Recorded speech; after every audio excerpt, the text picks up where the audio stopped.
To cover next month's living expenses, Jiang Peng gazed at the bustling vehicles on the road, murmuring to himself. He intended to take a gamble tonight.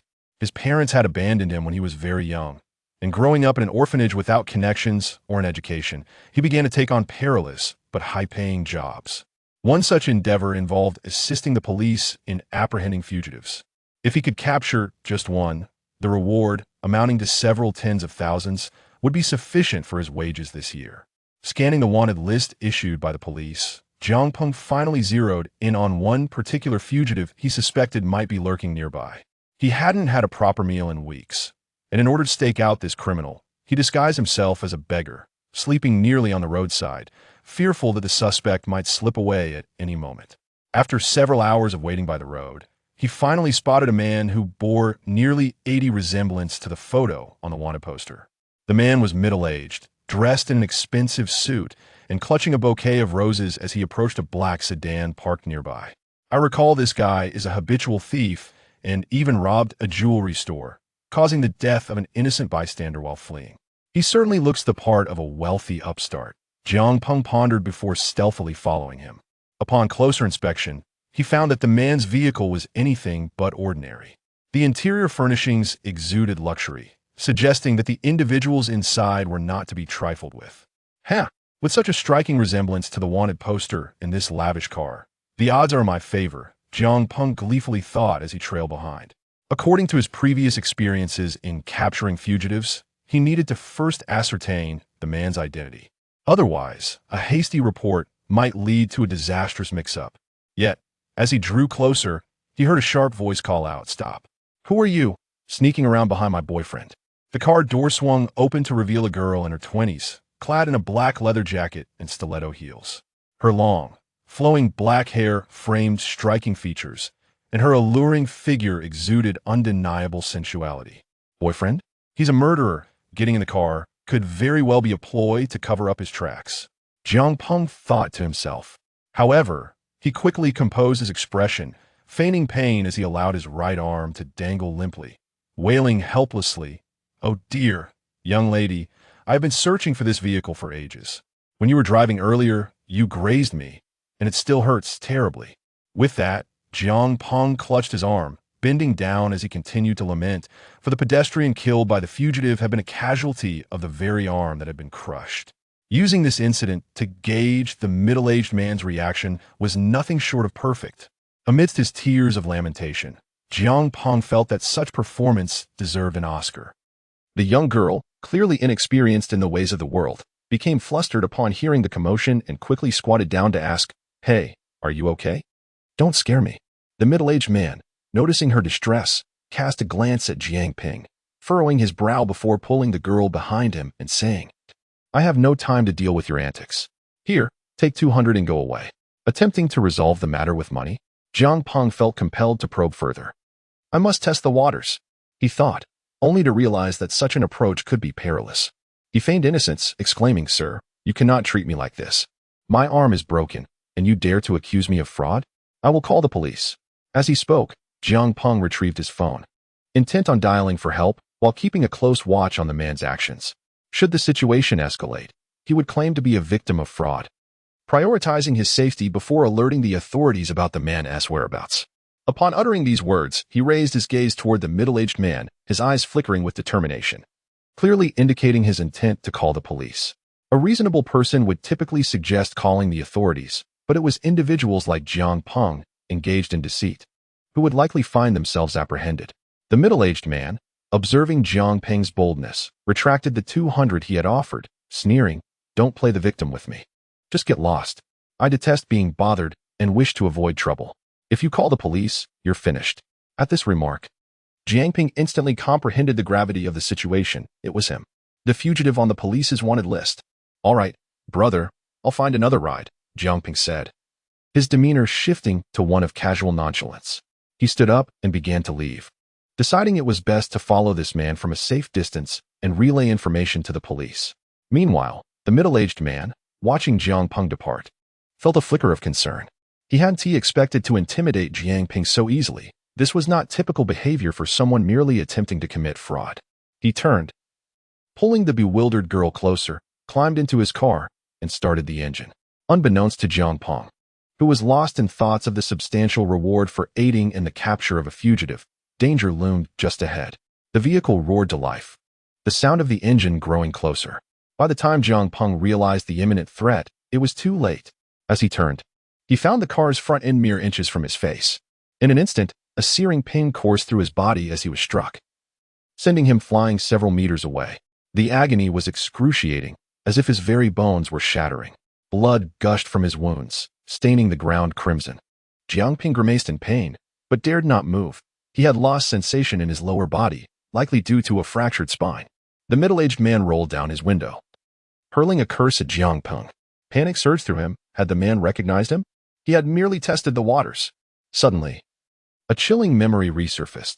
The wanted poster's warning about the fugitive's heightened awareness of law enforcement. However, it was too late to reflect on that now. While Jiang Peng held no regrets about his line of work, helping the police capture fugitives, where high risks equated to high rewards, he lamented his own carelessness. If I had another life, I would exercise greater caution. The young man inside the car, witnessing the terror on Jiang Peng's face, realized his suspicions were correct. In a fit of rage, he drove away, leaving Jiang Peng in utter despair. No divine intervention could save him now. At that moment, a notification echoed in Jiang Peng's mind. Ding, time pause system has successfully activated. Would you like to bind it? A system? Jiang Peng, well-versed in novels and films, recognized what that entailed. Elation surged within him. He was about to agree when the speeding vehicle struck him once more, engulfing him in excruciating pain. Ah, he gasped, using the last of his strength to curse the middle-aged man before darkness enveloped him. System has been activated. Would you like to bind it? System has been activated. Would you like to bind it? Until a sudden change in the sky occurred, followed by a thunderous clap. The system within Jiang Peng's mind fell silent. Am I unharmed? Jiang Peng blinked in confusion, surveying his surroundings and checking his body, relieved to find himself unscathed. However, a sharp pain surged through his head as unfamiliar memories flooded his consciousness. The system that had appeared in Jiang Peng's mind had been targeted by the world's consciousness for his reluctance to bind with it, resulting in a divine punishment that shattered it. Unexpectedly, fragments of the shattered system fused with Jiang Peng's being, transforming him into the system itself. He now inherited the memories of the original system, and as the system, he could utilize primordial energy to accomplish any task. The previous system, having drained 2 previous hosts through numerous missions, had amassed considerable primordial energy and sought to explore Jiang Peng's world for additional energy sources. Jiang Peng's world was classified as a level 4 technological realm, where higher world levels indicated stronger consciousness capabilities. Those from other realms were typically met with hostility. Upon entering this world, the system regretted its decision. After expending significant energy to breach the world's barriers, it was left with insufficient energy to remain hidden, forcing it to hastily select a host. Coincidentally, Jiang Peng, on the verge of death, was chosen. Ironically, he had fainted just before the binding process, leading to his primordial energy being depleted and exposing him to the world's consciousness. Chapter 2. Becoming the system relieved that he had not bound with that so-called system. Jiang Peng patted his chest, grateful he wasn't like the previous hosts who sought to acquire primordial energy through treachery, ultimately leading to their demise. Recalling the system's memories, he accessed the system panel. Primordial energy, 0 edit. He had hoped for a fortunate gain of resources. Jiang Peng did not wallow in disappointment for long, after all. He had nothing to lose. Becoming a system was not entirely a disadvantage. Utilizing his newfound abilities, he activated his absorption capacity. Primordial energy, 01. Primordial energy, 01. Observing a young man in the distance holding flowers, Jiang Peng utilized a fraction of his primordial energy to mark him. Currently, he remained an ordinary individual, unable to address the societal instabilities until he acquired greater capabilities. Although he had become a system, he still retained his essence as a native of Earth. In the absence of a bound host, he could absorb the ambient primordial energy without attracting the world's consciousness's ire. After amassing approximately 100 points of primordial energy, Jiang Peng commenced utilizing his second ability as a system, traversing worlds. This ability allowed him to journey through various realms, including those crafted within novels, categorized as minor worlds. Born from an author's imagination, the moment he activated this ability, he connected it to a nearby library, deciding to explore a minor world for safety. Upon activating his capabilities, he sensed the multitude of worlds available. Lacking a specific directional coordinate, he needed to seek out a world that met his requirements. Eventually, he discovered a realm devoid of barriers. This is it, Jiang Peng thought, his eyes snapping open. With a mental command, he transformed into a beam of light. Darting into a book within the library, the urban fantasy novel shimmered momentarily before returning to tranquility, My Reversal Life. Xiaohao, let's break up. Zhang Shuier stood on the playground, clad in her school uniform and fashionable canvas shoes, radiating youthful vibrance, starkly contrasting with the boy before her, whose worn-out sneakers told a different story. Why? Lu Hao's face was etched with anguish. He could scarcely believe that Zhang Shuier was actually ending their relationship.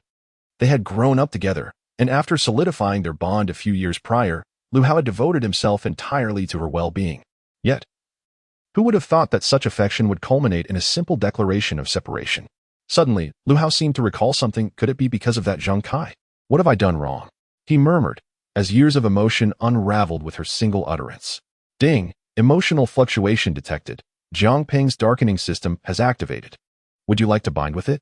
At that moment, a mechanical voice echoed in his mind. A system? Jiang Peng was taken aback. For was not such technology confined to the realms of fiction? Detected spoken words from the host. Binding progress. 1. 10. Jiang Peng opened a panel in Lu Hao's mind, casually displaying a binding progress bar. According to the memories of the original system, binding with a new host required the consent of the current host to bypass the scrutiny of the heavenly Tao. Fortunately, Jiang Peng was not like those rigid intelligent systems. Through multiple alterations of binding conditions, he managed to narrow it down to simply requiring the host to speak for the binding to occur. This was the lowest threshold he could achieve under the watchful eyes of the heavenly Tao. Were it not for procedural necessities, he would have forcefully bound with the host already. Binding successful. System, why is your panel blank? Lu Hao scrutinized the virtual system interface before him, puzzled. The panel was devoid of content, starkly differing from what he had previously encountered. This system primarily focuses on tasks. Completing tasks will yield rewards. Jiang Peng fabricated this with unflinching composure. Having just arrived in this world, he possessed only a modicum of primordial energy absorbed from his original realm, devoid of any extravagant functionalities. Even the rewards he planned to dispense were mere figments of his imagination. Is that so? Lu Hao, skeptical, inquired. Are there any tasks available now? None. Zhang Shuier's suggestion of parting had deeply wounded his heart. Lu Fingjia, we can barely make ends meet. And you still wish to engage in charity? Have you even considered Little Hao's situation? Zhang Qian's furious demand pierced the air. How old is Lu Hao now? He's on the cusp of 18. I am merely fostering his independence. What do you expect me to do? Coddle him incessantly? Must you sell the jade bracelet to send money to Zhang Kai? Do you genuinely care for this family? Is it not considered sending aid? Qian, how have you grown so uncomprehending? Zhang Kai is gravely ill. I am saving his life. This is a matter of life and death. You. With the doors swinging open, the argument between Zhang Qian and Lu Fingjia abruptly ceased. Task triggered. The hypocritical Lu Fingjia. Synopsis. Something seems amiss at home. Prompting Lu Fingjia to sell the jade bracelet for money. Expose the hypocrisy of Lu Fingjia. Completion reward. 1 spin of the lottery wheel. Failure penalty. None. Jiang Peng, nestled within Lu Hao's consciousness, perused the ensuing narrative. Zhang Kai was a child from a nearby orphanage, whose remarkable academic talent had sparked Lu Fingjia's desire to adopt him. Alas, Zhang Kai suffered from a congenital illness, spending most of his days confined to a hospital. Furthermore, Zhang Kai was the protagonist of this world. Lu Hao was merely a stepping stone in his journey. Nevertheless, this did not hinder Lu Fengjia's compassion for Zhang Kai, as he treated him with the affection of a biological son. In the years that followed, Lu Fingjia had nearly exhausted his family's resources to support the orphanage. Today, he intended to sell the family's jade bracelet to cover Zhang Kai's hospital expenses. Following the customary narrative trajectory, Lu Fingjia was recognized as a paragon of virtue, often donating his own funds for charitable causes, including Lu Hao's living expenses. Ultimately, all accolades for altruism would be attributed to Lu Fingjia, while the funds used for donations were merely taken from his household. Casting a glance at the apprehensive Lu Hao, Jiang Peng sighed. It was no wonder that within this narrative arc, he would remain a mere bystander, a tragic figure who could not even claim the role of a supporting character. To hesitate over such matters was truly disheartening. Failure penalty altered. Failure penalty. System disconnection. Jiang Peng decisively modified the consequences for failing the task. Observing the increased severity of the failure penalty, Lu Hao ceased his vacillation. He certainly did not wish to lose the system. Father, that jade bracelet was a part of the dowry given to my mother when she married, wasn't it? What does a child like you know? Little Kai is suffering on his sickbed. Your father is saving someone's life. This is a noble act, a contribution to virtue. You should learn from me. Lu Fengjie assumed an admonitory tone. You will understand this in due time. Then how about the savings book that grandma left for you? Why not use that money first? Upon hearing this, Lu Fengjie's expression faltered. He stammered. There is still some spare money in the savings book, so I thought to leave it there to accrue interest. I am considering what is best for the family. What nonsense. The money in the savings book was essentially his mother's inheritance, and thus Lu Fengjie's own possession. How could it be used for charity? Oh, so the jade bracelet cannot simply wait. Is this the only valuable item we have left? Why not wait until it appreciates in value? Noticing Lu Hao's confrontational tone, Lu Fengjie's expression darkened, and he retorted, concerning family matters.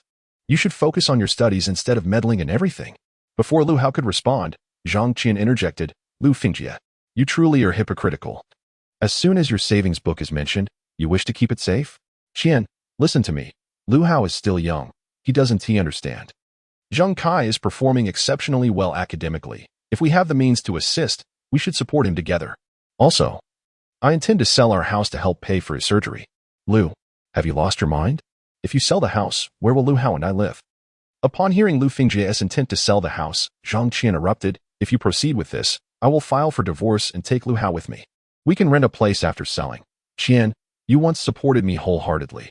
Can you not spare this little amount now? It concerns a life. We can't even afford groceries, and you're still fixated on your grand charitable endeavors? Just then, a chime from the doorbell interrupted Lu Fengjie's impending rebuttal. He frowned, glanced towards the entrance, and instructed Lu Hao, go see who has arrived. Go by yourself. Lu Hao, engrossed in his phone, seemed to be sending a message without lifting his head. Lu Fengjie's countenance darkened. Why was his son suddenly so defiant? In the past, no matter what he said, Lu Hao would comply obediently, but now he was met with resistance. Ding! The doorbell continued to ring, and sensing someone was inside, Lu Fengjie made his way to open the door, intending to reprimand his son later. Hello, is this Lu Fengjie, Mr. Lu? Outside stood three individuals clad in red cross vests, the words Community Charity Office emblazoned across their chests.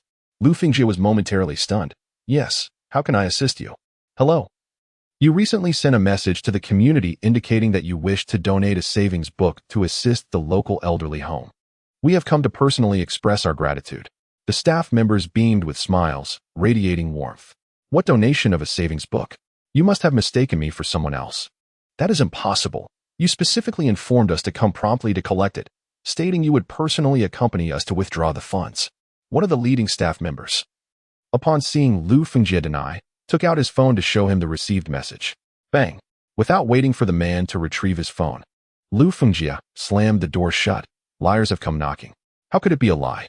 Dad, didn't I tell them that the savings book I would donate is for doing good, just as you said? Lu Hao chuckled, since you've donated the jade bracelet. Why not donate the savings book as well? That was left to me by my mother. How dare you donate it? Lu Fengjie glared at Lu Hao, astonished that his son would utter such words. That was his possession. There was no way he would give it away without a second thought. So, does that mean my belongings can be casually given away for charity? Zhang Qian was infuriated to the point of laughter. How had she never noticed Lu Fengjie's shamelessness before? Lu Fengjie's expression darkened as he glanced at the time. It was already past 8 in the evening. He ceased the argument with Zhang Qian and Lu Hao, grabbed the meal box from the table, and left. Zhang Kai was still in the hospital. It was late, and he hadn't yet brought him food. It would be detrimental to the child's health if he missed a meal. Upon exiting the front door, Lu Fengjie shamelessly took the jade bracelet with him. Lu Hao watched his father walk away, feeling utterly disillusioned. Lu Fengjie had never cared about the feelings of him or Zhang Qian. Xiao Hao, are you hungry? Mom will go heat up some food for you. After Lu Fengjie departed, Zhang Qian's expression softened considerably as she looked at Lu Hao. To her, her child was everything. Had it not been for Lu Hao, she and Lu Fengjie might have divorced years ago. Jiang Peng observed the storyline unfold. It had remained unchanged, adhering closely to the original narrative. Without his guidance, Lu Hao would still be enduring grievances and prioritizing his mother's feelings. However, After this incident, Lu Hao's character was likely to undergo significant transformation. Before long, a plate of vegetables and a bowl of white rice were brought to the table. It was evident that the meat dishes had already been taken away by Lu Fingjie. Intended for the orphan he was sponsoring to help him regain strength. Prolonged malnutrition had left Lu Hao frail. He stood only at 1.7 meters tall, suffering from severe developmental issues. This, in turn, contributed to his lack of focus in studies, placing him at the bottom of his class. Lu Hao made no complaints. He understood how hard his mother worked to earn a living. He picked up the rice and began eating quietly alongside the vegetables. Ding! Mission accomplished. Hypocritical Lu Fingjie. Reward: 1 spin of the lottery wheel. Chapter 4. The Reversal of Life. Part 2. Upon returning to his room, Lu Hao heard the system's notification sound, instantly revitalizing his spirits. This was the first time he had received a reward since acquiring the system. Upon opening the system panel, it was no longer blank. An icon of a spinning wheel appeared before him, with a pointer directed upward at its center. However, the icons on the wheel were all filled with gray, marked with question marks. Function: mysterious wheel. Description: a mysterious wheel that can grant you anything you desire. Leave everything to chance. Give the wheel a spin. Number of spins: 1. System: why are the items obtainable from this wheel not displayed? Lu Hao inquired, unable to suppress his curiosity. The absence of even a general classification for the items felt rather peculiar. Rewards are selected randomly and will not be displayed. The interpretation rights belong to this system. The wheel began to spin slowly. As it turned, Lu Hao felt an inexplicable tension rising within him, his gaze fixed intently on the wheel. Jiangping casually manipulated the wheel, giving it a gentle spin. Reward obtained: Computer Technology Level 1. Just as Lu Hao pondered over the peculiar nature of this reward, he suddenly felt a wave of dizziness, as if something was forcibly being implanted into his mind. After a moment, as he regained his composure, he sensed a vast and familiar memory flooding into his consciousness. Programming knowledge. This knowledge felt as if he had spent over a decade learning it. It was entirely familiar. Opening his phone to consult relevant programming materials, Lu Hao discovered he could effortlessly translate them. Elated, he became even more convinced of the miraculous capabilities of his system. Meanwhile, Jiang Peng felt a pang of pity for the energy he had expended. Forcefully imbuing Lu Hao with knowledge from this world had cost him over 20 units of his original energy, of which he had only brought a little over 100 from his former world. However, one must risk losing a child to catch a wolf. Future developments would depend on this host. Just as Jiang Peng had anticipated, after acquiring this ability, Lu Hao began to browse part-time programming websites, intending to alleviate his mother's burdens. After registering an account, he accepted his first commission to assist in modifying a simple whack-a-mole game, which required minimal programming effort. Naturally, the compensation offered was quite meager, only 50 yuan. After attempting the modifications, Lu Hao completed the task in just a few minutes. Submitting the commission, he was pleasantly surprised. Was it really that simple? The entire task, including web page loading time, had taken no more than 10 minutes. Subsequently, Lu Hao decided to increase the difficulty, taking on 10 commissions worth over 100 yuan each, the maximum for a newly registered account. He immersed himself in work for the entire night, only succumbing to fatigue in the early hours of the morning, finally drifting into a deep sleep. The following morning, sunlight streamed through the window, rousing Lu Hao from his slumber due to the notification sound from his phone. He picked it up to find a text message indicating bank transfers. Nearly all of last night's commissions had passed review, and after deducting fees, the platform had credited his account. Guangguang Bank deposit of 50 yuan, Guangguang Bank deposit of 120 yuan, Guangguang Bank deposit totaling 3,000 yuan. Witnessing this outcome, a rare smile broke across Lu Hao's face. Zhang Qian, in addition to her regular job, spent her mornings and evenings at the market selling vegetables to supplement the household income. Xiao Hao, are you hungry? Mom brought you breakfast. Eat up and get ready for school, she said, gently placing the breakfast on the table as she turned to refill a bowl of hot water for her own breakfast. Lu Hao looked at the breakfast before him, a warm feeling swelling within him. To save money, his mother usually bought herself just a small breakfast, often resorting to a bowl of hot water to stave off hunger. Zhang Qian was solely responsible for repaying the family mortgage, alongside the living expenses for the three of them, not to mention the money Lu Fingjie squandered on charity daily. Each time Lu Hao offered his breakfast to his mother, she would claim she was on a diet and not hungry. Yet, while that might deceive a child, Lu Hao was no longer a naive boy. He was on the verge of adulthood. Guangguang bank deposit of 3,000 yuan.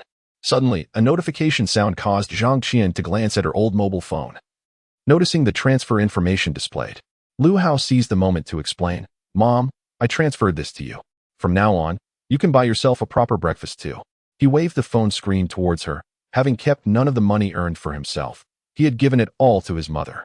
Upon hearing Lu Hao's words, Zhang Qian did not express joy, but rather wore a worried expression. "Silly child, I have enough here. Where did this money come from? You mustn't resort to any dubious means to acquire it." "Mom, trust me, this money is legitimate. I earned it," Lu Hao reassured her. Zhang Qian regarded him thoughtfully before nodding. "All right, I believe you. If your school expenses are insufficient, just let me know." "Okay." As soon as he took his seat, a girl stood before him. She was a strikingly beautiful girl with flowing long hair and an alluring figure, yet at that moment, her gaze towards Lu Hao was imbued with a certain coldness. "Zheng Lily, the sister of Zheng Kai." "Lu Hao, Zheng Kai requires a blood transfusion. And Uncle Lu Fingjie mentioned that your blood types are compatible. Please go to the hospital to donate after class this afternoon." Zheng Lily was direct. Disregarding whether Lu Hao would agree or not, her father had already consented, and it was unlikely he would refuse. Lu Hao frowned, his mindset having shifted slightly after his argument with Lu Fingjie the previous day. Why should he be compelled to donate? Just as he was about to ignore Zheng Lily, his system panel updated with a new task. Task triggered. The assertive Zheng Lily overview. Donate blood? Not even a dog would do that. With so many people in class. Surely there are others with matching blood types? Why should you be obligated to assist Zheng Kai? Counter her. Completion reward. 1 spin of the prize wheel. Failure penalty. None. Chapter 5. The Reversal of Life. Part 3. Seeing the majority of the task details, Lu Hao's interest was piqued. Why should he comply? He had donated blood for Zheng Kai a few times before, and although he had been somewhat reluctant, he had always ended up going to the hospital once his father was mentioned. How can you be like this? Zheng Kai is your classmate. It's too harsh to just stand by while he suffers. I don't have a good relationship with him. Why should I save him? Their quarrel escalated, quickly drawing the attention of other classmates who began to gather in small groups nearby. What are they arguing about? What else? Lu Hao refuses to donate blood for Zheng Kai. Zheng Kai is seriously ill and can't be at school. He has good grades and a nice personality. What's wrong with donating a bit of blood to help a classmate? Exactly. Lu Hao's grades are poor enough, but he lacks compassion too. As Zheng Lily noticed the surrounding students whispering, all directed at Lu Hao, her expression soured, and her gaze towards him grew increasingly disdainful, as if to say he was a coward. Look, since these people think donating blood is no big deal, have them go get tested for compatibility. If they match, they can donate. Lu Hao nonchalantly gestured towards those gossiping nearby, and as he did, the very individuals who had just criticized him fell silent. They had no deep emotional ties. Why should they be compelled to donate? With no one defending her, Zheng Lily's face darkened further, her disdain for Lu Hao intensifying. Not only are your grades poor, but you also lack any kindness. At that moment, Zhang Shui'er could no longer restrain herself and stood up from her seat. Xiao Hao, Zheng Kai needs blood right now. As classmates, we should help. You can't just stand by and watch him suffer. What does his illness have to do with me? Get real. Zhang Shui'er caught a glimpse of Lu Hao's impatient expression and seemed to grasp something. The reason I mentioned breaking up is that we don't get along. You can't hold a grudge against Zheng Kai because of that, can you? Her words left the surrounding students astonished as they exchanged glances between Lu Hao and Zhang Shui'er. I knew it. Zhang Shui'er has been visiting the hospital frequently, caring for Zheng Kai, and it turns out she broke up with Lu Hao. Even after breaking up, she still holds resentment towards Zheng Kai. Lu Hao must be quite petty. A group of girls huddled together, whispering. Lu Hao overheard their conversation clearly, yet he refrained from explaining. He was puzzled by Zhang Shui'er's sudden leap in logic regarding their breakup from the day before. How was his refusal to donate blood connected to their separation? Zhang Shui'er, why don't you go get tested yourself? With only a few blood types, if you match, then you can donate. Lu Hao's tone had turned considerably icier. The incessant moralizing from the two had begun to irritate him. Upon hearing Lu Hao suggesting she donate, Zhang Shui'er's expression soured. You know my health has never been good, and Zheng Kai himself said not to let me donate blood. Tears welled in her eyes as she spoke. Even though we've broken up, we can still be good friends. She understood that Lu Hao was likely still upset about their breakup, which was why he was unwilling to donate blood for Zheng Kai. However, she believed that if she offered him a way to save face, he would easily relent. Seeing Zhang Shui's feigned vulnerability only amused Lu Hao. So my life is worthless. Allowing you to donate blood to Zhang Shui, have you lost your mind? Lu Hao's outburst caught Jiang Peng off guard. In the original storyline, Lu Hao had been a sycophant. Under the dual pressure from his father and Zhang Shui, he had reluctantly gone to the hospital to donate blood despite his reservations. Jiang Ping had initially intended to subtly guide Lu Hao, concerned that he might revert to his previous sycophantic behavior. However, after the benefits from the last task, Lu Hao had become considerably more rational and no longer pined after Zhang Shui. Zhang Shui believed that Lu Hao's emotional outburst stemmed from their recent breakup. After all, he had been infatuated with her for so long, and being abruptly rejected must have hurt. With this thought in mind, she prepared to gently steer the conversation. Zhang Kai is in such a pitiful state, lying in a hospital bed right now. If you donate blood, I might consider reconciling with you. Upon hearing Zhang Shui's proposition, Lu Hao was momentarily taken aback, but then his expression shifted from amusement to derision. Was he out of his mind to consider donating blood just to rekindle a relationship with Zhang Shui? If you want the blood type, can't you just buy it from a scalper if the hospital is short? Why must you draw from me? The other students listening in on their conversation began to murmur among themselves. True, that blood type is quite common. Why should it come from someone else? One girl furrowed her brow and questioned, what do you know? Buying from a scalper starts at 5,000 for 400's worth of blood. How could Zhang Shui and Zheng Lili afford that? Huh. So Zheng Kai's people can't just force Lu Hao to donate. Sure, don't say that. What if they end up making you donate? Would you be willing? We aren't even that close to Zheng Kai. As the crowd's discussions grew louder, Zhang Shui's expression darkened further, shifting their focus from Lu Hao to her and her companions. Ding ding ding. The day's classes concluded, and Lu Hao began gathering his books before leaving the classroom. Zhang Shui watched Lu Hao's retreating figure, her eyes filled with confusion. She hadn't anticipated that despite her lowered stance, he would still refuse to donate blood. Did he still harbor feelings for her? Believing that reconciliation was a prerequisite for his assistance? Perhaps I should give him another chance tomorrow. Chapter 6, The Reversal of Life, Part 4. With that thought, Zhang Shui began to pack her books as well, planning to visit the hospital. She hadn't seen Zheng Kai in a day and was uncertain about his health. As she envisioned Zheng Kai's gentle face and soothing voice, a blush crept onto her cheeks. Jiang Peng, witnessing Lu Hao's reaction, silently lamented the lost opportunity. He had hoped to navigate the murky waters and release another task, doubling the rewards. This system is a darkening system. Please refrain from naming it casually. Jiang Peng sighed in exasperation. All right, prize wheel system, quickly show me my rewards. Lu Hao, undeterred by the previous conversation, eagerly urged the system to dispense his prize. Having experienced the initial reward, he now held high expectations for what the prize wheel would yield next. Wasn't he this more engaging than dealing with women? Lu Hao gazed intently at the mysterious prize wheel displayed before him, his eyes shimmering with anticipation as he swiftly initiated the draw. As the wheel began to spin, Jiang Ping, with a hint of indifference, gave it a half-hearted turn. Noticing his own dwindling source energy, barely 100 points left, he reluctantly issued the reward. Reward acquired. Appearance enhancement. At the moment the system announced the reward, a warm sensation coursed through Lu Hao's body, enveloping every bone with a soothing comfort. However, this delightful feeling was fleeting, dissipating almost as swiftly as it had arrived. An enhancement to my appearance? Lu Hao murmured, reaching up to touch his face, feeling as if no discernible change had occurred. Passing by a shop, he paused to observe his reflection in the glass. No significant transformation was evident. He still bore the same visage. Could it be that the draw system has withheld my reward? Lu Hao questioned, bewildered at the lack of any noticeable alteration. Might I exchange it for a different reward? Jiang Peng, feeling the sting of having lost 30 points of source energy, wore a pained expression. He had expended precious source energy to alter this young man's physique. Yet Lu Hao seemed oblivious to its value, having only arrived in this world a few days prior. He had already squandered half of his source energy and realized he must conserve it moving forward, before they could step outside. The sounds of an argument reached their ears from within. Lu Fingjie, I assure you, the house is not for sale under any circumstances. When have you ever considered what is best for Xiaohao? The divorce is settled. Xiaohao will come with me. Zhang Qian, do you even comprehend the situation? Zhang Kai's illness cannot afford any delays. The doctor has warned that if the surgery is postponed, his condition may worsen.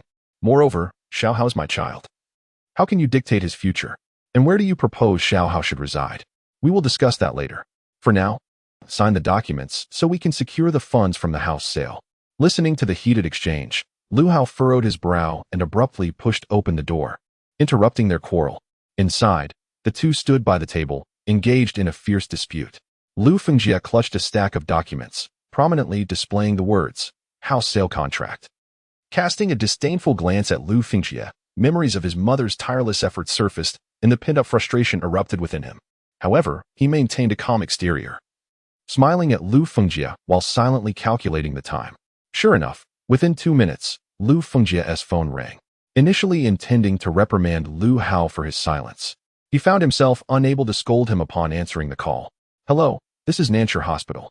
You left a message earlier regarding your intention to donate blood tomorrow, correct? Please provide your basic information for verification. Thank you for your contribution to society. What nonsense are you spouting? Am I insane to donate blood for free? How do you expect people to just give you their blood without compensation? Sir, you left your number, stating your willingness to make a free contribution to society. Otherwise, how could we possibly contact you? Free contribution? Don't even think about it.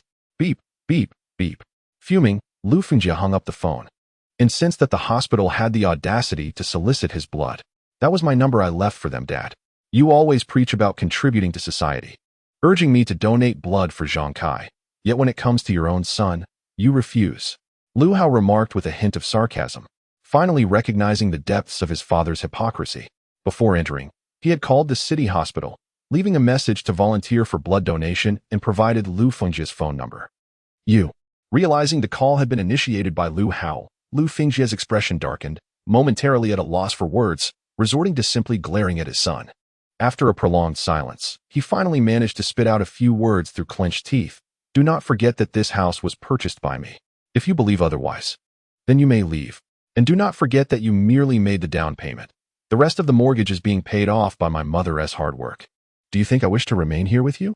Lu Hao retorted without reservation, disregarding Lu Fengjie's increasingly sullen demeanor as he grasped Zhang Qian's arm and moved towards the exit. Mother, let us not endure this indignity any longer. Zhang Qian had initially contemplated divorce, but intended to endure for the sake of her child. However, seeing Lu Hao's determination to leave, she followed suit. Stepping outside with him, Lu Fengjie, witnessing their departure, made no attempt to stop them. Fine, Lu Hao, do not forget what you have said today. Do not come crawling back to borrow money from your mother. A woman with a child lacking the means to support themselves, how long could they survive on their own? Once they exited the community, Zhang Qian finally released Lu Hao's arm, embracing him tightly, tears glistening in her eyes. My child, forgive me for dragging you into this. We must find somewhere to stay. I cannot let you suffer in the cold tonight. With that, she took his hand and led him in a determined direction. Chapter 7. The Journey of Resilience. Part 5. Lu Hao said nothing, aware that he lacked sufficient funds to secure a decent place for Zhang Qian. The 3,000 he had previously earned had all been given to her. Yet, he held confidence in his abilities, with the computer skills provided by the system. Earning money would pose no challenge given time. While selling vegetables at the market, he had met several individuals renting nearby, and now that connection would prove invaluable. En route, Zhang Qian made several phone calls discussing rental arrangements, and upon finalizing the details, they quickened their pace towards the landlord's residence. Upon arrival, they found themselves in an aging complex. The landlord awaited them at the entrance, and upon noticing that mother and son were underdressed, he ushered them inside. What were you thinking, venturing out without proper coats on a night like this? Zhang Qian offered an awkward smile. We left in a hurry. It completely slipped my mind. The landlord, not probing further, efficiently guided them to the basement. The basement was simply furnished, consisting of a single room and a kitchen. But the damp environment had taken its toll on the furniture, making the space feel rather cramped. This is the most affordable option at $200 a month. I want to charge you a deposit since you're local. Payments are due every 3 months, the landlord explained, handing Zhang Qian the key to the basement. There's no heating here, so it may get a bit chilly at night. I'll fetch you some extra blankets shortly. Gratefully accepting the key, Zhang Qian thanked him profusely. Once the landlord departed, she made her way to the kitchen to familiarize herself with the tools. Xiao Hao, you must be hungry. I will prepare something for you shortly. Please wait here. Lu Hao smiled and replied, no need to go through that trouble, Mom. We can eat out. Unbeknownst to her, Lu Hao had undergone a significant transformation. She had assumed that the 3,000 he had earned was simply from part-time work or collecting bottles. money he had saved for emergencies. With only 6,000 in total, the expenses for the mortgage, living necessities, Lu Hao's school fees, and contributions towards Lu Fengjia's charitable endeavors left her with little to spare.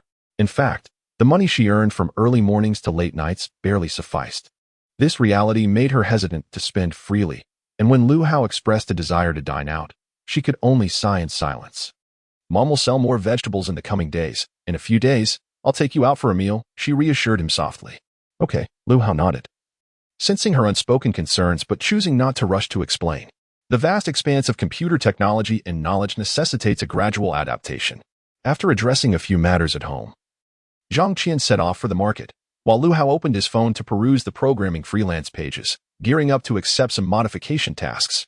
Having gained experience from the previous night's work, he navigated the site with ease and promptly secured over 1,000 yuan in commissions, accepting 10 tasks in one go, thereby reaching the account's limit for commission acceptance. Meanwhile, in the website's backend, Xiaoming stared in disbelief at a newly registered account that had audaciously taken on 10 commissions worth over 1,000 yuan each.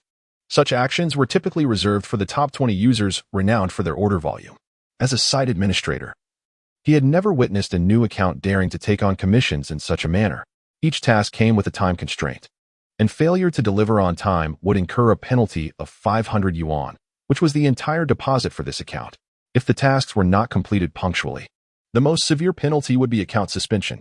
Every account was subject to real name verification, rendering fraudulent attempts to deceive for commission fees virtually impossible. Upon inspecting this account's details, he noticed the name was a random string of numbers generated upon registration. If this user were a seasoned expert migrating from another site, one would expect a more recognizable username, indicating that the account's creator was likely an ordinary individual. Contemplating this, he promptly sent an email alerting the user, "Hello. I want to inform you that you have accepted 10 commissions. Should you need assistance in case of any errors, we can help you withdraw them." Xiaoming was intent on preventing Lu Hao's account from being suspended for such reasons. As an administrator, he was responsible for allocating new accounts randomly. And upon successful completion of tasks, he would earn a 5% commission. With over 30 individuals in similar administrative and customer service roles, the daily allocation of new accounts was limited, and retaining talent depended on their capabilities. Some top performers managing accounts in the leading 20 could earn over 1 million annually, a fact that undoubtedly stirred envy within him. Upon seeing the user decline his assistance, Xiaoming revisited Lu Hao's account, scrutinizing the registration details once more. The random string of numbers was indeed indicative of a new account. Could this truly be an expert migrating from another site? Why had they not contacted the platform prior to their arrival to negotiate conditions? Pondering this for a while, he resolutely decided to utilize the company's annual privilege, granted to only one administrator, allowing him to bind an account and elevate its permissions. This would irrevocably link the account to his administrator profile. And if the account holder could indeed complete 10 commissions worth over 1,000 yuan each in a short span, there would be no time for him to bind this account. Such an event would undoubtedly attract the attention of company leadership, which could involve a substantial bonus. Your account privileges have been upgraded to the highest level, allowing for unlimited commission acceptance, with dedicated management providing 24/7 one-on-one support. Additionally, an extra 10 will be awarded monthly based on the total commission amount received. For any additional requests, please feel free to contact management. Available 24/7 to assist you. As he proceeded to modify the programming in accordance with client specifications, 2 messages suddenly appeared in his email, notifying him of a change in his account status. He had attained the rank of a premium member.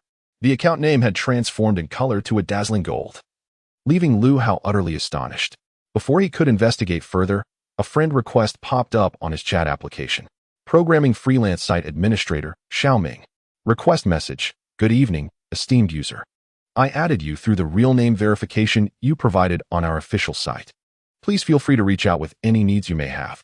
Chapter 8. The Turnaround in Life, Part 6. After sending the friend request, Xiaoming anxiously awaited a response. Lu Hao understood. Xiaoming.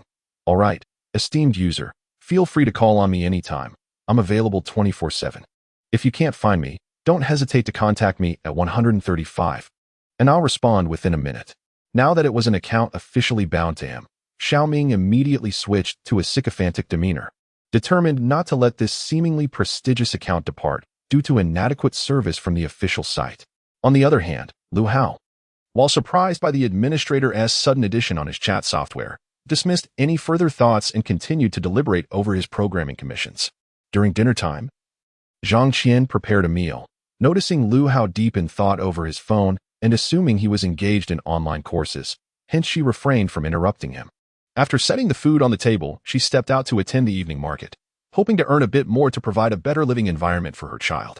The sound of the door closing as she left broke Lu Hao's train of thought. He looked up to find 2 dishes, 1 meat and 1 vegetable, set before him. Since moving from their previous home, the meals had evidently improved without Lu Fingjie taking the meat and vegetables. In the early morning, Lu Hao woke at the dining table, having worked late into the night, only to doze off while finishing his commissions. Upon picking up his phone, he found numerous notifications of bank deposits. Guangguang Bank deposit of 1,000 yuan. Guangguang Bank deposit of 1,200 yuan. Guangguang Bank deposit of, this time, a total of 13,000 yuan had been credited. Standing up from the stool, he was about to stretch when a blanket slipped from his shoulders. Picking up the fallen blanket and glancing at the breakfast laid out on the table, Lu Hao felt a warmth in his heart. At this moment, Zhang Qian was likely already out at the early market. After finishing breakfast, Lu Hao casually washed his face, grabbed his backpack, and headed out. He arrived at class just in time. Upon entering the classroom and taking his seat, he sensed unusual glances directed at him. Turning his head, he saw his deskmate Lin Chanqian gazing at him. As soon as she noticed him looking back, she quickly turned away, her cheeks slightly flushed. Had Lu Hao grown so tall? He had never paid attention before. He must be over 1.8 meters now and had even become somewhat handsome. How had he not noticed this despite having shared a desk for so long? Perhaps it was because he was usually rather quiet? Lin Chanqian pondered, her adorable face turning even rosier as she covertly stole glances at Lu Hao, then lowered her head to resume her studies. Throughout the morning, Lu Hao found himself lost amidst the lessons. Having often gone without enough food in the past had left him unable to concentrate, causing his academic performance to lag. Even with improved living conditions, he still struggled to keep pace with his peers. Nevertheless, he remained undeterred, recognizing that learning was a step-by-step journey. If necessary, he would start anew and study gradually. Even with the college entrance examination looming, as long as he put forth his best effort, he would have no regrets. Lu Hao, you can take a look at my notes. Noticing Lu Hao's lack of written notes in class, Lin Chanqian shyly pushed her book forward, speaking softly. Thank you. Feeling troubled about the rapid pace of the class and his inability to jot down useful notes, Lu Hao accepted her notebook without a second thought and began to browse through Lin Chanqian's meticulous notes. The notes were beautifully written, exuding a sense of tranquility, and included her personal interpretations, making them even more valuable. From a distance, Zhang Shuer observed Lu Hao and Lin Chanqian's close interaction, a twinge of jealousy stirring within her as she glared at them with envy. How shameless could Lin Chanqian be? Having just ended her relationship with Lu Hao, she shamelessly clung to another man. How could a woman be so lacking in dignity? It was evident that he was someone else's boyfriend. Yet she dared to flirt openly in front of me. Utterly disgraceful. After finishing his notes, Lu Hao expressed his gratitude once more and began to tidy up his books, preparing to head to the cafeteria for lunch. Are you going to the cafeteria? I'm planning to go too. Let us go together. Lin Chanqian suggested softly as she observed Lu Hao packing his things. Sure, Lu Hao replied without hesitation. Previously, he had always dined alone, as Zhang Shuo had disdainfully criticized him for only ordering a portion of vegetables and plain rice, deeming it too embarrassing to eat with him. Thus, Lin Chanqian's proposal to join him for lunch was quite unexpected. Just as they were about to leave, Zhang Shuo, seated at a distance, spoke up. Lin Chanqian, what are you doing? You're practically glued to him. Do you even know what shame is? Don't you realize Lu Hao is my boyfriend? Zhang Shuo, stop slandering others. You've broken up with him. Why do you still care? Lin Chanqian's initial good mood was instantly dampened by Zhang Shuo's words, and she shot her an angry glare. Zhang Shuo, undeterred, stood up from her seat. That was just our little quarrel. What does it have to do with you? As long as I tell Lu Hao I want to reconcile, he'll certainly agree. All right, Lu Hao, let us get back together. I'll be watching how you behave from now on. You need to embody your father's selfless spirit, understand? Zhang Shuo said, turning her gaze to Lin Chanqian, a triumphant smile gracing her face. Today, Lu Hao seemed rather appealing, even a bit handsome. She could reluctantly forgive him. Most importantly, This reconciliation would also resolve the issue of Zheng Kai's blood donation, killing two birds with one stone. He doesn't have an ounce of masculinity. If I were him, I'd rather die than bow down. And you? Huh. If Zhang Shuer were truly your girlfriend, you'd probably be even more submissive than her. As the argument between Zhang Shuer and Lin Qianqian escalated, a crowd began to gather, most believing that Lu Hao would capitulate to Zhang Shuer. This scenario was all too familiar to them. In past disputes, it had always been Lu Hao who repeatedly apologized until they reconciled. This time, it was merely Zhang Shuer making the request to get back together. Could Lu Hao possibly refuse? Chapter 9. The turnaround in life. Zhang Shuer, are you joking? Lu Hao asked, frowning as he looked at Zhang Shuer, who wore a smug expression. Zhang Shuer presumed Lu Hao doubted her sincerity, and her confidence swelled further. I'm not joking. You have 10 seconds to come over from Lin Qianqian's side, and we'll consider it a reconciliation. Upon hearing this, Lu Hao regarded Zhang Shuer with a scoff. We've already broken up. Aren't you just jesting? Expecting a more animated response, she thought he would eagerly agree, rushing over to express his regrets. But instead, Lu Hao's response caught her off guard. You don't want to get back together with me? Zhang Shuer repeated, uncertainty lacing her voice. Lu Hao merely smiled coldly, offering no explanation, and walked out. Lin Qianqian, realizing the situation, hurried to follow him, playfully sticking her tongue out at Zhang Shuer, embodying a self-satisfied demeanor. Inside the classroom, Zhang Shuer was left dumbfounded. She could hardly comprehend Lu Hao's outright rejection. The onlookers began to murmur among themselves. Lu Hao is impressive. He is so resolute. He doesn't even regard the campus beauty. Could he possibly be interested in men lately? Lu Hao seems somewhat different now. Was he always this tall? What is different? We see him every day. Look. He is the epitome of a man. As Lu Hao was dining in the cafeteria, his phone chimed with notifications. Opening it, he found 2 messages. Without hesitation, he accepted the friend request from the sender. The number of commissions posted on the website daily was limited, and securing a stable part-time job would significantly alleviate his living expenses. Friend request accepted. Chang Xinran. Hello? I am the general manager of the company's technical team and its founder. I would like to invite you to participate in our project development. Would that be possible? In a spacious office, Chang Xinran nervously typed the message, revising it several times, fearing he might inadvertently say something wrong and lose this talent. Beside him, a strikingly attractive young woman observed his anxious demeanor and couldn't help but inquire, General Manager, do you truly believe that a programmer from such a small website is worth your attention? Our company's research and development capabilities are on the global leaderboard. She was Chang Xinran's assistant, Han Wan. Having returned from overseas studies and undergone elite training and selection, she was hired as his personal assistant. Deeply engaging in the study of intelligent programming, Chang Xinran, upon hearing her words, lightly tapped the desk and asked, Han Wan, how do you perceive my capabilities? Although puzzled by his question, she thoughtfully considered her response. General Manager, I believe your programming skills are among the very best in the world. There should be no one more adept than you. But have you ever contemplated this? Chang Xinran closed his eyes, reclining in his chair. The individual on the other side possesses skills comparable to mine. Han Wan gasped, how could someone from such a small website possibly cultivate such talent? Before she could finish, Chang Xinran raised his hand to interrupt her, continuing slowly, our intelligent technology has reached a bottleneck, and we have no new ideas for its further development. By allowing a small portion of programming on the website for others to modify, we aim to gather collective wisdom. At this point, Chang Xinran opened his eyes, which sparkled with brilliance. For a decade, they had been unable to achieve a technological breakthrough, yet this ordinary programmer from a small website had developed new advancements.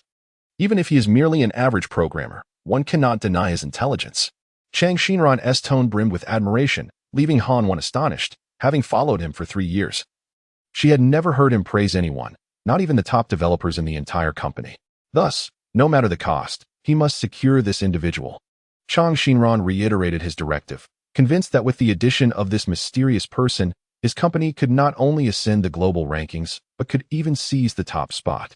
The company operates under the auspices of the Dragon Kingdom, while the beautiful nation has surpassed Dragon Kingdom in the development and application of intelligent programming for military purposes. The beautiful nation's frequent military threats against Dragon Kingdom prompted Chang Xinran to leave no potential talent unpursued. Lu Hao. Currently, I am only seeking part-time work. If an opportunity arises in the future, Chang Xinran, a base salary of 5 million per year, you can choose your work location. And the working hours are just 1 hour a day. Additionally, if you change your mind, you can always become a full-time employee at our company. Upon reading Chang Xinran's message, Lu Hao was momentarily taken aback. He hadn't anticipated such a high salary offer. He was aware that typical network programmers earned about 10,000 a month. Having only recently begun to delve into programming through knowledge acquired from a system, he had always considered his skills limited to that salary range. The proposition of 5 million certainly piqued his interest. However, a sense of vigilance lingered in Lu Hao's mind. He promptly searched the company online, discovering it was a programming firm supported by the state, dedicated to assisting Longwood in the development of military defense intelligent programming. It ranked among the top 500 globally.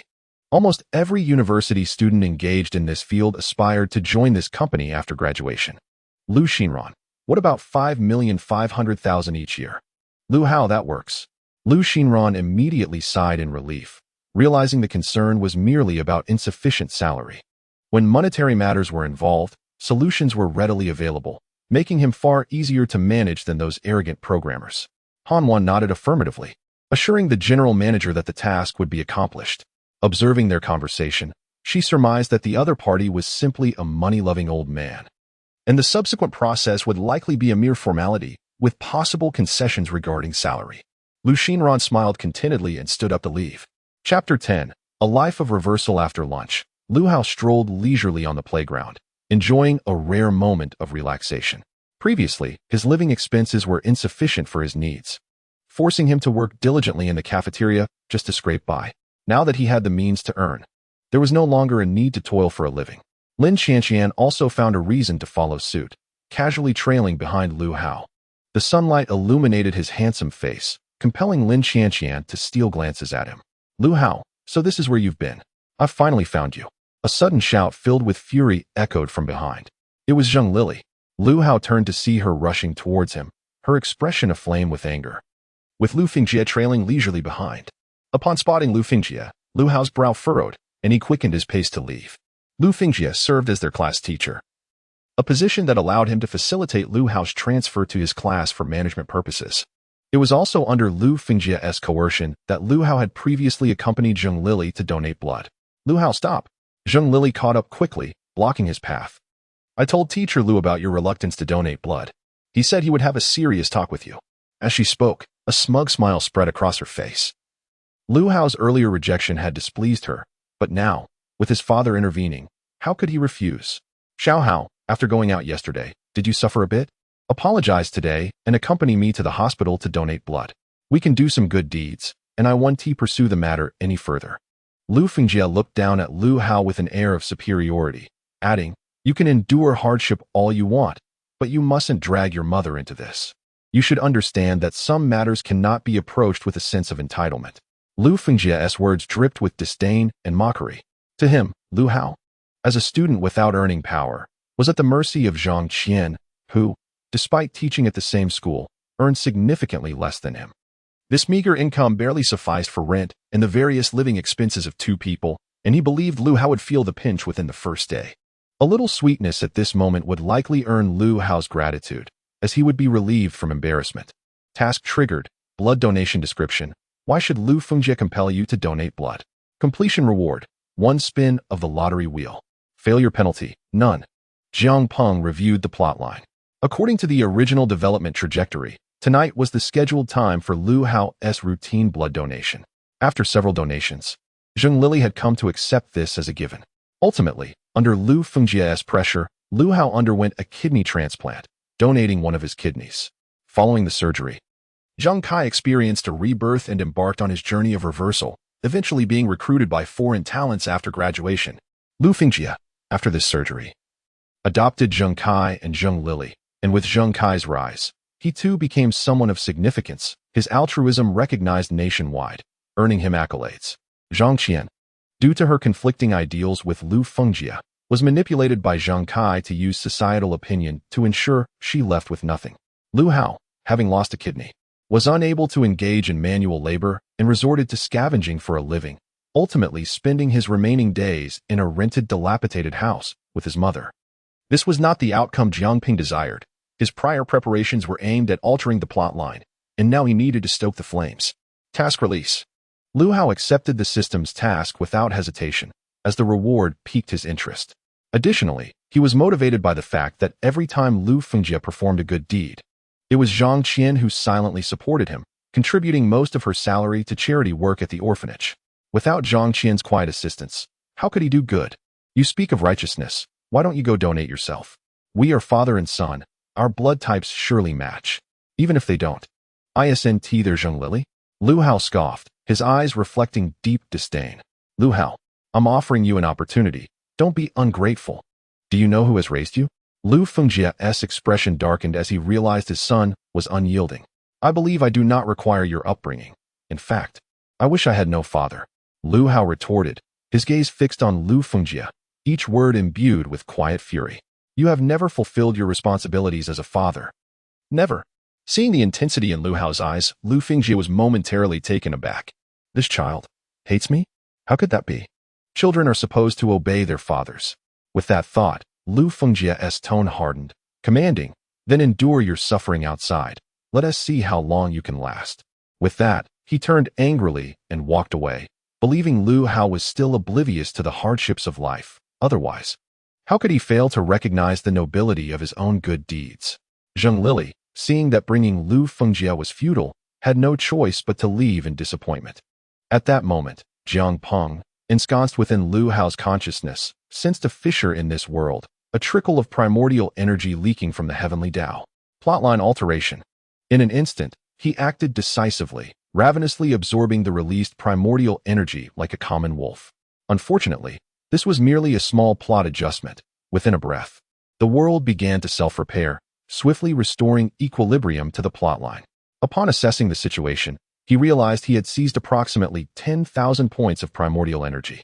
While minimal, it was sufficient for his current needs. A smile crept across Jiang Peng's face as he prepared to unleash his ability. Analysis. This was a built-in capability of the system, allowing for the analysis of an object's attributes and energy structure, thus yielding valuable numerical data, including intangible knowledge. He needed to prepare for future journeys to other worlds. Expanding his domain for extensive analysis could easily attract the attention of the heavenly Tao, but since he was in a lower-tier world where the consciousness had yet to awaken, he could proceed unhindered. Ample primordial energy and time were all it took to achieve his goals. Meanwhile, Lin Qianqian, wearing a worried expression, inquired, "What was that argument between you and your father about?" She had remained silent during their quarrel, recognizing it as a family matter and unsure of what to say. Now that Lu Fengjie had left, she understood Lu Hao was currently homeless. Lu Hao shook his head dismissively, not taking it to heart. With his part-time programming job, his daily earnings were more than sufficient to afford hotel accommodations without issue. Unaware of his circumstances, Lin Qianqian still felt concerned. "Why don't you come stay at my house for a while? I can have my mom clear a room for you." "No need. System. Rewards. Quickly grant me my rewards. Don't delay." Chapter 11. The turnaround in life. With an expectant expression, Lin Qianqian beamed as she noticed Lu Hao smiling at her. It seemed he had recalled something, and with a blush, she explained, "You are my deskmate. I thought of letting you stay because I saw you were in trouble. Please don't overthink it."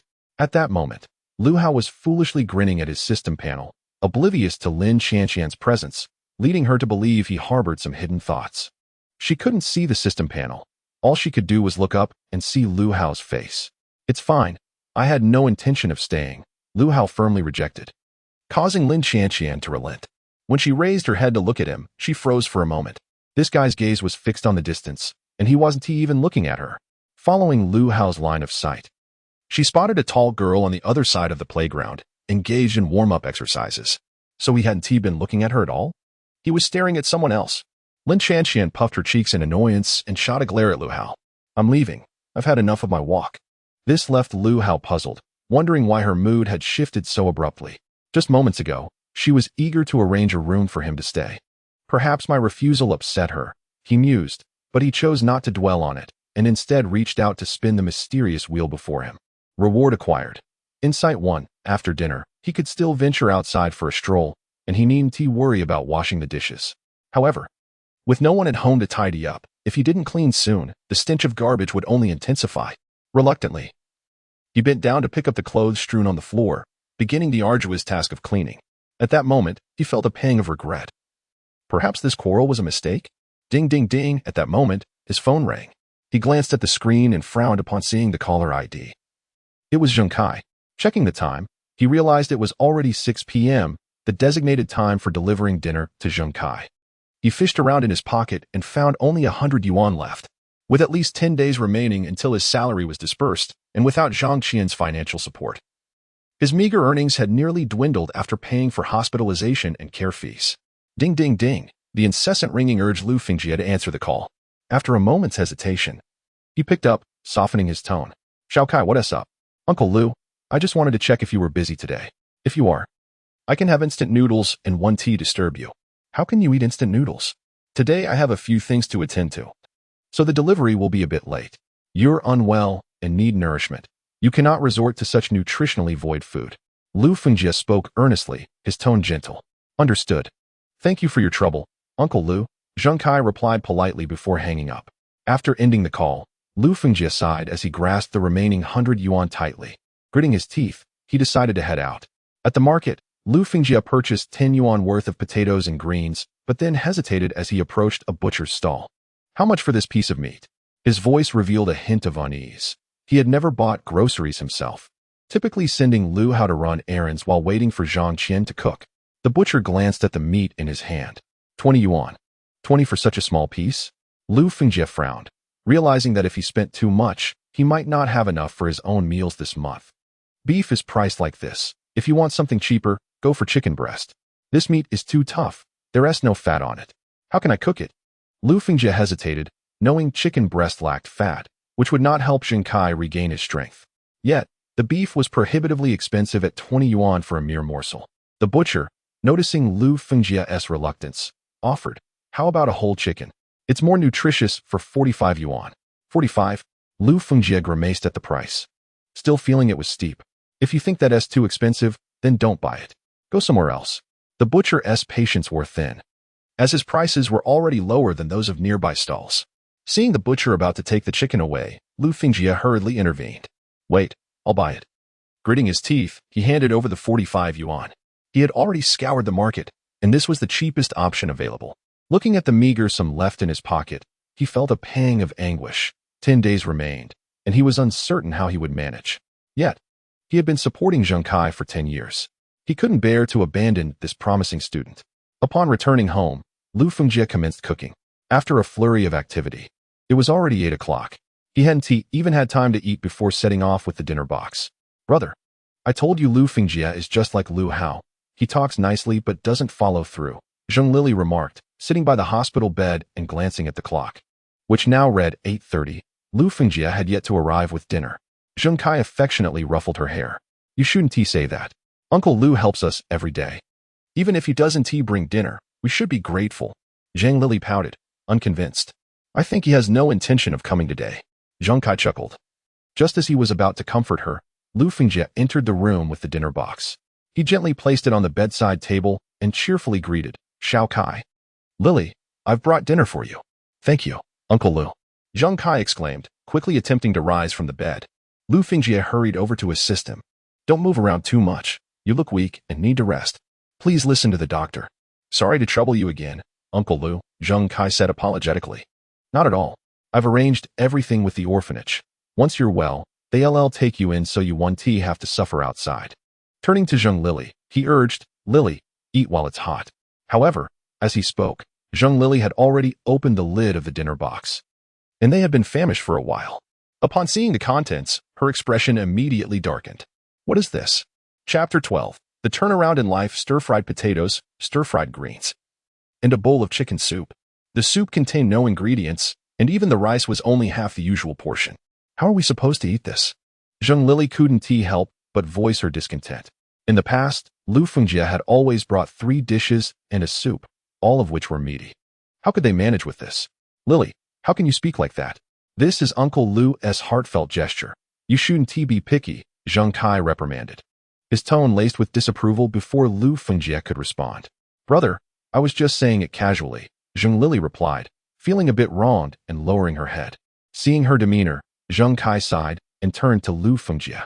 Uncle Lu, My sister is just in a bad mood today. She didn't mean to criticize your cooking. Lu Fengjie chuckled, not taking offense, as he handed the dinner box to Zheng Kai. After expressing his gratitude, Zheng Kai began to eat, his hunger overriding his initial hesitation.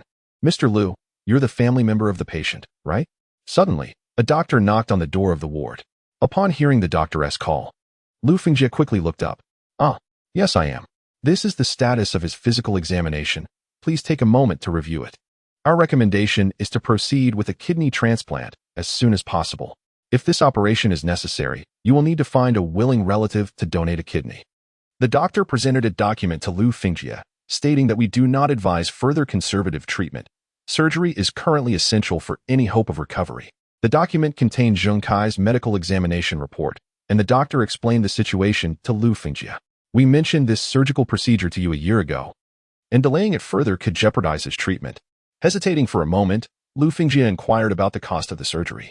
It is expected to be around 120,000, which includes subsequent rehabilitation expenses, and you will also need to find someone willing to donate a kidney, which incurs additional costs. Upon hearing the figure of 120,000 along with other related expenses, Lu Fengjie's expression turned grim. He was unable to sign a house sale agreement, and Lu Hao had taken his mother to rent a place outside. There was simply no way to gather such a large sum. Uncle Lu, perhaps we should forego the surgery costs. You have already helped me so much. I cannot burden you further. I heard from Lily that Aunt Zhang Qian has argued with you over this matter. Observing Lu Fengjie's troubled countenance, Zheng Kai quickly interjected, Uncle Lu, you cannot allow my situation to cause discord in your family. After saying this, Zheng Kai coughed weakly, struggling to catch his breath. Noticing this, Lu Fengjie promptly moved behind him, gently patting his back to ease his breathing. Xiao Kai, do not worry about the money. I will find a way to resolve it. Your illness cannot be delayed any longer. Seeing Zheng Kai's pale face, Lu Fengjie's heart ached, and an idea suddenly flashed through his mind. If he could persuade Lu Hao to donate a kidney, it would significantly reduce the hospital expenses. Lu Hao is his son. Surely, he could ask him for assistance. Moreover, donating a kidney would not severely affect Lu Hao's health. However, Zhang Qian and Lu Hao, what of it? The household decisions lie with me. If I say we will prepare for the surgery, they cannot possibly object. Sensing Zheng Kai's continued anxiety, Lu Fengjie adopted a serious expression, saying, You must focus on your recovery. I will handle the rest. Hearing this, Zheng Kai reluctantly nodded. All right then, thank you, Uncle Lu. After dinner, Lu Fengjie departed, and Zheng Kai watched his figure disappear from the ward. Zheng Lily's expression darkened immediately. Brother, I see that Lu Fengjie has no intention of helping us gather the surgery funds. Look at the vegetables he brought today. They were merely a token gesture. You should express these thoughts to me in the future. Zheng Kai affectionately ruffled Zhang Lily's hair. Uncle Lu is our benefactor. You must not speak recklessly. Zhang Lily pouted, muttering, Brother, you do not understand Lu Hao's current temperament. He isn't even willing to donate blood for you, let alone contribute to the surgery costs. How could he possibly agree to that? He has stopped donating blood? Zheng Kai's brow furrowed, his expression darkening further.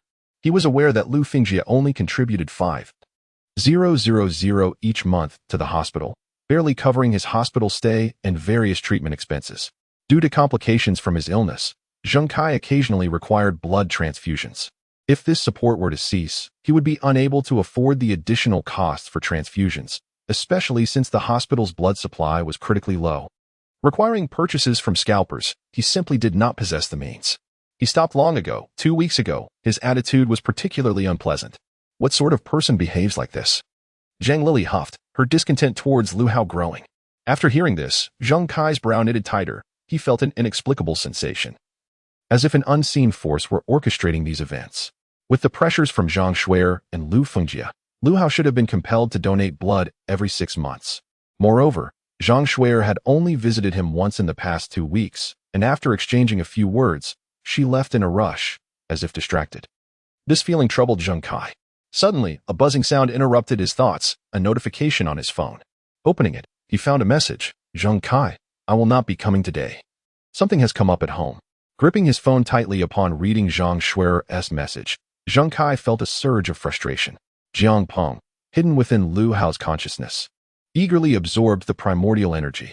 Just moments ago, the narrative thread had once again collapsed, and this time, the heavenly Tao revealed even more primordial energy. Only when the world began to self-repair did Jiang Peng cease his thievery, feeling the overwhelming force of primordial energy, which amounted to at least 40,000 units. Filling him with exhilaration. 40,000, an entire 40,000. Jiang Ping rubbed his hands together in excitement, his eyes sparkling, observing the development of the narrative thread. He noted that the current moment should be when Zhang Shuier and Zheng Kai were secretly developing feelings for each other in the hospital. Precisely at the time, they would become a couple. However, Jiang Peng had not issued any tasks concerning them, first ruling out the possibility of this event causing a flaw in the heavenly Tao. The remaining possibilities seemed to suggest that events outside the narrative had altered the course. Not giving it much further thought, Jiang Peng dismissed the uncertainty. As long as he secured the primordial energy, the reasons mattered little. Chapter 13. The Rise of a New Life. Part 11. Lu Hao was unaware of the system's subtle maneuvers. At that moment, he was leisurely sipping coffee in a CF. Sitting across from him was a girl with a sweet appearance. Her hair was dyed a chestnut red, and she stood tall at around 1.7 meters, with fair skin, a straight nose, and an elegant visage that exuded a unique charm. She looked at Lu Hao with a mix of surprise and curiosity. "Are you Lu Hao?" Lu Hao took a sip of coffee and replied, "Yes." The girl was Han Wan, who had contacted Lu Hao to discuss job compensation today at the CAF. To her surprise, Lu Hao appeared so young. In her mind, programming experts were akin to prime ministers, typically elderly men over 50. Yet, this young man seemed to have at least 6 months before reaching adulthood. Quickly regaining her composure, Han Wan verified Lu Hao's identity and smiled. "Hello, I am Han Wan, the assistant to the founder of the smart company, responsible for discussing your compensation." Lu Hao glanced over the offered terms, which were exceedingly generous. At the end of the document, there was a blank page for him to add any additional clauses. "Mr. Lu, considering you are an exceptionally talented individual, we will also arrange for your direct admission into the computer science program at your university," Han Wan added, noticing Lu Hao's apparent satisfaction with the contract. "After graduation, you can intern directly with our company." Lu Hao nodded. "I have no issues with the contract. We can discuss the admission and internship details later." He did not rush to agree.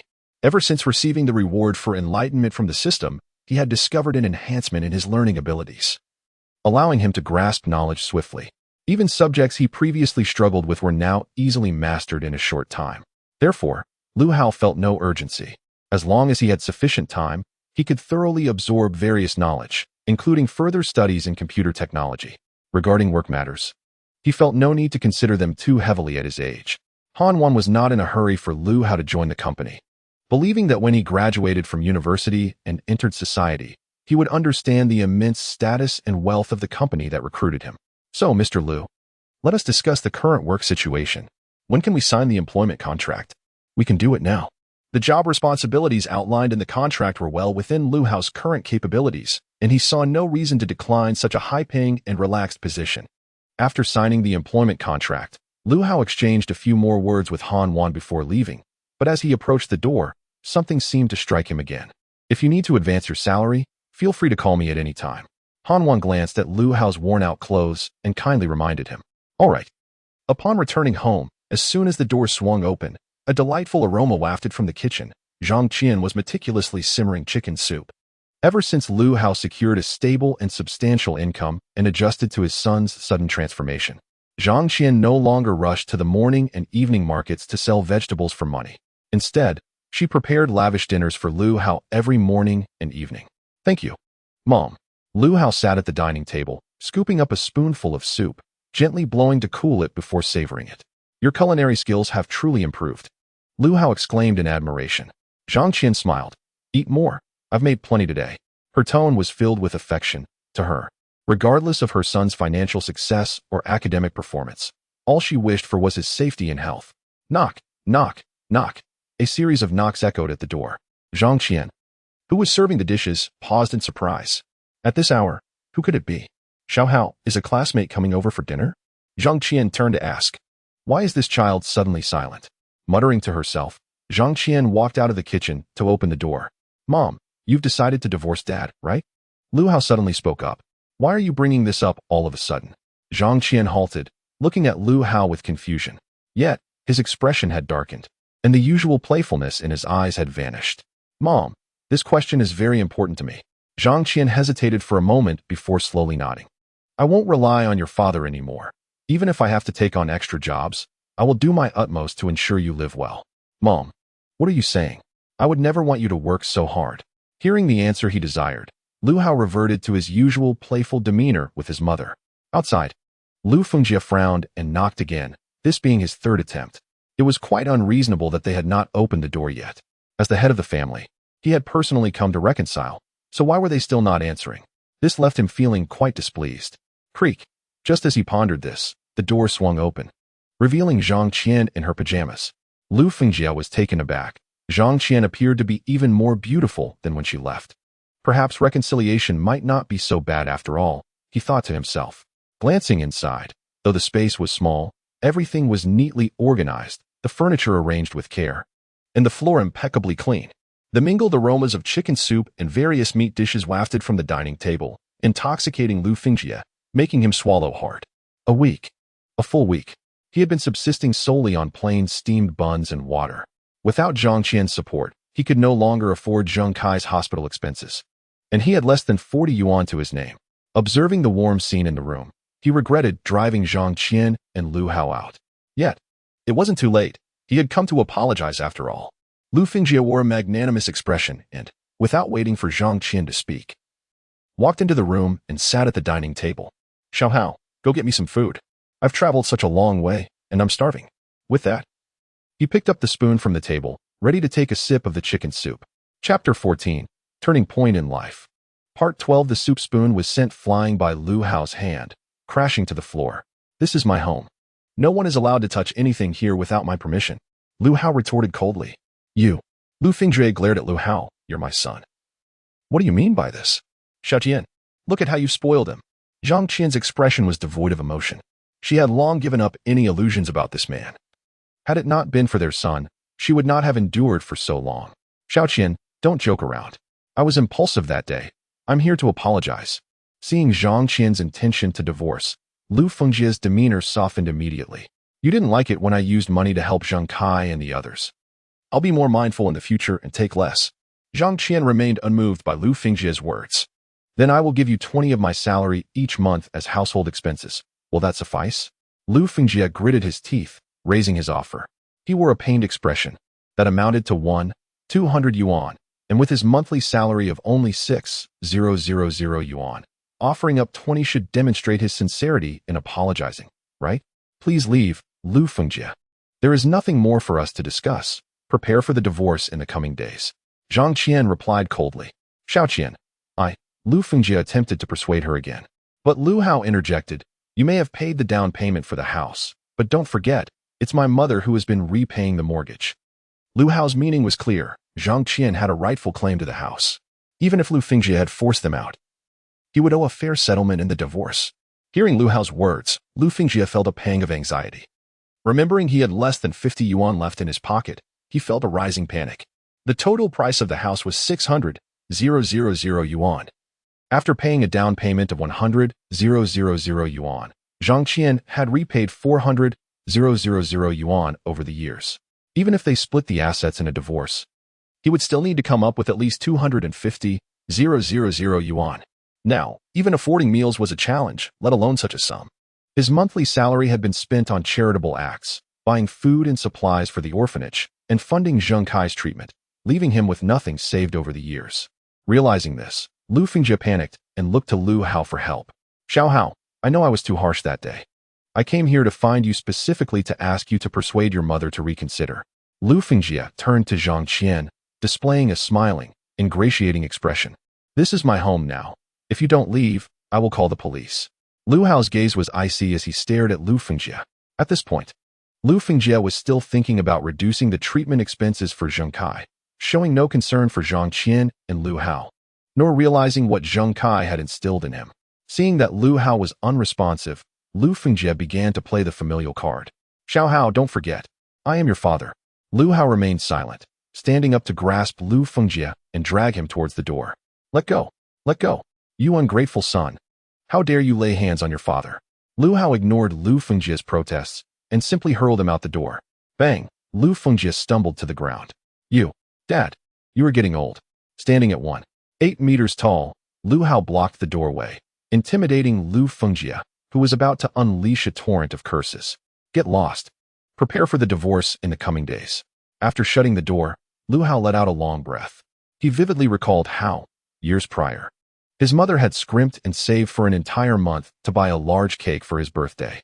On that day, he had lit the candles atop a mound of plain rice, an experience akin to offering incense to the deceased, devoid of any joy. Lu Fengjie was preoccupied with how to do charitable works, buying food for the children at the orphanage and furnishing their needs.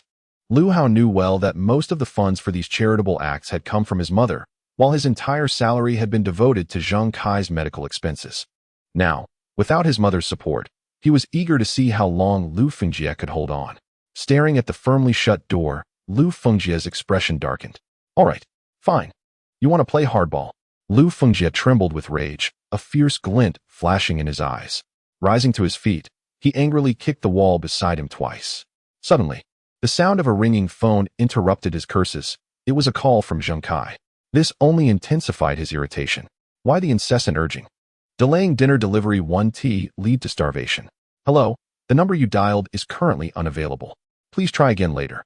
Zheng Kai hung up, his anxiety swelling within him. He turned to glance at the clock on the hospital wall, 9:36. At this hour, Lu Fengjie would typically have already delivered the meal and left. Brother, I'm so hungry. Why has Lu Fengjie come yet? Zhang Lily looked at her dazed brother sitting on the bed, her beautiful eyes filled with displeasure. She felt faint from hunger, yet Lu Fengjie had not yet arrived with food.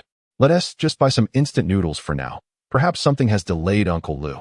Zheng Kai affectionately patted Zheng Lily's head and transferred some money to her via his phone. Upon receiving the funds, Zheng Lily pouted. It seems like all those Lu people are the same.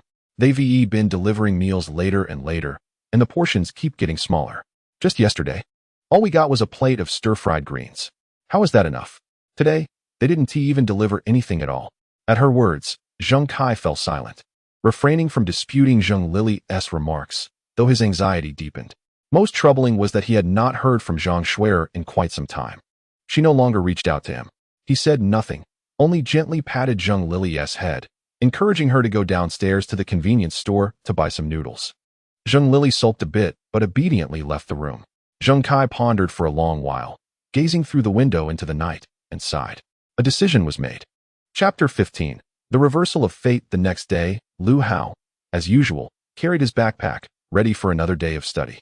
Upon arriving at the school gate, he noticed a crowd gathering. Is this Zheng Kai from your class? I heard he keeps up with his studies even while in the hospital, always ranking first in his grade. Not only is he smart, but he is also quite handsome. Yes, if it weren't for his health issues, he wouldn't have to stay in the hospital all the time. It's so unfair. How can fate play such tricks on a student of such virtue? In the center of the crowd stood Zheng Kai, clutching a bag of medication. Prolonged hospital treatment had drained his complexion and slimmed his figure. Yet it did not diminish his striking appearance, particularly his gentle eyes, which drew attention. The gathering naturally attracted Lu Fengjie's attention. As a student in his charge, Zheng Kai was a key figure in the class and thus received heightened scrutiny. Lu Fengjie stepped into the crowd, surveying his surroundings. Xiao Kai, you're out of the hospital? You need to rest and recuperate properly. Seeing Lu Fengjie approach, Zheng Kai offered a slight bow. Lu Fengjie smiled. No matter how hard you study, your health comes first. If you have any questions in the future, just come to my office. Thank you, Uncle Lu. Zheng Kai replied with a smile, though a flicker of disappointment passed through his eyes. He had not anticipated Lu Fengjie would not even express concern over his discharge. Just yesterday, he had failed to reach him by phone, and no meal had been delivered. Lost in thought, Zheng Kai inadvertently locked eyes with Lu Hao in the distance. And upon seeing him, he paused momentarily. Standing in the sunlight, Lu Hao exuded an air of elegance, with striking features. Deep-set eyes that seemed to see through everything yet remained inscrutable, causing a flutter in the hearts of onlookers. Was Lu Hao always like this? A thought arose in Zheng Kai's mind. He distinctly remembered Lu Hao as an ordinary boy, standing at 7 meters tall, easily overlooked in a crowd. Yet upon closer inspection, he appeared unchanged. Perhaps it was merely a change in his aura? At the same time, as Zheng Kai noticed Lu Hao, Zhang Ping, hidden in the depths of consciousness, also took note of him. This marked Jiang Peng's first encounter with the protagonist of this world. Zheng Kai was enveloped in a faint golden glow, immediately recognizable to Jiang Peng, the protagonist's halo, a phenomenon that gathers the world's fortune to elevate oneself, capable of diminishing the intellect of others. However, the aura surrounding Zheng Kai was subtly fraying, likely due to prior disruptions to his fortune. Mission triggered, malicious Zheng Kai. Completion reward, 1 spin on the lottery wheel. Failure penalty, none. The sudden mission startled Lu Hao, but he quickly broke into a radiant smile. It's finally here. Xiao Hao, you're at school so early? Just as Lu Hao processed the system's task, he heard Zheng Kai's voice. As he spoke, the attention of others was drawn toward them. Who is that? It seems Zheng Kai knows him well. Isn't that Lu Hao? The one who consistently scores at the bottom in exams. I heard he is particularly petty lately. Really? He looks quite handsome, yet he is a little thug? Indeed. I heard from their class that he lacks compassion and has a dark heart. As the crowd buzzed with gossip, Lu Fengjie pretended not to hear, unaffected by the disparaging remarks about Lu Hao. Are we familiar? Lu Hao coldly regarded Zheng Kai, his indifferent expression causing Zheng Kai to feel awkward. However, Zheng Kai quickly regained his composure and continued to smile. Xiao Hao, don't misunderstand. I mean no harm. I just wanted to thank you for your blood donation these past days and for agreeing to donate a kidney for me. I truly don't know how to express my gratitude. His voice was sincere and heartfelt, gradually quieting the murmurs around them, causing others to look at Lu Hao with newfound interest. Humph. Lu Hao scoffed disdainfully, his eyes filled with mockery. He glanced at Lu Fengjie not far away, knowing instinctively what slanderous remarks had been made behind his back. My life is quite valuable. I don't need your gratitude. Donating a kidney? You must be dreaming. Zheng Kai's expression stiffened slightly, confusion etched on his face. But Uncle Lu told me just a few days ago that you agreed to help with the kidney match. Xiao Hao, what are you saying? Didn't you promise to donate a kidney to Zheng Kai just a few days ago? Why are you suddenly backing out today? Before Lu Hao could respond, Lu Fengjie interjected. He feared that the incident of seeking Zhang Qian's forgiveness would be revealed, for he had always been the head of the family and could not afford to lose face. Otherwise, how could he hold his head high before other teachers in the future? Beside them, Zheng Lili stepped out of the crowd, continuing the conversation. Lu Hao, I know you resent my brother. Uncle Lu donated money to our orphanage to help us, and your mother is threatening divorce. But do you realize that Uncle Lu is doing good? Why are you so selfish? Under the pressure from several individuals, they shifted the blame entirely onto Lu Hao and his mother. Others began to look at Lu Hao differently. I only heard that his studies were poor. I didn't realize he was so selfish. Indeed, his father gives some money to help orphan children, and his mother threatens divorce. That is too much, isn't it? Agreeing to something and then backing out? Such character. Listening to the surrounding discussions, Lu Fengjie felt a sense of satisfaction. With so many people pressuring Lu Hao, he would inevitably comply. After all, they were still naive students, untouched by the complexities of society. As the surrounding discussions grew increasingly fervent, Lu Fengjie hastily attempted to mediate. Xiao Hao, let us do this. Tonight, we shall go to the hospital for a kidney match. Let us finalize this matter. Everyone else, disperse, do not linger here. Why should I donate to him? Lu Hao replied coldly, casting a disdainful glance at him. Lu Fengjie furrowed his brow. Xiao Hao, cease this nonsense. What do you mean? Your classmates are watching. Do you wish to default on your obligation? The contempt directed at Lu Hao from the others intensified in response to Lu Fengjie's words. Many among them were eager to offer a kidney to Zheng Kai. With so many individuals participating in the matching process, was it conceivable that no compatible donor could be found? Lu Hao surveyed the crowd, a faint smile creeping across his face. Upon uttering those words, the previously murmuring group fell silent. Why should they be compelled to donate a kidney? While some expressed a willingness to assist Zheng Kai, they did not wish to be provoked into moral outrage. Nor were they inclined to sacrifice their own health for another's benefit, potentially shortening their own lives by years. As Lu Hao's statement hung in the air, Lu Fengjie's expression soured dramatically. Previously, when Lu Hao had resisted donating blood, Lu Fengjie had taken a superior stance, believing that soon Lu Hao would succumb to his inner turmoil and voluntarily offer his blood. Yet, he never anticipated being openly contradicted this time. Zheng Kai was momentarily taken aback. He recalled that Lu Hao had never before dared to challenge his father, typically characterized by his honesty and lack of assertiveness. Lu Fengjie, at a loss for words, gazed at Lu Hao, struggling to articulate a response. Observing the indifference of those around him, he could only storm away in frustration. After Lu Fengjie departed, Zheng Kai and Zheng Lili followed suit, their heads bowed. Lu Hao, nonchalantly slinging his backpack over his shoulder, turned and headed toward the classroom, disregarding the idle chatter that ensued. Thus, a minor episode passed. Upon entering the classroom, a mechanical notification sounded. Mission complete, malicious Zheng Kai. Reward, 1 spin of the lucky wheel. Hearing this, a smile tugged at Lu Hao's lips, another opportunity to claim a mysterious reward. He often found it curious that each verbal exchange could yield a chance at a lottery. In contrast to the usual narrative where protagonists had to engage in battles to earn rewards, his system seemed to operate on a different algorithm, one that he deemed too simplistic to comprehend. Yet, he felt no urge to inquire further, as without the system, none of his current circumstances would be possible. Yawn. Jiang Peng, bored, flipped through the unfolding narrative when suddenly he sneezed inexplicably. He rubbed his nose, puzzled. How could he catch a cold while being a system entity? Observing Lu Hao activating the lottery panel, Jiang Peng carelessly discarded a pre-prepared reward. Reward obtained. Inferior Protagonist Halo. Ding. Congratulations, host. You have won the grand prize from the mysterious wheel.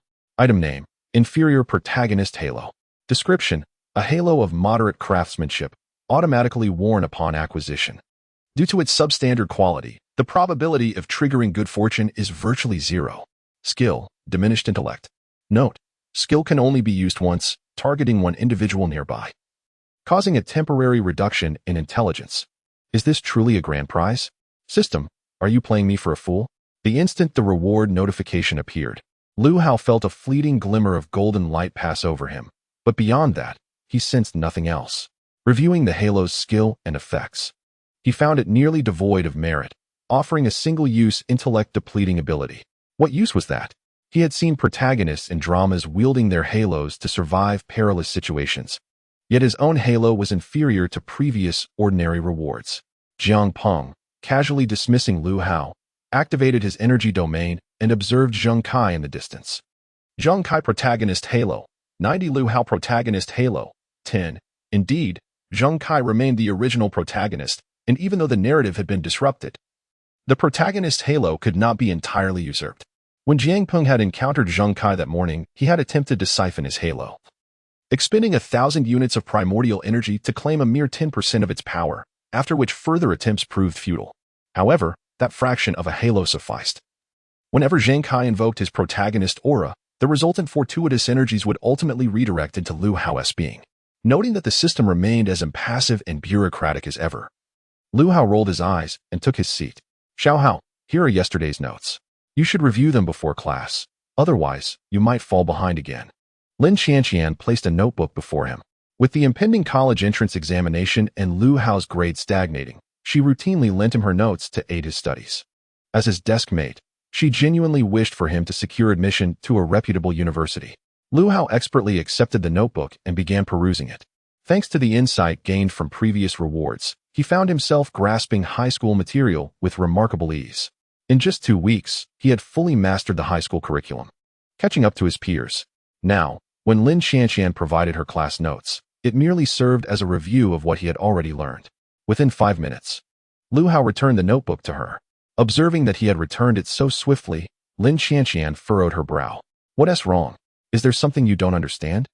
No, I understand everything, Lu Hao replied candidly. Yet, Lin Qianqian could hardly believe him. How could someone who consistently ranked at the bottom of exams suddenly master the classroom knowledge in a mere fortnight? It seemed implausible, seeing Lu Hao's claim as dubious. Lin Qianqian engaged him in a discussion over the problems. Meanwhile, in the distance, Zhang Shuier glared at the two, her fists clenched tightly.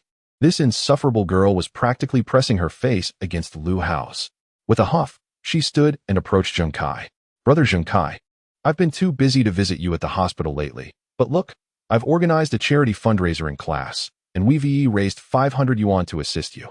As she spoke, Zhang Shuier produced 5 crisp bills, placing them in Zheng Kai's hands. This is the goodwill of our entire class. We hope you recover swiftly. Her voice was deliberately loud, leaning closer to Zheng Kai, her gaze darting toward Lu Hao. This guy was ignoring her. Zheng Kai, oblivious to her actions, glanced at the bills in her hand but did not accept them. A cold smile played at his lips. This was not a genuine effort to help him, but merely a facade to avoid the responsibility of donating blood. Contributing a meager 500 yuan allowed them to adopt a moral high ground while evading their obligation to offer blood. Xiaoxua, please return the money to everyone. They shouldn't waste their funds on my behalf. My illness is quite serious. Zheng Kai declined politely, maintaining his gentle smile. He stood and bowed to those around him. Truly, fate was unkind. How could someone as good-hearted as Zheng Kai be afflicted with such an illness? Indeed, I recall when Zheng Kai first arrived. He participated in the national mathematics competition and won first place. What a shame. Unlike some individuals, it seems he didn't contribute to the class fundraiser. A small group gathered, expressing sympathy for Zheng Kai's plight. As they continued discussing, a male student mentioned the fundraising, causing the others to fall silent, their eyes occasionally darting towards Lu Hao with evident disapproval. Chapter 17. The Reversal of Life. Lu Hao, you claim that you won't donate blood. But how can you refuse to contribute financially? Do you not possess even a modicum of compassion for your classmates? A boy, unable to contain himself, directed his inquiry towards Lu Hao. There was also another motive. He was one of Zhang Shui's admirers, hoping to leave a favorable impression on her. Unfortunately, Lu Hao paid him no heed, continuing to discuss the problems with Lin Qianqian, his attention unwavering. Lu Hao. The boy, feeling humiliated by Lu Hao's indifference, shouted in frustration. Are you deaf? Hearing the commotion, Lu Hao lifted his head. Is there something you wish to discuss? The boy, infuriated by Lu Hao's nonchalance, retorted. What do you think? Zheng Kai is unwell. As a classmate, if you refuse to donate, at least show some concern. Why are you so selfish? How can you say such things? Donations are a matter of personal choice. You cannot coerce someone into giving, Lin Qianqian interjected, frowning at the boy's remarks. Lu Hao closed his notebook, turning his cold gaze towards him. In that instant, the boy felt as though he were being scrutinized by a ferocious beast, a sense of unease creeping in.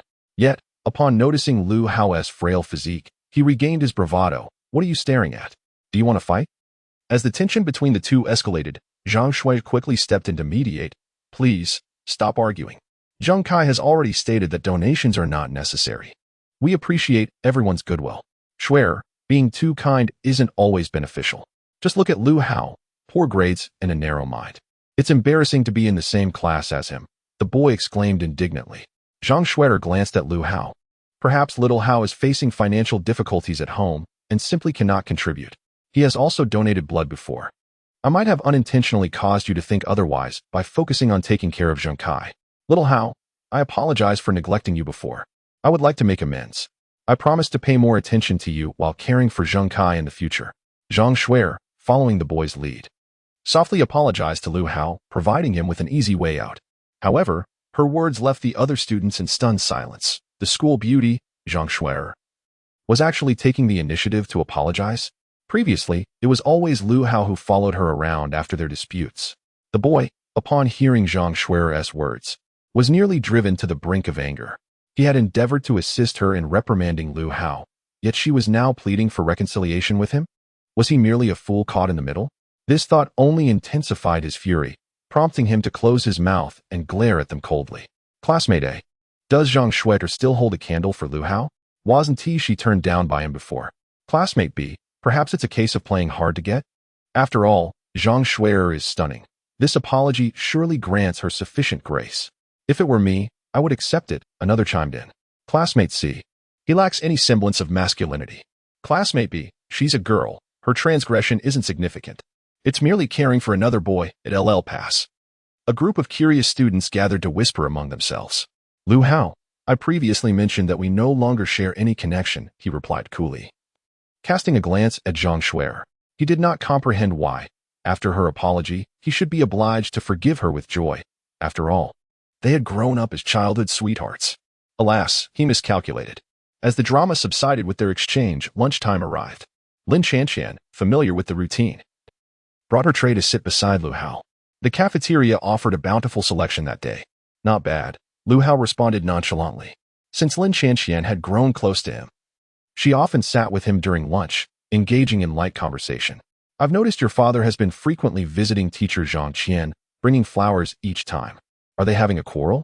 Lin Qianqian inquired with curiosity. This situation was obvious to any onlooker.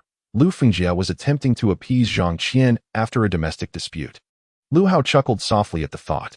That fellow, unable to confront me directly, has taken to seeking forgiveness from Zhang Qian. No wonder he hasn't troubled me since this morning. However, he didn't require such a father. Wow, your expression is rather fierce. Perhaps I should refrain from discussing it, Lin Qianqian observed, noticing Lu Hao's increasingly somber demeanor, suspecting something troubling had occurred at his home. Realizing his own reaction, Lu Hao dismissed it as trivial. Silence enveloped them, rendering the atmosphere quite awkward.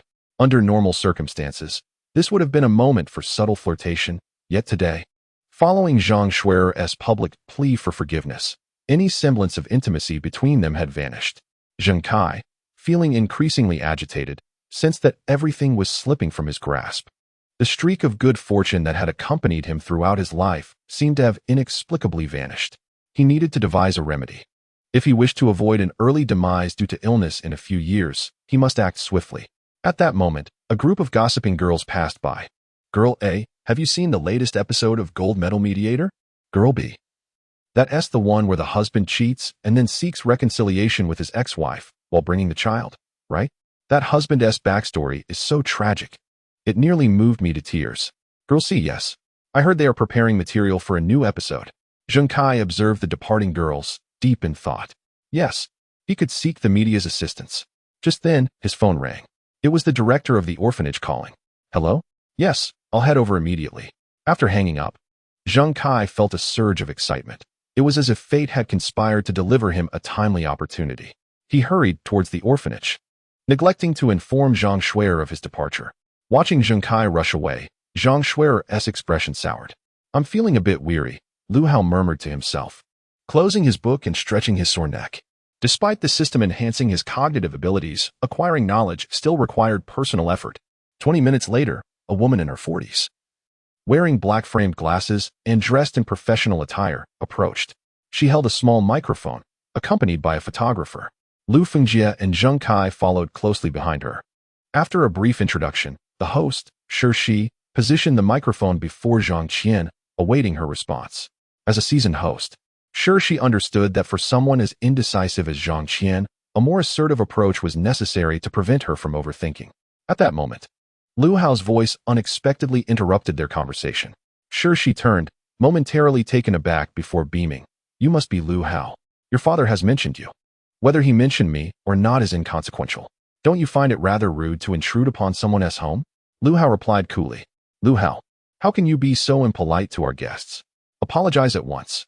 Lu Fengjie chastised from the side. Lu Hao shot a glance at Lu Fengjie. And you? The one who intrudes upon private residences. Have you prepared the funds for the division of assets in the divorce? You, Mr. Lu, it's quite all right. I've heard your son can be a bit mischievous. Meeting him today confirms your description, the host interjected, sensing a potential argument brewing. Lu Fengjie huffed and fell silent. Lu Hao glared at Shi. I dislike uninvited guests. You are to leave my home at once. Lu Hao's firm stance compelled Shi to withdraw once more. After being repeatedly asked to leave, even Shi's patience wore thin, her expression darkening. Lu Hao, little one, matters concerning adults are not for children to meddle in, understand? Today, we have come to see your mother, not you. Even when communicating with other invited guests, they have been quite polite. You may leave. My son does not wish to see you, nor will I attend. Zhang Qian interjected, her heart solely devoted to her son. Since Lu Hao was unwilling to go, she naturally would not accompany him. Ms. Zhang Qian, your divorce from Mr. Lu Fengjie is a significant matter between the two of you. It cannot be casually concluded. We will send a special vehicle to pick you up on Sunday, Shi continued to persuade, casting an increasingly disapproving glance at Lu Hao. Zhang Qian politely declined, stating, This is not necessary. Lu Hao, we will go on Sunday. Now please leave. Before Zhang Qian could refuse again, Lu Hao seemed to have changed his mind and agreed. Upon hearing this, Shi's expression brightened considerably, and she regarded Lu Hao with newfound warmth. Very well, we shall see you on Sunday. With that, she signaled for the others to depart, anxious that Lu Hao might retract his decision. Lu Hao smiled, reassuring his mother, It's all right, Mom. The matter of the divorce needs resolution. Lu Fengjie frequently bothers you, and it is time to put an end to this.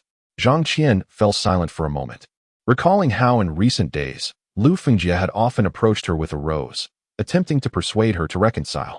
Even the other teachers in the office, witnessing Lu Fengjie's persistence, had urged her to reconsider. Xiao Qian, look how many times teacher Lu has come to see you. Any conflicts between you should be set aside. Indeed, half a lifetime has passed. Some matters should not be overly scrutinized. These were the very words they had exchanged. Oblivious to the true experiences that had shaped Zhang Qian's sentiments, only perceiving the surface and urging reconciliation. Zhang Qian found it difficult to articulate her feelings about Lu Fengjia's actions, which had caused her growing disappointment. "All right, I will listen to you, Mom." Zhang Qian softly acquiesced. Lu Hao nodded appreciatively, his sudden change of heart motivated by another reason. Task triggered. Completely resolve Lu Fengjia's intentions. Synopsis. In previous years, due to Lu Fengjia's charitable donations, the family faced financial strain. After their separation, Lu Fengjia, unable to continue his charitable work due to lack of funds, seemed to be contemplating reconciliation. Finalize the divorce to grant your mother a blissful later life. Completion reward, 1 spin of the lottery wheel. Failure penalty, none. After marriage, this man exhibited little understanding of nurturing his wife, commanding the girl to tend the fields, cook, and share a bed, while he hovered behind her, preventing her escape. At the slightest sign of resistance, he would not hesitate to beat her mercilessly, leading to her demise in her desperate bid for freedom. The production team learned that the girl had been brutally killed by a middle-aged man. Closing the plotline panel, Jiang Peng reflected deeply on the narrative. Following the standard trajectory, Lu Hao would inevitably follow the same tragic path as this young girl. Under the scrutiny of national public opinion, overwhelmed by the burden, he would ultimately donate a kidney and blood to Zhang Kai, selling his house to raise the surgical fees, awaiting full recovery to embark on a life of resurgence. After the college entrance examination, he would gain admission to a prestigious domestic university and sign an adoption contract with Lu Fengjia. Upon entering society, he would secure contracts with renowned enterprises, earning a salary in the millions. To express gratitude, Zhang Kai would regularly contribute a pension to Lu Fengjia, who, upon receiving funds, could continue his philanthropic endeavors and bask in the accolades of others. Conversely, Lu Hao, after losing a kidney, found his health considerably diminished, unable to engage in labor, ultimately relying on Zhang Qian for support. Following their divorce, both Lu Hao and Zhang Qian lost their home, resorting to renting a modest basement, resigned to a meager existence. However, Jiang Peng's lips curled into a slight smile. As long as he was present in this world, such tragedies would not recur. Just as he stepped out of the house, Lu Fengjia appeared, visibly anxious. Without reconciling with Zhang Qian, he could not afford the orphanage's expenses. Burdened by the title of a benefactor, the hopeful eyes of the children in the orphanage weighed heavily on his conscience. Success in reconciliation would ensure Zhang Qian's support, alleviating any concerns regarding donations to the orphanage. He had stifled his initial thoughts of selling a house to fund Zhang Kai's surgery, opting instead for a polite demeanor, adorned with a professional smile. Sure, she held a favorable view of Lu Fengjia, frequently contributing funds to improve the living conditions for the orphanage's children and aspiring to adopt the ailing Zhang Kai, wishing to afford him a brighter future. "Thank you for your help today, Sister Shirshi," Zhang Kai sweetly called out, grasping Shirshi's arm. Observing the smile on Zhang Kai's pale face, Shirshi responded warmly, "Rest assured, the director of your orphanage has shared the medical records with me. I will do my utmost to assist you." At that moment, a vehicle pulled up beside Shirshi, the window gradually rolling down to reveal a fellow uniformed individual. Having achieved her objective for the day, Shirshi affectionately ruffled Zhang Kai's hair, exchanged a few more words, and then boarded the car with the photographer, leaving. Watching the car disappear into the distance, Zhang Kai's face retained a radiant smile, though the corners of his mouth slowly began to falter. He exhaled deeply, realizing that with proper handling and media pressure on Lu Hao, he could resolve the current chaos. He could not believe that a newly adult student could possess such maturity. Suddenly, Zhang Kai felt an inexplicable wave of unease, as if he had lost something profoundly significant. Zhang Kai's Protagonist Aura, 60, Chapter 19, A Life of Resurgence. Part 17. Furrowing his brow, he checked his body and, finding no issues, let out a sigh of relief. Perhaps the recent events had caused a momentary illusion. After bidding farewell to Shirshi, Lu Fengjia inquired about Zhang Kai with concern. Zhang Kai politely declined. "No need, Uncle Lu. I am working part-time and find instant noodles sufficient for my evening meals." "Very well. Should you find yourself in need, do not hesitate to reach out." Zhang Kai had disowned Lu Fengjia's intentions. Ever since the hospital ceased delivering meals to him, he had lost much of his previous regard for Lu Fengjia. Just moments after parting ways, Lu Fengjia's phone rang. noticing the caller's name. He cast another glance in Zheng Kai's direction to confirm he had moved far enough away before answering. Hello? Mr. Liu. Regarding the matter you previously consulted our law firm about, we have reviewed it. I have a general understanding of your situation. However, in a divorce, you can only split the assets given that your wife bears no fault. Is there no other option? Lu Fingjie pressed. If you wish for your wife to leave empty-handed, it is not impossible. For instance, if she were at fault within the marriage. Lu Fingjie at fault? He echoed, contemplating infidelity. Upon hearing this, Lu Fingjie's expression darkened. He was well aware of Zhang Qian's character. Apart from her early morning and evening visits to the market to sell vegetables, she spent her time teaching at school, with her only male acquaintances being those involved in her salary distribution. He had not anticipated that even the lawyer would be unable to assist him. Was this money truly unavoidable? Noticing Lu Fingjie's prolonged silence, the voice on the other end interjected. It is not necessary for the other party to have committed an offense to label her as unfaithful. However, this will incur a fee. Lu Fingjie, eager for any hope of having the other party leave with nothing, quickly agreed. Very well, let us arrange a place to discuss the details. Days swiftly passed, and before long, Sunday arrived. Lu Hao sat in the audience, peering through the screen behind the host, where the live broadcast displayed real-time footage, highlighting interpersonal relationships and names. With viewers' comments scrolling at the top, the new episode had finally begun, and he wondered which family with a fractured bond would be featured this time. Indeed, what I anticipated was the unfolding of the narrative. The previous episode, which chronicled the salvation of a small family, had moved me to tears. My excitement grew as the barrage of comments flowed across the screen, and the darkened frame transitioned to a hospital setting. As the camera panned, it revealed a frail young boy seated on a hospital bed, his delicate face pale and weak, appearing as if a gust of wind could topple him. Yet, his illness could not obscure his handsome features, and his pallid countenance elicited a sense of compassion. Cough, cough. Hello everyone, I am Zheng Kai, a child sponsored by Uncle Lu Fingjie, he said, his voice cracking. Due to my long-standing health issues, I have burdened Uncle Lu's family, causing discord between them. At this juncture, Zheng Kai's eyes suddenly welled with tears. To treat my illness, Uncle Lu quarreled with Andy, contemplating divorce. I feel sorry for them, but even more so for their son, Lu Hao. I have taken away his father's affection. The scene shifted to Lu Fingjie, who appeared disheveled in a wrinkled suit, his face haggard. He gazed into the camera, unable to suppress his tears. After speaking, he began to sob. The camera slowly retreated, revealing an orphanage where a dozen children stood beside him. Upon seeing Lu Fingjie weep, they rushed to him, trying to wipe away his tears. Uncle Lu, don't cry. You promised to play games with us, remember? One child exclaimed. Yes, Uncle Lu, don't be sad. Have a candy. I've saved this for days. Another chimed in. Surrounded by the children, Lu Fingjie smiled, reaching out to pat a cherubic boy of about 5 years. The children's eyes reflected an unwavering dependence. They were oblivious to the complexities of adulthood, knowing only that this familiar man often brought them treats and taught them elementary knowledge. The scene froze, encapsulating a moment of warmth and beauty. The narrative transitioned again, this time featuring Lu Fingjie's friends. You ask about old Lu? He is a good man, always willing to tutor students who struggle academically. A familiar teacher praised enthusiastically. Lu is truly a kind-hearted soul. When my family faced difficulties, he insisted on providing tutoring for my child without asking for a dime, even refusing the fruit I offered. A mother of one of his students extolled. Little Lu? Whenever something breaks in my house, he is the first to come and help fix it. He is genuine, with great character and knowledge. We need more people like him in this world, a neighbor remarked, filled with admiration. The scene shifted once more to Zheng Lily, who carefully held a bowl of food, feeding the frail Zheng Kai. As these poignant images flashed by, the barrage of comments ignited. No way. A man like him is getting a divorce? Is that woman, Zhang Qian, out of her mind? I'm curious about Lu Hao. With such a wonderful father, how can he not persuade his mother? And he expects an apology from his father? If I had such a father, I'd feel as if I'd struck gold. Chapter 20.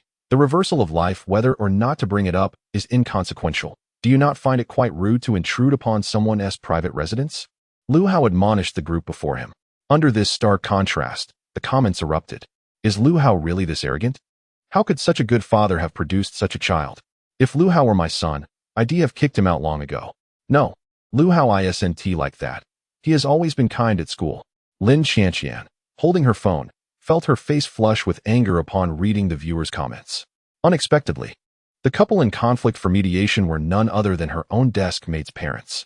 Seeing so many people lambasting Lu Hao, she could no longer remain seated. After being classmates with him for so long, she was well aware of his character. Buzzing sounds from her phone signaled a message from Lin Qianqian. At the same moment, Han Wan also sent a message. This surprised Lu Hao. He hadn't anticipated Han Wan would reach out to offer assistance, considering he was merely a part-time worker at an intelligence company. The contract was clear. He worked 1 hour daily, with the company dispersing his remuneration monthly. Task updated. Task triggered. Completely extinguish Lu Fengjia's hopes. Synopsis. In previous years, due to Lu Fengjia's charitable donations, his family faced financial strain. After their separation, he seemed to contemplate reconciliation, but we aim to ensure a complete divorce, granting your mother a blissful later life. Additional conditions. Accomplish this task without external assistance. Completion reward. 1 spin on the lottery wheel. Failure penalty. None. Jiang Peng was equally taken aback. In the original storyline, Lu Hao would not have engaged deeply with the company. His introduction to it stemmed solely from his own capabilities. However, the fact that the company proactively reached out to assist him was beyond Jiang Peng's expectations. Observing the aura of potential radiating from Lu Hao, he couldn't help but smile. Lu Hao's protagonist aura. 40. It was the ability of the protagonist's aura. Even if it wasn't as potent as Zheng Kai's, triggering a few fortunate events was well within reach. However, Jiang Peng had no intention of allowing Lu Hao to harness this power.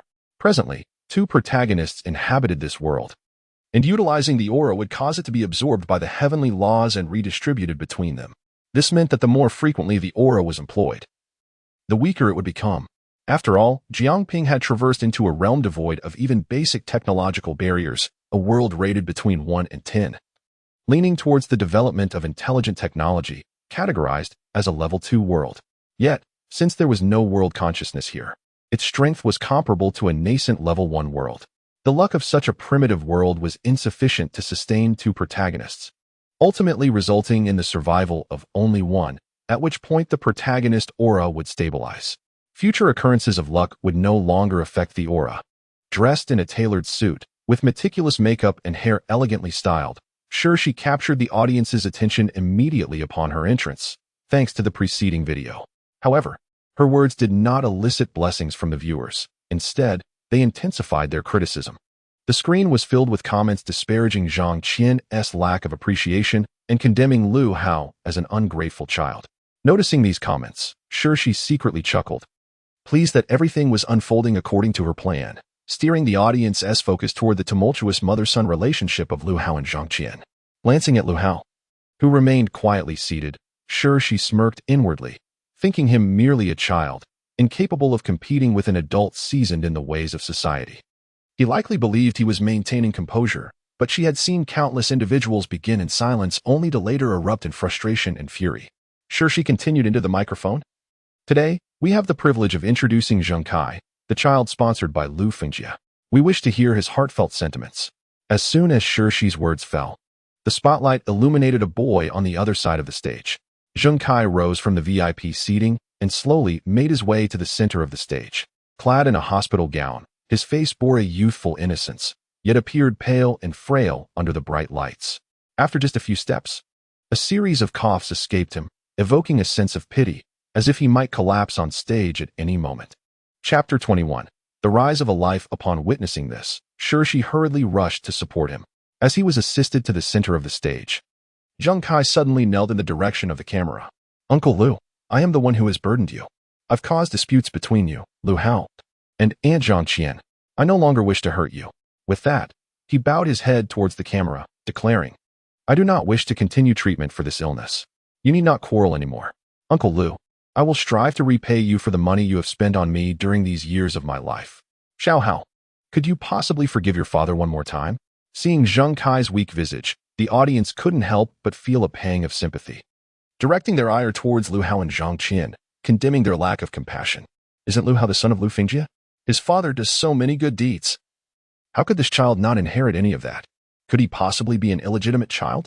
After all, good character seems entirely absent in him. As Zhang Qian gazed at the barrage of accusations flooding the screen, her body trembled with fury. Could she not see the truth? Suddenly, a hand rested on her shoulder. "Mom, don't worry. I will handle this," came Lu Hao's calm voice from beside her. Seeing his composed demeanor, Zhang Qian felt reassured. It seemed her child had matured. On stage, after Zheng Kai knelt, Lu Fengjie stepped forward, the spotlight casting its glow upon him. His wrinkled suit made him appear as if he were a beggar.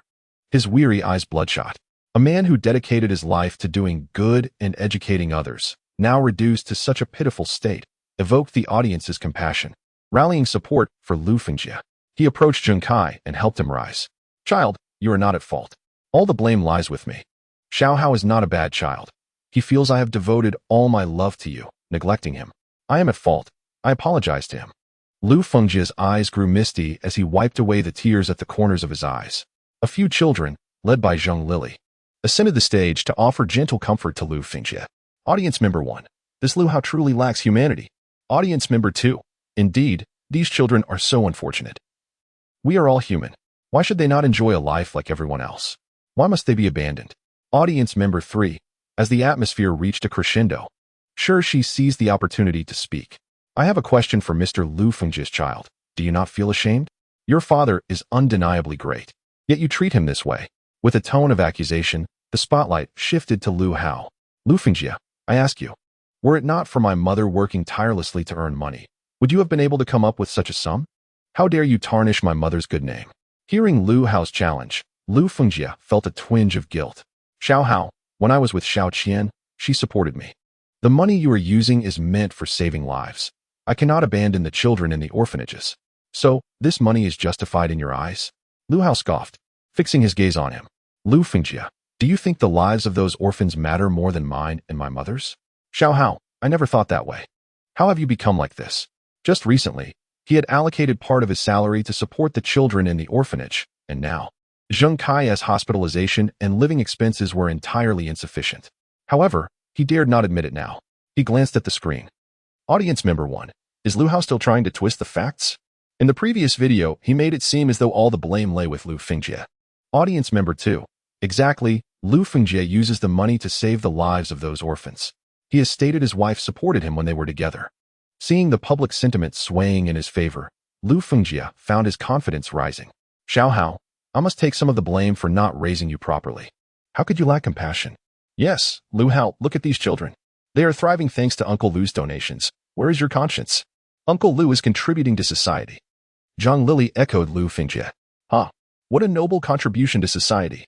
Lu Hao retorted with a sneer. "Why don't you consider how he has treated my mother? He took that money to renovate the orphanage, buy medicine, and donate clothes, without contributing a single penny to our household. How could that be? Lu Fengjie voluntarily spent that money on us. Why should it be returned to you? It has nothing to do with us."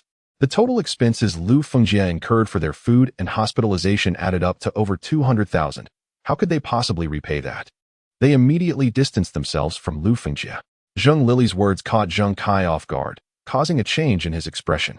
He turned to Lu Fengjie, whose face also darkened. Audience member 1. Is this true? Did Lu Fengjie donate all the money and leave nothing for his family? Audience member 2. This is rather extreme. At this moment, she grew anxious. She hadn't anticipated that Zheng Lili, who was on the verge of adulthood, would display such immaturity. The public sentiment that had initially been against Lu Hao was now largely neutral. If this continued, the couple would surely divorce. While contemplating how to salvage the situation, a backstage staff member brought forth a report. "Sister Sure, the law firm sent this report over. They said they can help you resolve this issue now." She opened the report and her eyes brightened. It was indeed timely.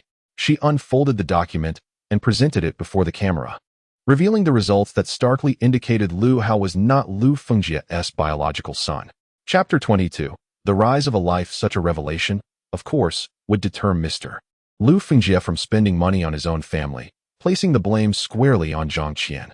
Lu Hao, despite his young age and glib tongue, was not easy to deal with, prompting Shi to shift her focus.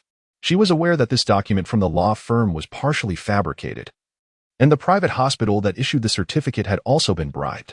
Just like the girl who escaped from the mountain village, there were countless news stories daily. Even if her side acted excessively, as long as she controlled the heat of the situation, it would eventually subside until no one mentioned it again. Zheng Kai's Protagonist Halo, 40. Lu Hao's Protagonist Halo, 60. Zheng Kai's golden aura dimmed once more, while Jiang Peng observed the fraudulent paternity test in Shixi's hands. Originally, this document would only emerge when Lu Hao donated a kidney and Zheng Kai fully recovered, coinciding with Lu Fengjia's announcement of divorce.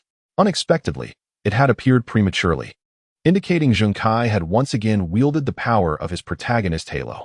Reaching into thin air, he gently grasped, retrieving an item that Jiang Peng had prepared in advance. Task difficulty has escalated due to unforeseen circumstances. System rewards are being dispensed early. Task: completely sever Lu Fengjia's intentions. Reward: 1 spin of the lottery wheel. Automatically using the lottery wheel. Reward: useful information. A series of notifications flashed as a wheel appeared in Lu Hao's hands before he could fully comprehend the situation. Even the previously anticipated interruption of the lottery wheel merely circled before him before vanishing. The system surely wouldn't provide predetermined rewards each time, would it? However, now is not the moment for such thoughts. Lu Hao glanced at the disc in his hand.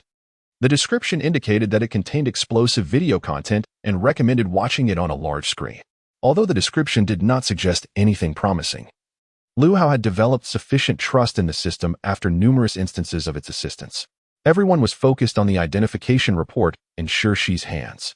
Beside her stood a staff member who, under the guise of Shixi's fabricated lies, held a paternity test report. Many netizens believed the claims made and began to launch a campaign against Lu Hao and Zhang Qian. This time, the backlash was far more intense than the previous keyboard battles. Some emotionally charged individuals began to dox Zhang Qian's home address online.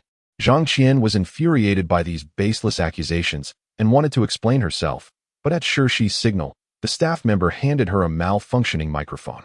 This rendered her voice inaudible, preventing her from communicating through the live broadcast.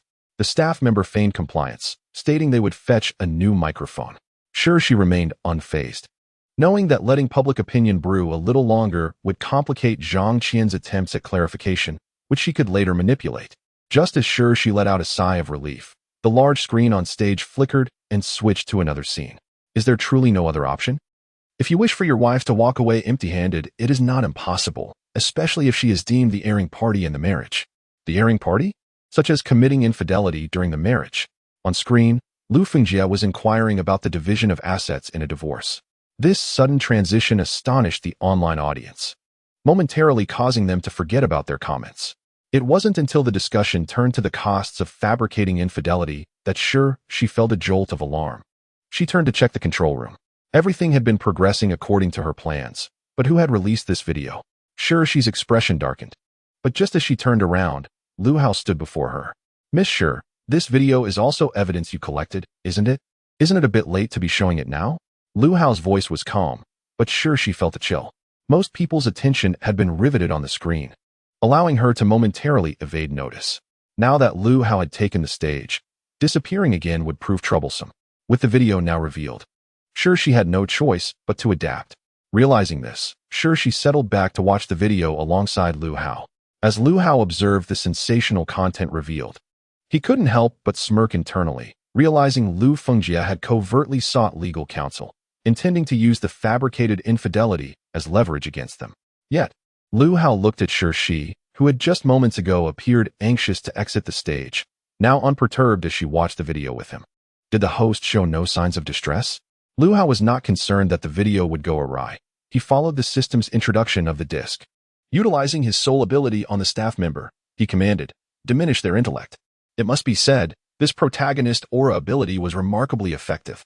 After using the skill on the staff member, Lu Hao simply stated that she had arranged for him to play the disc's materials, and without hesitation, the staff member took the disc and headed to the control room, asking no further questions. Lu Hao had not anticipated it would be this effortless. He had even feared that the skill might fail, preparing alternative methods to play the disc. To his surprise, it proved unexpectedly effective. The scene transitioned, and Lu Fengjia was invited to a law firm, where the discussions were quite amicable.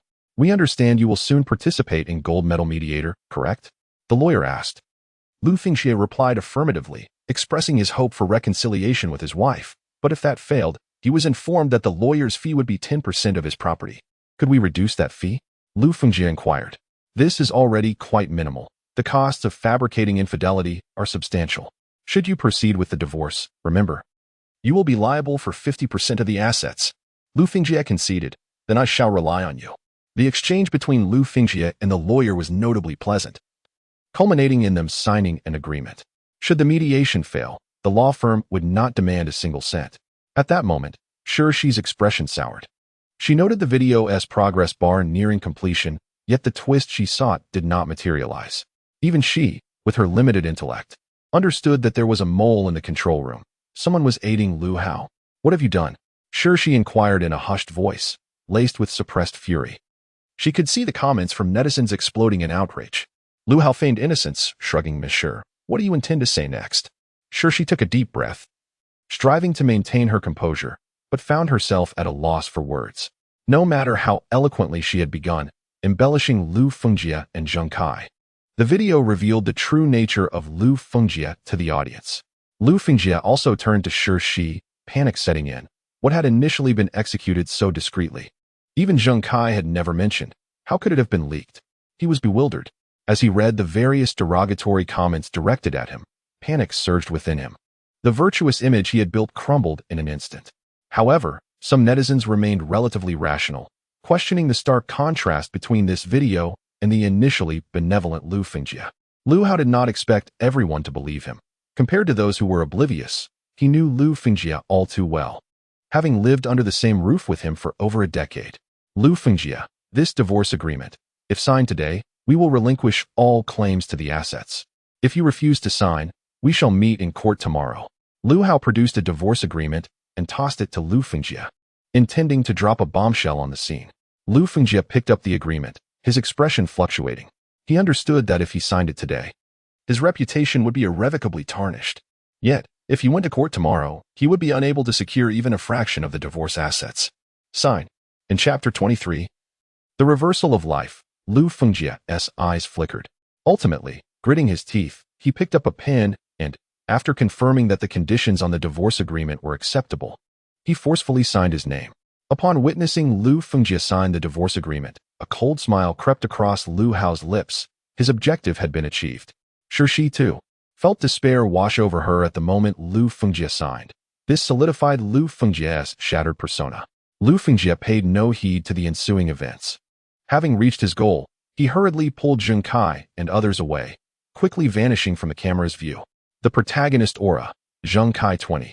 Lu Hao 80. The protagonist aura had shifted once more, and Jiang Peng took note. Glancing at the comments, only a small fraction discussed Zheng Kai, and the content was neither favorable nor unfavorable. Had he successfully evaded this incident by activating his aura? From the beginning until now, Zheng Kai continued to play the role of a severely ill patient, which kept the netizens' focus largely off him. Even when the truth eventually surfaced, he faced minimal negative backlash. However, Jiang Peng was unwilling to let the carefully laid plans unravel so easily. In the blink of an eye, he vanished from Lu Hao's consciousness. In the control room, a staff member, Ming Xuanyu, who had previously assisted Lu Hao in playing the video, was being ushered out, visibly flustered. He could not comprehend why, after encountering Lu Hao, he had mindlessly played the video for him. Regarding the broadcast of this content, it was aired without any prior consultation with Shirshi. He had witnessed the footage, and once this incident concludes, his career is undoubtedly doomed. Gaining entry into such a wildly popular television station requires immense effort. Indeed, the laws of this world remain unawakened. Suddenly, Jiang Peng appeared in the control room, closing his eyes to sense the atmosphere. Without Lu Hao's consciousness as a barrier, Jiang Peng could feel the world's exclusion of him, as if it were attempting to expel someone so foreign. However, since the laws of this world had not awakened, this exclusion could be circumvented merely by utilizing a minute amount of primordial energy, consuming 1 point per minute. Such a minor expenditure was trivial for Jiang Peng, who currently possessed thousands of points of primordial energy and could afford to squander it. Who are you? Unauthorized personnel are not allowed in the control room. Ming Xianyu reprimanded sharply as he beheld the sudden appearance of Jiang Peng. Just as he was contemplating ways to remedy the situation, this individual appeared before him, lacking a uniform or identification badge, and they had received no notification regarding the arrival of a superior, indicating that he must be an outsider who had sneaked in. Jiang Peng paid no heed to Ming Xianyu. He had no time for casual exchanges with these bystanders. He raised his hand and lightly snapped his fingers in the air. Snap! The previously anxious staff members scrambling to shut down various devices collapsed in an instant, slipping into a deep slumber. Ming Xianyu felt drowsiness wash over him as well, and in the final moment of consciousness, he caught a glimpse of Jiang Peng's retreating figure, and a fleeting thought crossed his mind. Is there truly a deity in this world? 10 minutes later, sure, she was utterly incensed. She furiously berated into the microphone, demanding the backstage crew to shut off the video. A wave of inexplicable panic surged within her. But more prominently was her fury. On screen, a girl, much like Lu Hao, was a student on the verge of taking her college entrance examination. Her clear gaze reflected her aspirations for the future. Yet, these upheavals did not extinguish her hope for life. Even though she endured daily beatings from that man, she steadfastly believed her parents would come to her rescue. Fortuitously, 3 years later, as the middle-aged man watched the girl tending to the fields, he suddenly injured his ankle and became unable to walk. Seizing the opportunity, the girl broke free from the man and the other villagers, finally escaping that nightmarish place. Bang! As the story concluded, Shirshi's microphone fell heavily to the floor, leaving her in a daze. At that moment, she could hardly dare to glance at the messages from netizens. Wow, this revelation is colossal. How could the system accurately provide such information that even I was unaware of? Is the system divine? Lu Hao pondered, yet he felt no need to dwell on such thoughts, for he understood that it was the system that had enabled his current self. Regardless of whether the system was a devil, it mattered not to him. Task completed. Completely eradicate Lu Fengjia's intentions. Task rewards will no longer be distributed. The reward was a data disk, possibly even a capitalist. Chapter 24, The Counterattack of Life. The authorities issued an announcement that a court hearing would commence in 2 days regarding the crimes committed by all involved, with sentences expected to range from 10 to 30 years. As for the man from the mountain village who had killed the girl, he was swiftly apprehended, facing multiple charges and a death sentence. The girl's parents publicly expressed their gratitude online, thanking the boy who had assisted them. After signing the divorce agreement, Lu Fengjie officially divorced Zhang Qian. The principal sat in his office, sighing deeply. Upon hearing the principal's intention to expel him, Lu Fengjie hastily offered him a cigarette. Lamenting, "Principal, I have taught in this school for decades without a single misstep. If you expel me now, no school will dare to employ me again." Lu Fengjie was not unintelligent. Given the gravity of the situation, resigning from this school would likely render him unemployable elsewhere. Moreover, he still had a mortgage to repay. How would he manage that? The principal accepted the cigarette, lit it, and took a deep drag. Lu Fengjie had a point. After so many years at this school, he had earned some merit, even if not much. The principal remained silent for a moment before speaking slowly. The pressure from public opinion was suffocating him. If Lu Fengjie were allowed to continue teaching, next year's student enrollment would surely suffer, and the entire school could face repercussions due to Lu Fengjie's actions. Realizing the principal had reached a critical juncture, Lu Fengjie could only nod in agreement. Then my salary can only be the minimum subsidy of 1,000 yuan per month. Xiao Lu, I know this may not sit well with you, but this incident has escalated too much. Please bear with it. The principal patted his shoulder, indicating he had done his best to assist. Although Lu Fengjie felt a pang of distress, he could only endure. Under the weight of public scrutiny, many netizens had even tracked down his address, with numerous individuals arriving at the school to berate him. Lu Fengjie felt discontent, but under these circumstances, he had no choice but to temporarily submit his resignation. If he continued working here, being dismissed by the school could result in losing even the meager 1,000 yuan subsidy. A month later, Xiao Hao. Which school are you planning to apply to? In the computer room, Lin Qianqian leaned toward Lu Hao, smiling brightly. Lu Hao gazed at his score. For the college entrance examination, out of a total of 750 points, he had achieved a score of 603. His time with the system had been far too brief for him to attain a higher score. This was the best he could manage. However, this score was sufficient for his desired major. He moved the mouse and filled in the application. Nansha University of Science and Technology, Computer Science. This was Lu Hao's planned pathway. The system had initially endowed him with computer skills, and starting from scratch in another field would be arduous. Rather than that, he preferred to enroll in the area he was most familiar with, thus accelerating his learning curve. He completed the form and submitted it. Nansha University of Science and Technology? Isn't the cutoff score for that school 603? Xiao Hao, Did you struggle academically before? Lin Qianqian exclaimed in surprise. Upon seeing Nansha University of Science and Technology, which was renowned as the best university in their city, she was puzzled. However, upon noticing Lu Hao's score, her astonishment deepened. A score of 603 seemed impossible. She was well aware of Lu Hao's previous academic performance, which had only improved in the last month. Even a genius could not achieve that. Lin Qianqian even began to suspect that Lu Hao had intentionally underperformed. Getting into this school should pose no problem. Lu Hao offered no explanation. After completing his application, he closed the computer and prepared to leave the school. Rising from his seat, he suddenly remembered something. What university are you planning to apply to? After years of being desk mates, now about to part ways, Lu Hao expressed a modicum of concern. Lin Qianqian glanced at her computer screen, which displayed a score of 583. After pondering for a moment, as if making a resolute decision, she turned to Lu Hao and smiled softly. I want to tell you. Fine, if you choose not to share, then so be it. Lu Hao chuckled in response. This was the first time Lin Qianqian had witnessed such a gentle smile from Lu Hao. Previously, he always wore a calm and indifferent expression during school, but today, his face bore traces of a smile, casting away the coldness as if he had transformed into a different person. That smile seemed to illuminate the darkness, dispelling the solitude of the night, causing Lin Qianqian's heart to flutter. With that remark, Lu Hao exited the computer room, completely vanishing from Lin Qianqian's sight. Longing for a reunion, Lin Qianqian murmured a wish in her heart, her eyes glimmering with hope. She filled out her admission preferences on her computer. Nansha University of Science and Technology. The admission line in previous years had been set at 580 points. She had a chance. Chapter 25. The turnaround of life 10 years later. In a dilapidated basement, Lu Fengjie sat despondently on the sofa, a beer in hand, surrounded by scattered, empty bottles. On the television before him, the figure of Lu Hao was being broadcast. Today marked a groundbreaking advancement, as Dr.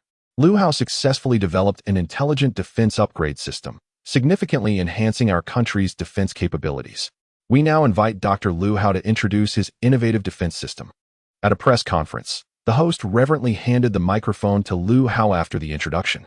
Lu Hao accepted the mic with a gentle smile, his gold-rimmed glasses lending him an air of sophistication, exuding confidence with every gesture. He pointed towards the programming computer behind him, poised to elaborate on the newly developed system. Are you still fixated on your son? Let go of that hope. It has been so long since he showed any interest in you. Wake up. He is no longer your son. Zheng Lili approached Lu Fengjie, beginning to tidy up the bottles. Noting his lingering attachment to his son, she unleashed her scornful words. Silence. Lu Fengjie abruptly turned, glaring fiercely as he hurled the bottle in his hand towards Zheng Lili. I will not allow you to speak of him that way. He is my son. Just look at you both. How could I have ever adopted you? With a crash, the bottle shattered on the floor, its contents splattering and soaking her clothes. Zheng Lili remained silent, quietly picking up the shards, having grown accustomed to Lu Fengjie's behavior. 10 years prior, after losing his job, the meager monthly stipend of 1,000 yuan was hardly sufficient for Lu Fengjie's extravagant lifestyle. In the past, with Zhang Qian supporting him, he had no need to worry about finances, living lavishly. Now, accustomed to such a lifestyle, Lu Fengjie had exhausted his funds, and the weight of financial pressure bore down upon him. Desperate, he turned to his property, contacting a real estate agent to sell it. After paying a myriad of fees and settling the mortgage, he secured over 400,000 yuan. With this sum, he managed to lead a somewhat carefree life, easily finding a place to rent, free from the worries of financial constraints, even if no school would accept him again. However, as a year passed, the ongoing medical expenses for the Zheng siblings, the orphanage's support costs, and various living expenses drained nearly 200,000 yuan from Lu Fengjie. During this time, the school, which had kept him waiting, ceased his subsidy, informing him he would never be re-employed. With the loss of his salary, his savings dwindled day by day, leading Lu Fengjie into a state of panic. Reflecting on his situation, he retrieved the adoption contract from the orphanage. Having invested so much in Zhengkai, he feared losing the siblings should his finances run dry. Thus, he signed the adoption contract, formally becoming their guardian. As 2 years passed, Lu Fengjie's funds dwindled to near nothing. To make ends meet, he withdrew Zhengkai and Zhang Lili from school, insisting they find work to support the family. In a villa, Zhang Qian busily prepared a meal in the kitchen, a contented smile gracing her face. Several chefs stood guard on either side, anxious to ensure she did not injure herself. An elderly head chef approached Zhang Qian, continuously advising her. She waved her hand with a smile, assuring them, "My son has worked hard today. As a mother, I must prepare something special for him." When the boss hired us, he instructed us to handle the cooking and cleaning while she enjoyed her life. The head chef observed Zhang Qian's actions with trepidation, especially as she poured oil into the pot, fearful of splattering hot oil on her skin. The chefs, hired at 5 times their usual pay for this easy work, dared not make mistakes. Losing their jobs would be disastrous, as the boss had emphasized the need to care for her without a scratch. Just then, the kitchen door swung open with a sharp sound. Lu Hao and Lin Qianqian entered together. "Mom, didn't I tell you to rest? Why are you working again?" Upon seeing Zhang Qian in the kitchen, Lu Hao hurried over, guiding her to a nearby chair with a look of reproach. Lin Qianqian followed suit, saying, "Yes, Auntie. If you don't want the chefs to cook, I can do it. At your age, you should enjoy life." "Auntie." Zhang Qian laughed. "You can stop calling me that now that you're here." With Lin Qianqian visiting, she ceased her cooking, affectionately ruffling Qianqian's hair. Her eyes filled with joy and love. "Isn't it time to drop the formalities? We're practically family now," Lu Hao remarked, causing Lin Qianqian's cheeks to flush a deep crimson, as if they might bleed, even her earlobes tinged with pink. "Mom," her voice barely above a whisper. Lin Qianqian shyly lowered her head, appearing every bit the innocent girl. After touching her warm cheeks, realizing her flustered state, she hurried off to another room. Watching her retreat, Lu Hao's lips curled into a gentle smile, his eyes brimming with affection. Ever since accepting Lin Qianqian's feelings, he had truly experienced the sweetness and bliss of love, their mutual care, understanding, and tolerance for one another. Of course, the principal gratitude belonged to the system. Lu Hao murmured softly, gazing after Lin Qianqian, as if conversing with himself. "What is the matter?" "Thank you," Jiang Peng replied, somewhat bewildered by Lu Hao's sudden gratitude. However, Lu Hao's protagonist aura at 100. Fortunately, he had used his final protagonist aura, receiving a donated kidney, and, with Lu Fengjia's assistance, gathered the necessary funds for surgery, ultimately recovering and being discharged from the hospital. 15 years later, a small spinning wheel marked with question marks stood before him. It was the mysterious System S wheel. A wave of anxiety washed over him as he approached quickly. Beneath the wheel lay a piece of paper, densely covered in writing. "If you see this paper, perhaps I have already departed. We are merely transient figures in each other's lives. Farewells are an inherent part of existence. So do not dwell. The wheel can be used once with the ability I have left inside. Unless absolutely necessary, please refrain from using it." Signed, The Wheel System. After reading the note, Lu Hao felt as though he had lost something significant. "System, are you still there?" he called softly. Hearing his voice, Lin Qianqian emerged from the room. Noticing Lu Hao sitting silently in the corner, her expression tinged with concern. "Dear, what's wrong? Are you facing difficulties at work? Is there anything I can help you with?" Lu Hao looked up at Lin Qianqian, shaking his head, his eyes glistening with unshed tears. This was the first time Lin Qianqian had seen him in such a state. In her memory, Lu Hao had always been calm and rational, never revealing such vulnerability. "It's just that a dear friend has left, and I'm uncertain if I will ever see him again." Lu Hao struggled to suppress the sorrow within. Forcing a smile, "I'm sorry," Lin Qianqian, mistaking his sorrow, immediately lowered her head in guilt, apologizing profusely. As she merely lifted her head, Lu Hao sealed her lips with his own. Lin Qianqian instinctively resisted for a moment, but her body soon succumbed to a sweet softness. "I long for the meal you will prepare tonight," Lu Hao whispered, his lips parting from hers, his breath warm against her ear. "And tonight, I desire you." 18 years later, Zheng Kai, unable to withstand the relentless pressure exerted by Lu Fengjie, ultimately succumbed to his chronic ailment, passing away on a hospital bed. The only one by his side during this final ordeal was his devoted sister, the sole companion he had. Lu Fengjie, bereft of any income, was ejected from his rented accommodation, resorting to begging for survival, purchasing a few bottles of alcohol to drown his sorrows while sleeping on park benches, dreaming of better days. Before Zheng Kai's demise, Lu Hao paid him a visit and revealed the thoughts he had long kept buried. "Had you not consistently targeted me, but rather used your affliction to evoke compassion from society, your condition could have been remedied long ago. If you had devoted your energies elsewhere, be it blood type, kidneys, what you required could have been amassed. Your sister could live a good life, free from the burdens of your medical expenses. However, these words remained unspoken by Zheng Kai, whose body had become frail due to prolonged malnutrition, now reliant on a respirator. He seemed to have come to terms with his fate, relinquishing his inner obsessions, casting one last glance at Lu Hao before closing his eyes in a gentle smile. Chapter 26. Vengeance and Reformation. Ah, what a pity, Jiang Peng murmured to himself, his eyes reflecting a profound sense of regret. This was the first protagonist he had nurtured, and after years of companionship, parting felt rather unfamiliar. The only notable change was the mysterious middle-aged man, suspected of being a fugitive, who had vanished along with the girl. After casually inquiring with a passerby, Jiang Peng discerned that he had merely one day's time left in this world. It appeared that the flow of time differed between the two realms. Nonetheless, the slower passage of time here offered him a distinct advantage. Jiang Peng decisively expended some of his primal energy to initiate his scanning field. With just one day elapsed, the fugitive should not have ventured too far, and he had left coordinates on that individual before departing, making it easy to track him down. This scoundrel had attempted to run him over. Retribution was imperative. Furthermore, the reward for capturing the fugitive, amounting to 120,000, was rightfully his. 3 minutes later, Jiang Peng pinpointed the fugitive's location, a marketplace. He hailed a taxi at the roadside and sped towards his destination. Upon arrival 30 minutes later, the marketplace was devoid of vendors, and the usual clamor of merchants was absent. In the distance, several police officers were dispersing the crowd. Had they apprehended him? Jiang Peng pondered, sensing that the fugitive's coordinates remained static, prompting him to investigate further. Utilizing a fragment of primal energy, he effortlessly infiltrated the police cordon and swiftly advanced. As he approached, familiar voices reached his ears. "Prepare a vehicle for me, or we shall perish together today. If I do not see a car within 10 minutes, this woman will die with me."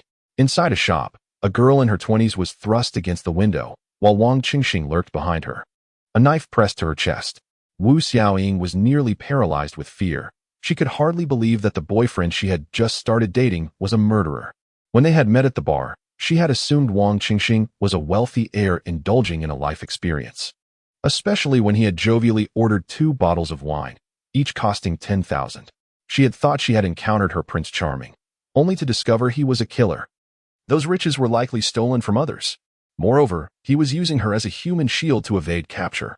Wu Xiaoying was filled with regret, wishing she had never succumbed to her vanity that led her to this monster. Wang Qingxing, think clearly. You still have a bright future ahead. You have 8 minutes. Wang Qingxing glared menacingly at the police, pressing the knife closer, causing Wu Xiaoying to scream in terror. Enough of your prattling. I know you have snipers hidden. Just bring the car directly to the door and cover the windows with black cloth. All right. Don't be agitated. The car will be there shortly. The officers surrounding the shop were anxious to ensure the hostage's safety and quickly agreed, sending 2 officers to fetch a vehicle. However, as the officers departed, one discreetly signaled to the others, who nodded in understanding before leaving. 5 minutes later, a police car pulled up to the shop entrance. Park close to the shop. Leave the keys in the ignition, and everyone stepped back. Wang Qingxing bellowed, his eyes lighting up at the sight of the police car. He had used this tactic twice before. As long as he held a hostage, the police would dare not act against him. As anticipated, upon his command, the officers surrounding the shop retreated, creating a safe distance. They had no choice. Without a precise moment to take Wang Qingxing down, his ruthless nature ensured the girl's demise. Witnessing the police's actions, Wang Qingxing wore a sinister grin. Rest assured, as long as you don't follow, I will let her go on the way. As he spoke, he shoved Wu Xiaoying towards the vehicle, bending his body to shield himself from potential sniper fire. The surrounding officers were in a state of heightened anxiety, reluctant to fire for fear of hitting the hostage. Just as the car door swung open and everyone felt helpless, a stone suddenly struck Wang Qingxing's hand. The force so great that it pierced through his palm, causing the knife to clatter to the ground. Wang Qingxing howled in agony, the unexpected pain prompting Wu Xiaoying to seize the opportunity to break free, jumping from the car and fleeing towards the police. The officers quickly responded, encircling Wang Qingxing. Despite his attempts to regain the weapon, he was swiftly subdued by the sheer number of officers. From a distance, Jiang Peng sighed. The 120,000 reward had slipped through his fingers, as the scoundrel had been apprehended too soon. Discarding the remaining stones in his hand, he turned and left the shop. At the police station, Director Zhao contemplated the captured Wang Chengxing with a thoughtful expression. Are you suggesting that his hand injury was not inflicted by our sniper? Indeed, Director. We discovered this bloodied stone at the scene, replied Officer Jiang Feng. Presenting the stone to Zhao, he was puzzled. How could a mere stone penetrate a person's palm? It seemed implausible. Zhao studied the stone in silence, eventually uttering a name, ancient martial artist. What is an ancient martial artist? Jiang Feng queried, confused by Zhao's words. With a wave of his hand, Zhao dismissed him, signaling Jiang Feng to depart.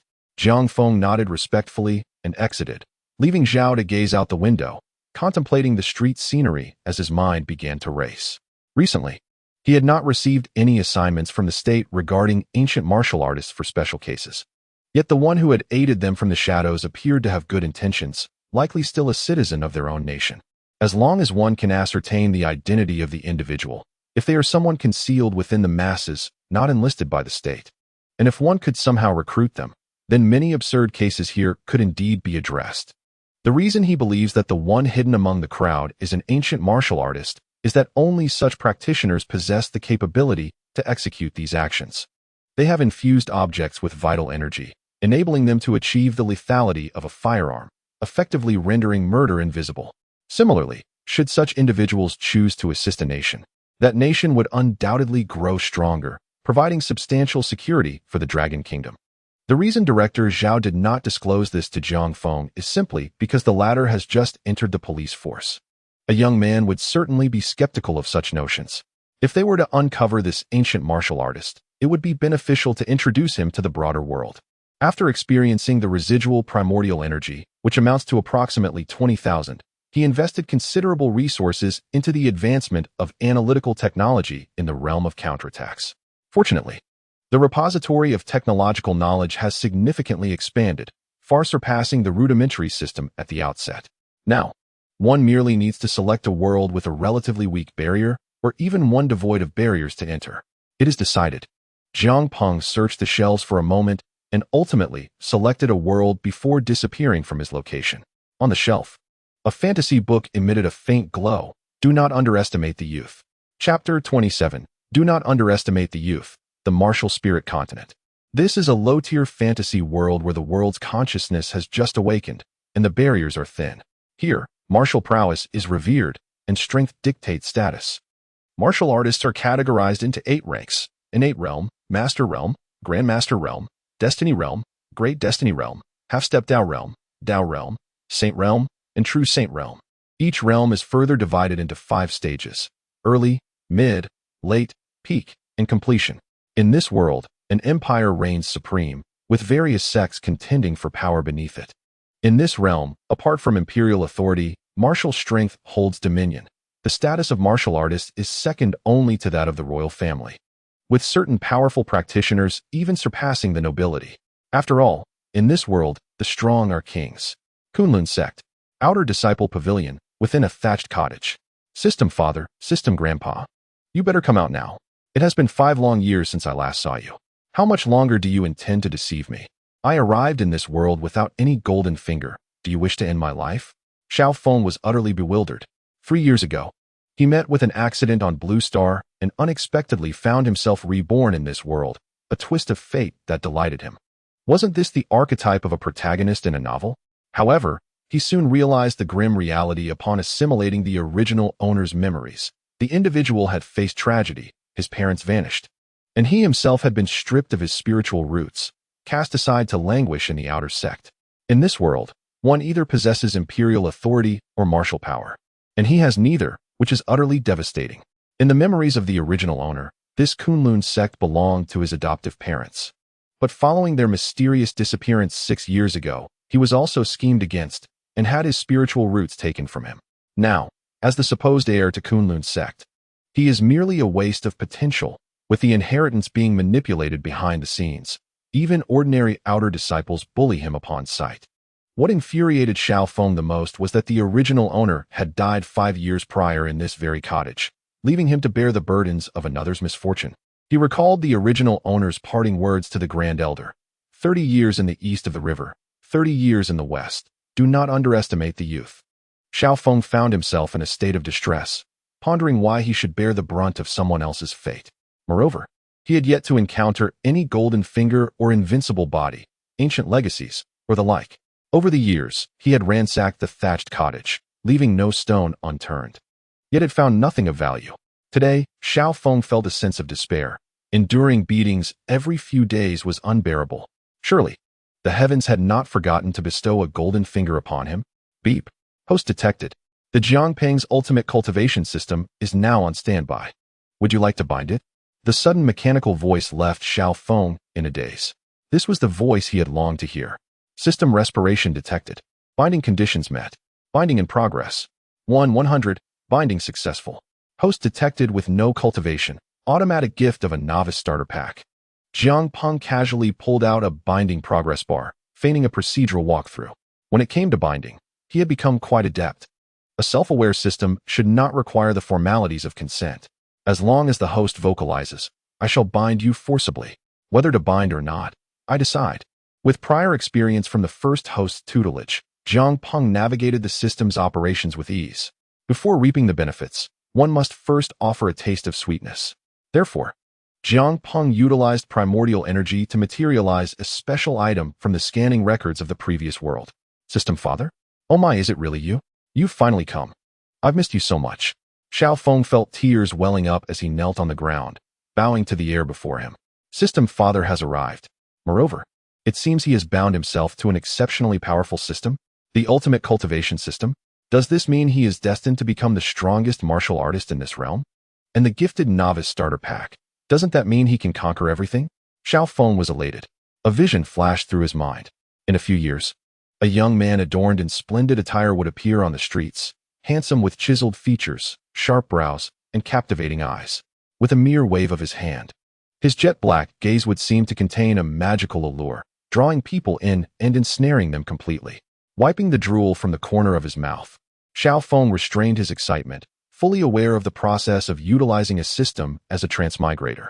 He opened the system's item panel and activated the novice starter pack. Using one novice starter pack grants you a novice pistol.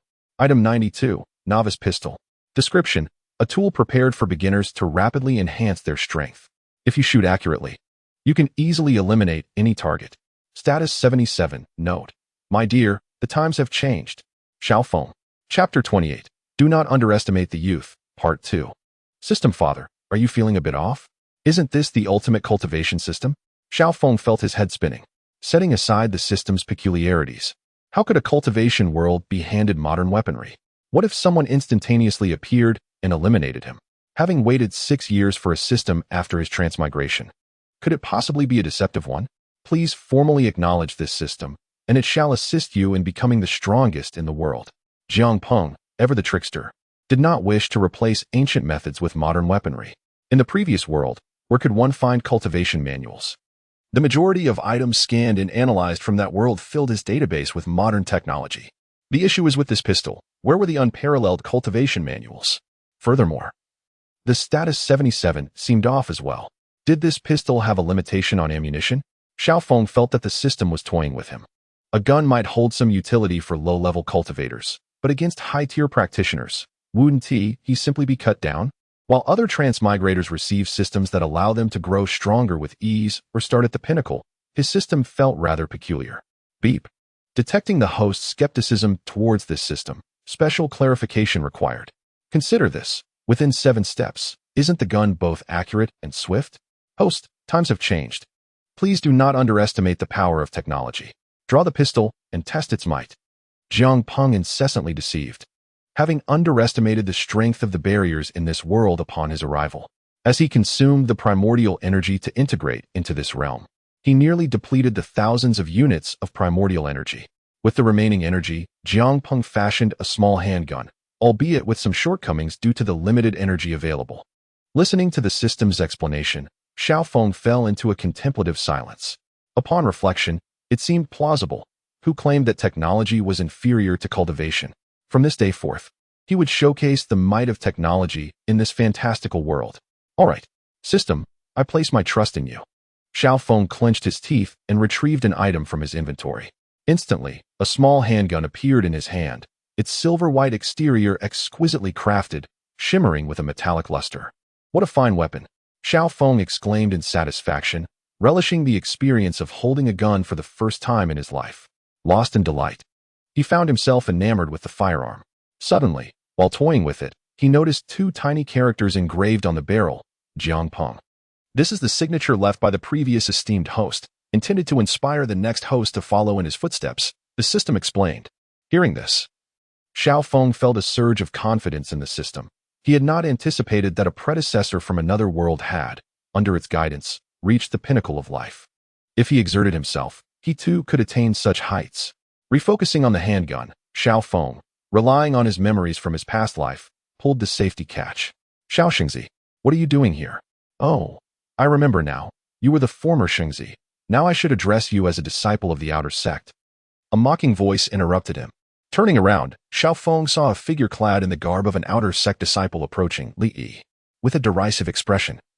He gazed at Xiao Feng, emphasizing the title Xingzi with scorn, his eyes glinting with disdain. What is this? After having your spiritual root wasted, you're now dabbling with scrap metal? Li Yi sneered, his gaze wandering over Xiao Feng's tattered clothing. Having never seen a handgun, he dismissed it as worthless due to its lack of spiritual energy fluctuations. In this world, whether it be cultivators or spiritual tools, they all possess some form of spiritual energy and essential knowledge among practitioners. The iron object in Xiao Feng's hands clearly held no value. Xiao Feng regarded the arrogant Li Yi before him. In his memories, as an outer sect disciple of Kunlun's sect, Li Yi had only reached the early stages of innate realm. 6 years ago, he would have had to respectfully address Xiao Feng as Xingzi. But ever since Xiao Feng's spiritual root had been destroyed, Li Yi had made it a point to trouble him intermittently. Get lost. I can't be bothered with you right now, Xiao Feng replied, unwilling to engage with such a person, as he needed to familiarize himself with the newly acquired system. Oh, you dare to defy me, you little brat, Li Yi exclaimed. Do you even understand your place as a waste without a spiritual root? He continued to provoke Xiao Feng.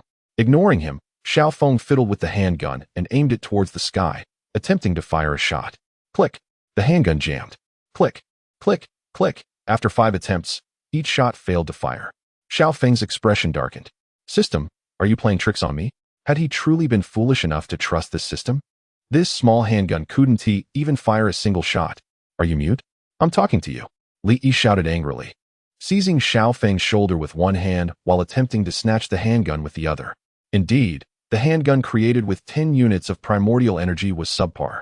It was unexpected that it would jam after 5 attempts.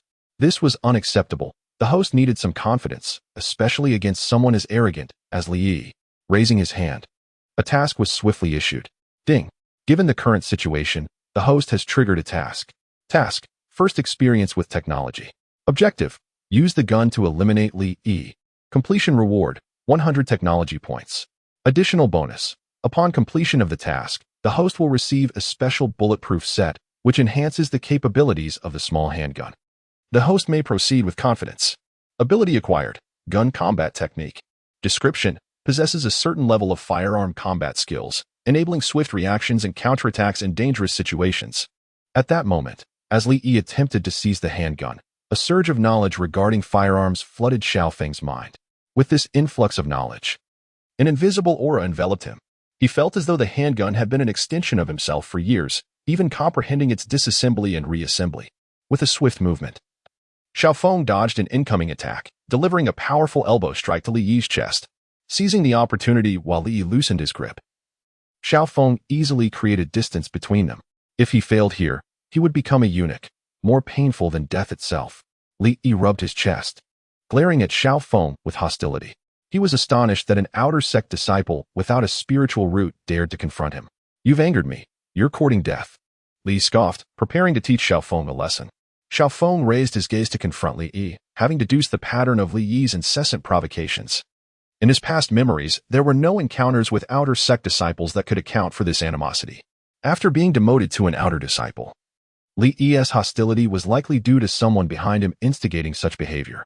Otherwise, despite losing the title of Xingzi, he remained the sect leader's son. Who would dare provoke him? Even though the sect leader had gone missing, no one had declared his death, and no outer disciple would dare to challenge him. In the past, Xiao Feng might have avoided Li Yi due to his lack of strength. However, now he focused on the handgun in his hand, sensing that its capabilities had improved significantly after system enhancement. Item: small handgun, enhanced. Description: the enhanced handgun significantly reduces the likelihood of jamming. Status: 77. Note: my lord, the times have changed. Indeed, as Xiao Feng had anticipated, the information regarding the handgun had transformed. He resolutely aimed it at Li Yi.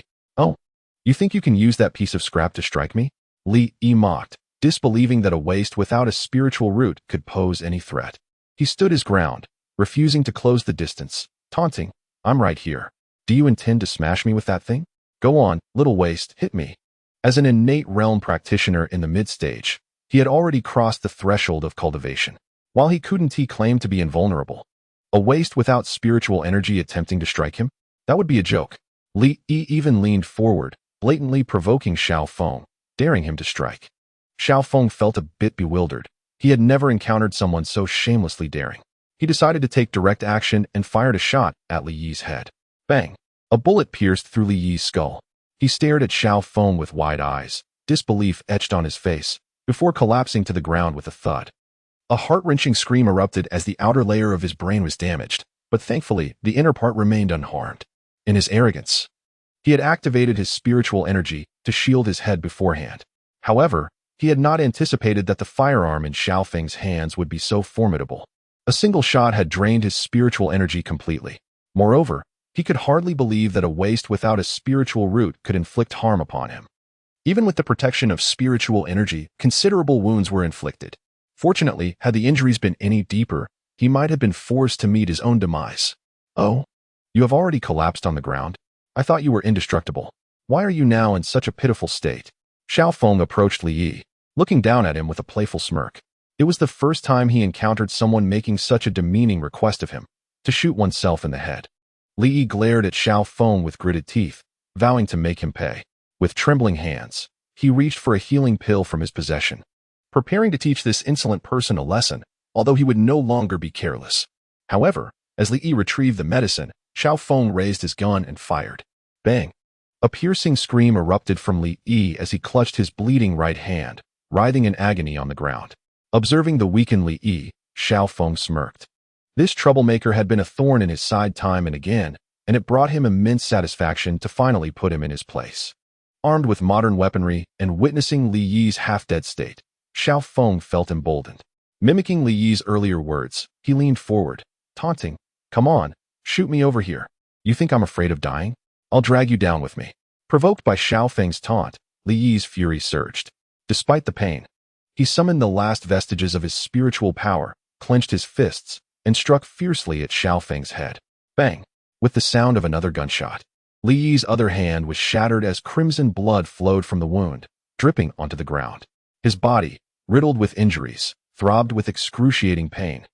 Twisting his face in agony, he could not comprehend what kind of spiritual device Xiao Feng wielded. With just a few shots, it had nearly cost him his life. Panic gripped him as he cried out, Xiao Feng, Xiao Xingzi, please spare me. Realizing the gravity of his situation, he knelt and pleaded, I acknowledge my mistakes. I'll leave at once. Indeed, fear had overtaken Li Yi. Another shot from Xiao Feng's weapon could very well end his life. Ah, now you know regret?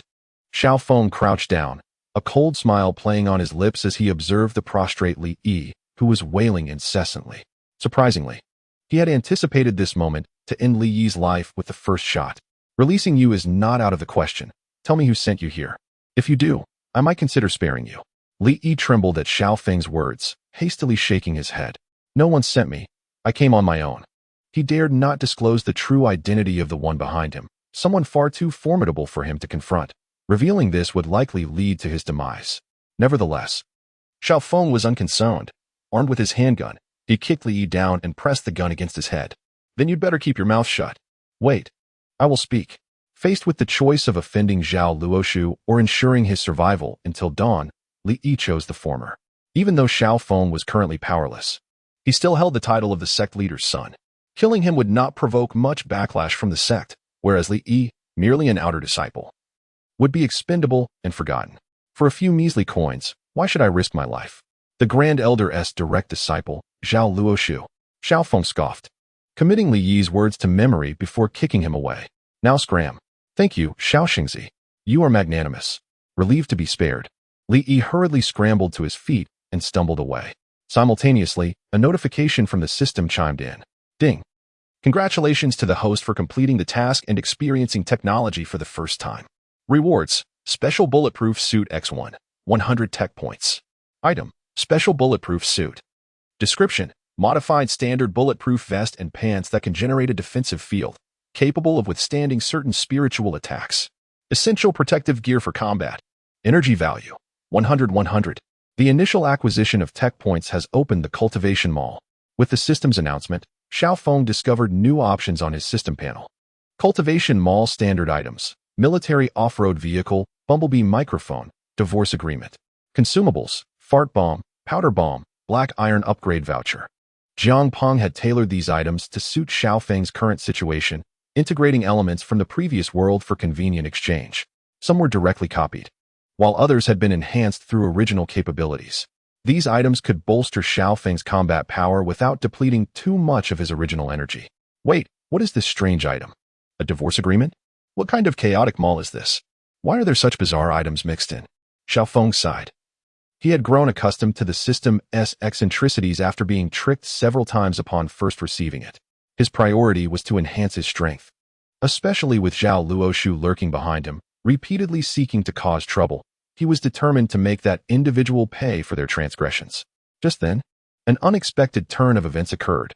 A wave of intense heat enveloped Li Yi, who had barely managed to escape. With a deafening roar, his body was engulfed in flames. Help!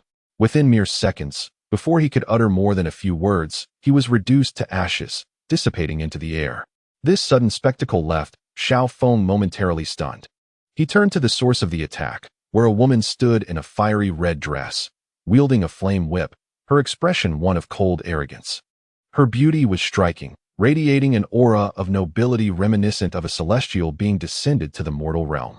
At just 17 years of age, she possessed an enchanting visage that promised to become a captivating beauty if she continued to mature. Alas, she was Xian Ziqing, the holy maiden of Kunlun sect. At the pinnacle of the pre-heaven realm, Xiaofeng regarded Xian Ziqing with a grave expression. Not only was her power formidable, but according to his past memories, she was also the adopted daughter of his parents.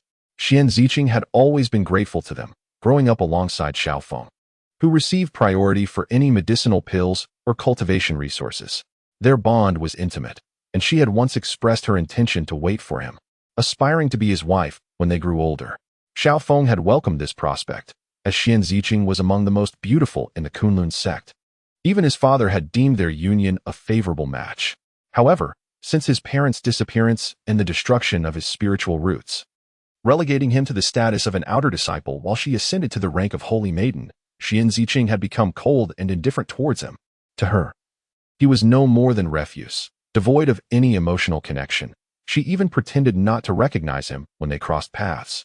Xian Ziqing Xiaofeng narrowed his eyes, watching as she approached him step by step, his heart sinking further.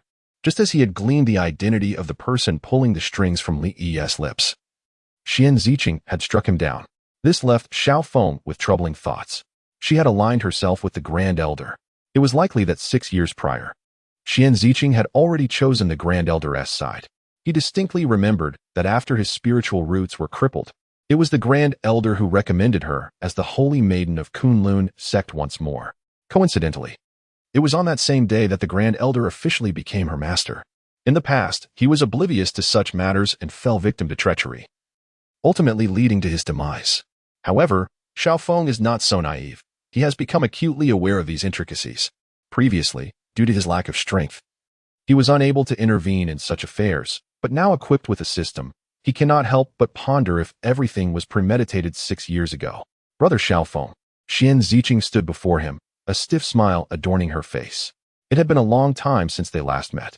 As she spoke, the temperature around her surged dramatically, and merely gazing at her made Xiaofeng feel an intense heat enveloping him. Ziqing, what brings you here? Xiaofeng maintained an outwardly calm demeanor, though internally he was strategizing his escape. System, hurry. I need assistance. I only have 4 bullets left, and the opponent's strength could easily eliminate me. Chapter 30. Do not underestimate the young and impoverished. Part 4. Xiaofeng's mind was in turmoil. Although he had received a bulletproof vest as a reward, it remained in his inventory, and there was no time to equip it. Contact the host and act accordingly, Jiang Peng explained. It's a joke. After creating the bulletproof vest and handgun, my source energy has dwindled significantly. How can I assist? Observing Xian Ziqing's demeanor, he decided to wait and see. Ziqing. It's truly been a while since we last met. Xiao Feng, realizing the system was unreliable, forced himself to greet her. It's nothing of great importance. Xian Ziqing replied, retrieving a medium spirit stone from her bag and handing it to him. The sect competition is in a couple of days, and I came to persuade you to forego this opportunity. The monthly stipend for outer disciples is merely one low-grade spirit stone. Consider this your compensation. The sect competition? Xiao Feng was taken aback. He had assumed her visit was for something far more sinister. The sect competition serves as preparation for the true martial trials occurring a month later, held every 3 years. Only inner disciples and above are eligible to participate. In this competition, disciples face a challenge from another disciple daily. If they remain undefeated for 10 consecutive days, they will advance. Of course, if an inner disciple possesses formidable strength, they may accept challenges from 10 disciples in a single day and secure their advancement by winning. Given Xiao Feng's circumstances, even if Kunlun's sect granted him an opportunity due to his father's influence, as someone whose spiritual roots had been severed, he would likely become a stepping stone for others seeking to advance. As a transmigrator, Xiao Feng was not one to blindly follow the path of typical protagonists. He had no desire to attract attention. Without hesitation, he replied, "Rest assured, I certainly will not participate. After being looked down upon for so many years, a few more one-team matter. If I were to enter that so-called sect competition, I might very well lose my life due to treachery." The true martial trials were not something he would consider unless he were completely out of his mind. That is excellent. Xian Ziqing nodded slightly upon hearing Xiao Feng's agreement. After tossing the medium spirit stone to him, she turned to leave, holding the softly glowing spirit stone. Xiao Feng sighed. To him, it was akin to a useless trinket. Without spiritual roots, he could not cultivate. Possessing treasures he could not utilize felt like a cruel irony. Just as he lamented its lack of utility, a notification popped up above the spirit stone, leaving him momentarily stunned. This spirit stone can be exchanged for technology points? In his consciousness, Jiang Peng sensed the surge of source energy within him. Indeed, this fantastical world was remarkable. A single medium spirit stone had absorbed 1,000 points of source energy, far exceeding the pace of energy acquisition in the previous urban world. It seemed he needed to devise a plan to exploit this situation further. While familiarizing himself with the system's capabilities, Xiao Feng suddenly felt as though he was being watched. Yet when he surveyed his surroundings, no unusual figures were present. Could it be that Xian Ziqing is plotting against me? He muttered to himself, opening the system to review his items. Item 92, Small Handgun, Enhanced. A small handgun that has undergone enhancement, significantly reducing the likelihood of jamming. Status, 47. Note, times have changed. System, what is the meaning of this? Does my handgun have a bullet limit? Xiao Feng exclaimed in frustration. Even if you granted me infinite bullets, it would be better than this timed limitation. He felt disheartened as the state of this item was precisely as he feared. Indeed, the handgun had a bullet limit. Initially, he had perceived the system as a bit flawed but manageable, yet this revelation felt like a cruel joke. His starter weapon had restrictions. Fortunately, Xian Ziqing had just departed. Otherwise, with only 4 bullets, he might not have escaped her gaze. Produced by the system, guaranteed quality. Host. This world is a realm of fantasy, and technological weapons are subject to the constraints of the heavenly laws. Our system is diligently working to unlock these limitations. Jiang Peng fabricated a rationale. I see. I thought this handgun was subpar. How do I replenish the bullets? Provide me with more. Xiao Feng mused, finding the system's explanation somewhat reasonable. After all, it was normal for items from different world systems to face restrictions. As long as he had sufficient bullets, he could swiftly eliminate low-ranking cultivators, far more efficiently than they could manifest their spiritual energy to perform martial arts. Detected hosts need for increased handgun ammunition, activating enhancement beam. 100 technology points deducted. A micro-enhancement beam area has been activated, automatically placing the 92 handgun for enhancement. Remaining, 100 technology points. Wait, I need technology points to replenish my handgun bullets? And this enhancement beam has levels? Xiao Feng felt bewildered. He had just completed tasks to earn 200 technology points, only to see half of them vanish in an instant. How unfair. Host, the enhancement beam can elevate the handgun's capabilities. As enhancement levels increase, The handgun can evolve into more advanced weaponry. System notification. Consuming 5,000 technology points can enhance the effects of the enhancement beam. Micro-enhancement beam will lead to low-level enhancements, and further enhancements can accelerate the enhancement capabilities. Jiang Peng spun an elaborate tale, knowing that he could enhance the handgun at any moment using source energy and even predict the creation of a stronger handgun. However, if he did not impose some limitations on the host, how could he extract benefits? Is my source energy free? This is what I painstakingly wrested from the mouth of the heavens. Hence, it was crucial to establish a clear objective for the host, to earn technology points.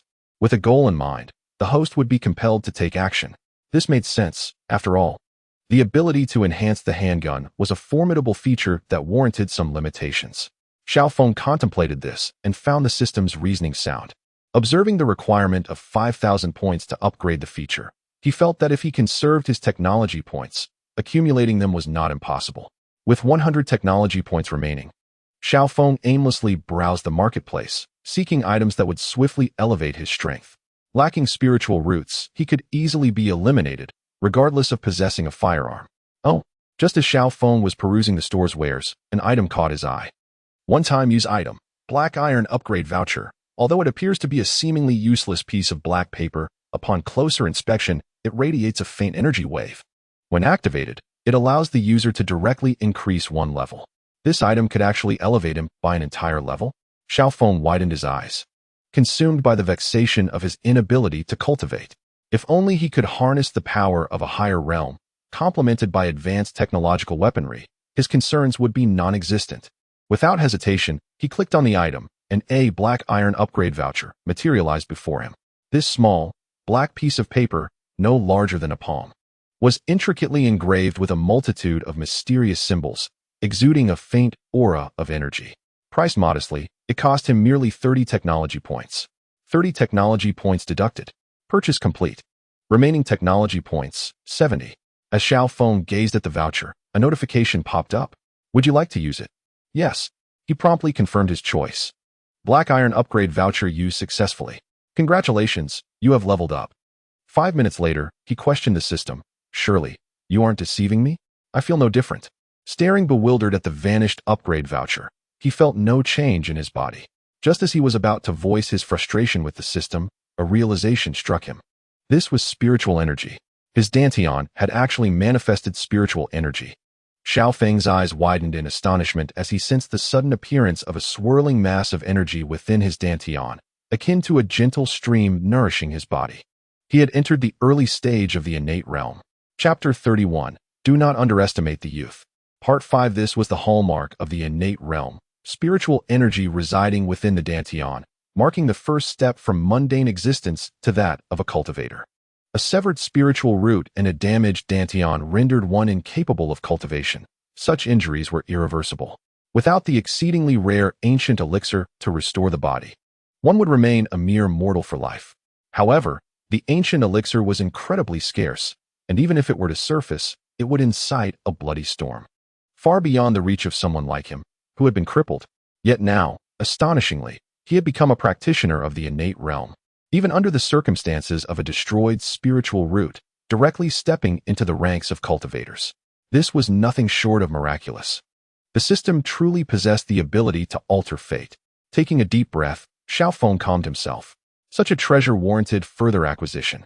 Thus, he reopened the marketplace, eager to utilize another black iron upgrade voucher. At 30 technology points each, this price could swiftly catapult him to the true sage realm. However, as he sought to purchase another voucher, he was taken aback.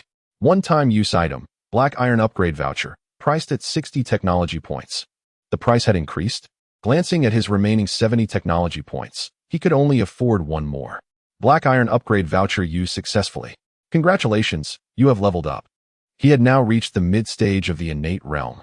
To ascend 2 levels in a single day was an inconceivable feat for any other cultivator.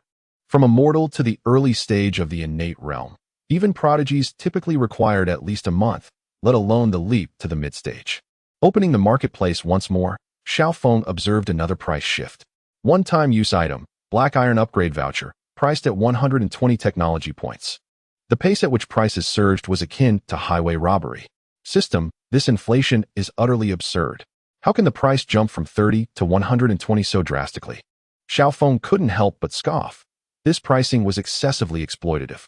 Jiang Peng responded, "Isn't that obvious? Did you truly believe that 30 technology points could propel you to the true sage realm?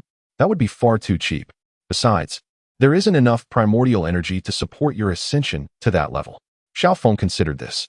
Although the upgrade cost was steep, it made sense as one ascended. The demand for spiritual energy escalated. Some cultivators required innate talent and fortuitous opportunities. In contrast, his direct elevation was relatively effortless. With this perspective, the price fluctuation seemed somewhat reasonable. Aside from tasks and spirit stones, do I have any other means to acquire technology points? Xiaofeng inquired. Having tasted the sweetness of the upgrade vouchers, he understood the urgency of amassing technology points. The system's marketplace held numerous valuable items beyond just the vouchers. The host can obtain technology points through the following two methods. 1. Completing system-assigned tasks for varying amounts of technology points and items from the marketplace. In every world, all items contain primordial energy. However, mundane materials like trees and soil held only a meager trace of it, less than 0.01 per square unit. Hardly worthy of Jiang Peng's attention. Only items imbued with spiritual energy held significant value, providing ample primordial energy. There was another method to acquire primordial energy that Jiang Peng did not disclose, seizing the protagonist's fortune. However, as a transmigrator, he inherently possessed the protagonist's luck. Even without his arrival, Xiaofeng would soon encounter opportunities to turn the tides in his favor. Can items infused with spiritual energy be exchanged for technology points? Xiaofeng mused, rummaging through his belongings to produce a spirit stone. This spirit stone, compared to the medium-grade one previously offered by Xian Ziqing, was of an inferior caliber. Xiaofeng held a stone no larger than half a fingernail, its interior a murky gray with a hint of blue. Unlike the soft azure glow emanating from the medium-grade stone, this was the daily allocation of cultivation resources for outer disciples. Indeed, it bore little monetary value. Defective spirit stones ranked lower than low-grade stones, typically containing excessive impurities. Those with spiritual energy less than 1/10 of a low-grade stone were classified as defective. And due to their impurities, they hindered cultivation. For outer disciples, the sect essentially regarded them as laborers. Talented disciples were swiftly selected by the elders upon entering the sect, leaving behind those lacking in cultivation aptitude. The sect generously dispensed these surplus spirit stones to the outer disciples, who in turn were required to perform menial tasks to sustain the sect's daily operations. As he observed his technology points rise to 11, a glimmer of excitement flickered across Xiaofeng's face. If he could acquire technology points through spirit stones, it would signify an immense leap forward. Let us not forget, he was the former Holy Son, the son of the sect leader. Prior to having his spiritual roots stripped and Dantian damaged, Xiaofeng had prudently set aside a contingency. Although high-grade spirit stones would attract the attention of other cultivators due to their leaking spiritual energy, it did not hinder his ability to conceal defective and low-grade stones. Before being exiled to the ranks of outer disciples, he had meticulously hidden away a staggering 80,000 spirit stones, and due to their lower quality, the released spiritual energy went undetected. He retrieved a small spatial ring containing a portion of his wealth, crafted for the day he would plot his resurgence. Surely the system won't deceive me? I had 20,000 spirit stones in here, and you only credited me with 1,000? Xiaofeng's mouth fell agape. His heart wrenched with despair. This represented a quarter of his wealth. Receiving such a paltry sum of technology points left him feeling as if his heart were bleeding, and he was on the verge of cursing the system.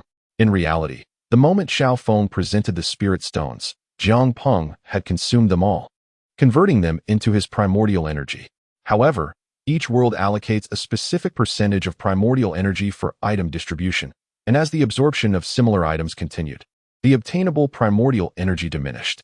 Thus, he needed to regulate the quantities, distributing technology points over time to give the illusion of abundance while encouraging Xiaofeng to seek out other valuable items. What is wool pulling? This is it. A modest request for a little assistance, as the energy has dwindled and the sheep have lost their vigor. To motivate Xiaofeng, Jiang Peng generously allocated approximately half of the 500,000 source energy he had just acquired, which amounted to a substantial 1,000 technology points. At that juncture, Xiaofeng would likely require only 500 units of source energy to exchange for items. Jiang Peng couldn't help but admire his own business model. Compared to the previous system that was directly pressured by the heavenly Tao to explode, how much source energy could one earn merely by enslaving the protagonist? Moreover, he operated under perfectly legitimate reasons. Unlike other systems that coerced through tasks, this was entirely voluntary. Host. This system was created solely to facilitate your growth and will never conceal anything from you. Indeed, he mused, had you not bound to me, I might not even have been able to cultivate. Xiaofeng nodded thoughtfully. Regardless of the circumstances, he had finally acquired some technology points to exchange for new items. Yet, he couldn't shake off the feeling of being taken advantage of, though he couldn't pinpoint exactly how. Upgrade first. Xiaofeng shook his head, casting aside his distractions, and opened the system mall. Black iron upgrade ticket successfully used. Wow, you have leveled up. As the upgrade ticket vanished, Xiaofeng felt a slight increase in his internal spiritual energy. He had reached the late stage of the innate realm. This time, the price of the black iron upgrade ticket had risen to 300. After another purchase, his technology points were nearly depleted, leaving him at the pinnacle of the innate realm. With his spirit stones nearly exhausted, he would need to devise new means to earn more technology points. Jiang Peng, aware of Xiaofeng's thoughts, conveniently sent a new task reminder. You have a new task pending completion. Oh, it seems my wishes are being granted, Xiaofeng chuckled. As he had been eager to see if there were any tasks available, the system promptly issued a new task, leading him to open the task panel. Task: collect the Kunlun sword. The Kunlun sword? Acquiring such an item would be akin to inviting my own demise. Xiaofeng was taken aback. The Kunlun sword was the treasured artifact of the Kunlun sect. Attempting to seize it would likely result in a collective retaliation from the sect within mere days. A frown crossed his face, for the Kunlun sword was in the possession of the second elder. Over the years, it was only through her covert assistance that he had avoided being framed and killed, a true act of ingratitude. Sighing, Xiaofeng realized that accumulating technology points would be a gradual process, so he casually continued scrolling. Task brief: acquire the Kunlun sect's treasured artifact, the Kunlun sword. Task reward: 1 mysterious grand roulette, 5,000 technology points. This is not ingratitude, it is merely borrowing. Upon seeing the task rewards, Xiaofeng immediately accepted the task without hesitation. The reward was significantly greater than the previous 1 or 200 points, and additionally, the system had opened a separate interface for the mysterious grand roulette. Ancient divine texts. Direct ascension to the true saint realm, physical sanctification, Iron Man armor. Each item displayed on the roulette was enough to make Xiaofeng salivate. Ranging from various weapons of the technological world to ancient cultivation methods of the mystical realm. Such a magnificent reward. Xiaofeng was left astonished, his heart ablaze with excitement. He understood that if he could successfully incorporate the Kunlun sword into the system, his strength would ascend to unprecedented heights. Observing Xiaofeng's fascination with the rewards, Jiang Peng couldn't help but smile inwardly. He possessed none of these treasures.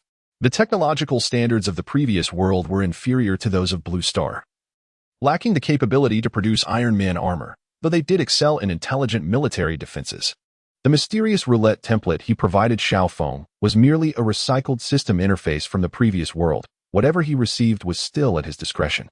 Items that consumed resources could temporarily elevate his power, while ordinary items could grow alongside Xiaofeng through enhancement rays over time. His primary objective was to exchange for the black iron upgrade tickets to rapidly boost his strength, and any surplus technology points would be used to enhance his capabilities further.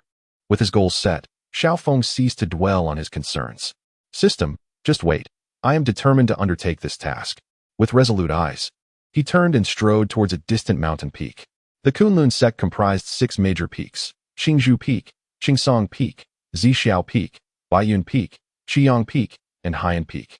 Each peak was overseen by an elder, all of whom possessed cultivation levels above that of a Grand Master. Furthermore, each mountain had protective barriers. Should external threats invade and the sect's gates be breached, disciples could swiftly retreat into the barrier for safety. The second elder resided on Qingsong Peak. As Xiaofeng approached the foot of the mountain, he was suddenly greeted by a sharp voice. Looking up, he beheld a girl who appeared to be around 17 or 18, soaring down from the nearby peak.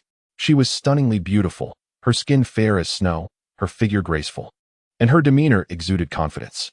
However, Xiaofeng knew that this was merely the effect of the second elder Shui Qingsong's youth-preserving arts. In reality, She was at least 60 years old. Indeed, girls are most preoccupied with their beauty. With a smile on his face, Xiao Feng called out, "Sister Qingsong, I have a matter to discuss with you." "What is it?" "Speak quickly," Xue Qingsong inquired, her brows furrowing as she wished to resolve the issue promptly. This was her reluctant necessity. Xiao Feng was targeted by the sect, and now his parents were missing, leaving many wishing for his demise. Should someone see Xiao Feng at Qingsong Peak, it would undoubtedly stir trouble, which was why Xue Qingsong felt compelled to act cautiously. Years ago, Xiao Feng's parents had saved her life, and she could not bear to see the sect's sole heir perish. However, with the sect's change of heart, she could no longer fully protect him. When they initially plotted to execute Xiao Feng in secret, she had used the sect leader as a pretext to threaten those with ill intentions. Yet, as time passed since the leader's disappearance, the pressure he had once exerted within the sect was gradually dissipating, leaving her increasingly anxious that someone might find a reason to harm Xiao Feng. "Sister Qingsong, it's nothing of great importance." Xiao Feng scratched his head and continued, "I was wondering if I could borrow the Kunlun sword for a while." "The Kunlun sword? What do you need it for? Do you realize that if it were in your hands, it would lead to chaos?" Xue Qingsong exclaimed, her tone laced with urgency. The Kunlun sword had been entrusted to her by the sect leader before his departure. As the sect's ultimate treasure, it was indeed powerful. This was also one of the reasons others hesitated to act against Xiao Feng, fearing Xue Qingsong's intervention. If the Kunlun sword were to be entrusted to Xiao Feng, it was likely he would soon find himself embroiled in a deadly struggle for possession. "Could I at least borrow it for research purposes?" Xiao Feng awkwardly suggested, unsure of how to justify his request.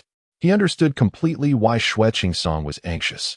After all, the Kunlun sword was the sect's ancestral treasure. If it were to fall into the hands of someone deemed useless, and if the higher-ups in the sect discovered this, he would likely be assassinated that very night. Yet, he couldn't simply say, "I can exchange it for technology points for my own use," could he?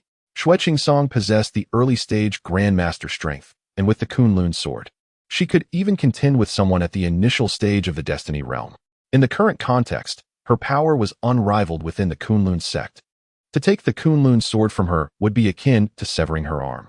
If Xue Qingsong were to discover that he intended to borrow it without returning it, he could forget about ever acquiring the Kunlun sword. Originally, the Kunlun sword rightfully belonged to you, for you are the son of the sect leader, and it is only fitting that you inherit it. However, before your father departed, he entrusted the Kunlun sword to me, and I naturally bear the responsibility to protect it, ensuring it does not fall into the hands of outsiders.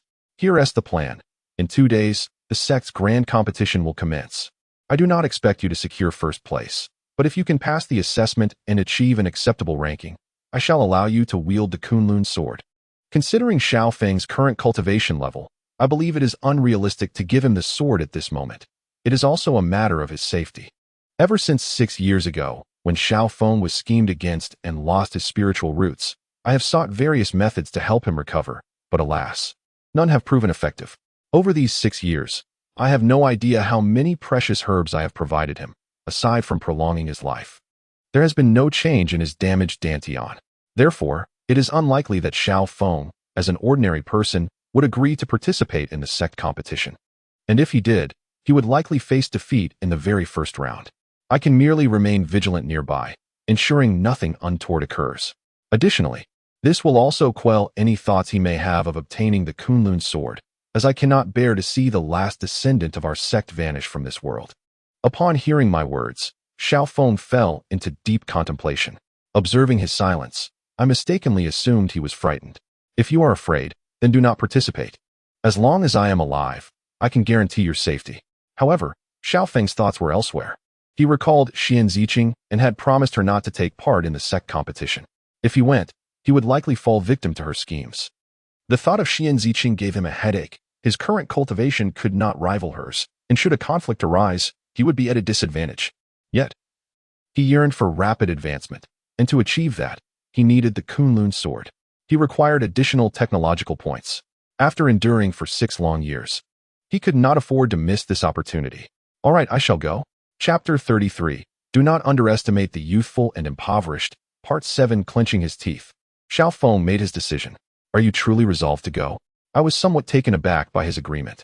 Yes, why wouldn't I go? Xiao Feng declared with unwavering determination. The Kunlun sword was a prize he was determined to seize. 30 years in the east, 30 years in the west. Do not underestimate the impoverished youth. Very well. Go and give it a try. I did not say much more. Witnessing his indomitable spirit, I thought that even if he could not pass the competition, I could still bestow the Kunlun sword upon him. 2 days later, the sect competition commenced. Early that morning, thousands of disciples gathered atop Zixiao Peak, many of whom were external disciples come to witness the grand event. Zixiao Peak is the residence of Elder Fong Zixiao, where all major competitions within the sect are held. Since the disappearance of the sect leader, all matches conducted here have been under the full authority of Elder Fong. Today, the sect would select its most exceptional disciples to participate in the Jinwu trials. The Jinwu trials are of utmost importance to the sect, held every 5 years by the Empire, with resources allocated to various regions. If a disciple from this sect excels in the Jinwu trials and secures a top ranking, the sect will also receive abundant resources from the Empire. For the disciples, the Jinwu trials represent the best avenue for advancement. The rewards of the Jinwu trials are exceedingly generous, yet they come with peril, as disciples may engage in lethal combat should one perish. It is simply a reflection of their own misfortune, with no one to blame. The third prince of the Wuling Empire has arrived. A loud exclamation rang out from behind, drawing everyone's attention to a luxurious carriage gliding gracefully into the square atop the mountain, where it came to a halt. A young man, around 20 years of age, emerged from the carriage, dressed in a golden robe, adorned with a white jade belt, and wearing a refined smile. It was none other than Third Prince Zhou Tianyang. Upon recognizing him, all eyes were fixated on the illustrious prince, a paragon of talent within the Wuling Empire. Your Highness, what brings you here? Elder Fong Zixiao approached him with urgency, a smile gracing his face. I simply noticed the excitement surrounding the sect competition and wished to partake in the festivities. Is that permissible? Zhou Tianyang replied with a gentle smile, surveying the surroundings without directly addressing Fong Zixiao, seemingly searching for someone else. Of course, Your Highness. Feel free to observe, Fong Zixiao said without offense. He then instructed his subordinates to prepare tea and refreshments for the prince, anxious not to offend him. After all, Zhou Tianyang hailed from the Wuling Empire, while Fong Zixiao was merely an ordinary elder of the sect, possessing some standing within the sect, yet insignificant in the grand scheme of the entire empire. Zhou Tianyang was accompanied by a formidable bodyguard clad in black armor, with silver hair and piercing eyes that radiated a chilling aura. Surrounding them were several royal attendants, bowing respectfully and awaiting the prince's commands. Suddenly, his gaze brightened as he scanned the crowd in the square, landing on a strikingly beautiful woman standing at the forefront of the throng. Dressed in a flowing red gown that accentuated her graceful curves, her delicate features bore an air of cool detachment. It was Xian Ziqing. Zhou Tianyang had noticed her during a previous outing years ago, but had refrained from approaching her due to pressing matters at the time. Indeed, she lives up to her name, a breathtaking beauty.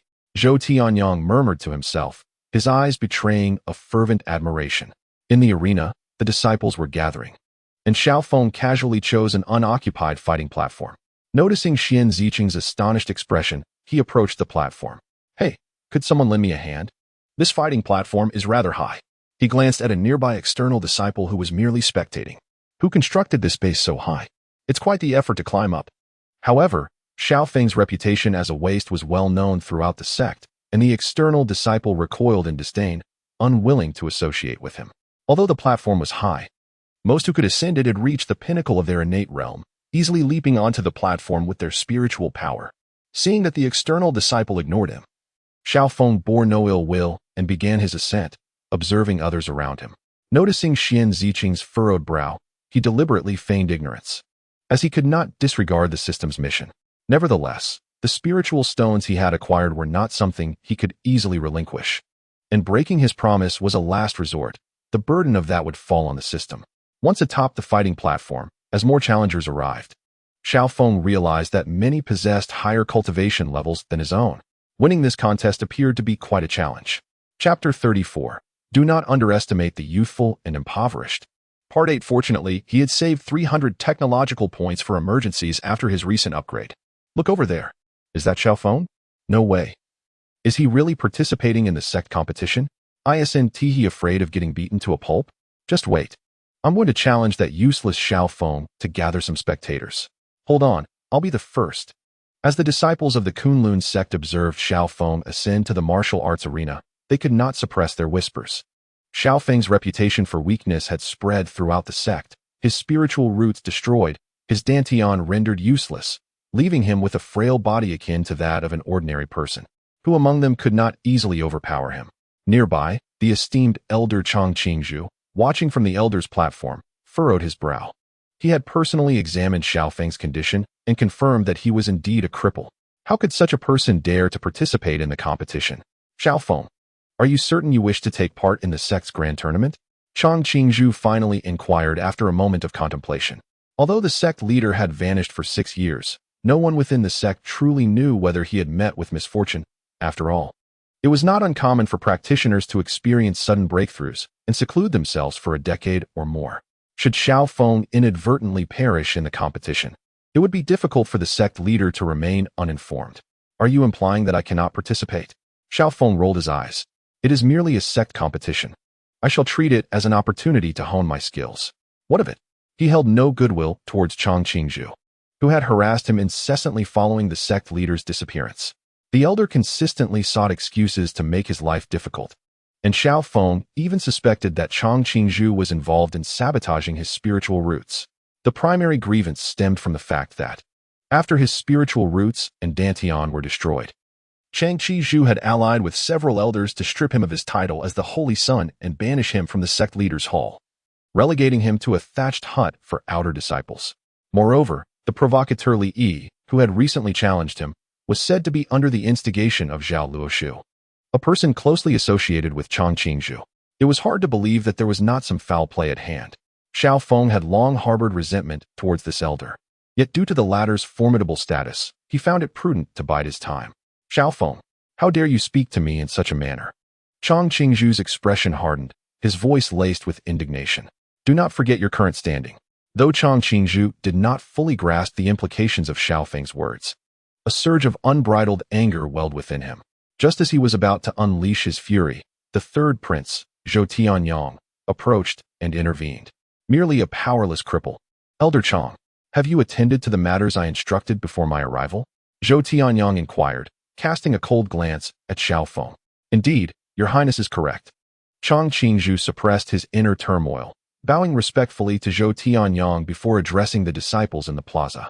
Today, the Kunlun sect is honored to receive His Highness, the third prince of the Wu Ling Empire.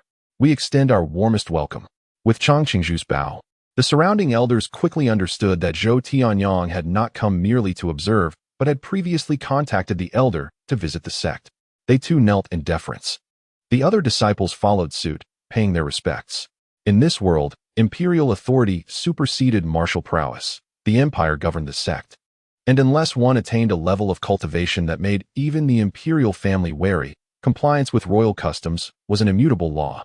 Feigning submission, Xiao Feng knelt to the ground, knowing that amidst the throngs, the prince would not notice him. He held no regard for the notion of imperial superiority. As a transmigrator, such authority meant little to him. Please rise, Zhou Tianyang said with a smile, feeling a sense of profound satisfaction, as if he were the reigning emperor himself. I have come not only to observe the sect tournament, but also to wish that every disciple of Kunlun sect achieves commendable results. He proceeded through the expected formalities, addressing the disciples, and continued, additionally, I have a joyous announcement to make. With a light step, Zhou Tianyang leaped gracefully to stand before Xian Ziqing, taking her hand with a beaming smile. I wish to take Xian Ziqing as my wife. His declaration struck the crowd like a thunderclap. What? The third prince wishes to marry Xian Ziqing? I had noticed the third prince and the elder conferring privately. I foresaw that something significant was afoot. Rumor has it that the third prince is the favored son of the current emperor. If Xian Ziqing marries him, she will surely become the future empress. The crowd buzzed with excitement, envy, and admiration. Elder Chang Qingzhu echoed Zhou Tianyang's sentiments, declaring, Xian Ziqing is truly a paragon of beauty and talent. She is a perfect match for the third prince. The brothers and sisters within the sect are most agreeable to this union, and I hereby announce her betrothal to the third prince. The female disciples gazed at Xian Ziqing with jealousy and longing. Marrying the third prince could mean ascending to the position of empress. How could they not envy her? Xian Ziqing, however, was taken aback. The third prince wished to marry her? What nonsense was this? She had never been privy to such a development. As she stood in stunned silence, Zhou Tianyang cast a glance behind him. A guard promptly approached, holding a hairpin aloft, respectfully presenting it to Xian Ziqing. This is a gift prepared by the third prince for you. As the assembly beheld the exquisite hairpin, their breaths caught in their throats. It was an intricately designed golden hairpin adorned with sapphires, a total of 9 blue jewels radiating a soft, enchanting glow. Upon sighting the hairpin, the disciples gasped in awe. This is the ice crystal hairpin, forged from the essence of cold ice. When worn, it enhances one's true energy and is beneficial for martial practitioners. Most notably, it is an artifact reserved for the empresses of generations past. What? Does this not imply that the current emperor has already designated the third prince as the next heir? If so, does this mean Sister Ziqing will rise to prominence? The disciples erupted into animated discussions, their excitement palpable. Xian Ziqing, caught off guard by this sudden turn of events, was at a loss. Ziqing, you must try it on, Zhou Tianyang urged with a smile, reaching for the ice crystal hairpin, eager to place it in her hair. He believed no one could resist the allure of the ice crystal hairpin, symbolizing the potential to become the spouse of a sovereign and the embodiment of supreme power.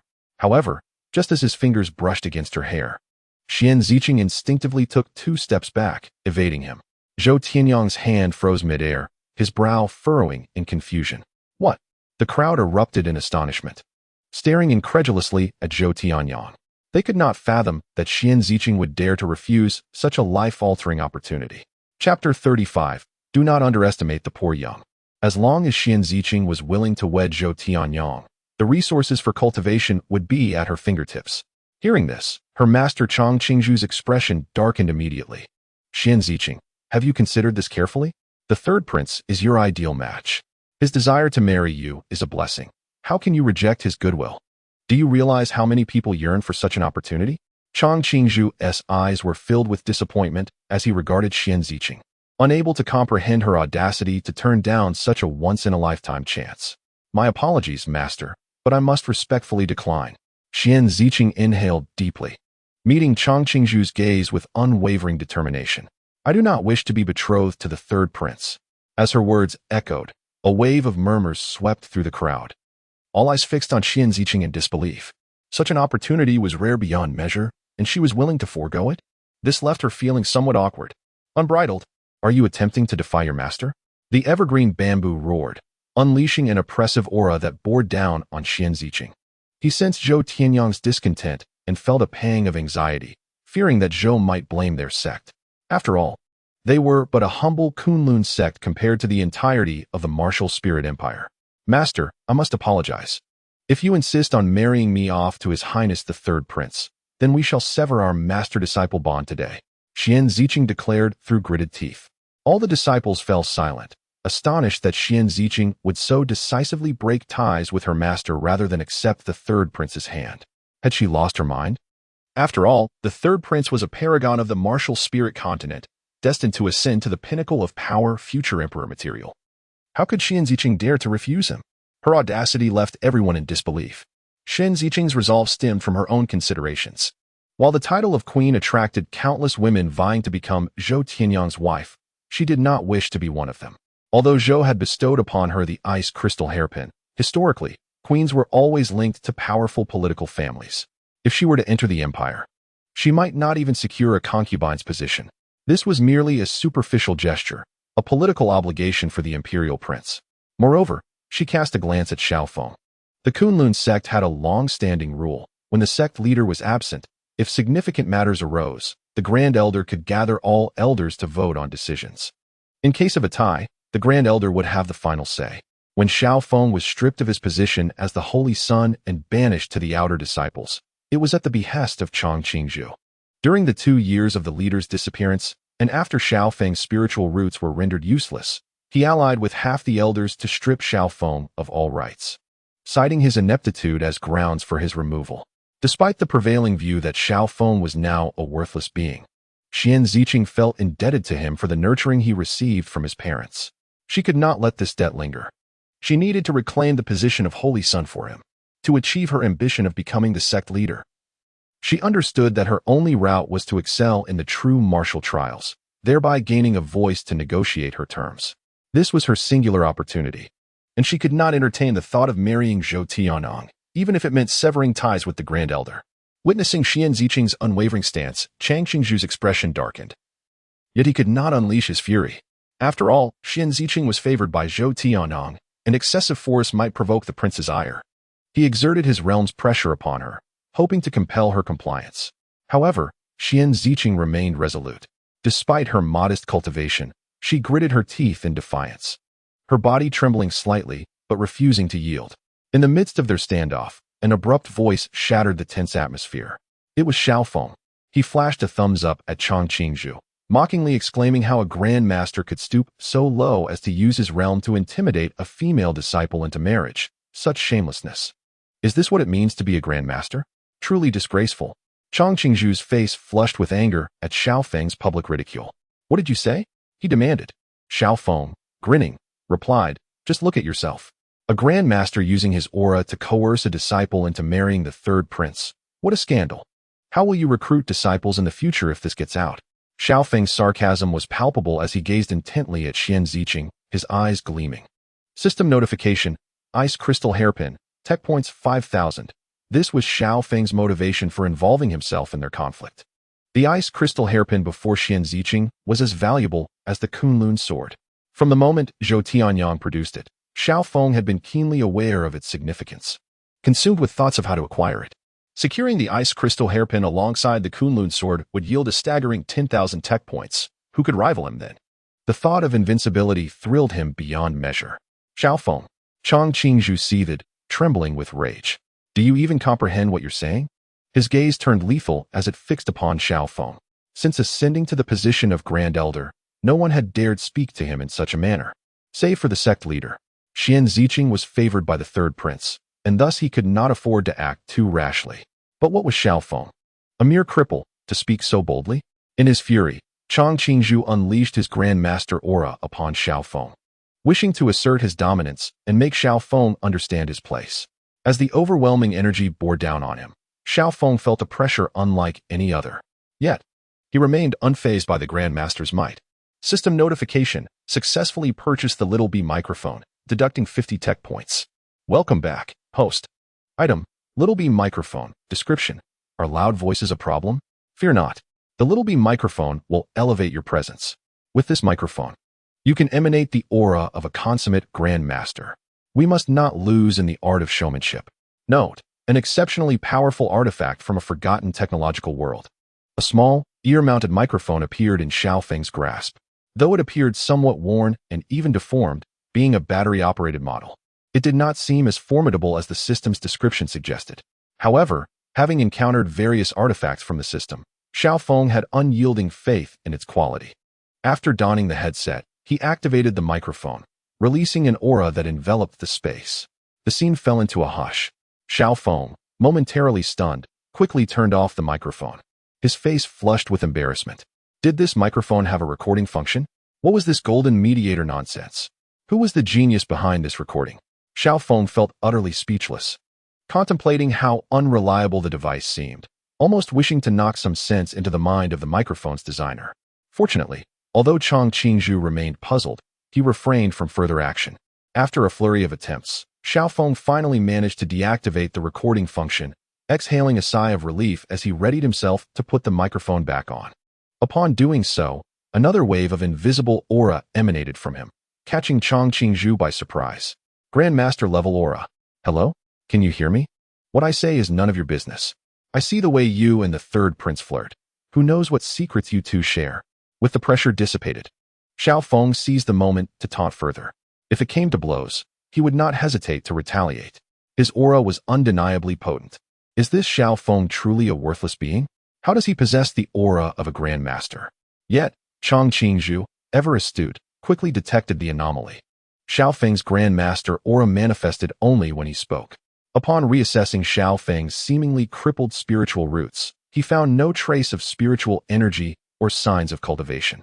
It seems that the matter at hand is intricately linked to the peculiar spiritual artifact that was recently produced. Chang Qingzhu surmised that it possessed the capability to exude the pressure of a Grand Master. Indeed, before Chang Qingzhu could lodge a complaint with the third prince, a furious servant from Zhou Tianyang's side approached with great haste. Xiao Feng, how dare you insult His Highness the Third Prince? The servant's expression was grim, and as soon as he finished speaking, he lunged forward with claw-like hands, aiming a swift and fierce attack at Xiao Feng. The servant was formidable, and before Xiao Feng could react, the servant was already upon him, with an attack poised to pierce his head. Suddenly, a sharp voice rang out, "Stop!" A girl unexpectedly emerged from behind Xiao Feng, seizing the servant's arm and neutralizing his force. "Your Highness the Third Prince, be mindful of your status. This is Kunlun's sect, not your martial spirit hall." Glancing at Xiao Feng, who appeared indifferent, Shueqing felt a wave of frustration. Her initial intention was to persuade Xiao Feng to participate in the sect's grand competition, to make him recognize the reality that he could no longer cultivate. After the competition, she planned to discreetly escort Xiao Feng down the mountain to find a household where he could live peacefully, returning the Kunlun sword to him, thus alleviating her own burdens. However, today, it seemed Xiao Feng was ignited with a fervor. Not only had he provoked the Grand Elder, but he also dared to challenge the Third Prince. Had he lost his mind? Or was he simply riled by the upcoming competition? Unable to fathom, Shueqing decided against dwelling on it. For her long-standing displeasure with Chang Qingzhu had reached its peak. Furthermore, judging by Chang Qingzhu's actions today, it appeared he had prior dealings with the Third Prince. The supposed marriage proposal to Xian Ziqing seemed more like a political maneuver to covertly control the entire Kunlun sect. What an extraordinary coincidence it was that he just happened to pass by Kunlun's sect, seeking to wed the sect's saintess. From the way Chang Qingzhu conversed with Zhou Tianyang, it was evident they had met numerous times in private. Today, whether for the sake of Kunlun sect's autonomy from imperial control or for the sake of her disciple, she had to take a stand. Do you believe this insignificant Kunlun sect can defy the imperial authority? Zhou Tianyang's expression was frigid as he surveyed Shueqing. His voice laced with menacing undertones. Beside him, Grand Elder Chang Qingzhu echoed, "Elder Shui, shouldn't you withdraw at once? Do you understand that the Third Prince represents the entire martial spirit empire, far surpassing a mere sect like Kunlun? If you provoke him, you may bring ruin upon us all." As soon as Chang Qingzhu finished speaking, Zhou Tianyang scoffed, and a formidable imperial aura enveloped the entire square, throwing the disciples into disarray. They were well aware of the fate that awaited any sect that dared oppose the martial spirit empire. Since its inception, none had met a favorable end. Shueqing's countenance shifted as she realized the peril Kunlun's sect faced if the royal family were to become enraged. "Oh, are you anxious?" Xiao Feng, wearing a microphone, remained unaffected by the pressure emanating from below the Destiny Realm. Ignoring the flustered Chang Qingzhu, he turned his gaze toward Zhou Tianyang. "Your Highness the Third Prince, am I not allowed to voice my inquiries? Or must your royal authority silence all dissent? Little brat, you better recognize your place as a commoner." The Third Prince, as the face of the martial spirit empire, declared that his words were beyond reproach. At that moment, a black-armored guard stepped forward, issuing a warning to Xiao Feng. "Oh, indeed, for royal authority is akin to heaven." Xiao Feng nodded, feigning enlightenment. "If today the Third Prince finds me displeasing and resorts to violence, we cannot utter a word of complaint. Moreover, as an outer disciple, it would merely be expected if the Third Prince sought my life." At this proclamation, a collective gasp echoed through the crowd. Was this young man courting death by openly challenging imperial authority? Shueqing furrowed her brows, perplexed by Xiao Feng's audacity. "Are you insinuating I am a tyrant?" Zhou Tianyang narrowed his eyes, his displeasure palpable, and a glint of malice flickered in his gaze. "Your Highness the Third Prince, I have never claimed such. I merely offered a metaphor. Such actions would only befit a tyrant, and you, as the illustrious prince, could never be one." Xiao Feng smiled faintly. "I merely raised a question. However, if your Highness believes that my mere inquiry warrants the weight of imperial authority upon me, I shall accept my fate." He, a discarded talent with a ruined spiritual root and shattered dantian, dared to challenge royal authority? Shueqing was deeply worried. She had not anticipated Xiao Feng's boldness to confront the Third Prince so defiantly. Though he appeared unperturbed, her heart was heavy with concern. This incident might not end well. She regretted allowing him to participate in the sect's grand competition. Had she known such a situation would arise, she would never have permitted Xiao Feng to enter the contest. Yet, if Xiao Feng's life were truly in jeopardy, Shueqing would act. The gratitude she owed the sect leader for saving her life weighed heavily on her heart. She would not allow Xiao Feng to face danger, even at the cost of her own life. As Xiao Feng spoke, Zhou Tianyang's expression fluctuated, realizing that Xiao Feng was digging his own grave. If he allowed someone to kill him, it would solidify the title of tyrant upon himself. To execute a man for mere descent would surely reach the ears of his father, jeopardizing his claim to the throne. Grand Elder Chang Qingzhu recognized Zhou Tianyang's predicament and moved closer, advising, "Your Highness, acting in haste now would tarnish your reputation. Elder Shui's cultivation is formidable. To kill Xiao Feng would not be an easy feat. It would be wiser to find a legitimate reason to eliminate him. This would not only intimidate others, but also establish authority within Kunlun's sect, compelling Xian Ziqing to reconsider her choices." Upon hearing Chang Qingzhu's counsel, Zhou Tianyang's face reflected contemplation, and he soon nodded in agreement. Chang Qingzhu smiled subtly, well acquainted with Xian Ziqing's temperament after serving as her mentor for so long. Since direct refusals would not suffice, a sufficient threat could still bring Xian Ziqing to heel, compelling her to marry Zhou Tianyang, just as she had been made the new saintess before. At that time, Xian Ziqing had refused the position due to her parents' life-saving grace, but Chang Qingzhu had leveraged Xiao Feng's life as a threat to compel her acceptance. As long as Xian Ziqing valued that so-called debt of gratitude, it would serve as her moral compass. Should Xiao Feng perish, her resolve would shatter, and her cultivation would cease to progress. "Xiao Feng, as you wish, today I shall not wield my royal authority against you, nor shall I press you with the weight of the empire. Today, I merely wish to ascertain your true capabilities." Zhou Tianyang coldly smiled, signaling to a nearby black-armored guard. The guard stepped forward, declaring, "Release your constraints. Unleash your spiritual power. Peak of the Grandmaster realm." Zhou Tianyang understood that with Xueqing present, an attempt to kill Xiao Feng would be futile. To do so would provoke a formidable enemy for the martial spirit empire, which was not worth the risk. However, if he could find a legitimate excuse to eliminate Xiao Feng, then Xueqing would have no grounds for protest.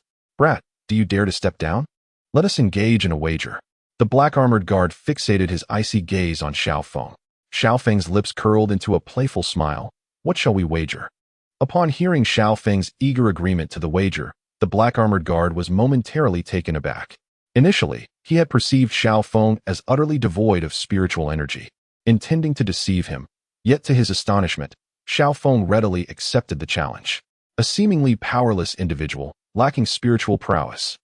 How could he possibly summon the courage to engage in such a bet? "Let us wager on a duel." Before the black-armored guard could finish his sentence, Xiao Feng interrupted, declaring, "I am indifferent to the stakes you propose, but I insist that you wager the ice crystal hairpin. In return, I shall wager my very life." Hearing their exchange, before the black-armored guard could respond, Zhou Tianyang promptly affirmed, "I shall speak on his behalf." Without a hint of hesitation, Zhou Tianyang agreed. Having initially contemplated tempting Xiao Feng with some treasures, only to find that Xiao Feng had already laid the terms bare. Given that Xueqing held Xiao Feng in such high regard, it stood to reason that by wielding his life as leverage, one could potentially manipulate Xueqing to some extent. Furthermore, with this display of intimidation, applying further pressure from Xian Ziqing's side would likely yield significant advantages. Very well. However, the sect competition must proceed as scheduled and cannot be delayed by our wager. I shall first partake in the sect competition." After concluding his agreement, Xiao Feng shifted the conversation towards the sect competition, emphasizing the importance of the task at hand. The ice crystal hairpin was undoubtedly significant. Yet he could not afford to neglect the responsibilities associated with the sect competition, as he sought to acquire resources from both sides.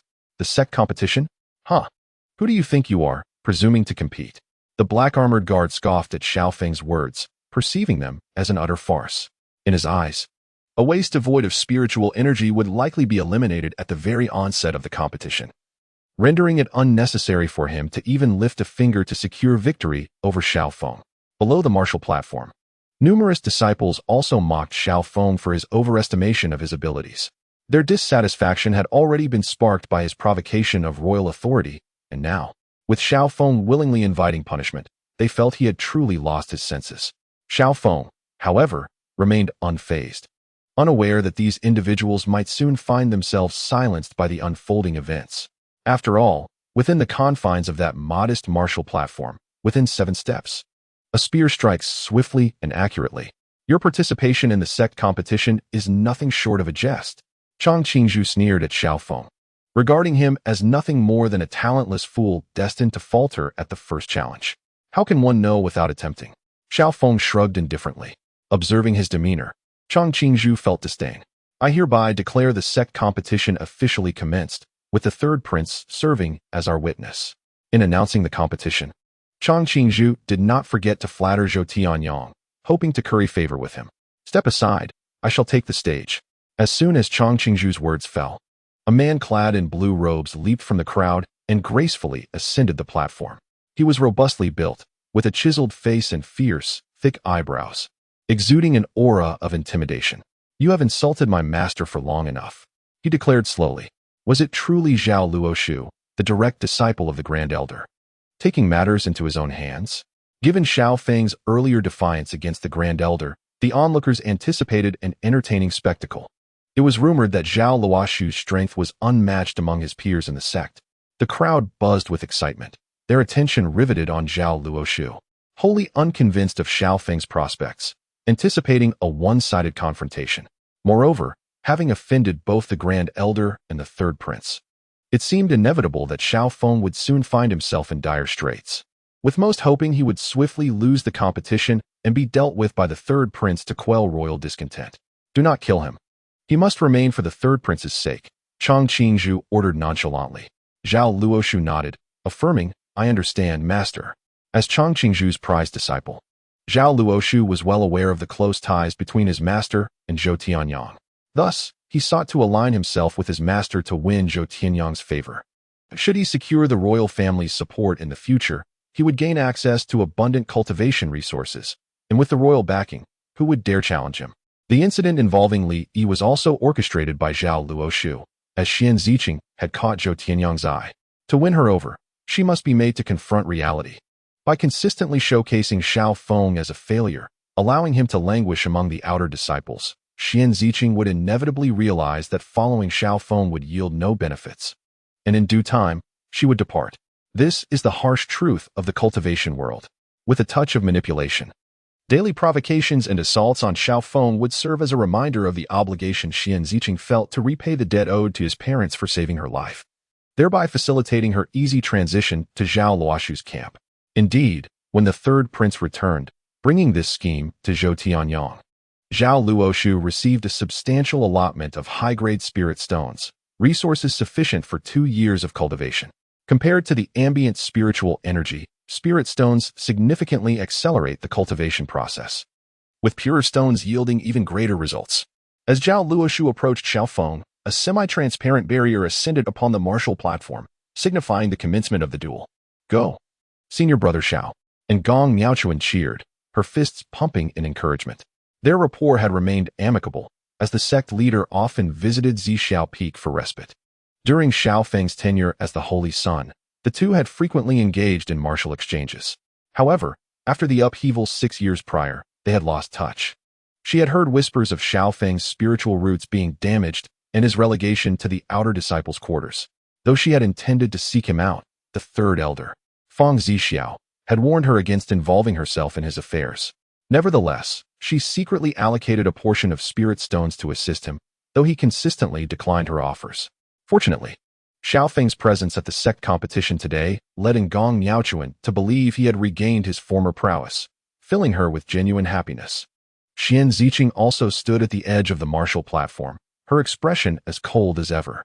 She regarded Xiao Feng with a hint of surprise that he dared to step onto the platform, though she knew full well that without any spiritual energy, his bravado would be futile.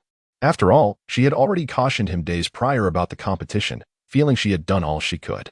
If an unfortunate event were to occur, it would rest solely upon Xiao Feng's shoulders. Do you truly believe you, a mere waste, can challenge me? How utterly laughable. Are you attempting to provoke me before your inevitable demise? Zhao Luoshu scoffed, his tone dripping with disdain. Today, you have crossed the third prince. Your days ahead shall not be easy.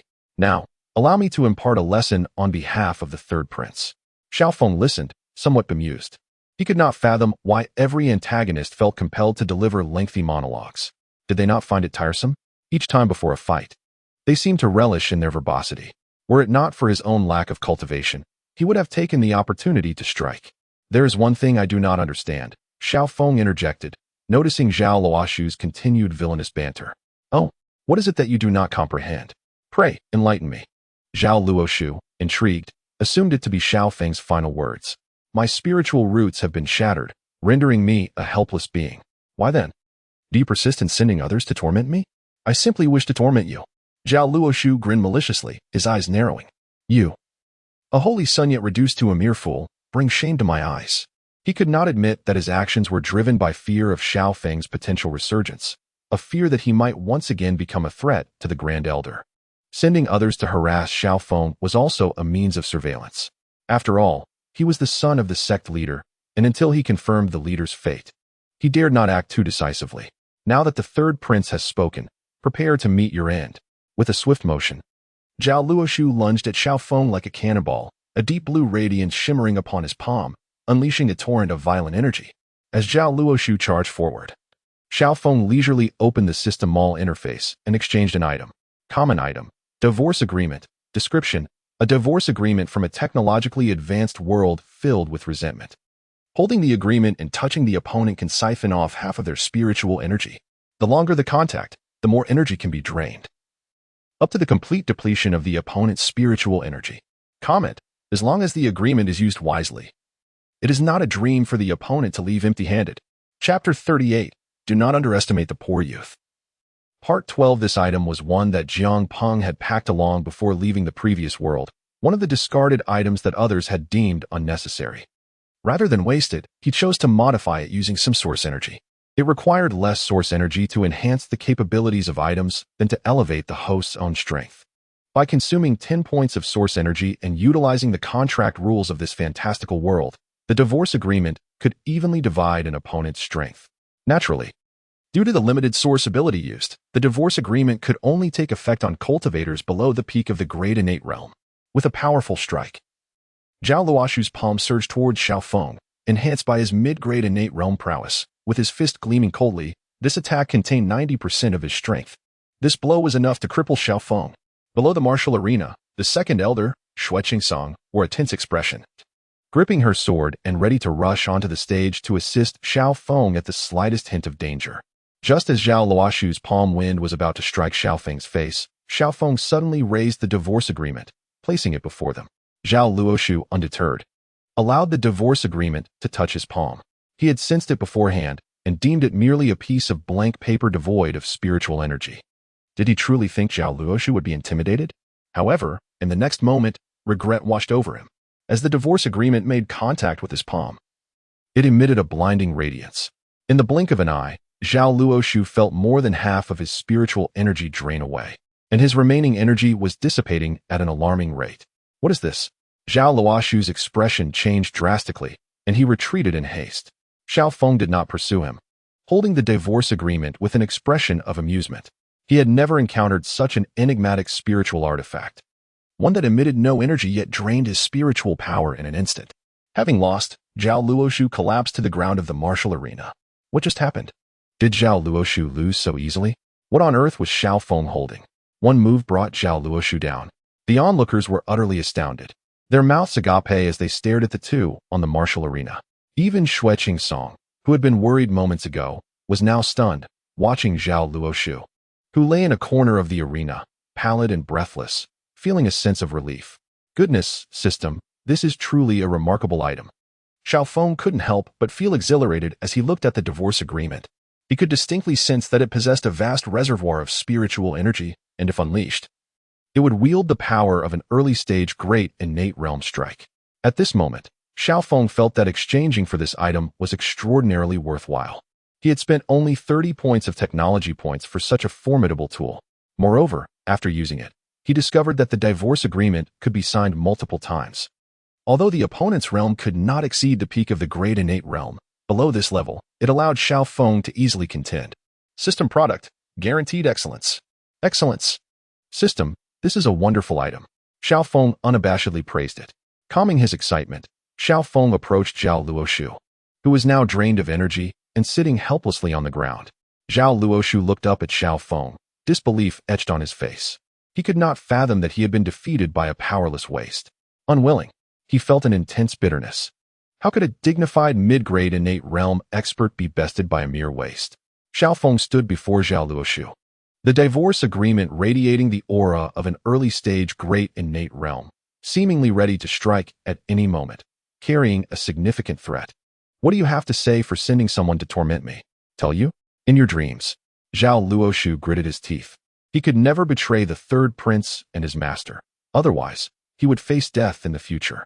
Yet he understood he was no longer Xiaofeng's match. With that thought, Zhao Luoshu raised his hand to surrender. I admit. Suddenly, a beam of light shot forth from the divorce agreement, accurately striking Zhao Luoshu and sending him flying to the side, collapsing on the ground, his fate uncertain. Forget it, Xiaofeng said nonchalantly, clapping his hands. He had no expectations that Zhao Luoshu would reveal the truth.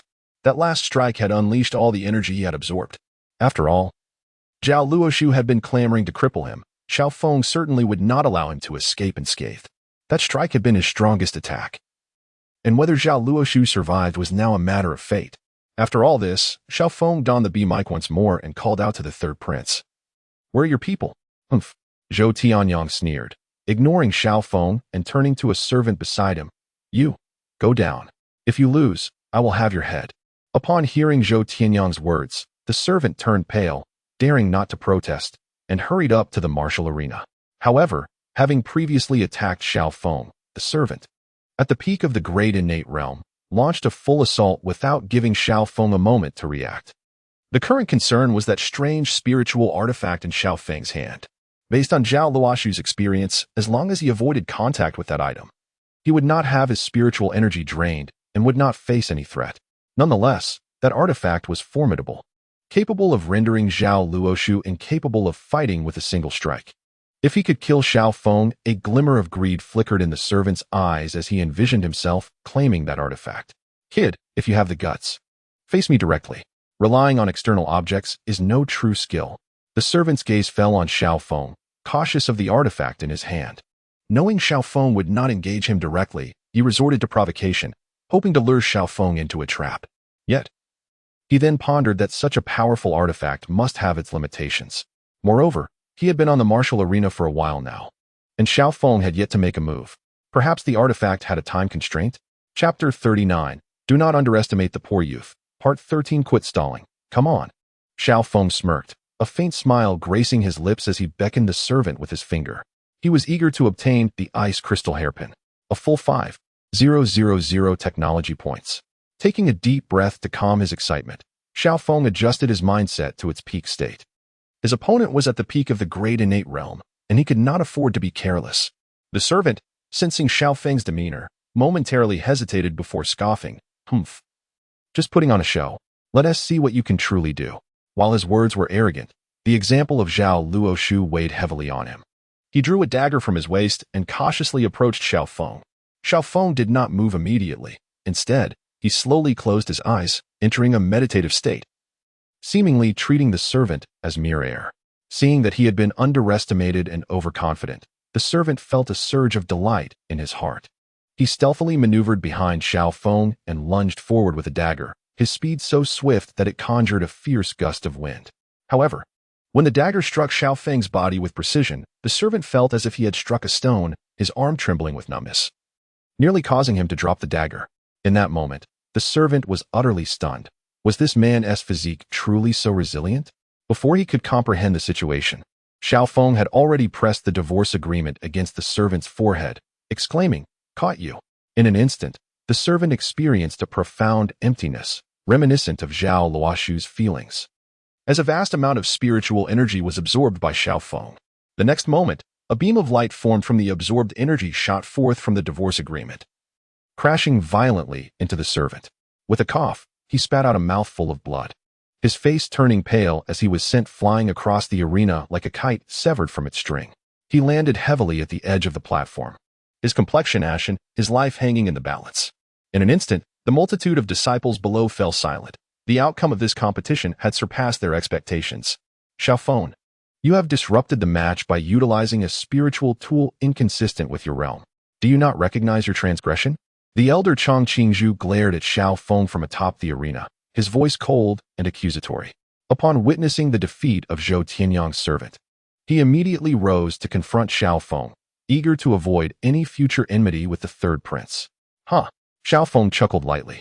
Having anticipated that Zhou Tianyang's faction would attempt to dispute the outcome, he promptly donned the Little B brand microphone, addressing the elder. What do you mean by stepping in? Old-timer, is the third prince's wager now irrelevant to you?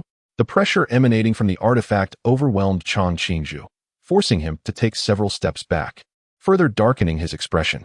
Young brat, are you not aware of the realm of the spiritual tool you utilized? This is a martial arena. The competition is not valid. Chang Qingzhu seethed, filled with regret for not having inspected Xiao Feng's spiritual tool prior to the second match. Such a device, capable of instantaneously absorbing an opponent's spiritual energy, was at least a high-tier artifact, a rarity even in the Kunlun sect. He had not anticipated that Xiao Feng would possess such a treasure, likely gifted to him by Xue Qingsong for self-defense. Chang Qingzhu, Xiao Feng has already defeated the third prince's servant. Is it not excessive to claim this match void? When has our Kunlun sect ever stipulated that one cannot bring their own spiritual tools into the arena? At that moment, Xue Qingsong stepped forward, his tone icy as he challenged Chang Qingzhu. Chang Qingzhu fell silent, momentarily at a loss for words. Observing his silence, Xue Qingsong turned to the third prince. Your Highness Zhou Tianyang, what is your stance on this matter? I believe you are a man of your word, are you not? Hearing Xue Qingsong's words, Zhou Tianyang's expression fluctuated between dark and light. If this match were to be declared void, with so many disciples witnessing it, would he not be deemed a man without honor? Yet, agreeing to the match's validity would mean he would have to truly relinquish the ice crystal hairpin, a symbol of the royal family, to this commoner. With that thought, Zhou Tianyang's face darkened as he turned away and descended from the martial platform.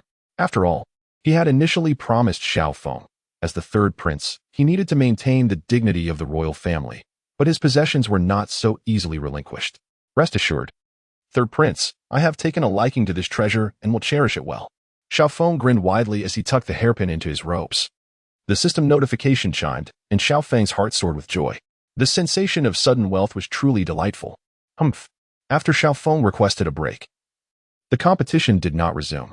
The contest spanned 10 days, and Xiao Feng had already secured 2 victories, Xian Ziqing and Ngong Yaochuan, due to their high standings among the younger generation, faced no challengers on the first day.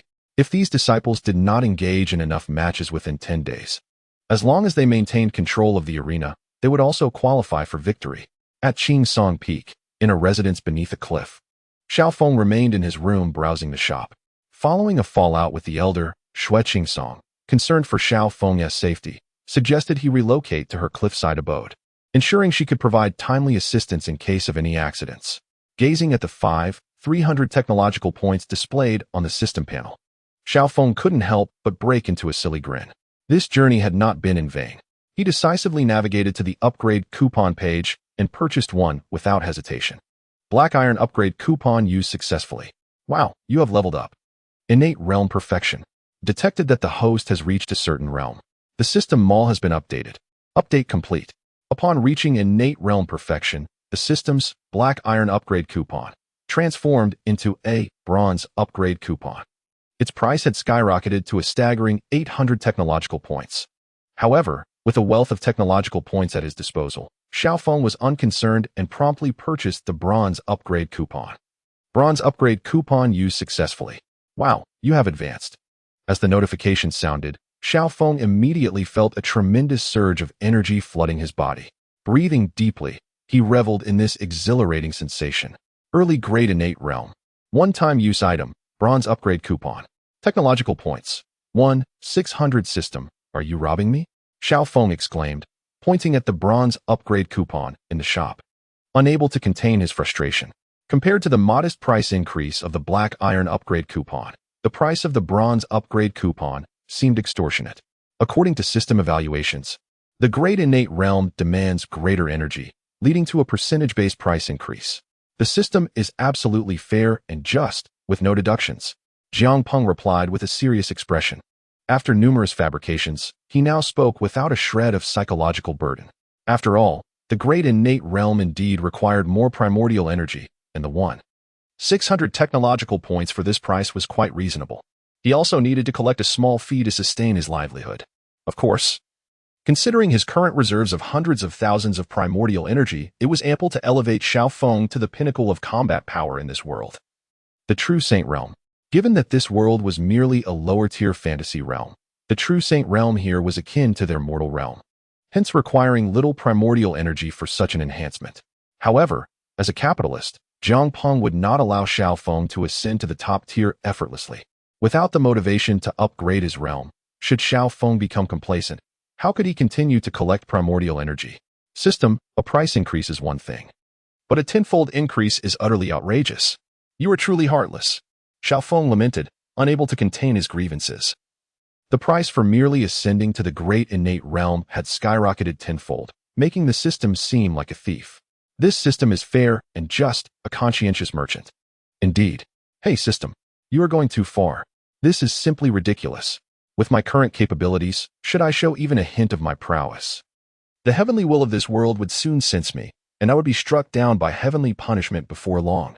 The previous owner of this system met his demise in such a manner, and I dare not recklessly test my fate. Only by biding my time until I possess strength sufficient to challenge this world would Jiang Peng dare to emerge.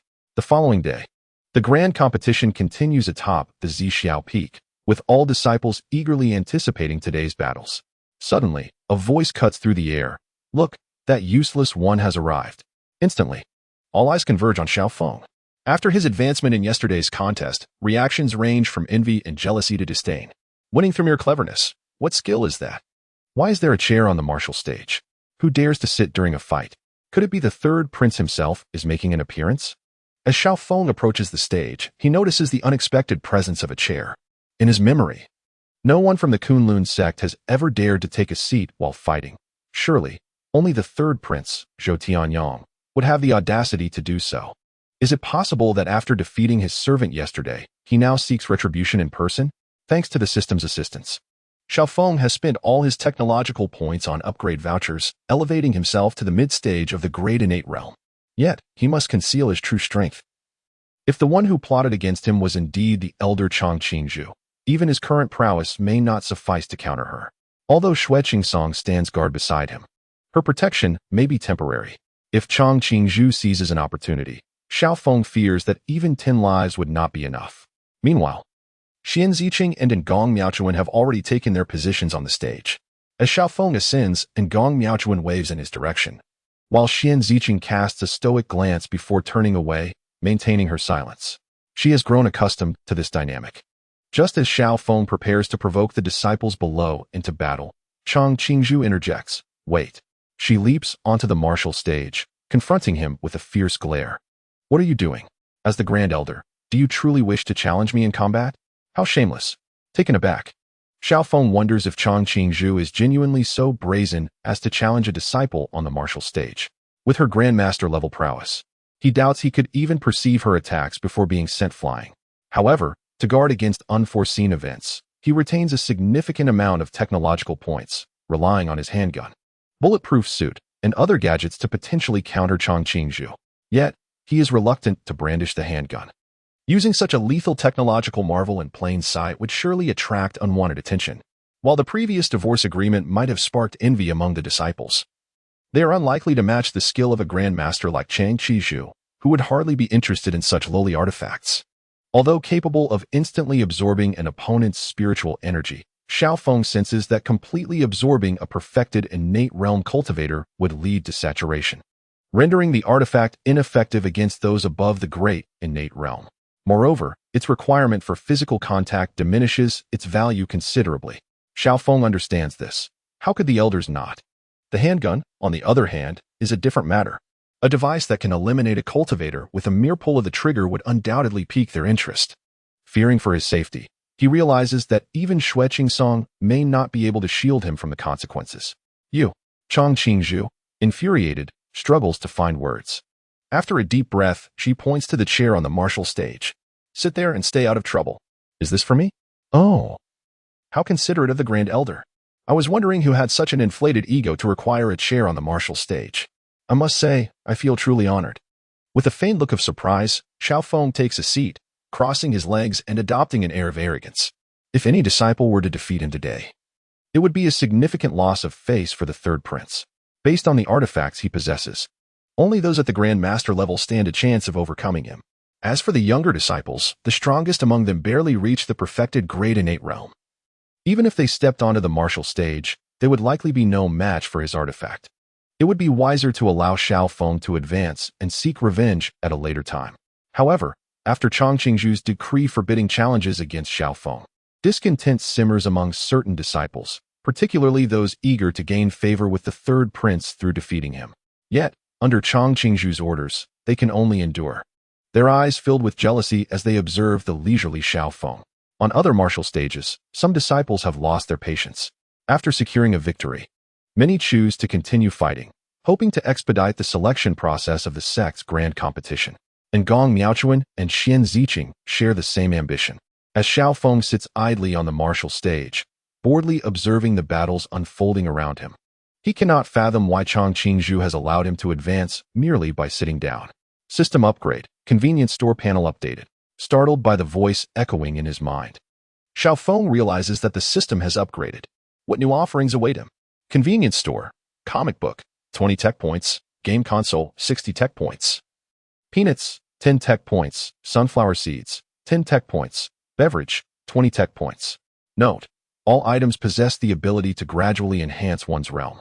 In a bid to ensure nothing goes to waste, Jiang Peng has made available all items he brought from the previous technological world, utilizing a small amount of primal energy to transform them into leisurely items that gradually enhance realms. Just as boredom sets in, Xiaofeng thinks, the system truly understands me. Such low prices, how generous. Overjoyed, Xiaofeng peruses the convenience store's offerings, particularly delighted by the potential for realm enhancement. This means he can enjoy items from his past life, while simultaneously elevating his cultivation. The key lies in the prices, most items costing only 10 or 20 tech points. A far more economical option compared to upgrade vouchers. After a brief selection, Xiaofeng purchases a comic book and a bottle of ice-cold cola. Leaning back in his chair, he begins to read the comic while sipping his drink, embracing a mode of leisurely retirement. His ostentatious demeanor instantly stirs unease among the disciples below. While others are fighting desperately for victory in the grand competition, he appears to indulge in entertainment, guaranteed an easy advancement. Is there no justice in this? I refuse to accept this. I, Tian Wuji, an inner disciple of Qingta's Peak, demand a challenge against that waste, Xiaofeng. One disciple from Qingta's Peak, unable to bear the sight any longer, cries out for a duel on the martial stage. Yet, before he can finish his declaration, Grand Elder Chang Qingzhu has already appeared at his side. With a sharp crack, a resounding slap lands on the disciple's right cheek, leaving 5 crimson fingerprints as Chang Qingzhu swiftly kicks him to the ground. Did you not hear my orders? She demands, her gaze sweeping over all the disciples below. Her tone stern. Her mental prowess scans the crowd, revealing that none possess a realm above the great innate realm. What purpose would it serve to challenge Xiaofeng? Would they not simply bring shame upon themselves? Did they not realize that she, too, sought to teach Xiaofeng a lesson? However, he could not take action. As the Grand Elder, if he were to strike a disciple, it would inevitably provoke Xue Qingsong, who stood behind Xiaofeng, into intervening, complicating the situation further. Chapter 42. Do not underestimate the youth. Part 16. As soon as Chang Qingzhu's words fell, a wave of discontent rippled through the gathered disciples below, expressing their dissatisfaction. Why should a waste be promoted? Indeed, although Xiaofeng had won 2 matches, he had no qualification for advancement, did he?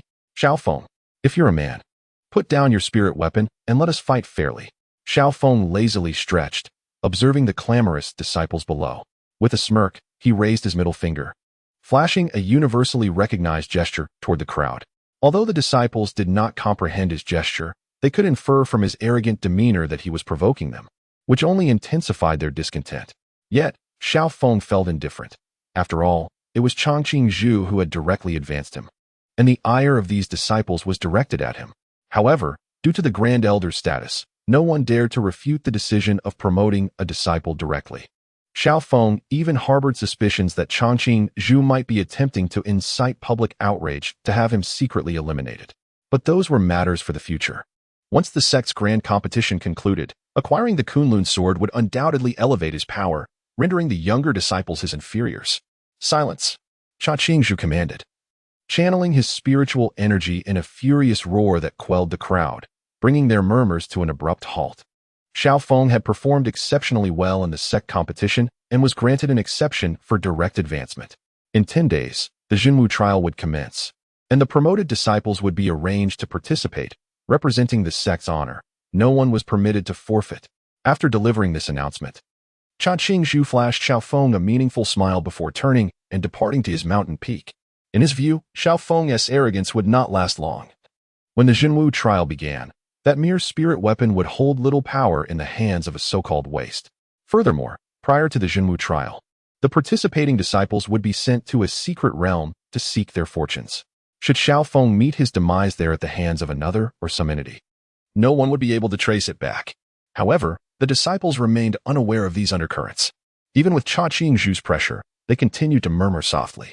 Look, a waste without spiritual energy, whose meridian has been crippled, represents Kunlun's sect in battle. How do you think other sects will view us? Indeed, what is the Grand Elder thinking? Is it merely because of that peculiar spirit weapon in his possession? I dare say, if that weapon were in my hands, its power would surpass his. To send a waste to the Jinwu trial in search of opportunities is nothing short of resource wastage.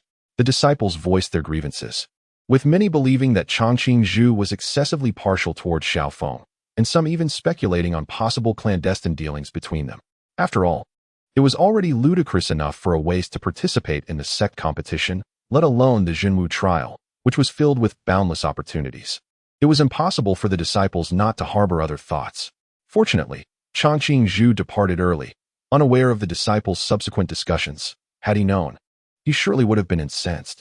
The sect competition was presided over by the Grand Elder, and the sect's rules provided preferential treatment for outstanding disciples.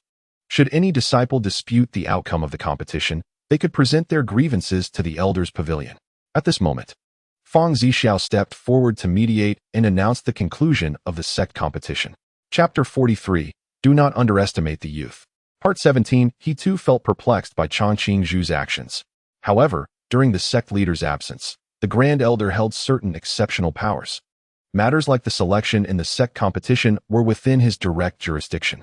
If any elder found the Grand Elder's decisions erroneous, they could raise objections to the Elder's pavilion, where a vote among the elders would determine the outcome, with the majority prevailing. However, in matters concerning the sect competition, even if they were to vote anew, by the time a new verdict was reached, Xiaofeng and the others would likely already be on their way to the Jinwu trial. Fortunately, Fang Zixiao chose to turn a blind eye, especially since accompanying them was the sect's holy maiden, Xian Ziqing, who was the most powerful among the younger generation in the sect and a disciple of the Grand Elder. Should she acquire an opportunity, Cha Qingzhu's status would only rise further. They had no reason to offend the Grand Elder over such trivial matters and convened an Elder's Pavilion meeting. With Fang Zixiao announcing the conclusion of the sect competition, the list of participants for the Jinwu trial was finalized. Xue Qingsong approached Xiaofeng, patting him on the shoulder. Well, I must admit, I underestimated you. I did not expect the sect leader to provide you with a protective spirit weapon. My worries were unfounded. Yet, you won't be able to use that weapon much. The upcoming Jinwu trial is fraught with danger. Even with a spirit weapon for protection, it will be challenging to succeed. If it comes to that, I will help you fend off the Grand Elder. Xue Qingsong's expression was serious. He did not want Xiaofeng to perish due to the Jinwu trial. Most spirit weapons in this world required spiritual energy to operate. Without it, they were rendered useless. And Xiaofeng, having lost his spiritual roots, could only use the weapon with ease because it was likely a one-time spirit weapon left for him by the sect leader. One-time spirit weapons could be utilized even by ordinary individuals, as they were crafted with precious materials and required the infusion of significant spiritual energy from the creator. Although such weapons possessed greater capabilities than their counterparts of the same level, their usage was limited to no more than 5 times. This limitation stemmed from the finite amount of spiritual energy they could store, and crafting such weapons consumed even more precious materials. Consequently, few would go out of their way to create or purchase these weapons for the long-term development of a sect. Rest assured, Sister Qingsong, I definitely want to go. Xiaofeng replied with a grin, patting his chest in assurance. His only goal was the Kunlun sword. Were it not for the system assigning him a task, he wouldn't even have participated in the sect competition. Even if Xue Qingsong were to cave under the sect's pressure and insist on his participation in the Jinwu trial, he could simply feign death upon entering the trial and bide his time. His true realm was merely mid-stage of the greater innate realm, while those sent to the Jinwu trial were the elite disciples of various sections. His current cultivation level was utterly inadequate. Rather than risk competing with those reckless cultivators for resources, he could afford to take his time and develop at a leisurely pace with the system's assistance. As for that Kunlun sword, I keep my promises. Since you have passed the sect competition, I shall hand it over to you.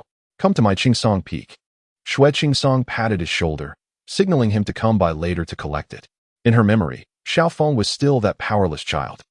Presenting the Kunlun sword in the competition square would likely attract unwanted attention, so for his safety, she planned to present it within the confines of her mountain. Xue Qingsong also intended to find a good family for him to rely on once he obtained the Kunlun sword, as the sect was rife with chaos. Due to the faction led by the Grand Elder, even she sometimes struggled to ensure Xiaofeng's safety. You're the best, Sister Qingsong. Xiaofeng's face lit up with joy. The little rascal only knows how to flatter. Off you go. Xue Qingsong teased as she transformed into a breeze, dissipating into the air. Thinking about the impending acquisition of the Kunlun sword, Xiaofeng couldn't help but grin foolishly. That was a full 5,000 technological points. He wondered how many levels he could ascend. Senior brother, your spirit weapon is truly remarkable. And Gong Miaochuan rushed over, unable to contain her admiration. A weapon that could instantly absorb and rebound an opponent's spiritual energy was nearly lethal at their current level. As far as she knew, disciples of the sect could absorb the spiritual energy of their opponents through spiritual tools, though this process required prolonged combat for gradual absorption. These tools were classified into 4 tiers: low-grade, mid-grade, high-grade, and superior. The spiritual tool in Xiaofeng's possession was of at least high-grade quality. Xian Ziqing's expression was icy, tinged with a hint of dissatisfaction. Xiaofeng, momentarily at a loss for words, could only respond with an awkward smile. Observing Xiaofeng's demeanor, Xian Ziqing ceased her inquiries and shifted the conversation to other matters. In 10 days, the true martial trials would commence, and without any spiritual power, he would undoubtedly perish if he participated. Rest assured, once I enter the secret realm of the true martial trials, I plan to find a secluded spot to sleep until you all emerge. Of course, if I can escape, I certainly won't stick around. Xiaofeng shrugged, feigning nonchalance, for he was a transmigrator endowed with a golden finger. With the support of his system, what resources could he not acquire? He could exchange technological points directly for cultivation levels. Why would he squabble over meager cultivation resources with those others? Very well, when the true martial trials commence, I will lead you to a safe location. Watching Xian Ziqing's retreating figure, Xiaofeng felt a twinge of curiosity. Was she genuinely intending to guide him to safety? Could it be that she was planning to find a deserted area during the true martial trials to eliminate him? After all, Xian Ziqing was, nominally, the disciple of the Grand Elder Chang Qingzhu. However, considering that when the true martial trials began, he could simply slip away unnoticed, he decided not to dwell on the matter any longer. Instead, he headed toward the peak where Xue Qingsong resided, needing to acquire the Kunlun sword to enhance his power. On his way, Xiaofeng retrieved a comic book he had partially read, feeling perplexed. System, I've been reading this for ages. Yet why do I feel my cultivation hasn't increased at all? And the cola, too, after consuming it, I feel no change. The host must engage in prolonged viewing and consume food produced by the system over time to enhance their cultivation level. The convenience store has detailed the specific effects of all items that contribute to cultivation. The host may refer to them. Is that so? Xiaofeng listened to the system's explanation, feeling somewhat skeptical. He distinctly remembered that when the convenience store was first updated, there were no efficacy notes whatsoever. The convenience store indicates that 30 years of entertainment device usage equates to 1 year of arduous cultivation, while consuming food for 25 years also equals 1 year of arduous cultivation. 30 years of reading is equal to 1 year of others' hard work? That's longer than my previous life. Are you sure you aren't mistaken, system? Xiaofeng's eyes widened in disbelief. Based on his previous experience watching television dramas, shouldn't 1 year of the protagonist's time equate to 30 years for others? Had the system reversed this logic? Chapter 44. Do not underrate the youthful poor. Part 18. Host. These foods and forms of entertainment can synchronize with cultivation, accumulating benefits over time. This system is both cost-effective and, in the long run, these items are certainly worth the technological points spent. Jiang Peng spoke the truth. After all, if one were to invest technological points in entertainment devices, it would indeed be more economical than directly purchasing upgrade vouchers.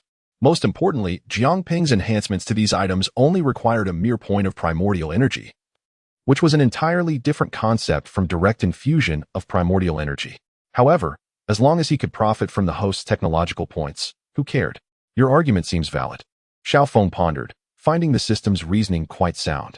The prices of items in the convenience store were remarkably reasonable. A slower enhancement was understandable, especially since these foods could be consumed alongside cultivation. Thus, he decided to keep the comic book for later, as one technological point was insufficient to warrant its return. It was a waste to squander the expenditure. Even the smallest mosquito is still meat. One must save where possible. Brother Tian, are you certain that Xiaofeng, that waste, will come this way? It's been ages, and we haven't seen him yet. Let us wait a bit longer. As a waste, he surely can't be faster than us. So it's only natural he is lagging behind. While wandering along the path, Xiaofeng suddenly overheard hushed voices from afar. Due to the distance, he could only catch fragments of their conversation. Since his cultivation had risen to the mid-stage of the great innate realm, his spiritual perception had significantly improved, allowing him to clearly discern a few keywords: ice crystal hairpin, rob, third prince. Well, it seems Chang Qingzhu indeed harbors ill intentions. After Xue Qingsong departed from my side, he plans to have his disciples directly seize the ice crystal hairpin and then seek credit with Zhou Tianyang. Just wait and see. Xiaofeng snorted coldly and stealthily moved deeper into the thicket. On the narrow path leading to Qingsong Peak, the dense underbrush provided ample cover, allowing them to ambush Xiaofeng without detection. However, this same foliage also concealed Xiaofeng's figure. Everyone assumed he remained a waste without spiritual power, lowering their guard as they chattered amongst themselves, thereby enabling him to gather intelligence on the ambushers. They should all know he possesses a peculiar spiritual tool, right? That thing can instantly absorb others' spiritual energy. Of course we know. Don't worry, Brother Tian. When the time comes to fight, we'll all attack together. I'll disable his arms. How else can he utilize that spiritual tool? That tool is at least of high-grade quality. Don't forget, we need to take it as well. How many high-grade tools can one encounter in the sect? Let us all strike together and see how he reacts. With Xiaofeng drawing closer, he overheard their discussions in detail, his expression darkening. Had it not been for the system restoring his cultivation, had he remained the same waste, or if his cultivation had been even slightly lower, he would likely have fallen prey to them today. If you wish to harm me, I'll ensure your demise first. Having thoroughly confirmed the opponent's positions from the shadows and considering their overwhelming numbers, Xiaofeng activated the system store. Exchange for a powder bomb, consuming 30 technological points. Item: powder bomb. Description: a bomb capable of localized explosion, dealing moderate damage while instantly releasing irritating smoke, impairing the opponent's ability to retaliate. Listen to me. When the time is right, we'll strike together. All right, kill Xiaofeng and seize his possessions. Suddenly, as they conferred, a fist-sized gray sphere tumbled into their midst. What is this thing? A disciple, intrigued, picked it up, having never encountered such an item before. It emitted no spiritual fluctuations, appearing merely as an oddly shaped stone. Observing the bomb in the disciple's hand, Tian Wuji felt a sense of foreboding and suddenly sensed danger. Quick, throw it away. Tian Wuji sensed the rapid rise in temperature within the bomb, his pupils constricting as he swiftly gathered his spiritual energy to retreat.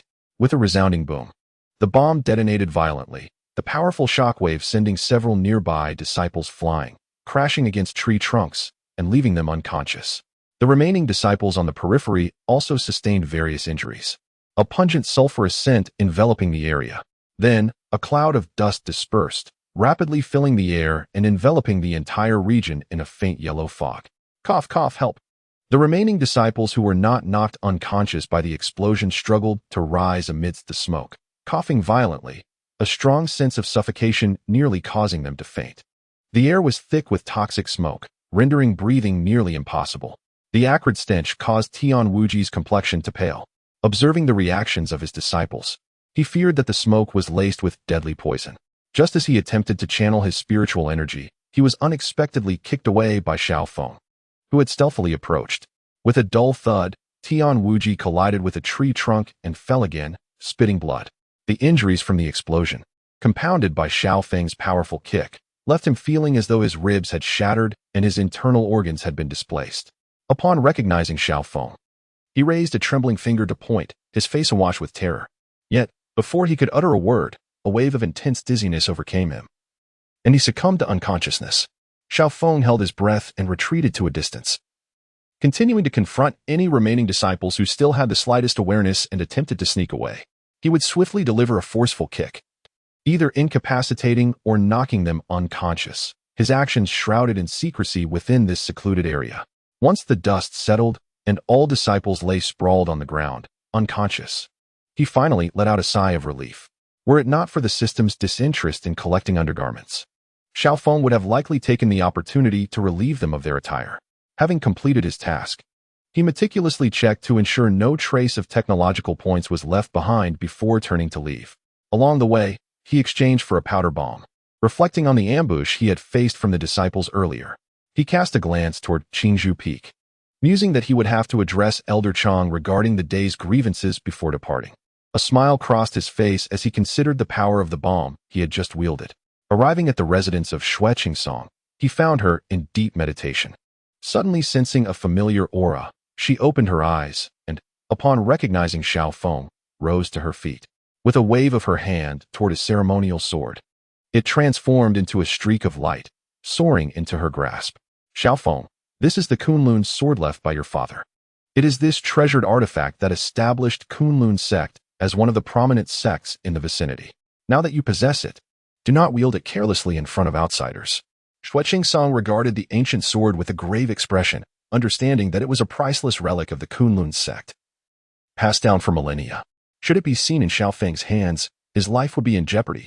Without hesitation, she returned the sword to him, solemnly advising, I return this sword to you, the sect leader. You must keep it safe.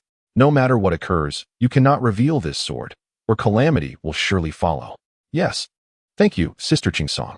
I shall take my leave now. Please continue your cultivation. I will not disturb you. Xiaofeng accepted the Kunlun sword with a cheerful smile and concocted a vague excuse to depart. Watching his retreating figure, Xue Qingsong sighed softly, pondering the whereabouts of the current sect leader. It had been 6 years, and the Kunlun sect seemed increasingly chaotic. In a thatched hut within the outer disciple pavilion, a notification chimed. Task: collect the Kunlun sword, completed. Rewards: 5,000 technological points, 1 mysterious grand prize spin. The system's latest tasks have been updated. Chapter 45. Do not underestimate the young and impoverished. Part 19. Finally, it was in his grasp. Simultaneously, both Xiaofeng and Zhang Peng reveled in their triumph. The instant Zhang Peng acquired the Kunlun sword, he began to dismantle and absorb it, converting it into pure primordial energy. Feeling the surge of energy within him, he estimated that he had amassed nearly 150,000 units of primordial energy. With this abundant energy as his foundation, Zhang Peng set about strengthening himself. As a being intertwined with the system, he was not bound by the limitations imposed on regular users of primordial energy. With a wave of his hand, vast amounts of primordial energy stored within the system materialized, swirling around him before coalescing into golden dragons that entered his body. Innate Realm, Great Innate Realm, Master Realm, Grandmaster Realm, Pinnacle of Dao Realm. As Zhang Peng's power ascended to the pinnacle of the Dao Realm, an eerie silence enveloped the surroundings. His eyes snapped open, and an overwhelming aura radiated from him, making him feel as though he could shatter the heavens with a single punch or transform thought into reality. Each movement accompanied by a cataclysmic wave of energy. However, he understood that this was merely an illusion born from the rapid increase in his cultivation level. The world he inhabited was but a low-level fantasy realm. The spiritual energy contained within it was insufficient to elevate anyone to the true saint realm. Jiangping manipulated the primordial energy to analyze the world itself, quickly discovering that it could only nurture individuals to the completion of the great Dao realm. Resources were far too scarce to cultivate any further. Even if one could forcibly attain the true saint realm through unconventional means, in this realm of low martial arts, the mightiest true saint would struggle to sustain flight through the void, let alone breach it. It was clear that the ancient artifacts left behind in this world could not be wielded to their full potential by the native inhabitants. Jiangpeng's next course of action was to send Xiaofeng in search of more resources. Successfully used bronze upgrade voucher. Wow, you leveled up. Successfully used bronze upgrade voucher. Wow, you leveled up. With the utilization of 2 upgrade vouchers, Xiaofeng's cultivation also ascended to the pinnacle of the great innate realm. Remaining technological points. 1,400, gazing at his dwindling technological points. Xiaofeng opened a panel he had yet to explore. Mysterious grand prize spin. Beholding the enticing rewards displayed, he could not help but swallow hard, suppressing his excitement. He initiated the grand prize spin, while Jiangping simultaneously operated behind the scenes. Wow, congratulations! You've won the Technological Weapon Super Grand Prize, a single-shot rocket launcher. Item, single-shot rocket launcher. Description, a long-range attack weapon manufactured by a technological world, capable of unleashing devastating power in the hands of the user. Status, 11. Remark, there's nothing a single rocket launcher can't solve. If there is, then just fire two. Xiaofeng. What? A rocket launcher? How formidable! His eyes sparkled at the sight of this grand prize. A rocket launcher was no ordinary technological weapon. It was a true weapon of mass destruction, far exceeding the power of a handgun, capable of overwhelming even the elder. Yet, recalling something, he felt a twinge of worry. System, the firing rate is too slow. If I miss, it will be useless. Those cultivators will surely evade. The missile has been upgraded to automatic tracking mode. Automatic tracking? Is this reliable? Xiaofeng's eyes lit up as he hurriedly inquired. Although the system claimed it had been enhanced to tracking mode, the responsibility for combat would ultimately fall on him, leaving him somewhat apprehensive. The experience qualification has been granted to the host. The environment within a 2-kilometer radius will revert in 10 minutes. This experience weapon is a single-shot rocket launcher with a usage count of 1. It does not consume ammunition during use and has been automatically equipped to the host.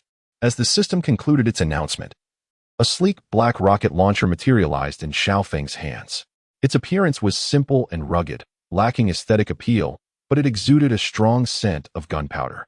The sensation of holding a weapon he had only seen in films in his past life filled him with exhilaration.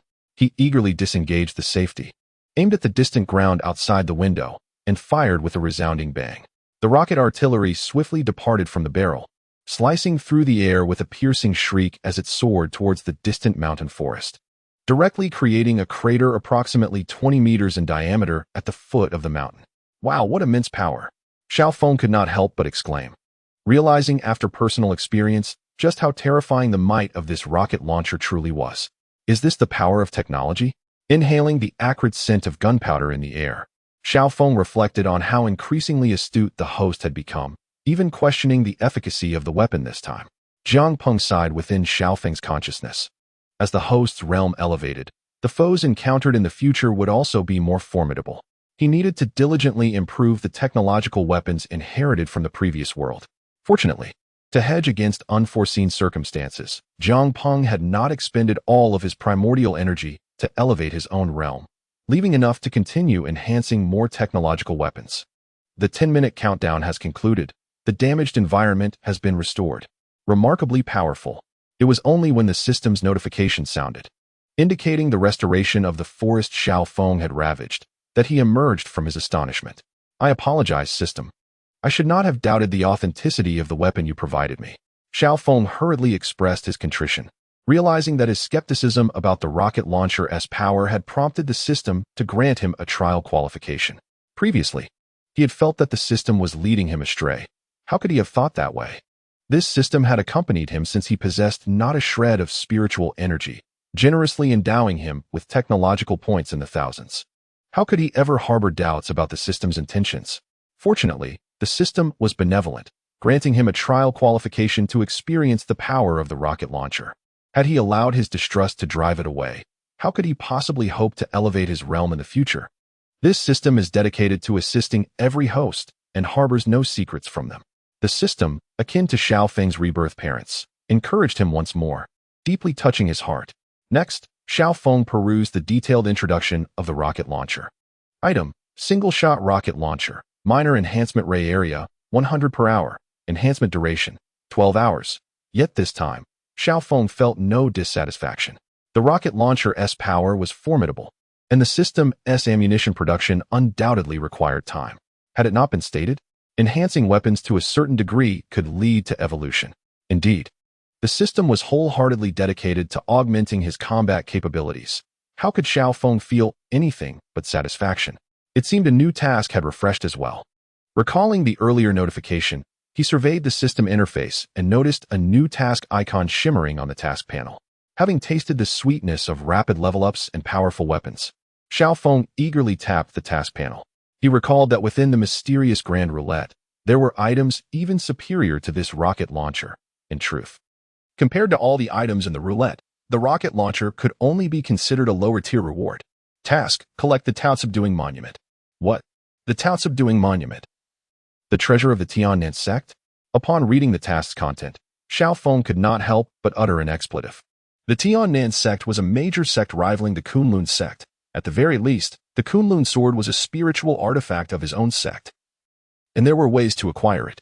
However, the Tao Subduing Monument was the revered treasure of the Tiannan sect. Setting aside whether he could steal it, could he truly evade detection by so many elders with his innate realm? With a casual strike, they could likely reduce him to mere pulp.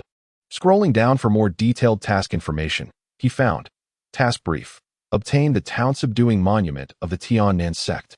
Task Reward: 1 entry to the mysterious Grand Roulette. 10,000 technological points. It seemed that this journey was unavoidable. After glancing at the reward, Xiao Feng firmly resolved to undertake this task. Primarily out of curiosity to see what the Tao Subduing Monument looked like, he would never go merely for the high price of 10,000 technological points. Yet, considering the formidable cultivation of the Tiannan sect's elders made him hesitate. Although his current cultivation was considerable in such a grand sect, he was still not deemed significant. If caught, he would have no chance of survival. After much contemplation, Xiao Feng conceived another approach. Perhaps he could leverage the true martial trial. A gleam of determination flashed in his eyes. The rankings of the true martial trial would dictate the resource allocation among the sects for the subsequent years. The major sects could not afford to overlook this issue. Even if they sent a few disciples to pad the numbers, there would undoubtedly be a prodigious talent among the younger generation. To secure victory in this contest, the elders would undoubtedly prepare extensively, and the Tiannan sect would likely permit participating disciples to bring along the town's cherished treasure. If he were to join, his fortune might align to seize it. After all, within the secret realm, no one would know. Even if they did not bring it, it was a game of chance, and he stood to lose nothing. Moreover, Xiao Feng felt there was a high probability that the Tiannan sect would indeed carry the Tao Subduing Monument into the secret realm, as this spiritual artifact could facilitate greater gains for their disciples. Although he had promised Xue Qingsong not to wander recklessly in the secret realm, once inside, she would have no means to perceive him. So what? To be on the safe side, he still needed to find ways to elevate his realm. After pondering for a while, Xiao Feng concluded that his realm was still too low, particularly given that he had offended Zhou Tianyang. He would likely bring many allies into the secret realm. The resources possessed by the royal family were sufficient to cultivate numerous talented individuals, and although they might hesitate to act against him in the outside world due to the royal family's presence, once they entered the secret realm, such concerns would evaporate. Fortunately, he had acquired a plethora of items, providing him with ample confidence against the disciples entering the secret realm. Chapter 46. Do not underrate the youth's poverty in the dead of night, on Qingzhou Peak. Inside the outer sect disciples' pavilion, the lights had been extinguished, and the tranquil night was only interrupted by the crisp chirping of insects. All the disciples had fallen into slumber.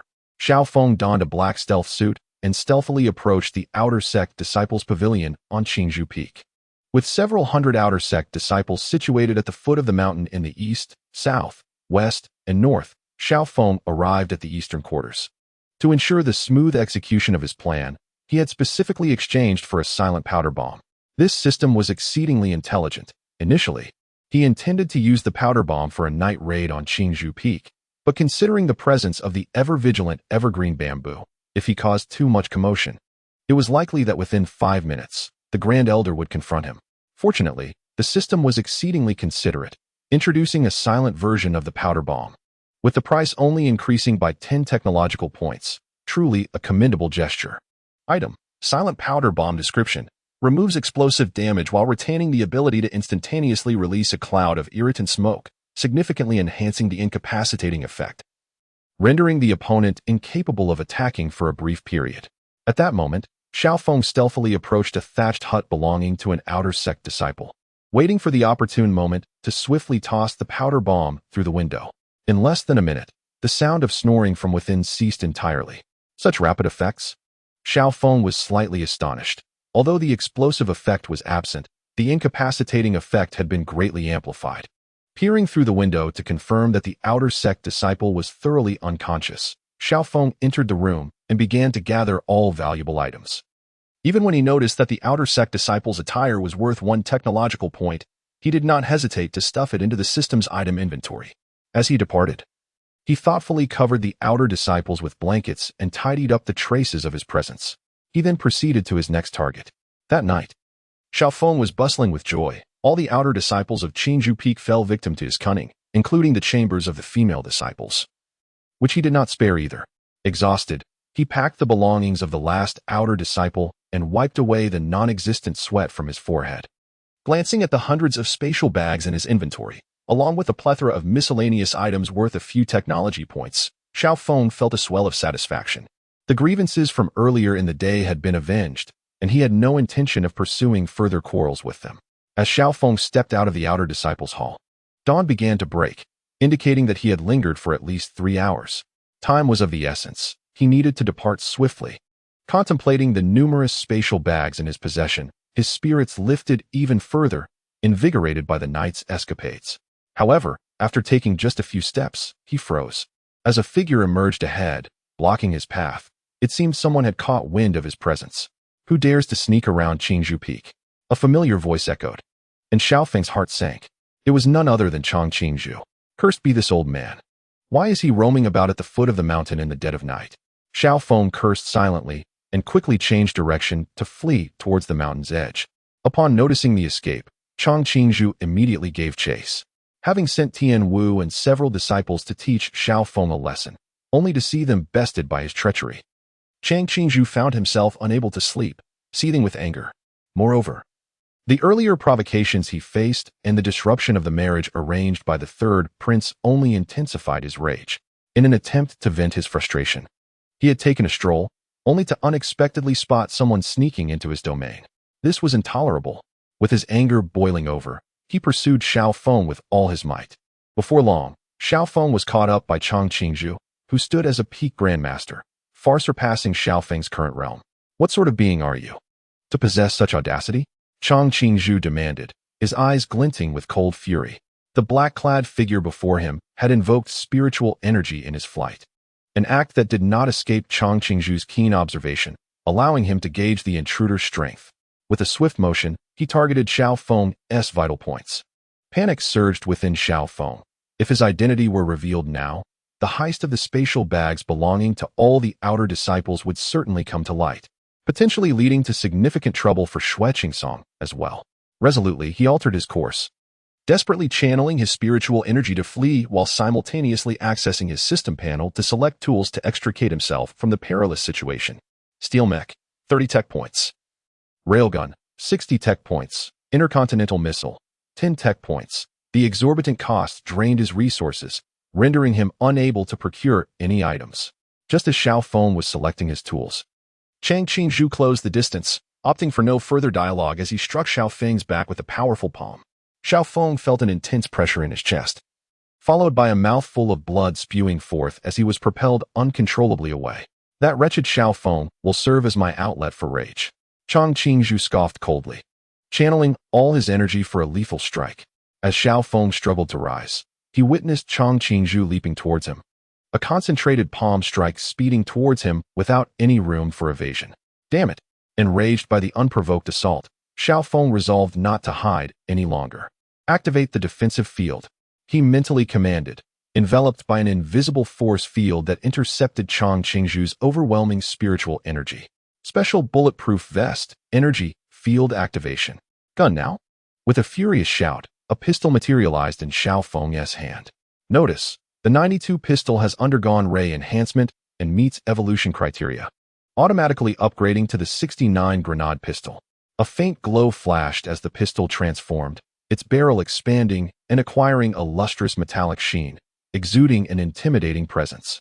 Item: 69 grenade pistol. Description: a single-shot grenade pistol capable of delivering immense power at short range, enhanced through ray modification, allowing infusion of spiritual energy.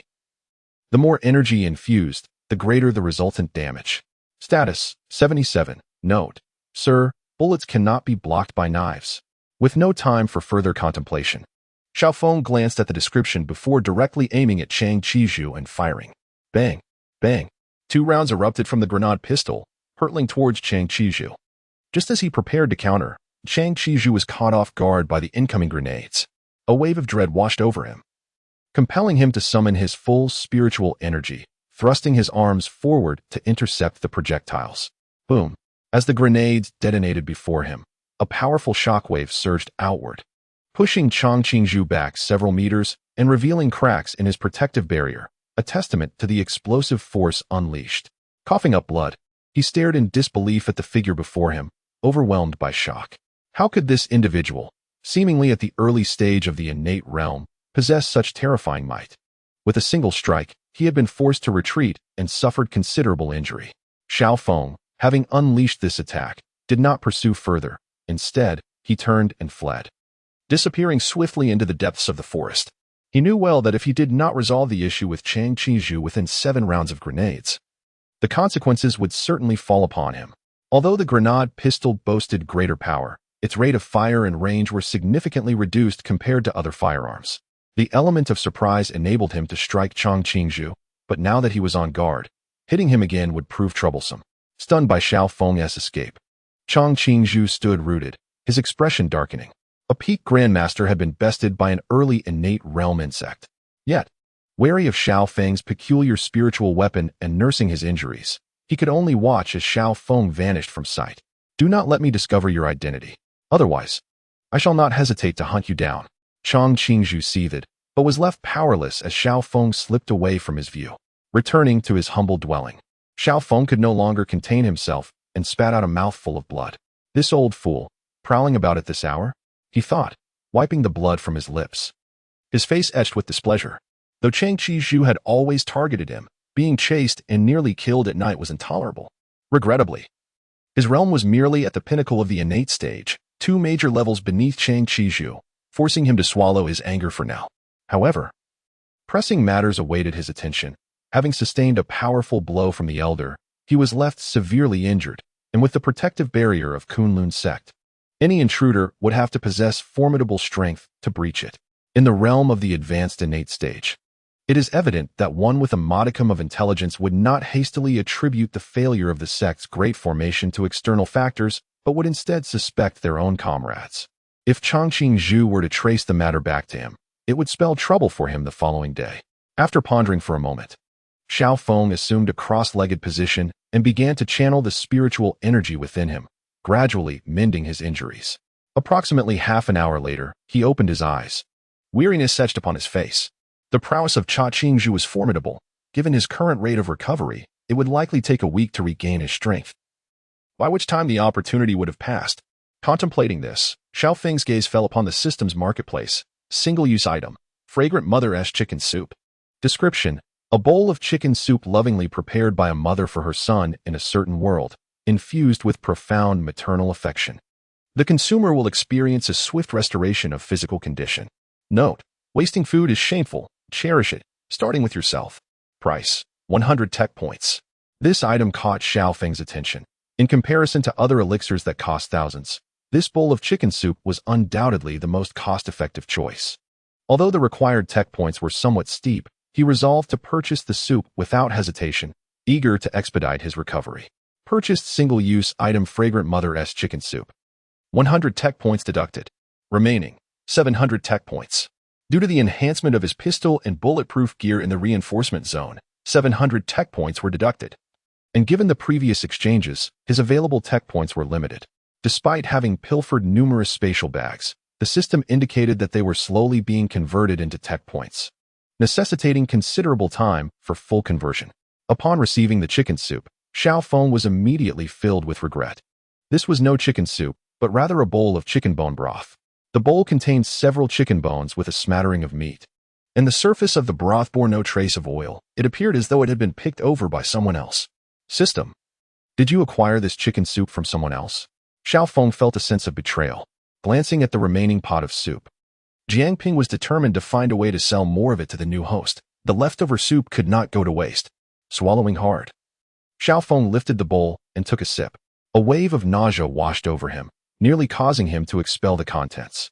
How could this chicken soup be sour? System. How long has this chicken soup been sitting around?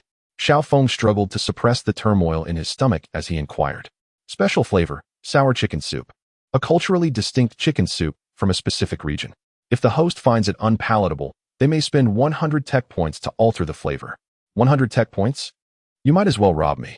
Xiao Feng was exasperated, but he lacked the energy to argue with the system. He scoured the room for some drinking water to dilute the sour taste before gulping it down. Gulp, gulp, gulp. Xiao Feng struggled to consume the chicken soup, while Jiang Peng, nearby, was enhancing the remaining pot of soup with his innate abilities. Although the soup had been sitting for quite some time and had slightly soured, he was certain of its healing properties, having devoted all his inherent abilities to augment the soup's restorative effects. What if the flavor was less than ideal? He could endure it. With that thought, Jiang Ping scooped a spoonful, intending to verify whether it was as distasteful as Xiao Feng had described. Gulp. Xiao Feng forced down the last mouthful of the chicken soup, wiped his mouth, gritted his teeth, and stood up. That old rascal, if given the chance. He would surely teach him a lesson.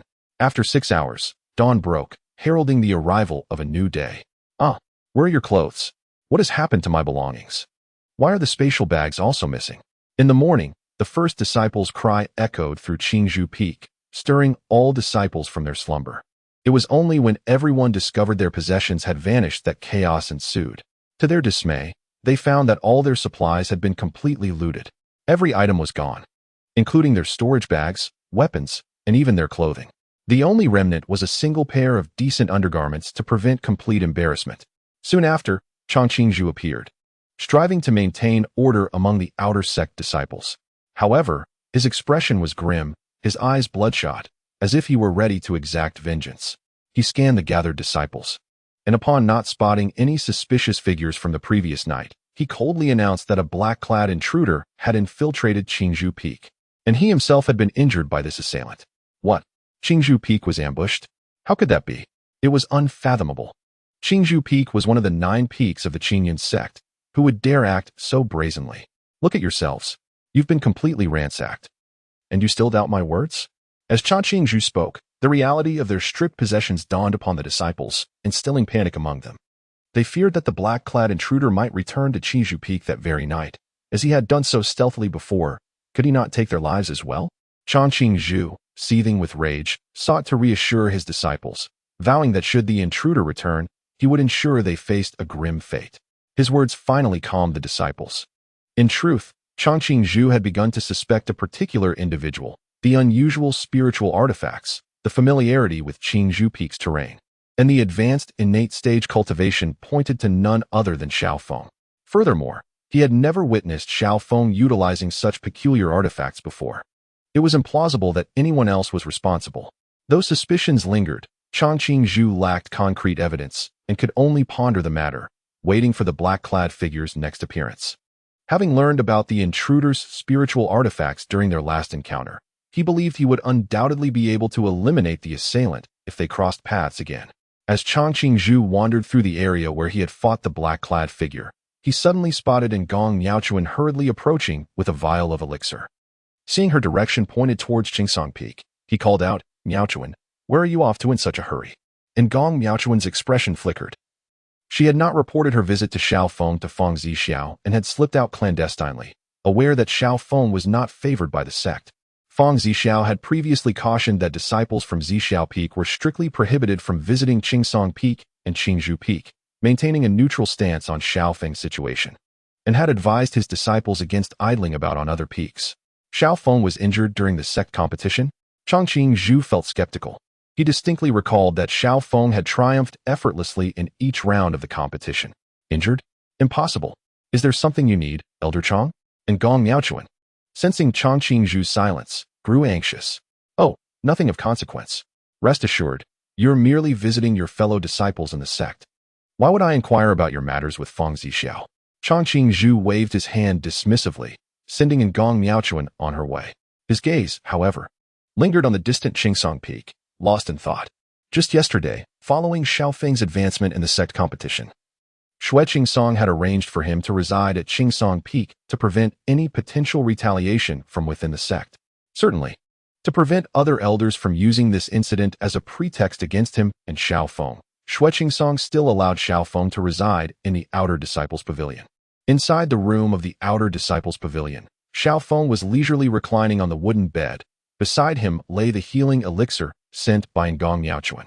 In the system panel's inventory, there were hundreds of spatial bags stolen yesterday, along with countless miscellaneous items, as well as some low-tier elixirs, spiritual materials, and artifacts. If only it could be faster, Xiaofeng mumbled. Just then, the wooden door of the room creaked open, and Chang Qingzhu entered with a faint smile on his face. Xiaofeng, I heard you were injured during the sect competition. I came to check on you. As he spoke, Chang Qingzhu scrutinized Xiaofeng's room without any reservation, until his gaze landed on the healing elixir, the bruise healing pill, resting on the table. This particular elixir was specifically designed for treating internal injuries, capable of restoring some of the vital essence and mending damaged organs. Instantly, his expression darkened. All the signs indicated that the injuries sustained from the black-clad man last night matched the medication required. Well, the sun has risen from the west.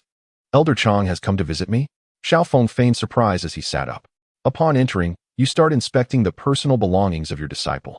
Are you perhaps interested in a man's intimate garments? Humph. Enough of your antics. Let me see your wounds, Chang Qingzhu replied darkly. One step away from confirming that the black-clad man he had attacked last night was indeed Xiaofeng. If Xiaofeng's injuries coincided with his own. Isn't that a bit inappropriate? I'm injured. How can I get up and move? Xiaofeng's expression shifted slightly, yet he smiled and rejected Chang Qingzhu's request, pulling up the quilt to conceal his wounds. Stop playing tricks on me. I will ask you plainly.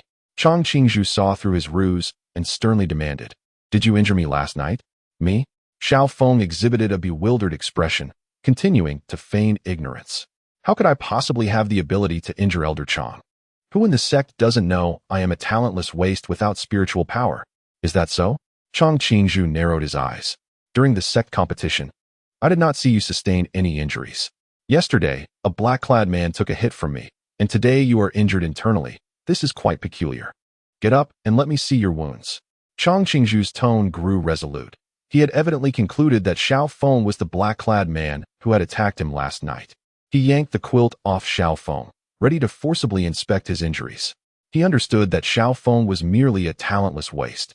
But what if he had encountered some fortuitous event and regained his spiritual roots? Though the likelihood was slim, it could not be dismissed entirely. Help! Elder Chang is attempting to assault a male disciple. This is breaking news. Someone. Anticipating the ensuing events, Xiaofeng swiftly donned the Little Bee microphone. With the aid of the prop, his cries reverberated throughout Qizhu Peak, the terrifying sound wave even forcing Chang Qingzhu to take 2 steps back. You, Chang Qizhu. Furious, felt his face flush. He was utterly taken aback by Xiaofeng's ability to fabricate lies, momentarily at a loss for a retort. You scoundrel! How dare you slander me? Today, I shall teach you a lesson. Chang Qingzhu roared, charging at Xiaofeng with a palm strike, accompanied by a fierce gust of wind. Fortunately, just as Chang Qingzhu took a step forward, Shueqing Song arrived, intercepting Chang Qingzhu's attack with a palm. However, lacking the enhancement of the Kunlun sword. His spiritual power fell slightly short of Chang Qingzhu's. Taking 2 steps back to dissipate Chang Qingzhu's force, Shueqing Song's expression darkened. Elder Chang, you come to my Qingsong Peak today with the intent to commit murder in my presence? If you do not provide me with an explanation, do not expect to leave Qingsong Peak. With Shueqing Song's arrival, several outer disciples who had been nearby also gathered. Shueqing Song, you arrived just in time. The black-clad man who attacked my Qingzhu Peak and injured me. I believe it was Xiaofeng. Chang Qingzhu pointed at Xiaofeng, shouting angrily. Nonsense. Shueqing Song shot back. Chang Qingzhu, do you think I'm a 3-year-old child? Who in the entire Kunlun sect does not know that Xiaofeng's spiritual roots have been destroyed? He could have injured you? Are you here to stir trouble in my Qingsong Peak today? Fine. I know you don't believe me. Last night, the black-clad man was struck on the back by me. You know the power of my Yellow Springs palm. My Yellow Springs palm carries the aura of the underworld. And there must be remnants within him. His back must surely bear wounds. As Chang Qingzhu spoke, he pointed at Xiaofeng, who was huddled under the quilt, trying to avoid exposure. In a fit of rage, he urged, let this guy expose his back for everyone to see if I speak the truth. Is senior brother Xiao that formidable? Could he really have injured Elder Chang? Unlikely, as Elder Chang is a master of great prowess. The disciples murmured among themselves. their beliefs wavering regarding Chang Qingzhu's claims. Humph. Chang Qingzhu scoffed, pointing at Xiao Feng's nose. Xiao Feng, do you dare to reveal your back? Let me see. Why should I expose my back to you?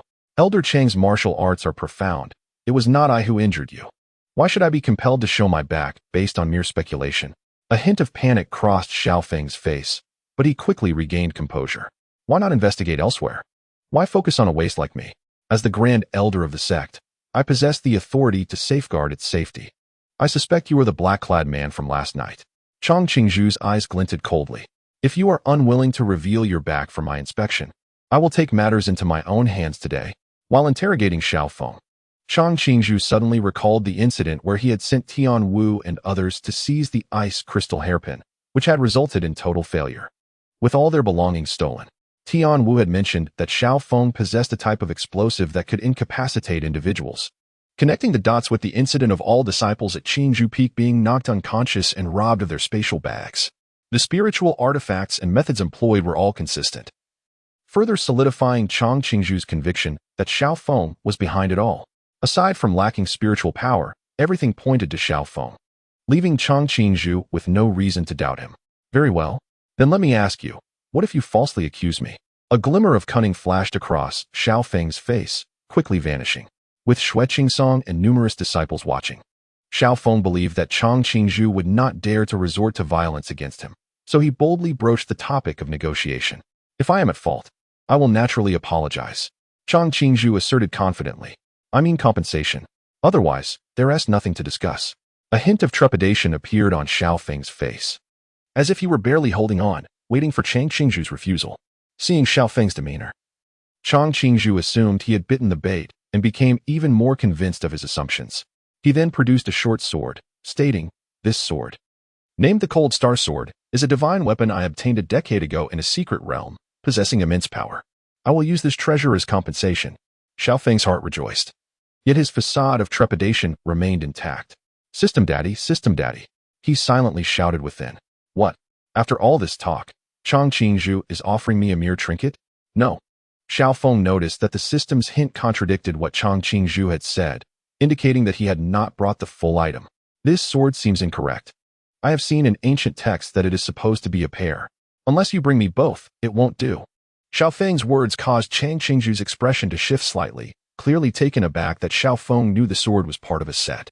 However, he did not hesitate and immediately retrieved the other sword from his spatial bag. It truly was not wrong. Xiao Feng silently exclaimed in his heart, realizing that his suspicions were indeed correct. The sword in Chang Qingzhu's hand glimmered with a blue light, clearly a rare treasure. Chang Qingzhu gritted his teeth, enduring the pain in his heart as he slammed the Cold Star sword onto the table, eager to vent his anger before departing. This thought brought him a sense of satisfaction, and a smile unconsciously appeared on his face. Jiang Peng observed the involuntary smile on Chang Qingzhu's face and couldn't help but mourn for him, wondering whether this old man would still be able to smile so joyfully in a moment. I've placed a compensation here for you. If you don't provide me with an explanation today, I will investigate on my own. Chang Qingzhu declared fiercely, his expression darkening as he slammed his hand on the table. Are you sure you want to see a grown man's back? Xiao Feng hesitated slightly. Enough with the nonsense. Chang Qingzhu snorted coldly, reaching out to grab Xiao Feng, intending to pull him out for an inspection, already irritated by him. Fine, if you want to see, then see. As Chang Qingzhu approached, Xiao Feng casually lifted the blanket and jumped off the bed. He wore only a pair of shorts, his upper body bare, revealing a strong chest that made the female disciples in the distance blush. Xiao Feng turned to Chang Qingzhu, deliberately spinning around so he could examine him closely. His robust back bore no scars, nor any signs of recovery from injuries. How is this possible? Chang Qingzhu was taken aback, clearly not anticipating such an outcome. Unwilling to accept this reality, he stepped forward to examine Xiao Feng's body again, but still found nothing amiss. Even when he grasped Xiao Feng's shoulders and infused his spiritual power, he found no trace of it. No spiritual power. The dantian remains damaged. The organs within show no signs of harm, in a peak state of an ordinary person. How could such a powerless individual have injured me yesterday? Chang Qingzhu's mind buzzed, unable to accept the reality of his misjudgment. You see, I told you several times that this has nothing to do with me, but you didn't believe me. Xiao Feng said, rolling his eyes in exasperation. He then stepped forward to take the Cold Star twin swords that Chang Qizhu had produced. Wait, you can't take that. Despite all evidence pointing to Xiao Feng, why was he not the culprit? Chang Qingzhu thoroughly inspected both the Dantian and spiritual roots, finding not a trace of recovery. Chang Qingzhu, as the Grand Elder, are you now attempting to go back on your word? Do you truly believe that Qing Song Peak is easy to bully? Xue Qingsong entered, standing before Xiao Feng and fixing his gaze on Chang Qingzhu. Since Xiao Feng was blameless, Chang Qingzhu should bear the responsibility for his slander. I did not. Chang Qingzhu grew anxious, unsure of how to counter this. The wound is right here. Xiao Feng laughed, pulling back his lip to reveal a trickle of blood seeping from between his front teeth. Gum bleeding. During our sex competition, the food was too good. You know I'm just an ordinary person. Look, I'm just overheated. A little medicine will do the trick. As he spoke, Xiao Feng casually took out a pill and popped it into his mouth. Remarkably, the pill worked effectively, and the bleeding from his gum quickly ceased. Gum bleeding treated with a pill? Chang Qingzhu's face flushed crimson at the sight of the pill, nearly choking on a mouthful of blood. Why are there so many people gathered here? At that moment, Ngong Miaochuan entered, carrying a basket of fruit, and was taken aback upon seeing the room full of people. Ngong, you're here. It's truly extravagant to have you buy so much fruit, Xiao Feng said, quickly grabbing a piece of fruit to eat, reasoning that consuming more fruit would help with his gum bleeding. This guy, Xiao Feng, clearly plotted this after being attacked yesterday, digging a pit for himself to fall into. Xiao Feng, you're truly despicable. Just wait. Despicable? What do you mean? Hearing Chang Qingzhu's words, Xiao Feng chuckled. Elder Chang, this is clearly the compensation you agreed to give me. You cannot back out now. Yes, it was voluntarily given by me. A glint of malice flashed in Chang Qingzhu's eyes as he regarded Xiao Feng. Just wait. Anyone can boast. Xiao Feng scoffed. Confident that he would only grow stronger the next time he faced Chang Qingzhu. After Chang Qingzhu left, Xue Qingsong approached to inquire about Xiao Feng's condition. And after confirming he was fine, he took his leave. Senior brother Xiao, are you all right? Ngong Miaochuan asked with concern. Don't worry, I'm fine. Today I've put you to expense. When I have money in the future, I'll take you to enjoy some delicacies. Xiao Feng replied with a cheerful smile. Senior brother Xiao, you jest. Ngong Miaochuan shook her head, insisting that there was no need for formality between them, having known each other since childhood. However, I am quite curious. Was the black-clad assailant who attacked Qingzhu Peak last night truly you? After pondering for a moment, Ngong Miaochuan couldn't help but ask, intrigued by the Grand Elder's firm belief that Xiao Feng was the culprit. Do you think that's possible? Xiao Feng rolled his eyes. If I were that powerful, capable of injuring that old man, would I still be afraid of him? Just look at my spiritual power and my Dantian. There is no sign of recovery. That makes sense. Ngong Miaochuan nodded. If your cultivation were truly restored, then our Zixiao Peak wouldn't. Realizing she had said too much, she quickly fell silent. The elders of Zixiao Peak maintained a neutral stance to avoid involvement in sect affairs, and Ngong Miaochuan was unaware of why internal strife within the sect would involve Xiao Feng. What won't happen? Xiao Feng inquired, puzzled. It's nothing. Ngong Miaochuan replied hastily, and before Xiao Feng could respond, she dashed away. Is she in such a rush? I don't recall her being this hurried before. Xiao Feng thought, bewildered as he watched her leave. However, he was soon captivated by the Cold Star twin swords he had just acquired, a smile spreading across his face at the sight of the blades. Indeed, no matter how fine the treasure, nothing could compare to his cherished technology points. Use of the bronze upgrade voucher successful. Wow, you've leveled up. As the days leading up to the Jinwu trial passed, Xiao Feng wandered around Baiyun Peak idly. Typically, Baiyun Peak did not participate in the sect's major competitions. The disciples there primarily focused on alchemy and forging, often neglecting their cultivation unless they needed to refine higher-grade pills or spiritual tools. Otherwise, they did not make a special effort to enhance their abilities. Though Baiyun Peak's overall cultivation level was relatively low, no one dared to underestimate them.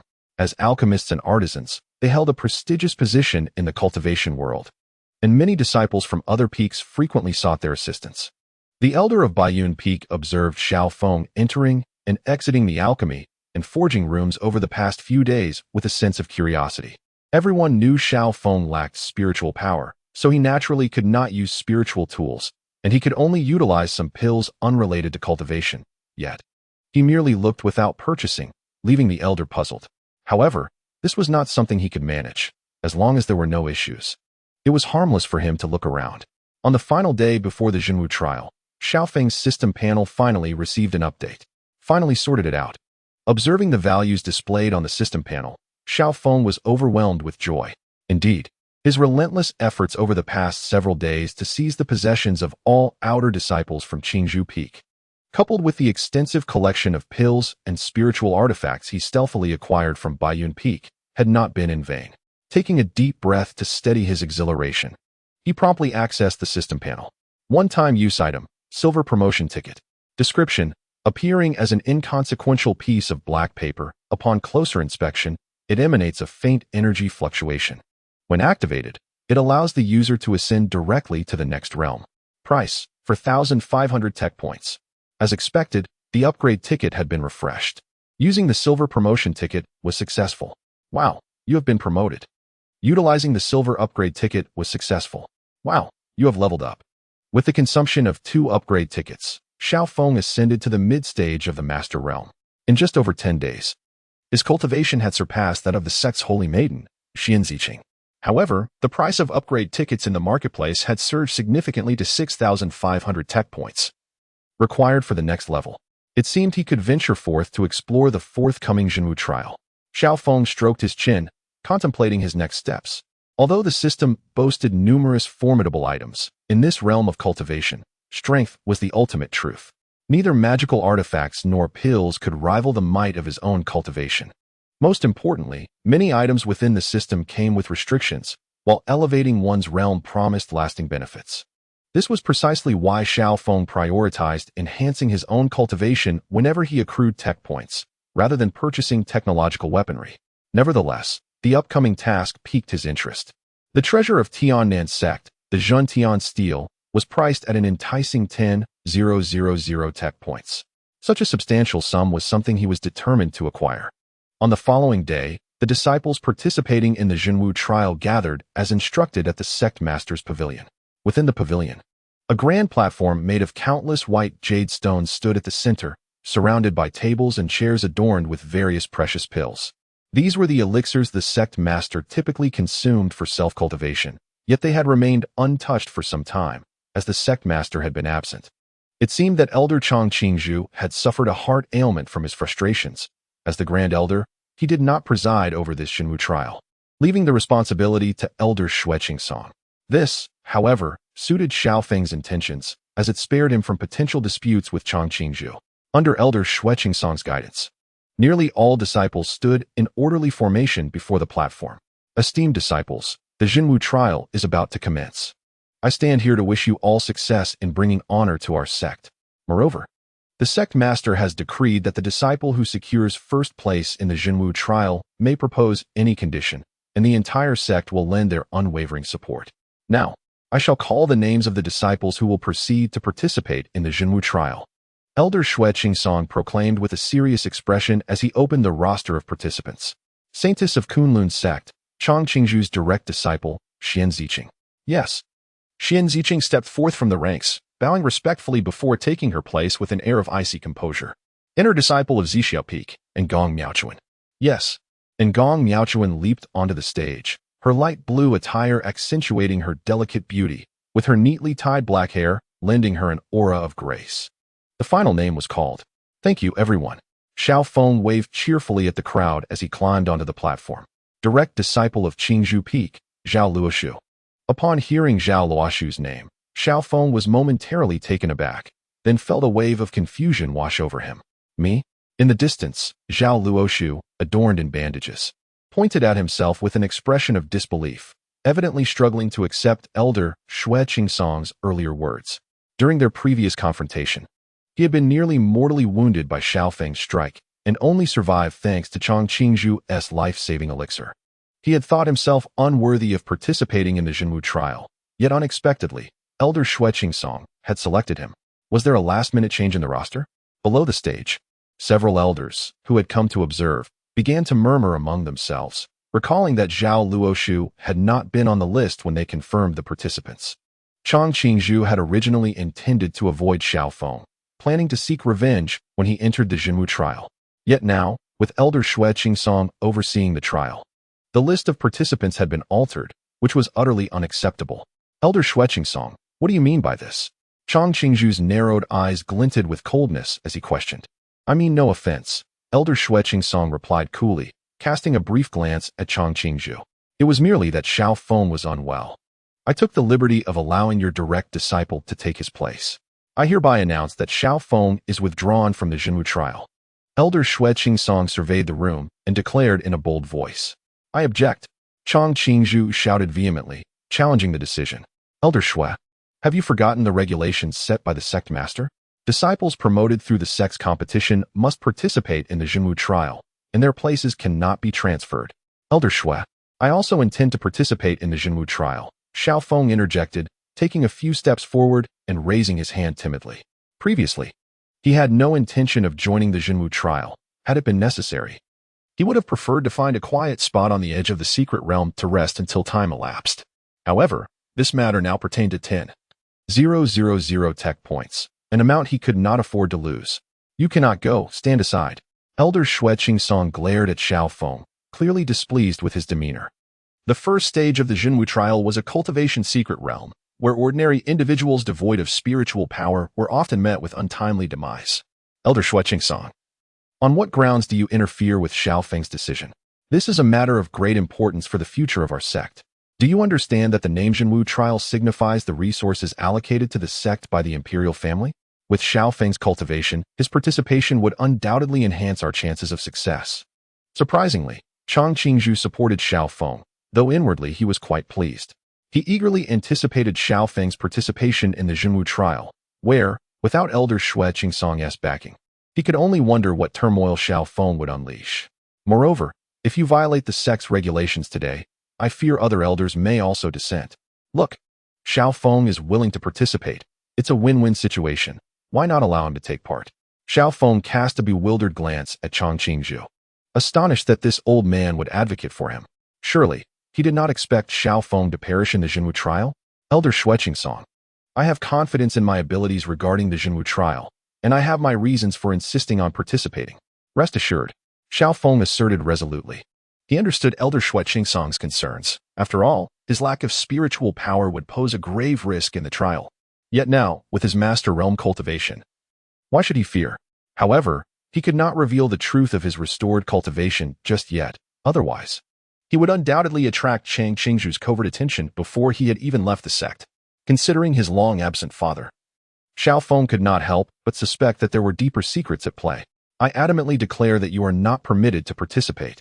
Elder Shueqingsong's gaze darkened as he fixed his eyes on Xiao Feng, his tone unwavering and resolute. You may engage in other endeavors, but this matter is non-negotiable. Should you dare to leave without permission, I will confine you. The sect master had only this one son, and should anything happen to him, Elder Shueqingsong believed he could not face the sect master. Today, he was willing to cast aside his dignity, knowing he must prevent Xiao Feng from departing the sect. Elder Shueqingsong, I invoke the authority of the Grand Elder. All members of the Elder Pavilion, please raise your hands to vote in favor of Xiao Feng's participation in the Jinwu trial. In the presence of the evergreen bamboo, the snow-clad pine resolutely clung on, immediately leaping onto the platform. Looking around, it raised its voice loudly, proclaiming, I agree. I agree. I too.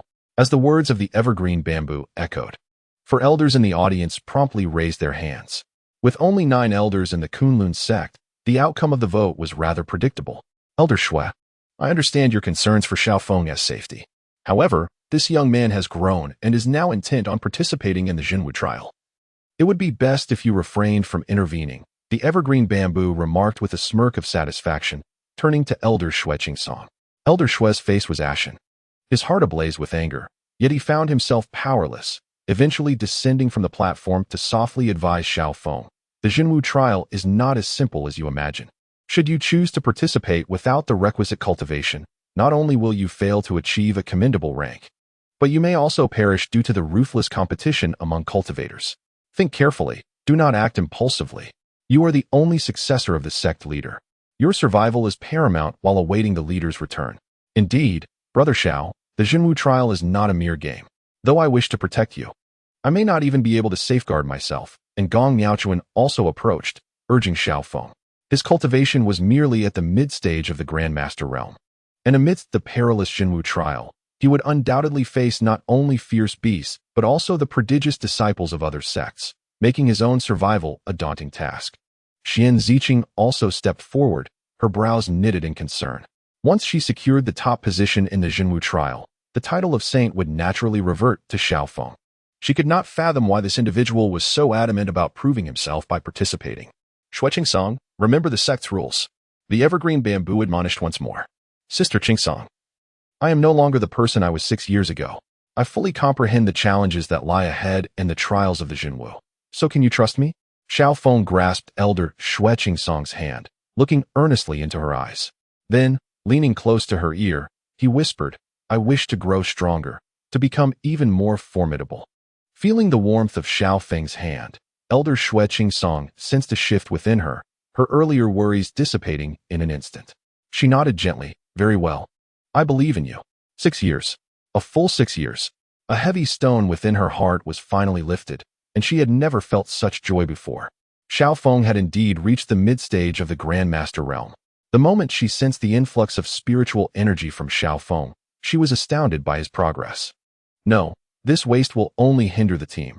He cannot be taken along. At that moment, Xian Ziqing interjected, clearly opposed to Xiaofeng accompanying them. She had not anticipated Elder Song would agree to let Xiaofeng join, for the dangers were manifold. A single misstep could lead to his demise, which weighed heavily on her mind. Ziqing, do you understand what you are saying? How did I teach you? You must respect others' choices. If Xiaofeng wishes to go, let him. Did you not see that Elder Shui has consented? The evergreen bamboo glared at Xian Ziqing, fully aware of her intentions. However, given the intricate plans already set in motion, it would be troublesome if she were to disrupt them. Moreover, the ice crystal hairpin in Xiaofeng's possession was a matter of importance. The third prince had already sent people to ensure Xiaofeng's entry into the Jinwu trial. If Xiaofeng were to remain behind, how could he explain himself to the third prince? If Xiaofeng were to perish within the secret realm, losing his will for revenge, Xian Ziqing would be left stagnant, making it easier for her to bend to the third prince's will. The primary reason for appointing Xian Ziqing as the saint of the Kunlun sect was due to the third prince's interest in her, intending that she align with his status. However, this waste would only slow down their team. Xian Ziqing remained cold-eyed, questioning, do you not agree, Brother Xiaofeng? Yet this course of action would only exacerbate Xiaofeng's covert ostracism within the sect. She did not wish to push him into danger and was left to employ a tactic of provocation. Now, he vividly recalled the times from his childhood when the sect leader had saved him, taught him techniques, and guided his cultivation. The sect leader treated him with great kindness, almost as if he were her own child. This Jinwu trial must not pose a risk to Xiaofeng. I will go, no matter what.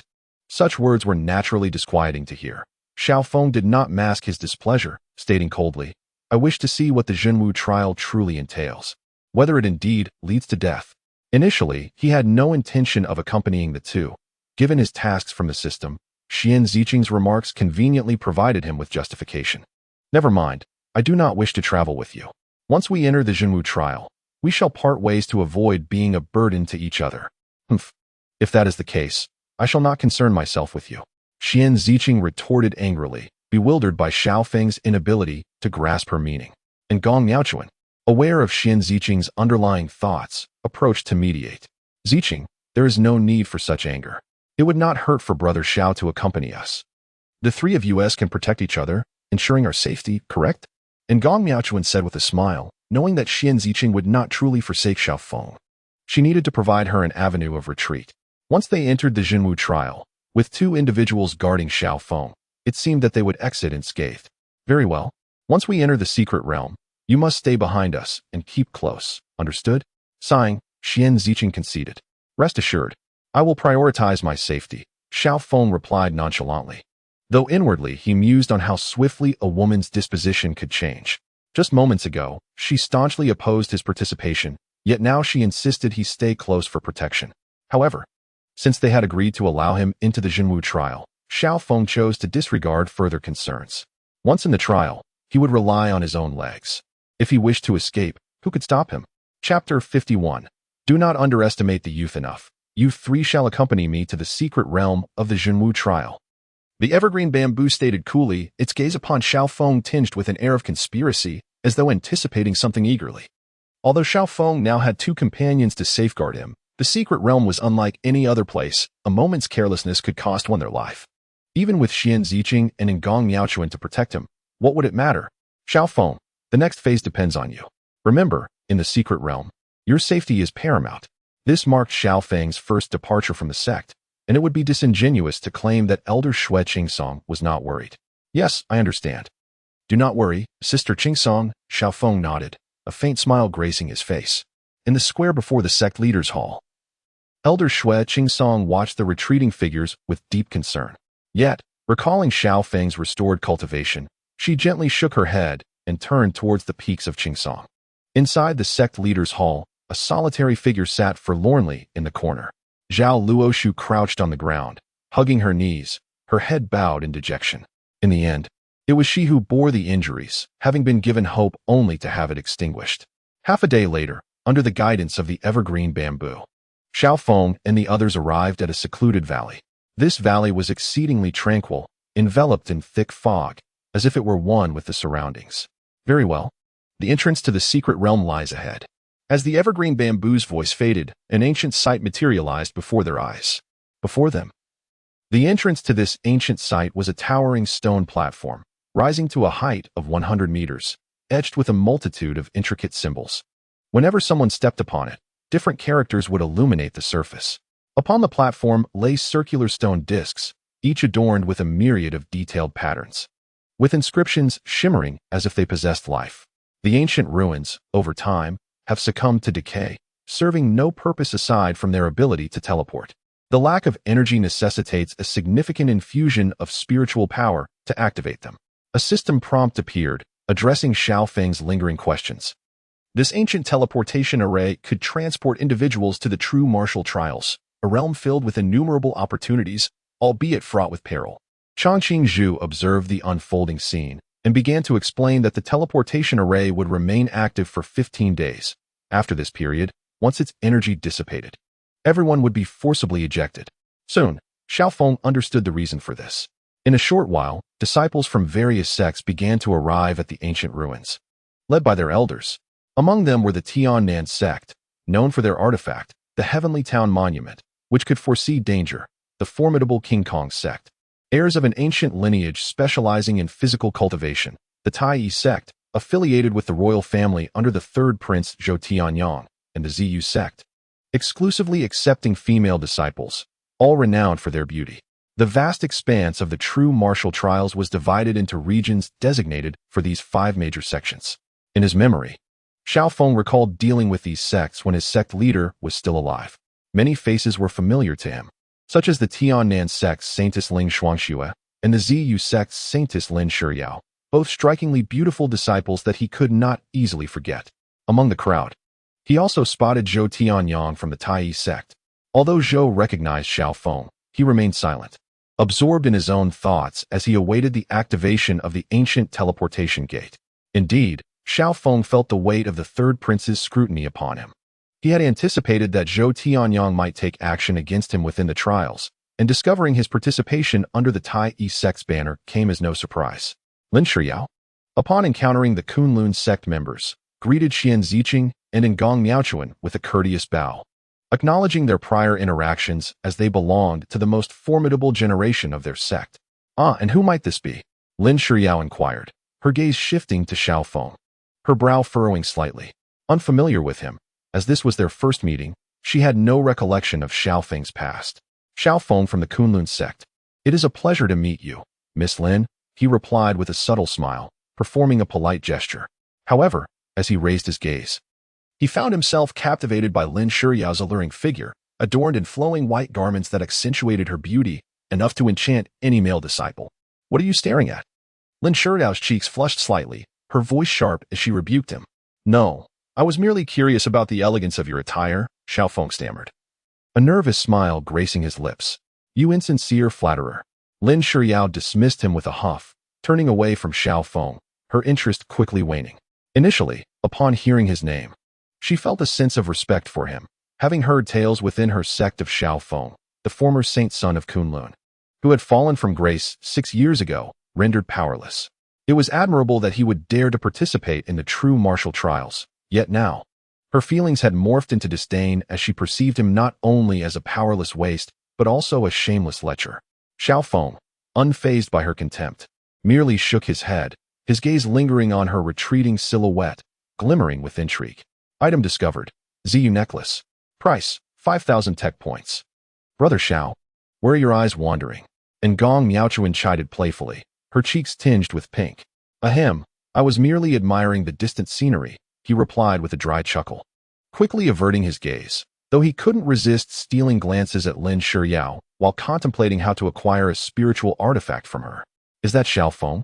Ling Xuanxue, standing a distance away, sent a thought to Zhou Tianyang. He lacks any spiritual power, merely a waste. Does he really require such a retinue?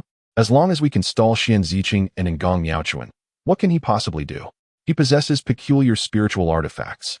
We must ensure he remains trapped within the trials, Zhou Tianyang replied coldly, a glimmer of malice in his eyes. This time, I will see to it that he meets his demise. With a knowing glance from Zhou Tianyang, Chongqing Zhu cast a frosty glare at Xiaofeng. All 5 major sects have now arrived. The respective leaders and elders should take their places to activate the ancient teleportation array, Li Yuanhua. The leader of the Tiannan sect stated matter-of-factly. Very well, let us proceed, the crowd responded, moving to find their positions as they prepared to initiate the ancient teleportation gate. As the foremost sect among the 5, the Tiannan sect bore the responsibility of leading significant events among the sections. Chongqing Zhu, alongside the other sect leaders and elders, encircled the ancient teleportation gate, positioning themselves in a pentagram formation. This intricate array required the infusion of spiritual power from 5 masters of high cultivation to create a unique cycle of spiritual energy. They channeled their spiritual essence, which rose from beneath their feet, coalescing into vibrant clouds of various shapes above the array. As the spiritual energy amassed, luminous orbs began to materialize within the ethereal veil, gradually merging into a colossal cylindrical light that radiated with dazzling brilliance. Buzz! At the moment the light sphere formed, the ancient teleportation array blazed with intensity, causing all present, including Xian Ziqing and Xiaofeng, to tremble as if drawn by an irresistible force. Li Yuanhua's indifferent voice echoed, reminding all disciples to remain vigilant. As his words faded, 3 disciples from the Tiannan sect soared towards the light column, merging into its glow. Soon after, disciples from the Ziyu sect, Tai sect, and King Kong sect followed suit. Finally, it was the turn of Xiaofeng and his companions from the Kunlun sect, standing at the edge of the light column. Remember, no matter what happens once we enter, stay close behind us. Xian Ziqing instructed Xiaofeng earnestly before they stepped into the light together. Brother Xiao, come. I'll hold your hand. Don't get lost, and Gong Miaochuan urged, gripping his right hand firmly.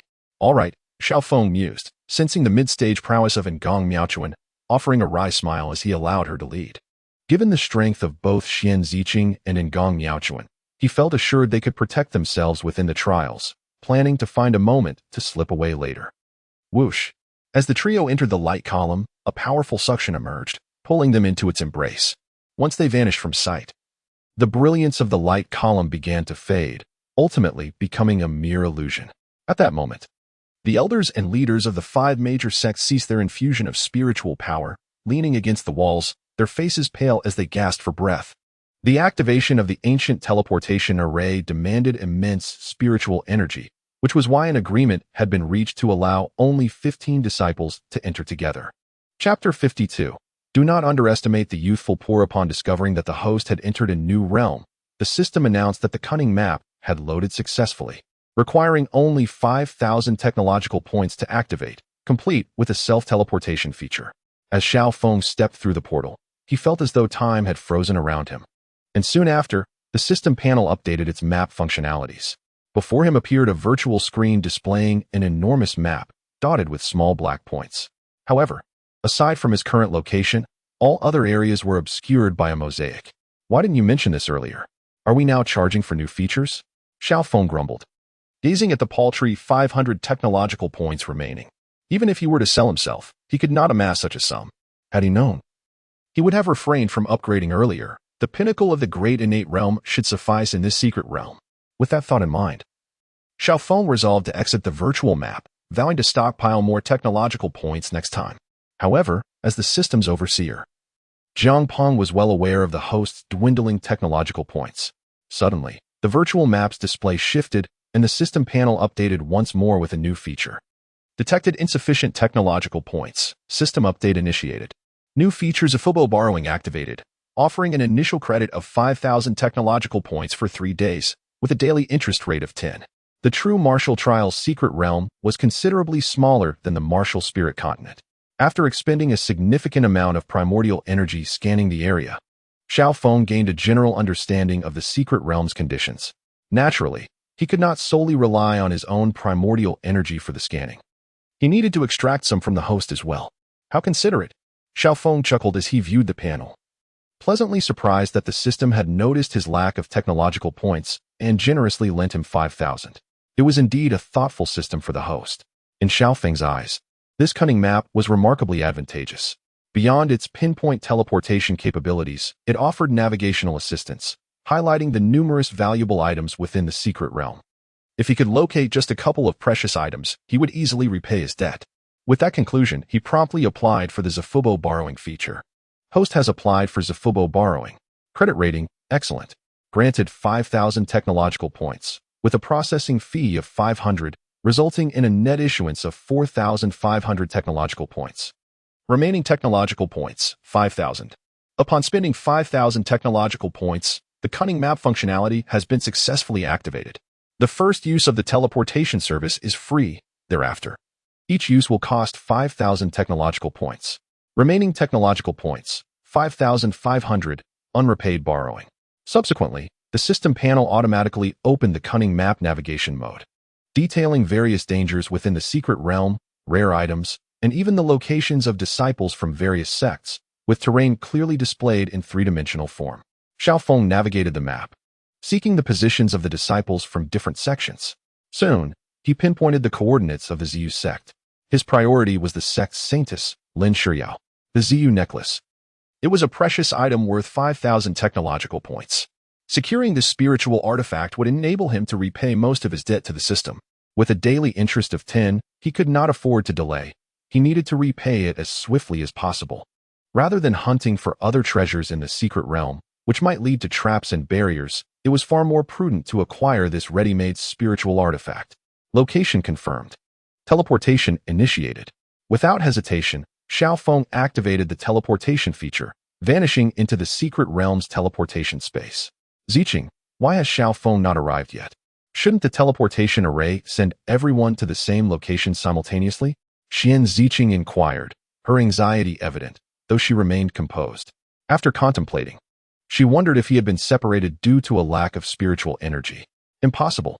And Gong Miaochuan shook her head. The elders mentioned that disciples entering simultaneously would meet in the same vicinity. But I was holding his hand. How could he not arrive? Something must not have gone right. I promised Elder Shui to protect him. And Gong Miaochuan's voice betrayed her worry, while Xian Zicheng comforted her. Do not fret. Perhaps Xiaofeng has already arrived. Take a moment to rest while I search the surroundings. And Gong Miaochuan nodded, yet remained restless, rushing to higher ground in search of Xiaofeng. Xian Zicheng approached the cliff's edge, spreading her palms to release streams of spiritual energy that radiated outward, expanding her field of vision as she searched the valley for any trace of Xiaofeng, but to no avail. How could this be? Xian Zicheng furrowed her brow. She pushed her spiritual power to its limits, only to find no disturbances within a kilometer radius. Logically, even if they were not teleported together, they should not be too far apart. I'm sorry. I should have prevented him from entering this secret realm, Xian Zicheng lamented, her head bowed in remorse. She felt a heavy guilt for not being more forceful. Had she done so, Xiaofeng might not have ventured into this perilous domain, where fierce beasts roamed.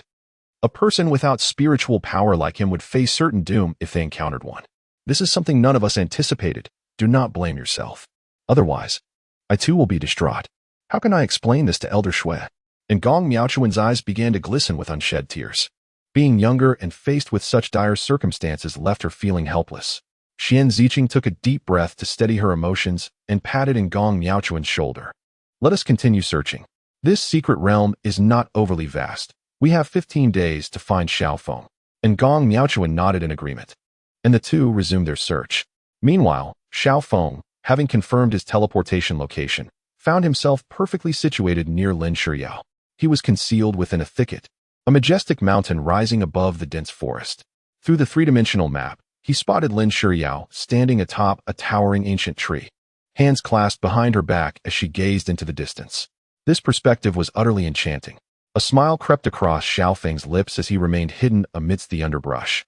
Silent as a shadow, the real-time imagery of the cunning map allowed him to easily lock onto Lin Shuyao's position, and even the fierce beasts lurking nearby were clearly marked.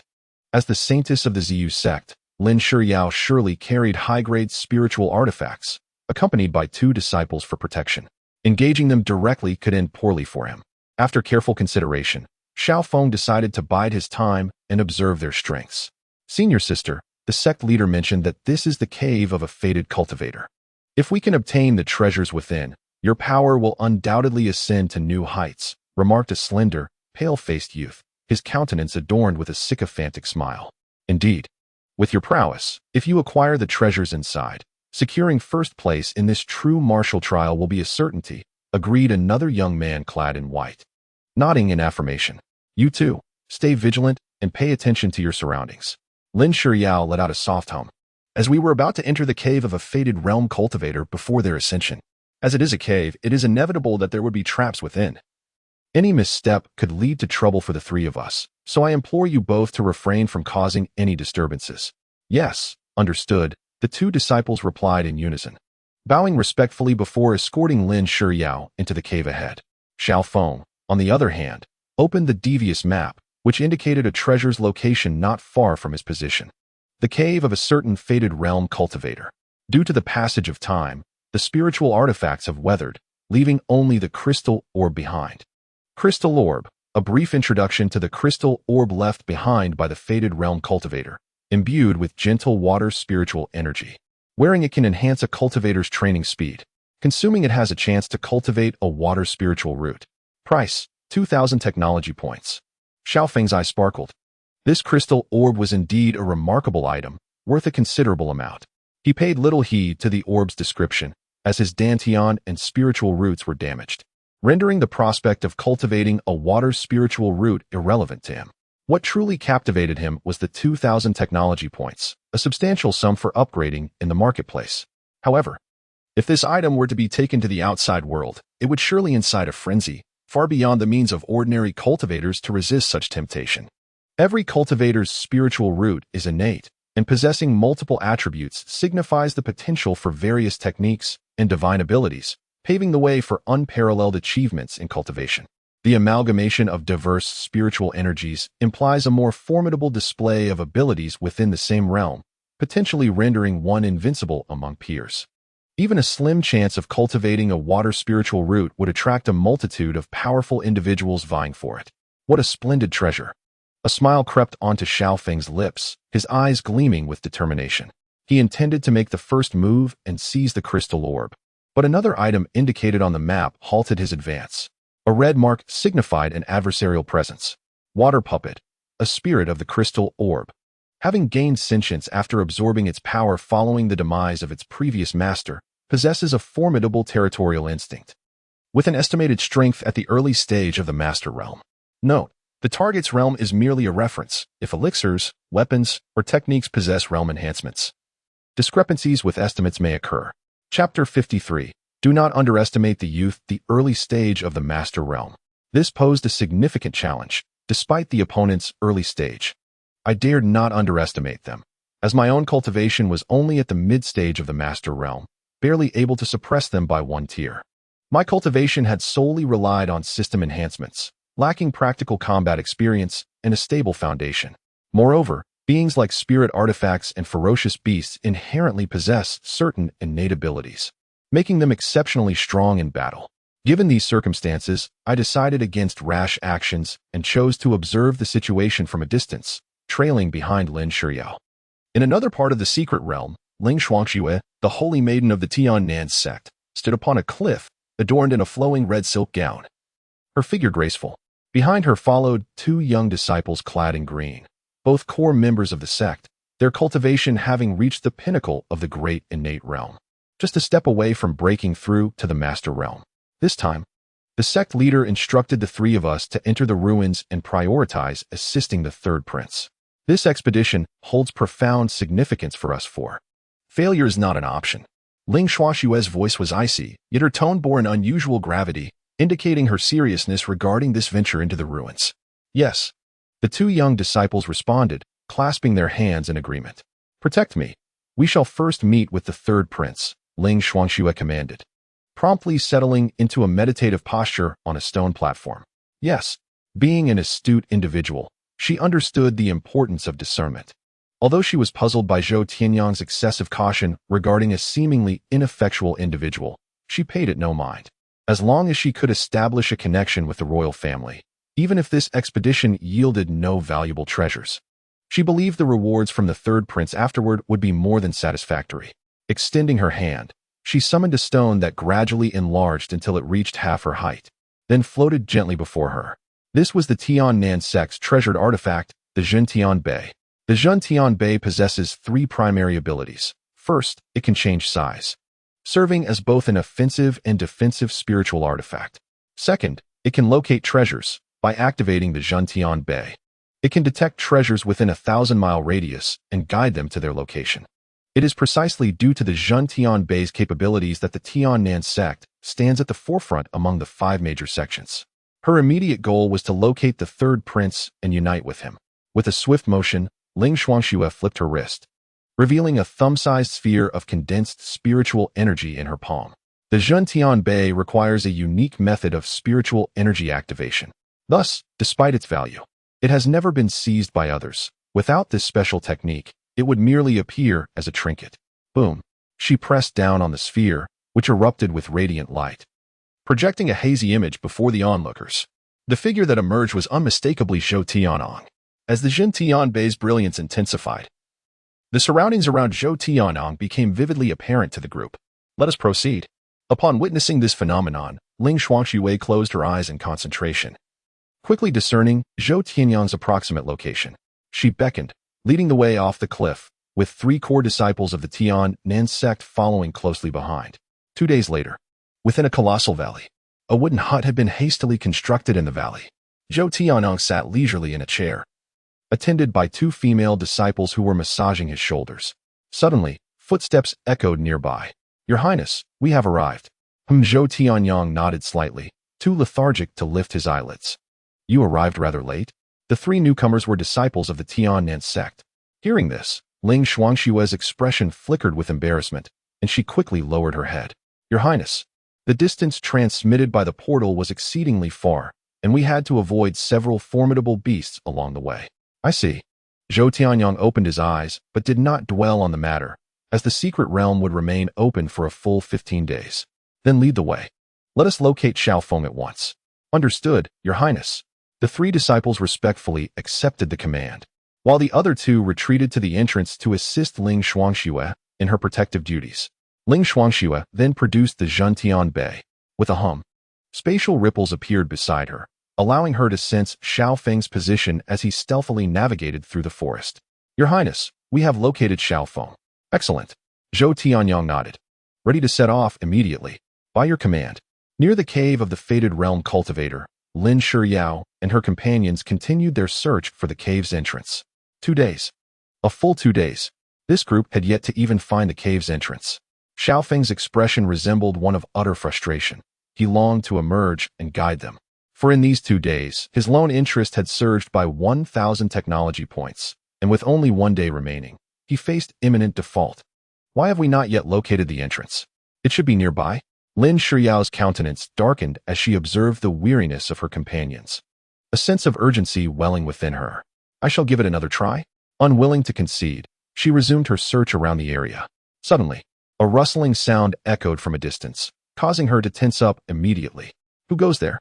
Lin Shiyao barked, drawing her sword from its sheath.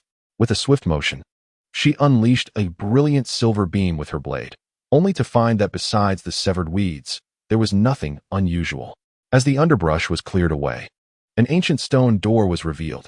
This door stood 2 meters tall and was approximately 2 meters wide, adorned with exquisite carvings that faintly emitted a soft blue glow. At that moment, Lin Shiyao realized why she had been unable to locate the entrance to the cave. It was concealed by an illusionary formation.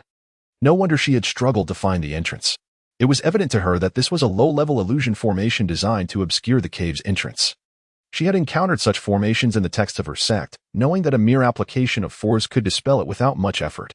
Though she was puzzled by the source of the earlier sound, the absence of immediate danger prompted Lin Shiryao to act and prepare to break through the stone door. With a flurry of movements, she slashed through the door, leaving a multitude of marks in her wake. Her mastery at the perfected stage of the innate realm allowed her to effortlessly dismantle the stone barrier. As the door crumbled, a deep passage leading downward was unveiled. "Let us proceed," Lin Shiryao exclaimed as she charged ahead, with the others closely trailing behind. Xiaofeng hung back, following at a distance. It had been he who tossed a pebble to signal Lin Shiryao. Otherwise, they might have been delayed until their search for the cave was too late. With determination, Lin Shiryao and her companions hastened through the tunnel, soon arriving at a vast stone chamber. "Is this the cave?" Lin Shiryao surveyed her surroundings. Noting the spacious room filled with various items, including 3 unfamiliar precious herbs. Regrettably, the passage of time had rendered them devoid of their medicinal properties. Now mere remnants to behold. "Spread out and be cautious of the cave's restrictions," Lin Shiryao commanded. Leading 2 fellow disciples from Tian Nan sect to carefully explore the stone chamber. Shelves lined with numerous elixirs and weapons were present, but due to the age, the potions had lost their efficacy, and the weapons had succumbed to rust and decay. Suddenly, Lin Shiryao's eyes brightened as she spotted a thumb-sized orb hanging from the stone wall. This orb radiated a lustrous white glow. As she approached, she felt her own spiritual energy accelerate, and it seemed the orb was autonomously absorbing spiritual essence, indicating its remarkable quality. However, she refrained from rushing forward. The orb's ability to cultivate on its own suggested the presence of a spirit, and attempting to seize it might provoke its wrath. Treasures with spirits were exceedingly rare. They could assist their masters in battle, autonomously repair damage, and even evolve through cultivation. Yet, should a previous owner perish and leave behind a spirit, the treasure would typically not willingly acknowledge a new master, often attacking those who sought to claim it. Understanding that this cave was left behind by a practitioner of the Destiny realm, she surmised that the spirit's level would be formidable, and acting impulsively could lead to dire consequences. After careful consideration, Lin Shiryao resolved to gauge the orb's nature. She exchanged a glance with her 2 companions, who nodded in understanding. The 3 of them spread out to encircle the orb, cautiously approaching. Suddenly, the orb emitted a gentle halo, enveloping itself in layers of light, obscuring its contents from view. However, Lin Shiryao and her companions could sense the energy within the orb was on the verge of erupting. "Retreat," Lin Shiryao commanded, and the 3 disciples quickly withdrew. Yet, the orb seemed to comprehend her words, enveloping them within its sphere. With a thunderous roar, a tremendous wave of energy surged forth from the orb, overwhelming them. They felt a sweetness in their mouths, as blood surged towards their throats. Simultaneously, a colossal water golem materialized before them, brandishing a massive war spear and exuding an aura of might and dominance. Recognizing the threat posed by the water golem, Lin Shiryao knew she had to act decisively. Seizing the moment while the creature was still in the midst of its attack, she summoned all her spiritual energy and lunged forward to seize the orb.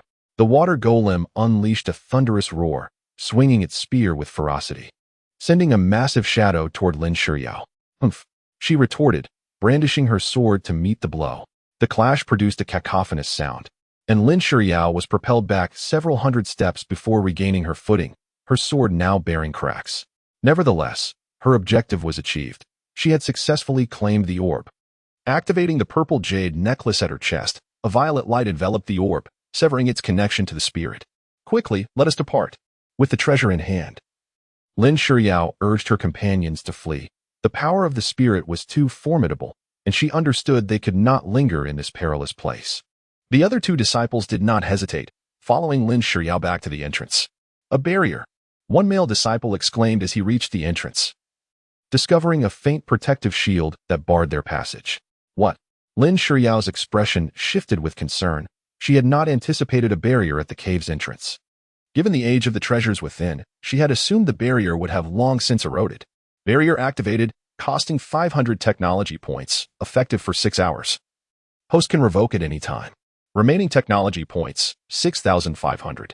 Xiaofeng grimaced at the rising technology points, cursing the system for capitalizing on their misfortune. However, he realized he had no choice. Without hindering the Purple Jade sect's members with a wave of water golems, he would likely suffer greatly if left to fend for himself. Sister, what should we do? The barrier is too strong. With our current levels, we cannot break through. One disciple voiced anxiously. The other disciple furrowed his brow. Echoing the sentiment, Sister, given the barrier's strength, we would need to reach the perfected realm to breach it. We cannot escape. Hearing their concerns, Lin Shiryao felt the gravity of the situation. Her own level was merely at the perfected stage of the innate realm, given sufficient time. She could attempt to dispel the barrier, but their current circumstances allowed for no such luxury. We must subdue this creature first. There is no time to waste on the barrier. Lin Shiryao's gaze darted toward the pursuing water golem, her teeth clenched as she growled. Retrieving another sword from her storage ring, she commanded her two fellow disciples, attack. With her words, the three charged forward in unison, united by their shared sect. Their combat experience proved invaluable, and with the occasional protective glow from the purple jade necklace, they managed to hold their ground against the water golem. However, the limitations of their situation soon became apparent.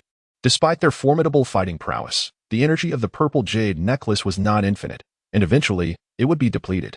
Moreover, as three practitioners of the innate realm, they were at a significant disadvantage against a master-level adversary, regardless of their experience.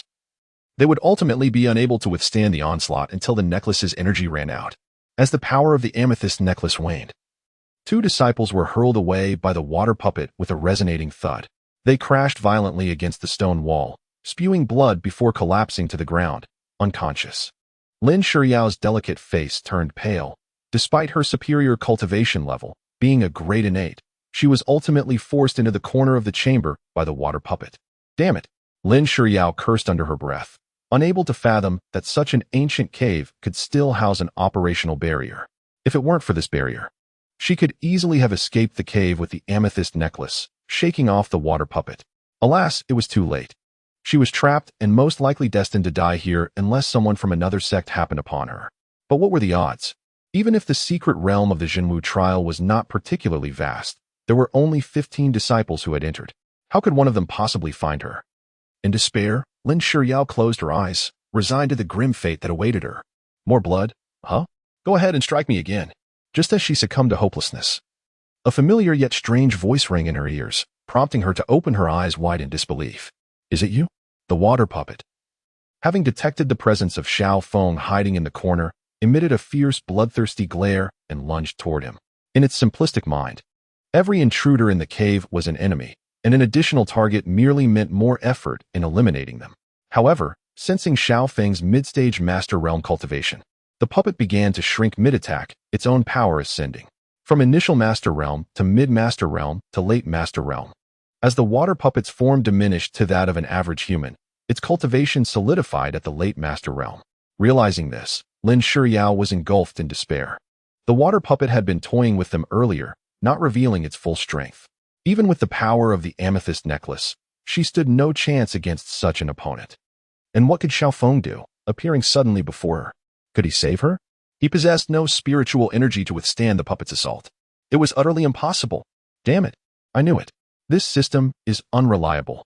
Seeing the water puppet advance to the late master realm left, Xiao Feng dumbfounded. He had assumed that Lin Shiryao and the others had worn the puppet down, believing he could easily subdue it with his superior cultivation. Instead, it turned out that the puppet had suffered no depletion of power and had only grown stronger. How was he to combat this? In a moment of panic, as the water puppet lunged at him, Xiao Feng executed a clumsy roll to barely evade its strike. Glancing at the system's notification, he noted, Water Puppet, Crystal Sphere Spirit, having gained sentience after the death of its previous master, possesses a strong territorial instinct. Estimated strength, late master realm. Good heavens, the system's updates were alarmingly swift. Now categorizing the puppet as late master realm. As the puppet charged toward him once more, Xiao Feng decided to stop hiding and activated his bulletproof suit. A translucent shield enveloped him, absorbing the impact of the puppet's assault, although the force still pushed him back a step. Behold my formidable weapon. Xiao Feng brandished a grenade pistol from the system's space, an aura of indomitable resolve emanating from him. He approached the water puppet without hesitation, aiming carefully before pulling the trigger.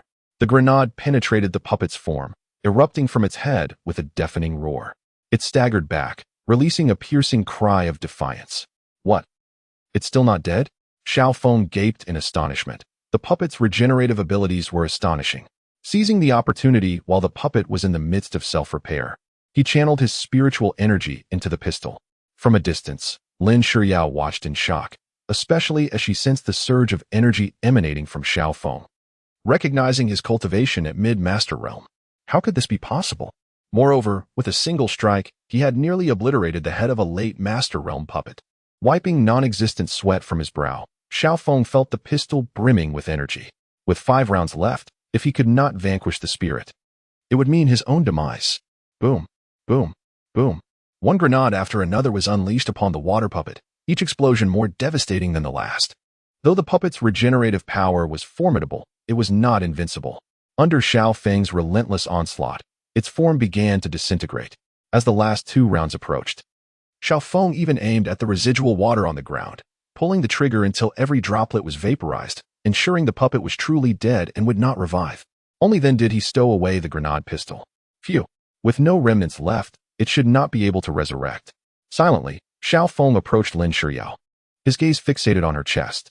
As she noticed him nearing, Lin Shiyao's complexion paled, and she stammered nervously, "What are you planning?" Having witnessed Xiao Feng's terrifying prowess, she dared not resist, instinctively retreating to maintain distance. Indeed, since entering the secret realm, he had continuously eyed her chest, and now it seemed he truly sought to possess her. Xiao Feng remained silent, closing the gap between them. Panicking, Lin Shiyao screamed, hastily moving toward the passage. Yet the barrier remained, preventing her escape. "Don't come any closer." Despite Xiao Feng saving her life, that did not make her a woman to be easily taken, even if he wielded mid-master realm power. As she retreated, Lin Shiyao soon found herself cornered against the wall. Xiao Feng, seemingly growing impatient, drew out the grenade pistol. At the sight of this weapon, her heart raced. Having witnessed its power, she understood the terror it represented. Resigned, she sank to the ground, her cheeks flushed with embarrassment. Upon closer inspection, he was rather handsome, and perhaps yielding to him wasn't such a bad fate, especially considering his young age and master realm prowess, which seemed fitting for her status. Most importantly, had he not arrived in time, she might have perished here. Thus, as Xiao Feng advanced once more, she ceased her retreat, her face aflame and her heart fluttering with a hint of secret delight. "Mine." With a swift motion, Xiao Feng snatched the amethyst necklace from her neck, stowing it away in the system's space. He then took stock of her belongings, stripping her of the storage ring and pouch at her waist. Just as he was about to leave, a thought occurred to him regarding her earlier insult. "Humph." Xiao Feng let out a cold snort at Lin Shiyao, then turned to stealthily take the spatial storage bags of the 2 disciples before happily departing from the cave dwelling. In a corner nearby, Lin Shiyao, blushing with embarrassment, was taken aback. She did not expect Xiao Feng to snatch her storage bag and necklace before fleeing.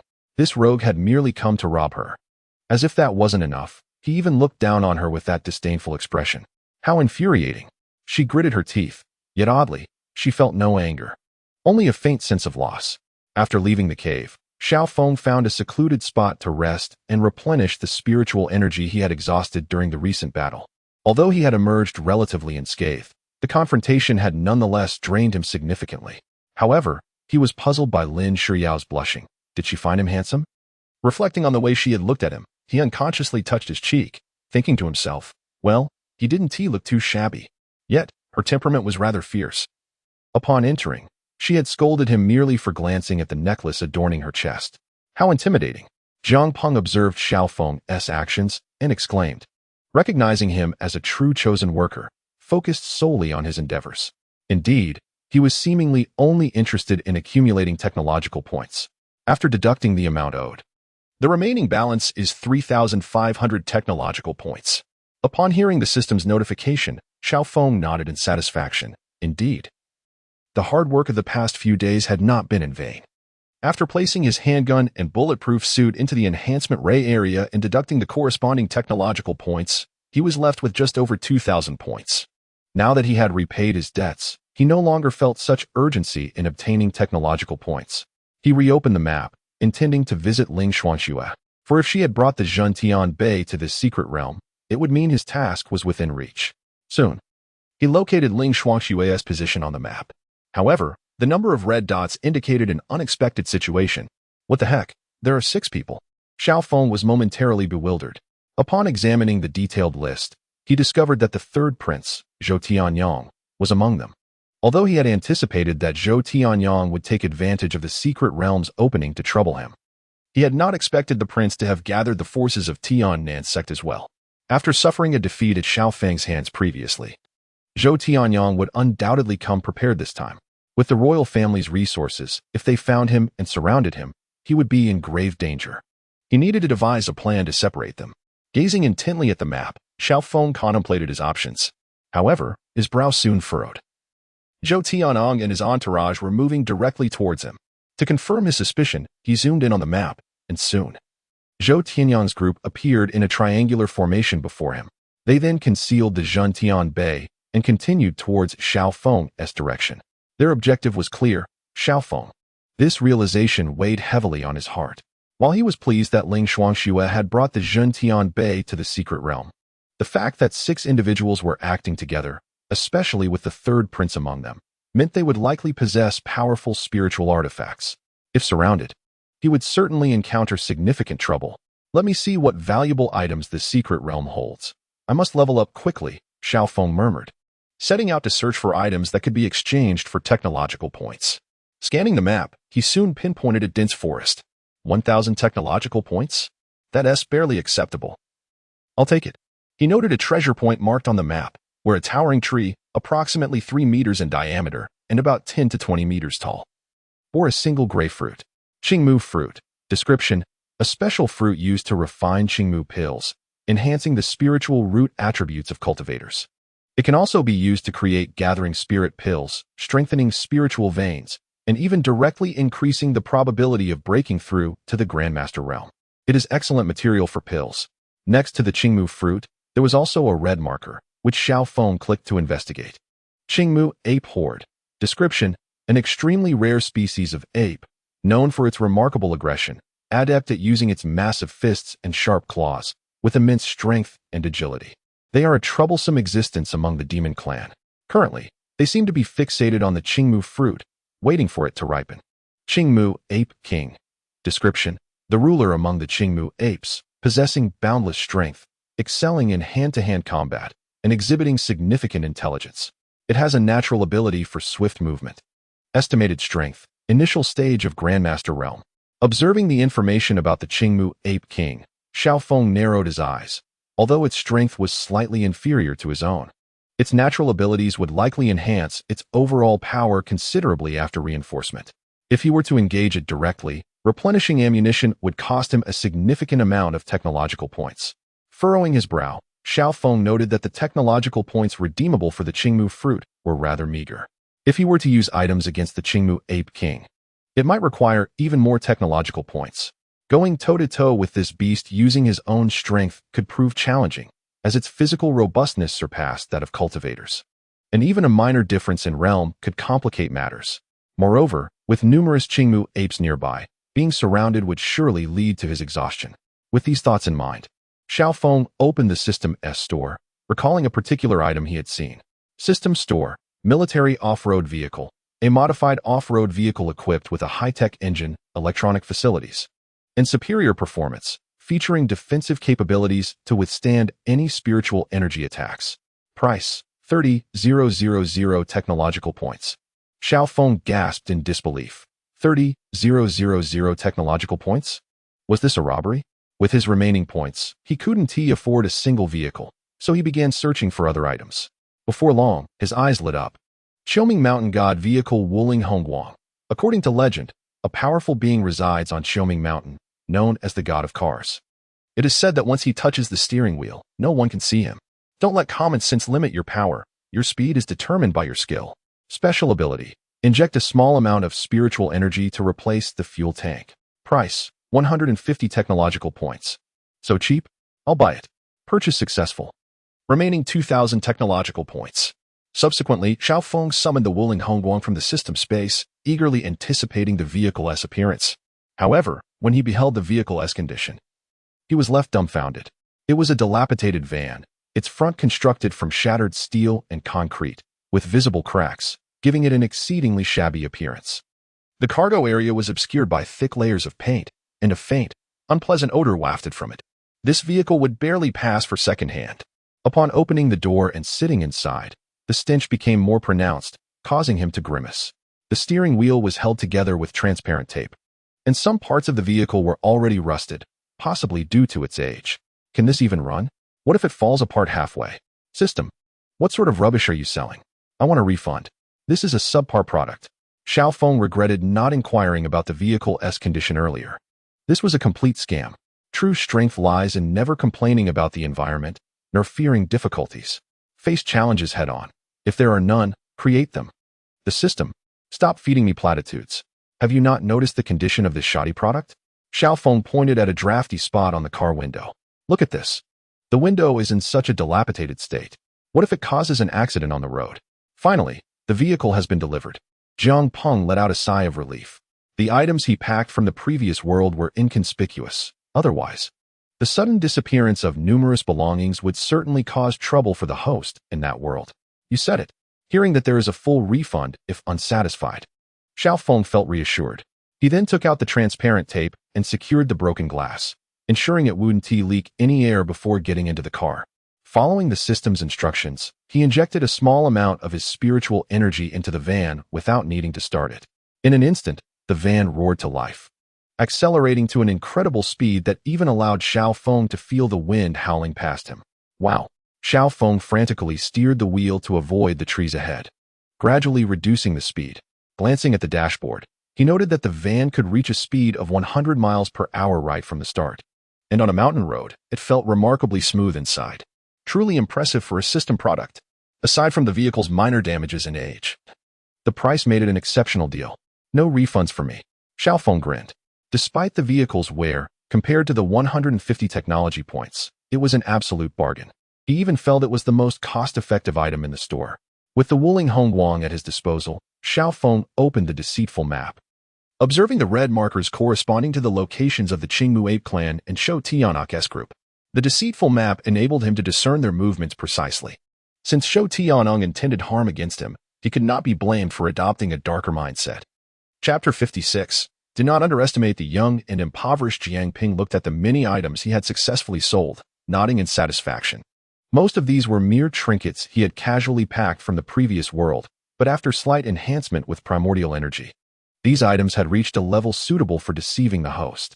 As he uncovered more resources in this fantastical world, his manufacturing capabilities grew increasingly diverse. With the Wuling Hongguang, Xiao Feng did not immediately set off towards the Qingmu Ape clan's territory. Even if Zhou Tianyang's group could discern his location through the Zhentian Bay, it would likely take them considerable time to reach him. Moreover, with the enhancement of the Wuling Hongguang, the spiritual energy required for travel was significantly reduced, allowing him to arrive at his destination in a remarkably short time. Opening the deceitful map, Xiao Feng examined the coordinates marked on it. Along the route to the Qingmu Ape clan, several valuable items were also highlighted. Mother Pearl Mine. Description: a rare or containing precious minerals, essential material for novice refining. Value: 50 technology points. On the 7th day of entering the secret realm, Xian Ziqing and Ngong Miaochuan anxiously searched for Xiao Feng's whereabouts. But he seemed to have vanished into thin air. What should we do? Is it possible that Brother Xiao has encountered some misfortune? Ngong Miaochuan's face was etched with concern. We haven't found him yet. Let us not jump to conclusions, Xian Ziqing reassured her. Might he be trapped somewhere? Unable to escape? He has no spiritual energy, and what if he were to perish in some secluded location? Ngong Miaochuan's anxiety deepened with each passing moment. The longer Xiao Feng remained missing, the more anxious she became, regretting her initial persuasion of Elder Shueqing Song to allow Xiao Feng to accompany them into the secret realm. Had it not been for her, Xiao Feng would not have encountered trouble in the secret realm. Xian Ziqing, seeing Ngong Miaochuan's gloomy expression, comforted her, saying, "Don't think too much. Xiao Feng might have been transported to a safe place, and is currently hiding until the secret realm's time concludes." Although Xian Ziqing said this, she too felt uncertain, as they had been searching the secret realm for days without finding Xiao Feng. But now, only 7 or 8 days remain. We have yet to locate him. Ngong Miaochuan's voice quivered, her eyes reddening as tears threatened to spill. Don't panic. Let us keep searching. On the 13th day of the secret realm, Xiao Feng leaned against the driver's seat of the Wuling Hongguang. counting his harvest from recent days, a smile gracing his face. The bounty had been substantial, yielding a considerable number of technology points. As the time remaining in the secret realm dwindled, Zhou Tianyong grew increasingly irritable, his patience seemingly wearing thin. Ling Xuanxue, how much longer? Zhou Tianyong's expression darkened. His tone icy as a murderous glint flickered in his eyes. 10 days, a full 10 days. They still had not caught up with Xiaofeng. At this rate, the secret realm would soon conclude, yet they remained unable to find him. We're close. Only 8 kilometers left, Ling Xuanxue replied, her voice trembling, her complexion pale. This was already the 10th time Zhou Tianyong had inquired about this matter, and she began to suspect whether the Zhentian Bay was malfunctioning. Each time they reached the location provided, Xiaofeng was nowhere to be seen. When she attempted to use her abilities again, she found that Xiaofeng had appeared 10 kilometers away in another direction. After several such repetitions, Ling Xuanxue felt anxious, noticing that the third prince was becoming increasingly impatient, even on the verge of an outburst. If this continued, not only would she fail to please the third prince, but she might also incur his wrath. 8 kilometers? Didn't you say it was only 5 kilometers away last time? I asked you to lead me to find that useless Xiaofeng, not to meander in circles within the secret realm. Zhou Tianyong barked angrily, his face ashen. Your Highness, we'll speed up. I assure you we will find him this time. This fellow must be using some trick, as he always manages to escape when we draw near. You better find him quickly. If you fail to capture that useless Xiaofeng, you will be in for it. Zhou Tianyong narrowed his eyes, his tone menacing. Yes, I guarantee it. Ling Xuanxue nodded, trembling. Every time they got close to Xiaofeng, he seemed to evade them effortlessly. While it could be dismissed as coincidence once or twice, the pattern had become too consistent for Ling Xuanxue to ignore. Yet, how could the Jin Tian Bei, as the treasured artifact of the Tian Nan sect, be so easily detected by others? Moreover, Xiaofeng was merely a powerless waste, unable to comprehend the situation. Ling Xuanxue attempted to calm her thoughts and continued her pursuit towards Xiaofeng. However, their speed remained sluggish. Zhou Tianyong was only at the early stage of the Great Innate Realm and had not learned any flying martial arts. Thus, accelerating their pursuit of Xiaofeng within the vast secret realm was far from simple. Most importantly, they had to remain vigilant against sudden appearances of ferocious beasts. Despite Ling Xuanxue's grievances, she dared not express them, for Zhou Tianyong was the third prince of the royal family, and finding a way to eliminate her would be simpler than squashing an ant. She was well aware of Zhou Tianyong's motives for wanting to kill Xiaofeng. The animosity stemming from their previous competition was merely a pretext.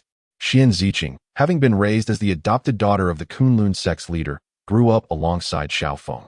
A woman he desired would not be permitted to have other men in her vicinity. Thus, this was a compelling reason for Xiaofeng's inevitable demise. Furthermore, despite his royal lineage and innate talent, his foundation was weak. Elevated to the early stages of the Great Innate Realm through the accumulation of various secret medicinal resources within the royal family, he had reached his peak, with no further potential for advancement in this lifetime. The emergence of Xian Ziqing offered him a glimmer of hope, as she possessed the rare and exceptional purple jade ice spirit physique. He had encountered descriptions of such a physique in ancient texts, known to be a remarkable alchemical body.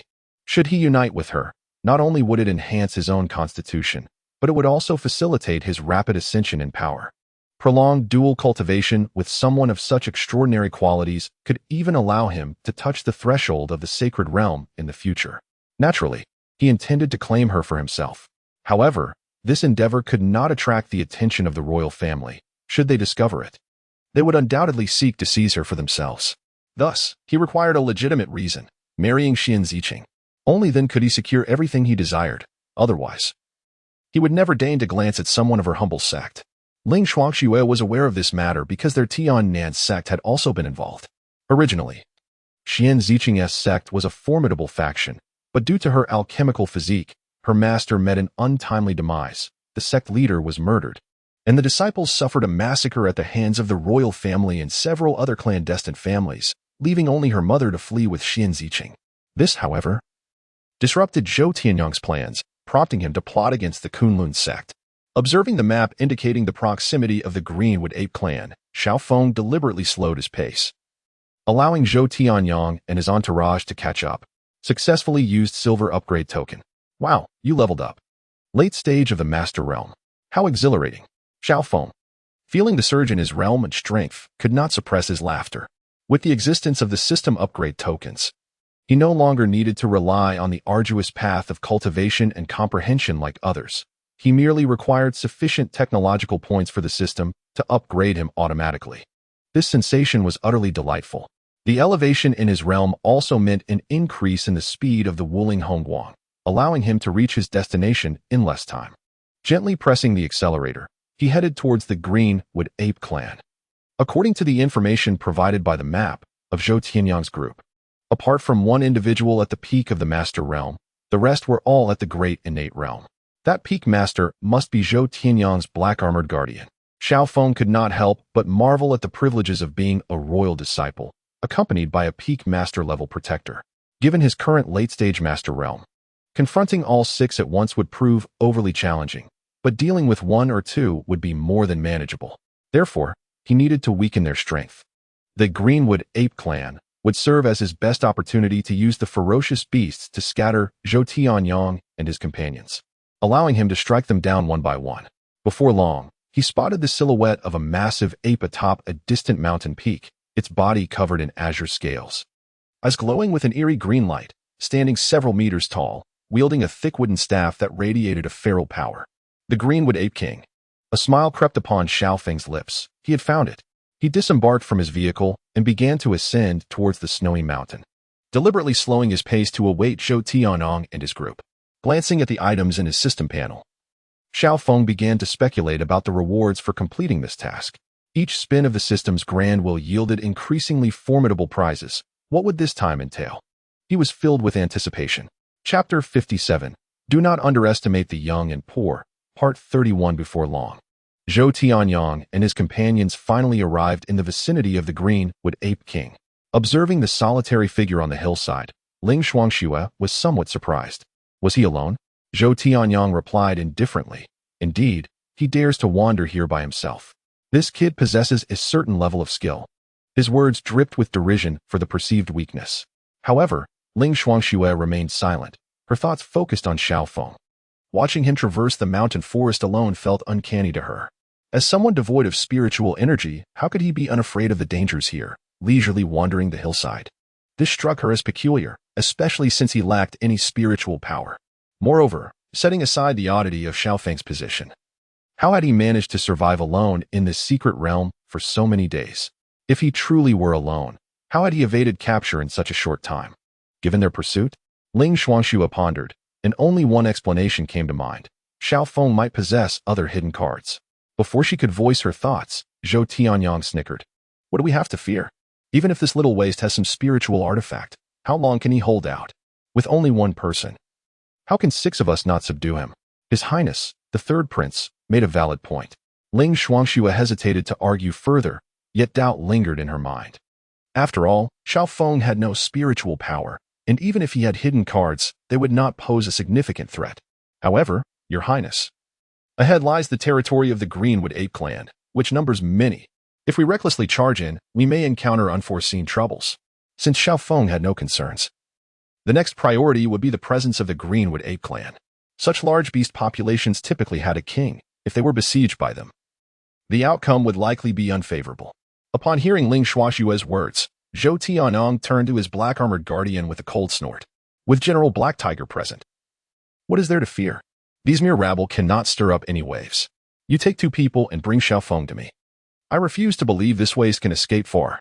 He pointed at Ling Shuangxue, instructing her to lead her 2 Tianyang sect disciples towards Xiao Feng's location. Hearing this, Ling Shuangxue understood that she had no choice in the matter and steeled herself to comply. With that, she set off with the 2 Tianyang sect disciples.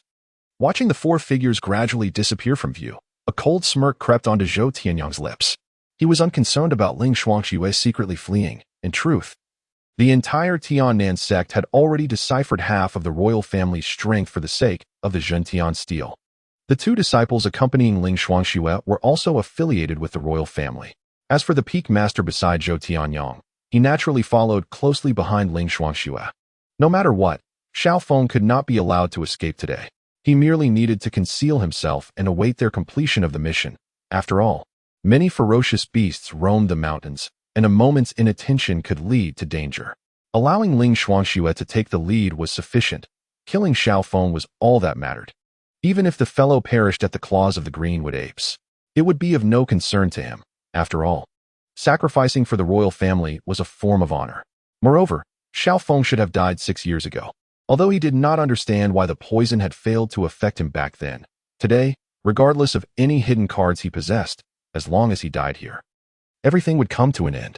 Meanwhile, Xiao Feng leisurely strolled along the hillside, having reached the vicinity of the Greenwood ape clan. He paused beneath a towering ancient pine, gazing at the nearby Greenwood apes, a wicked smile playing on his lips. A group of burly, meter-long giant apes stood amidst the forest, their eyes fierce, exuding an atmosphere of violence. "Why are you hiding so far away? Come out, and let's have a chat." Xiao Feng raised his palm, a layer of spiritual energy coalescing within it, before casting it towards the dense woods behind him. A thunderous roar erupted as a rock shattered under the impact of his power. Ling Xuanxue and her companions emerged from the thicket, gazing at Xiao Feng. Ling Xuanxue's expression shifted to one of astonishment, her eyes narrowing. "Master Realm? Indeed, what of it? Do you wish to kill me?" Xiao Feng replied with a slight smile, though the chill emanating from it sent shivers down Ling Xuanxue's spine, filling her with trepidation. The fluctuations of spiritual energy from the late Master Realm. You disguise yourself well, yet your physical condition betrays you. Heihu stepped forward, confronting Xiao Feng directly. "I do not know how you managed to masquerade as a Master Realm practitioner, but the absence of any energy fluctuation from your dantian indicates that it is merely a fade created by some form of spiritual artifact. I presume it cannot be sustained for long? Is that so?" A sneer curled at the corners of Xiao Feng's lips. "How can you prove that I am disguising my realm with a spiritual artifact?" Heihu's gaze bore into Xiao Feng's. "You refuse to admit it, do you? No matter. Soon you shall see whether you can remain so indifferent." 5 individuals, clearly, Zhou Tianyang had not dared to join. Xiao Feng disregarded Heihu further, counting the number of people and noting Zhou Tianyang's absence, which disappointed him. Ling Xuanyue signaled for the 5 to spread out and encircle Xiao Feng. "You know we've been following you?" Ling Xuanxue's face paled. "Why else would I have lured you to this place?" Xiao Feng replied coldly. Ling Xuanxue felt an inexplicable panic rise within her, perplexed by Xiao Feng's ability to discern their pursuit.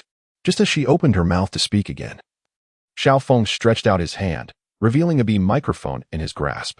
"You have fallen for my trap." The resounding boom echoed through the valley, causing the faces of Ling Xuanxue and the others to change dramatically. In mere moments, a multitude of Qingmu yuans surged from the trees, encircling Xiao Feng and his companions, their eyes fixed hungrily upon them, as if preparing to devour them. Among them, a colossal Qingmu yuan king emerged, its size imposing and its red eyes gleaming with ferocity, emanating a powerful aura. Early Master Realm. With its robust physique and innate abilities, it could rival even the pinnacle of the Master Realm. "Are you insane?" Ling Xuanxue exclaimed, a mix of shock and anger flooding her. This man had indeed lured them here, relying on the feral beasts to ensure their demise. "You do realize you will perish as well." Ling Xuanxue seethed, drawing her weapon and preparing to confront Heihu and the other disciples against the beasts. However, before she could finish her sentence, Xiao Feng conjured a large iron object before her. He promptly took the driver's seat, flooring the accelerator and shooting away at a speed that left Ling Xuanxue and the others in utter disbelief. "I shall take my leave first." "What on earth is that?" Ling Xuanxue was stunned. The iron contraption was riddled with cracks, as if it might shatter at any moment, yet it did not hinder its swift movement. With a loud crash, the vehicle collided with a Qingmu yuan, propelling itself forward. The Qingmu yuan king, sensing Xiao Feng's escape, lunged after him, but only managed to graze the vehicle's underside, inhaling the exhaust fumes in the process, which incensed it further. Xiao Feng's speed was astonishing. Within minutes, he had vanished without a trace, leaving only his voice echoing, "Woohoo, take off." What kind of spiritual artifact is this? Ling Xuanxue and the others stood in shock. This iron contraption, renowned for its speed, had outpaced even the Qingmu yuan king, who was at the peak of the Master Realm. Just then, the Qingmu yuan king charged in, fists clenched like steel hammers, aimed directly at Ling Xuanxue. Fortunately, Heihu had anticipated this and retaliated with a punch, colliding with the Qingmu yuan king's fist. The two forces of violent spiritual energy clashed in the air, generating a tremendous backlash that forced Ling Xuanxue and the others to stagger back in order to maintain their balance. As the Qingmu Yuan king fought Heihu, the entire Qingmu Yuan swarm began to stir restlessly, encroaching on Ling Xuanxue. What do we do? There are over 20 Qingmu Yuan here. We cannot possibly fight them. Damn Xiaofeng. He has plotted against us. Panic ensued among the disciples. Despite each possessing considerable innate strength, they were utterly outmatched by the overwhelming number of Qingmu Yuan. Do not linger in battle. Combine our strength and break through in one direction, or we shall all perish here.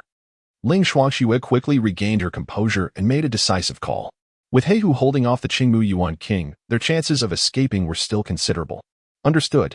The others responded, realizing that if they scattered, they would all meet their doom. Under Ling Xuanxue's lead, they all fled in a single direction. Along the way, they injured several Qingmu Yuan. But the toll on themselves was severe. Blood stained their garments, yet they dared not pause. Any laggard would be torn to shreds. Help! Help! Ling Xuanxue stumbled out of the encirclement of Qingmu Yuan, but two still pursued her relentlessly. She had no means of escape, only able to cry out for assistance. Her hands were shredded, her cheeks and shoulders bore savage bites, leaving gory wounds, and her body was marred with numerous injuries, a gruesome sight indeed. I do not want to die. I do not want to die. Chapter 58. Do not underestimate the youth. Part 32. Ling Xuanxue fled desperately forward. Yet her efforts were in vain. Her injuries worsened, and her head grew heavy, threatening to plunge her into unconsciousness. The two Qingmu Yuan kept their distance, waiting for her to lose all will to resist before delivering the fatal blow. Suddenly, she slipped, falling to the ground as her vision began to blur. No, I do not want to die. Just as she believed her demise was inevitable, a figure appeared before her. Xiaofeng looked down at the pitiful Ling Xuanxue, shaking his head. You're still holding on despite all this? Quite impressive. Xiaofeng's arrival made the Qingmu Yuan wary. They fixated on him, anticipating a potential ambush. Xiaofeng, please save me. Ling Xuanxue pleaded, grasping at the chance for salvation. Save you? Xiaofeng scoffed. Do you truly believe I have come to rescue you? As the last word left his lips, he swiftly seized her spatial bag, rifling through it until he confirmed there was nothing of value left. Without a second thought, he summoned the Wuling Hongguang from his system space, hopped in, and sped away, not even glancing at the two Qingmu Yuan. Save her? Dream on. As hope faded from her eyes, Ling Xuanxue fell into complete despair, never anticipating that she would find herself in such dire straits during this expedition. With Xiaofeng's departure, the Qingmu Yuan, sensing Ling Xuanxue's inability to resist any longer, revealed their terrifying visages. They pounced upon Ling Xuanxue, tearing at her flesh and skin with their sharp teeth. A gruesome spectacle. Ling Xuanxue emitted a piercing scream of agony, but soon, she could no longer move. Roaring, two azure wood apes consumed the remnants of her body before departing with satisfaction. Outside the forest, Zhou Tianyang waited leisurely, believing that by now, Xiaofeng must surely be dead. Your Highness, the third prince? What brings you here? Zhou Tianyang looked up to see Xian Ziqing and Gong Miaochuan gazing at him from a short distance, a look of surprise on their faces. Oh, it's you. Miss Xian, I'm merely waiting for someone, he replied, choosing to overlook Gong Miaochuan, whom he deemed of little utility, and smiled at Xian Ziqing. As he gazed upon Xian Ziqing's alluring figure and exquisite beauty, Zhou Tianyang couldn't help but lick his lips. Each time he contemplated her unique physique, he felt an urgent desire to possess her. Yet, with the absence of the black tiger, he recognized that he was no match for either of the two women. Otherwise, in this prime location of the secret realm, he could have easily contended with them. Although Gong Miaochuan lacked substantial value, her physique was undeniably impressive, far superior to those delicate creatures in the palace. I should have kept the black tiger with me. Zhou Tianyang silently cursed himself. Your Highness, we have been searching for Xiaofeng for days without success. Have you seen him? Xian Ziqing questioned, a hint of urgency in her tone. It had been over 10 days since she last saw Xiaofeng, and in this perilous secret realm, his chances of survival seemed grim. This thought caused an inexplicable pang of pain in her heart. Xiaofeng. Upon hearing this name, Zhou Tianyang's expression hardened. However, after a moment's thought, he explained. He is within this forest, but he has ventured into the territory of the Azurewood apes. At this moment, his situation is likely dire. I've already sent guards to rescue him, so please, Miss Xian, be at ease. The territory of the Azurewood apes? A trace of concern crossed Gong Miaochuan's face. The strength of the Azurewood apes generally exceeded that of the innate realm, and given that they formed a group, if Xiaofeng truly found himself among them, the consequences could be severe. Yes, indeed. I have dispatched someone to rescue him, Zhou Tianyang affirmed with a nod. I must go in. And Gong Miaochuan, realizing the peril Xiao Feng might be facing, could no longer contain herself and sprinted towards the forest. Seeing in Gong Miaochuan's anxious figure, Xian Ziqing furrowed her brow and followed suit. Wait, Miss Ziqing, Miss Miaochuan, the area ahead is the territory of the Azurewood apes. You must not enter. It is fraught with danger. Zhou Tianyang hurriedly intervened, attempting to halt their reckless endeavor. Initially, he had intended to feign that he had sent someone to rescue Xiao Feng to win Xian Ziqing's favor, but he never anticipated that they would be so intent on entering the forest to meet their demise. If that group of Azurewood apes truly surrounded them, even his black tiger guards would likely be compelled to flee. Should these two women venture in, they would undoubtedly face certain death. If Xian Ziqing were to perish, where could he find another with such a remarkable physique? This was a body that could afford him the opportunity to touch the threshold of the sacred realm in his lifetime. Your Highness, please step aside. We must personally rescue him. Xian Ziqing expressed her discontent at Zhou Tianyang's obstruction. Miss Ziqing, I advise against it. Xiao Feng, as a perceived waste, should not have dared to enter the territory of the Azurewood apes. He must be out of his mind. Should you proceed, your life may very well be at stake. Are my intentions towards you still unclear? Zhou Tianyang pleaded earnestly. I cannot allow you to perish needlessly. Ziqing. It was I who led Xiao Feng into this secret realm. I failed to protect him, and I will find a way to save him, and Gong Miaochuan added, urging Xian Ziqing to reconsider, as she believed there was no need for her to take such risks. Third Prince, you must let us pass. And Gong Miaochuan asserted, her tone heavy with determination. Elder Shui regarded Xiao Feng as family. The incident 6 years prior had rendered him a waste, and she could not allow him to lose his life now. Due to internal strife within the sect, she could only visit Xiao Feng in secret, which fueled her disdain for the deceit among cultivators. For both her own sake and Elder Shui's, Xiao Feng must be saved. You cannot go. Zhou Tianyang remained resolute. He knew that if Ngong Miaochuan proceeded, Xian Ziqing would likely follow. With a cold snort, Ngong Miaochuan pushed past Zhou Tianyang and dashed into the depths of the forest. Ziqing, if I perish, please inform Elder Feng that I despise the Kunlun sect and his cowardly demeanor. With that, Ngong Miaochuan hastened towards the mountain, channeling her spiritual energy to accelerate her speed. Along the way, she retrieved a delicate wooden box from her spatial bag, gently opening it to reveal a verdant pill that emitted a rich fragrance. The pill, entirely green, appeared shrouded in a mist, and within it, a faint humanoid silhouette could be discerned. This was an ancient pill she had discovered in a secret realm, known as the Nine-Leaf Return to Origin pill, a treasure left behind by a master alchemist. Consuming it would allow her to break through her current realm in a short time, elevating her strength to new heights. Although the passage of time had diminished its potency, Ngong Miaochuan was aware that if she could consume the Nine-Leaf Return to Origin pill, the remaining efficacy would suffice to enhance her cultivation once more. Originally, she had intended to use it during the final competition of the True Martial Trial, hoping to secure a commendable rank to obtain resources that might assist Xiao Feng in reconstructing his spiritual roots. However, given the urgency of the situation and Xiao Feng's uncertain fate, she could only utilize it now. Sighing, Xian Ziqing acknowledged the impending danger ahead, but she felt compelled to proceed. Unlike before, she was determined to repay the life-saving grace bestowed upon her by Xiao Feng's parents, and she would ensure Xiao Feng's safe return. Damn it! Zhou Tianyang cursed vehemently as he watched the two women depart. He understood that they were resolute in their mission to save Xiao Feng, yet he felt powerless to intervene due to his inferior cultivation. He could not fathom why Xian Ziqing and Ngong Miaochuan were so insistent on entering this perilous forest. Did Xiao Feng, that so-called waste, truly hold such significance for them? What a pity it would be to lose the exquisite physique of the purple jade ice spirit, a truly exceptional vessel. Currently, technology points, 13,000. While the Azurewood apes battled Ling Shuangxue, Xiao Feng circled around, successfully obtaining an Azurewood fruit after bringing down one of the apes. As for Ling Shuangxue's spatial bag, he planned to examine it later for any items he might need. If not, he intended to convert everything into technology points through the system. The others, besieged by over 20 Azurewood apes and Xiao Feng lying in wait from a distance, had not a single survivor. All were vanquished, including Black Tiger. Upon realizing that everyone had perished and the Azurewood apes were preparing to attack him, Black Tiger resolved to flee. Fortunately, Xiao Feng arrived just in time, using a rocket launcher to permanently eliminate him. After confirming the locations of the spatial bags, Xiaofeng sought a concealed spot to activate the mysterious grand turntable. Mysterious grand turntable initiating. Congratulations, host. You have won a grand prize. Exoskeletal frame. Item: exoskeletal frame.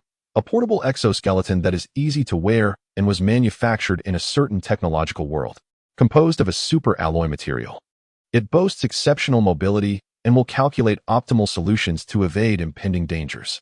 Energy: 100, an exoskeletal frame. Upon hearing the introduction of the mysterious Great Wheel, Xiaofeng felt a surge of joy and swiftly opened his storage compartment to check. Indeed, within it lay a set of form-fitting mechanized armor. Although this system often proved unreliable, one must admit that every item obtained from the mysterious Great Wheel was a treasure. Noticing the note stating that energy recharge required 1,000 technology points, Xiaofeng nodded in satisfaction. After all, the significant number of technology points needed for recharge indirectly attested to its value. Next, he opened the system shop. And with technology points in hand, his gaze turned toward the upgrade voucher. Using silver upgrade voucher successfully. Wow, you have leveled up. As the system prompted him, Xiaofeng sensed his strength augmenting slightly. He had reached the pinnacle of the Master Realm. The speed of this upgrade was simply astonishing. Had other cultivators outside known it, they would surely have gone mad. After all, even the smallest mosquito is still meat. Furthermore, these disciples were the elite from various sects, and the contents of their spatial bags must be quite substantial. He could not afford to squander this opportunity. Beep. Sitting in the Wuling Hongwang, Xiaofeng pressed the horn twice and floored the accelerator, vanishing into the forest in the blink of an eye.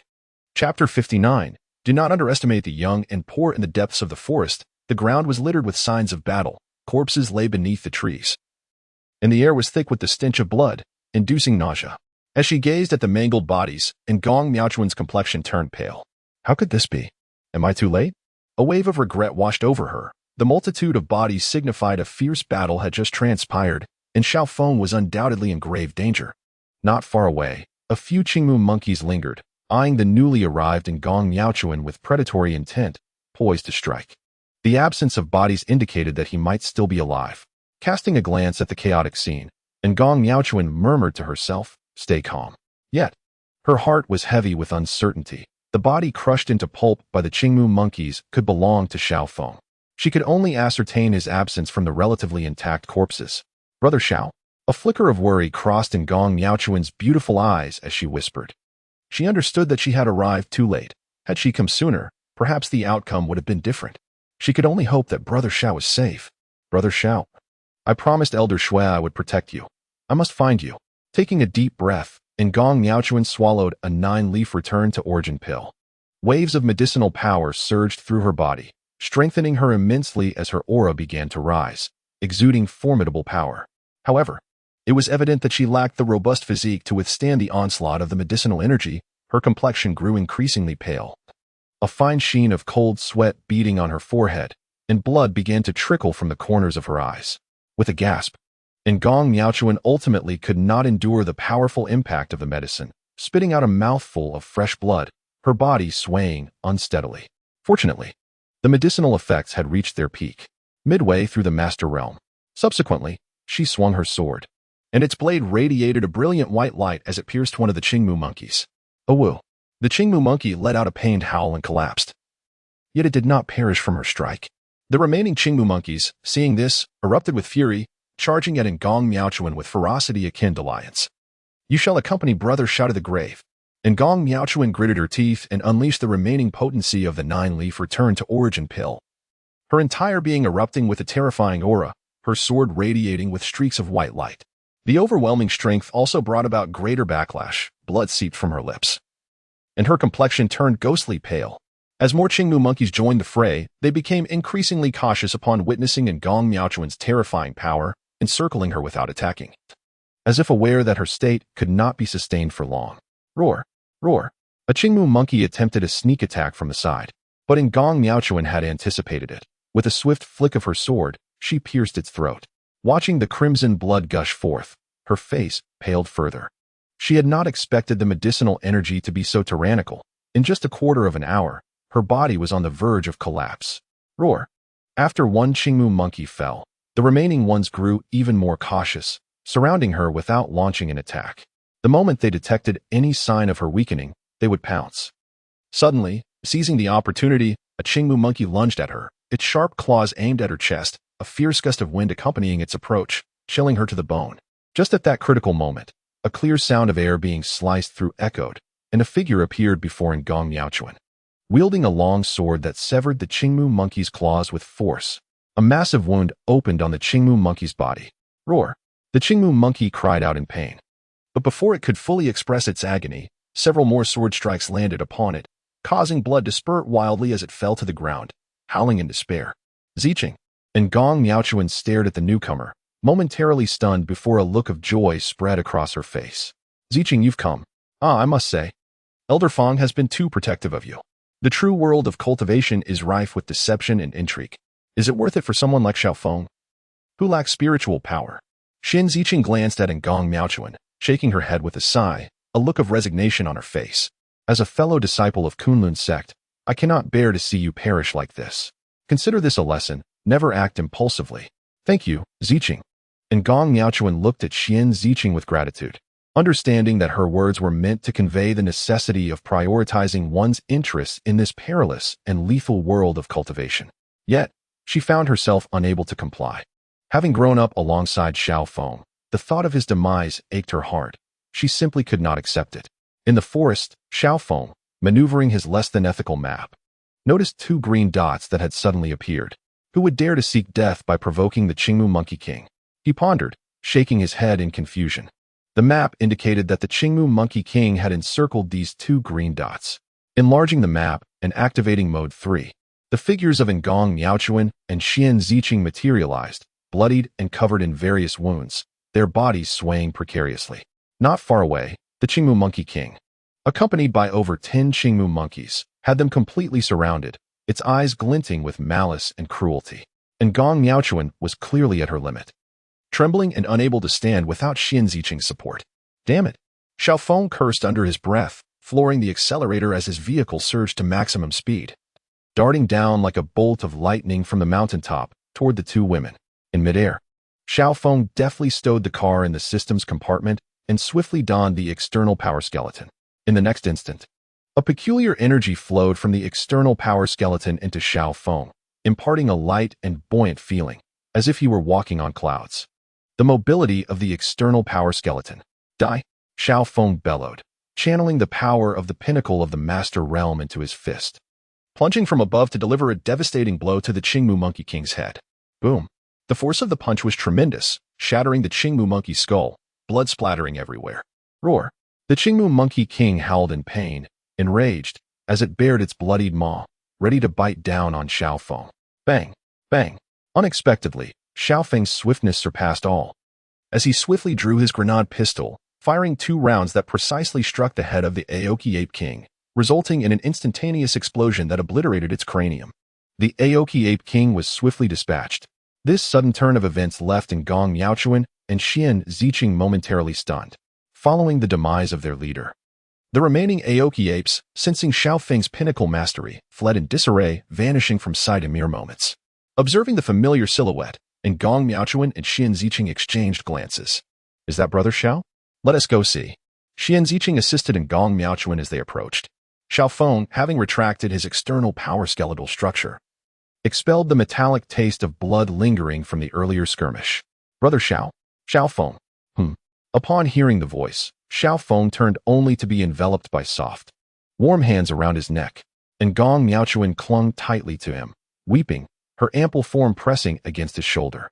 A faint, delicate fragrance wafted into Xiaofeng's nostrils, stirring a sense of enchantment within him. Bewildered, he pondered, what is this about? Is this her way of expressing gratitude for saving her? Is it necessary to cry so sorrowfully? What is it? Did my entrance leave her so awestruck? Why are you still crying? It's all right, it's all right. He gently patted Ngong Miaochuan's shoulder in an attempt to comfort her. Yet, at that moment, her tears flowed even more profusely. What on earth is happening? Xian Ziching appeared unscathed beside her. So why the excessive emotion? Could it be that his earlier display of valor had moved her deeply? Xiaofeng felt a tinge of vexation. After a prolonged moment, Ngong Miaochuan gradually released her embrace, wiping away her tears. Observing this, Xian Ziqing approached to support her. She is too overwhelmed. I'll take her to rest, she declared. All right, Xiao Feng nodded, noting in Gong Miaochuan's disheveled breath and pale countenance, indicative of significant internal injury. After a moment's contemplation, he exchanged a bowl of fragrant old hen soup from the system's marketplace, spending an additional 100 tech points to eliminate any unpleasant odor. Remaining 500 tech points. Besides purchasing upgrade vouchers, he also fortified his external skeletal structure and pistol within the energy zone, which depleted his tech points considerably. However, he found it curious. In his previous life, did external skeletal structures require energy? Extracting the old hen soup from the system space, a fragrant aroma wafted towards Xiao Feng, stirring his stomach to life, causing saliva to flow uncontrollably. Well, why didn't I notice how delightful this soup is before? He gulped, clutching the bowl as he approached Gong Miaochuan. You might not believe it, but this chicken soup can heal. He offered the soup to her. And although Gong Miaochuan looked skeptical, she ultimately accepted the bowl, drinking it under his earnest gaze. Upon finishing the soup, Gong Miaochuan felt a wave of comfort wash over her, her internal injuries dissipating significantly. Brother Xiao, I feel so much better. Initially doubtful that a mere bowl of soup could remedy her injuries, she was nonetheless grateful for Xiao Feng's kindness. As the warmth spread from her abdomen, she could visibly feel her wounds healing at an astonishing rate. Noticing Gong Miaochuan had nearly recovered, Xian Ziqing inquired, Xiao Feng, where did you go after entering the portal? We searched everywhere for you. I'm not quite sure. Once I emerged, I was separated from you all. Perhaps the portal was too antiquated to ensure precise teleportation. Xiao Feng casually fabricated an excuse. I thought you might have. Xian Ziqing hesitated, contemplating whether to continue, eventually opting for silence. It's fine now that we've found you. Gong Miaochuan interjected, her face flushed, eager to spare Xiao Feng any worry. Knowing he lacked spiritual power and was merely an ordinary person despite possessing a few potent spiritual artifacts. What is the matter with Gong Miaochuan? Xiao Feng queried, puzzled. It's nothing, Xian Ziqing sighed, perceiving Xiao Feng as somewhat oblivious. Chapter 60. Do not underestimate the youth. Observing Gong Miaochuan's bashful demeanor, Xian Ziqing could only hope that Xiao Feng might grasp the situation. By the way, are you planning to participate in the final competition of the true martial trial? Xian Ziqing suddenly recalled, posing the question. Of course, Xiao Feng was unaware of Xian Ziqing's underlying thoughts. He merely understood that with his current prowess and an array of formidable items, competing in the true martial trial would be akin to child's play. Moreover, the humiliation he endured in 6th grade, closely tied to the elder Chang Qingzhu, was a grievance he could not let slide. Securing first place in the true martial trial would undoubtedly yield valuable rewards to enhance his strength. With that thought, Xiao Feng recalled something and opened the system's task interface. Task: collect the Jinzong treasure of the Ziyu sect, the purple crystal sword. Reward: 1 mysterious spinning wheel, 25,000 tech points. Weight: 25,000. Xiao Feng rubbed his eyes, ensuring he was mistaken, and looked again at the system taskbar that clearly indicated 25,000 tech points. No way. Am I dreaming? This was the first time he had witnessed such generosity from the system. Typically, the rewards were only in the thousands. The purple crystal sword, he murmured, recognizing it as the Ziyu sect's treasured artifact, likely to be present in the upcoming true martial trial.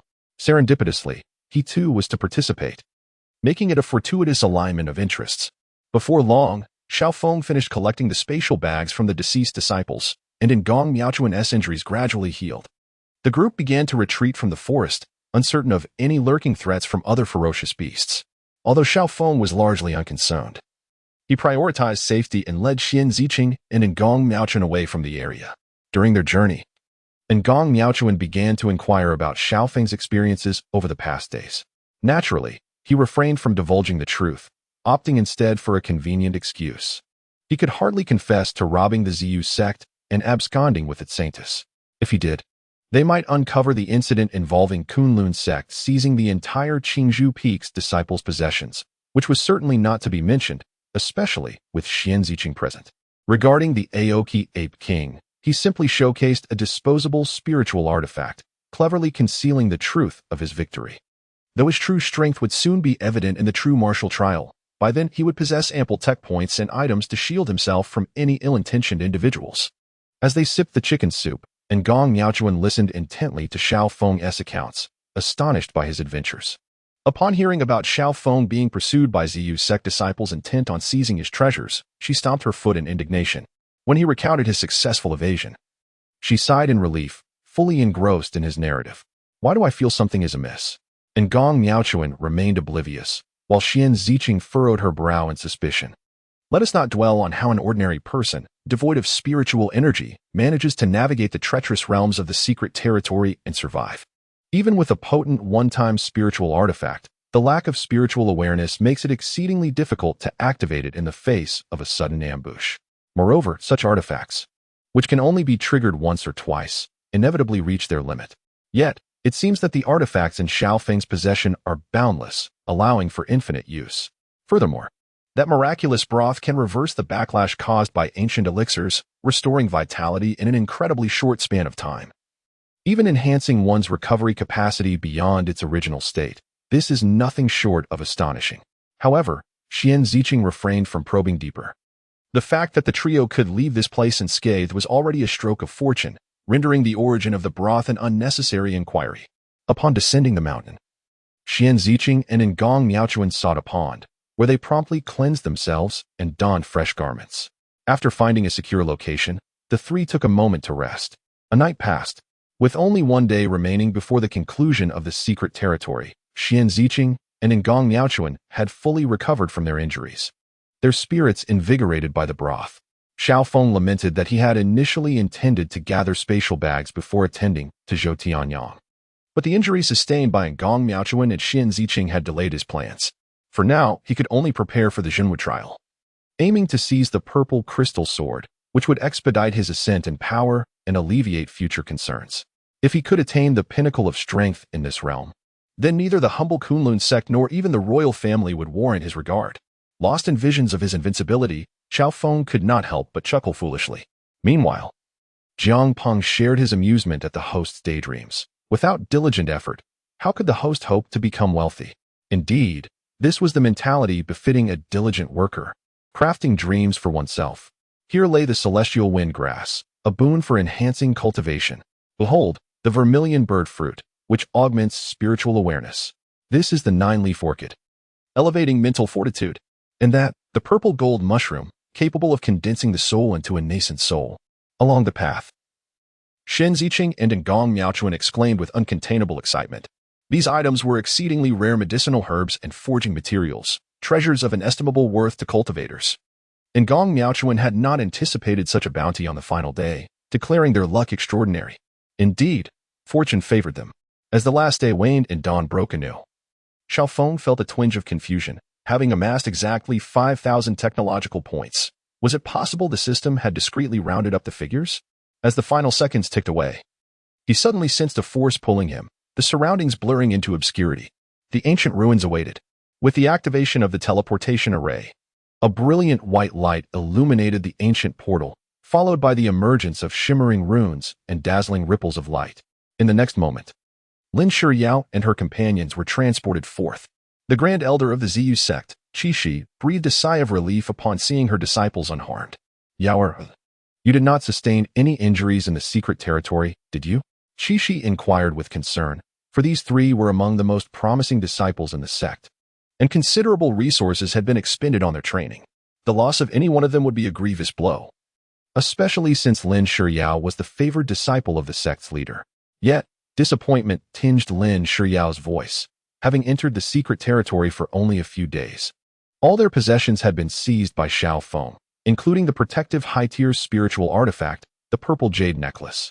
Xiao Feng had even left them without a weapon, forcing them into hiding for the subsequent days, fearful of being discovered by fierce beasts.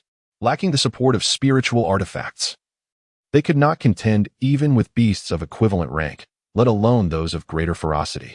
Their venture into the secret territory had been fraught with hardship, yielding no rewards, and they were abruptly sent back. Yaoer, what troubles you? Noticing Lin Shiyao's distress, Qixi gently inquired. It's nothing, Lin Shiyao replied, her head bowed, shaking it softly. You must confide in the Grand Elder if something is amiss. I shall advocate for you. At this, Lin Shiyao could no longer contain her tears, collapsing into Qixi's embrace. Sobbing, my treasures were stolen. I have nothing left. Our spatial bags were taken, even the purple jade necklace. Lin Shiyao lamented. Never before had she felt so wronged. All of this was thanks to that Xiaofeng. Most galling was the fact that he had even looked down upon her as the exalted daughter of the sect. She had never endured such humiliation. The purple jade necklace was stolen? She gasped, hastily cradling Lin Shiyao and patting her back. Fear not, for the Grand Elder is here. I shall seek justice for you. Who is the thief? Simultaneously, Qi examined Lin Shiyao's chest, finding the purple jade necklace conspicuously absent. This artifact was one of the few high-tier treasures within the sect, versatile in offense, defense, and cultivation assistance, and its value was considerable. The sect leader had insisted Lin Shiyao wear it for protection on this journey, although they had not brought the sect's ultimate treasure. The presence of the purple jade necklace would have rendered her formidable, as the teleportation portal limited all disciples to the peak of their innate abilities. Who could have dared to snatch the purple jade necklace from Lin Shiyao's grasp? Was it the third prince, Shou Tianyang? Chapter 61. Do not underestimate the young and impoverished. Because of Shou Tianyang's royal status, a special exception had been made to allow a master-level expert to accompany him. At that moment, the teleportation array once more radiated light, and Xiaofeng and his companions emerged. It's him. Upon sighting Xiaofeng, a flicker of anger crossed Qi's face. This scoundrel had not only stolen her treasures, but had also taken her purple jade necklace. Grand Elder, he is the one who stole my purple jade necklace. Lin Shiyao exclaimed, pointing an accusatory finger at Xiaofeng. Qi furrowed her brow. Xiaofeng, he took your belongings? It was indeed he. Lin Shiyao insisted. Qi fell silent, for she knew Xiaofeng was deemed a talentless waste within the sect, lacking the power to wrest anything from Lin Shiyao. Yet, she refrained from voicing her thoughts and approached Xiaofeng instead. You are Xiaofeng, correct? Qi inquired. Indeed, he replied. You have taken Yao's possessions, including a valuable spiritual artifact from our Ziyu sect, known as the Purple Jade Necklace. Qi explained slowly, observing Xiaofeng's slight aversion, and continued. That necklace is a high-tier spiritual artifact, beneficial solely to female cultivators. It holds no value for you. I am willing to offer something else in exchange. There were rules within the secret territory, established by the 5 major sects, should one be killed or robbed within its confines. It was deemed a failure of one's own abilities, although she was uncertain how Xiaofeng had managed to seize all their belongings. The fact that he had spared their lives was already a considerable mercy. To intimidate him would be to breach the established rules. Offering something in exchange could be seen as reasonable.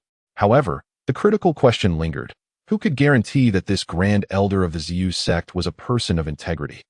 It was uncertain whether she was merely trying to extract a confession from him. If he were to present something in return, it would inadvertently acknowledge his capability to have stolen Lin Shiyao's treasures. After pondering for a while, Xiaofeng decided to feign ignorance. Elder, have you mistaken me for someone else? What is this purple jade necklace you speak of? He pretended to be bewildered. How could I possibly be mistaken? That is my possession. How could I not know who has taken it from me? Lin Shiyao huffed, aware that Xiaofeng was merely putting on an act. Her anger simmering within her. She furrowed her brows, taken aback by Xiaofeng's refusal to acknowledge the situation. As the elder of a sect, she believed it would be prudent for Xiaofeng to at least show her some respect, yet this man was resolutely unyielding. Elder, you are truly mistaken. I genuinely do not know what this purple jade necklace is. Perhaps you should inquire with someone else? He then turned to Lin Shiyao. And you, Lin Shiyao, do not wrongfully accuse me. It wouldn't be surprising if a ferocious beast in the secret realm had stolen your necklace. And now you wish to pin it on me to avoid the sect's reprimand, right? You. Lin Shiyao trembled with rage, incredulous that he would dare to slander her. She felt an overwhelming urge to confront Xiaofeng violently. Do you not know what you've done? She retorted angrily. What could I possibly do? As a worthless individual, what could I do to you? You are the saintess of the Purple Jade sect. Do you think I would dare lay a hand on you? I cherish my life too much. Xiaofeng exclaimed, his face a picture of grievance. Everyone present knew Xiaofeng was deemed a failure. How could he be so wrongfully accused? You. Lin Shiyao was at a loss for words, shaking with fury. This detestable Xiaofeng had gone too far, and if not for the presence of the elders and the sect leader, she would have long since lost her temper and assaulted him. Just you wait. She spat, turning away in a huff, ignoring Xiaofeng. She too would have a chance to confront him during the final bout of the Zhenwu trial. Yet, the memory of Xiaofeng's formidable prowess during their previous encounter made her hesitate, it was uncertain whether she could best him in a fair fight. Enough of this. The notion that Xiao Feng had stolen Lin Shiyao's purple jade necklace left in Gong Yaochuan and Xian Ziqing momentarily stunned. Even if Xiao Feng possessed a decent spiritual artifact, 3 adept disciples at the innate realm could effortlessly eliminate him. How could he possibly have the power to seize anything from others? Chang Qizhu, upon seeing Xiao Feng, regarded him with surprise. He recalled that Zhou Tianong had entered the secret realm accompanied by a master-level expert. How could Xiao Feng possibly have emerged alive? At that moment, the teleportation array shimmered once more, and another figure stepped forth. Zhou Tianyong emerged, his expression dark and foreboding. The leaders of the Tai sect and the Tianan sect were taken aback. Their disciples had previously coordinated to gather as a group, yet only Zhou Tianong had returned. Did this imply that all the other disciples had perished within the secret realm? These disciples were the future of the Tai sect and Tianan sect. Your Highness, the third prince, may I inquire? The Tianan sect leader, Li Yuanhua, hurried to greet him, only to be met with Zhou Tianyong's stormy countenance, which sent shivers down his spine, prompting him to fall silent. Even if his own disciples had perished, he dared not cast blame upon Zhou Tianong, who was backed by the royal family, a force not to be trifled with. As for the Tai sect, which was already subordinate to the royal family, their leader could not afford to question Zhou Tianyong either. Something unfortunate occurred. They died. Zhou Tianyong's words were simple and calm, as if the demise of the disciples bore no consequence to him. It was merely 3 disciples from the Tianan sect that had perished. Li Yuanhua could say nothing further, for he dared not provoke the royal family. Regrettably, although he had eliminated Xiao Feng, many promising talents from the Tai sect had also perished, including their master-level guardian. The loss of Xiao Feng and Xian Ziqing was hardly worth the cost. Particularly lamentable was the death of Xian Ziqing, with her rare physique. Oh, I see. As long as your highness is unharmed, we can breathe easy. Li Yuanhua forced a smile, suppressing any discontent he felt. After all, Zhou Tianyong belonged to the royal family, and the Tianan sect could not afford to offend him. Such a pity, he mused, reflecting on the 3 disciples who had been nurtured with great resources, now lost. Zhou Tianong, disinterested, turned away from Li Yuanhua, his interest in the Jinwu trial having waned. His sole objectives for being there were to eliminate Xiao Feng and retrieve Xian Ziqing. Yet both had met their end, leaving him no reason to linger. However, just as he turned, he spotted Xian Ziqing standing unscathed not far away, causing a flicker of joy within him. Ziqing, I am relieved you are unharmed, he began. But his words faltered as his gaze fell upon Xiao Feng standing nearby. His expression stiffened in an instant. How was Xiao Feng still here? Wasn't he supposed to have perished alongside those others in the secret realm? Thank you for your concern, your highness. I am quite well, Xiao Feng replied, forcing a smile. The sight of Xiao Feng quenched Zhou Tianyong's desire to converse further with Xian Ziqing. He shot a cold glance at Xiao Feng before turning to leave. As the final disciple from the Golden Vajra sect emerged, the various sects began to depart in succession, their disciples preparing to embark on the ultimate Jinwu trial. Wuling City, situated at the heart of the Wuling Empire, is the most bustling district and a crucial stronghold of the empire, forming its very core. At this moment, the square within Wuling City was teeming with people, a vibrant atmosphere as everyone eagerly anticipated the forthcoming Jinwu trial. Each year, this day saw a surge in attendance, and this year was no exception. Every sect within the Wuling Empire would send forth their strongest disciples to participate in the Jinwu trial, resulting in a considerable turnout of around 100 elite disciples. I must say, the quality of participants in this Jinwu trial has significantly improved. Among these 100 or so disciples, 50 or 60 are at the peak of the innate realm. It is astonishing that they have achieved such mastery at such tender ages. One remarked, what is so surprising about that? How much effort do the established sects invest to cultivate even 1 or 2 disciples? Those who have come are the cream of the crop, so such prowess is to be expected. Another responded. Disciples from various sects, as well as independent cultivators, gathered outside the arena, animatedly discussing the upcoming Jinwu trial. Each disciple understood that this trial would ultimately determine their rankings within the Jinwu Empire, which directly influenced the resources they would receive from their respective sections. Rows of royal guards clad in uniform yellow robes, wielding long spears, passed by the arena, exuding an air of ironclad authority as they maintained order outside the venue. Chapter 62. Do not underestimate the youthful and the impoverished. Elders from the Kunlun sect, including Shueqing Song, also arrived near the arena. Although they were aware that Xiao Feng had restored his spiritual power, it was only upon laying eyes on him that Xue Qingsong's tense demeanor finally relaxed. As the registration time drew near, any sects that had not yet arrived were promptly disqualified from the competition. This naturally includes the Tiannan sect. Faced with the undeniable truth of the situation, the sect leader, Li Yuanhua, announced the tragic demise of 3 disciples who had ventured into the secret realm. This revelation sent shockwaves among the elders of the sect. These disciples were cultivated with immense resources, only to perish in the depths of the secret realm. This incident not only jeopardized the current Jinwu trial, but also implied the potential loss of their treasured artifact within the secret realm. What a dire predicament. This issue directly concerns the fate of their sect. However, they dared not cause a ruckus for the leader of the Tai sect. Being a formidable figure of the great destiny realm, posed a significant threat. The true source of their trepidation lay with the royal ancestor, said to have attained the Dao realm and seemingly on the brink of the great Dao threshold. It is said that if the royal ancestor were to emerge from seclusion, there would be no rivals in the world. Thus, the royal family's position remained unshakable, leaving the Tiannan sect's leader to swallow his grievances in silence, burying this matter deep within his heart. Ladies and gentlemen, the Jinwu trial is about to commence. I hope each of you seizes this opportunity and achieves remarkable results to bring glory to our sect. The current emperor, Zhou Xuanda, graced the martial platform with his presence. His demeanor markedly different from his usual regal sternness, now adorned with a welcoming smile. His voice resonated clearly in everyone's ears. Yes, we shall heed the emperor's teachings. We shall heed the emperor's teachings. The disciples echoed in unison. Beside Zhou Xuanda stood a man clad in simple attire, his figure stooped. The passage of time etched into his face, yet the years had not diminished his indomitable spirit.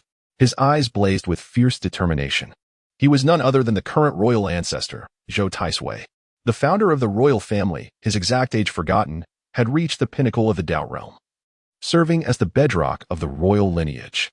His esteemed status rendered him almost untouchable within the palace, commanding even the emperor's respect.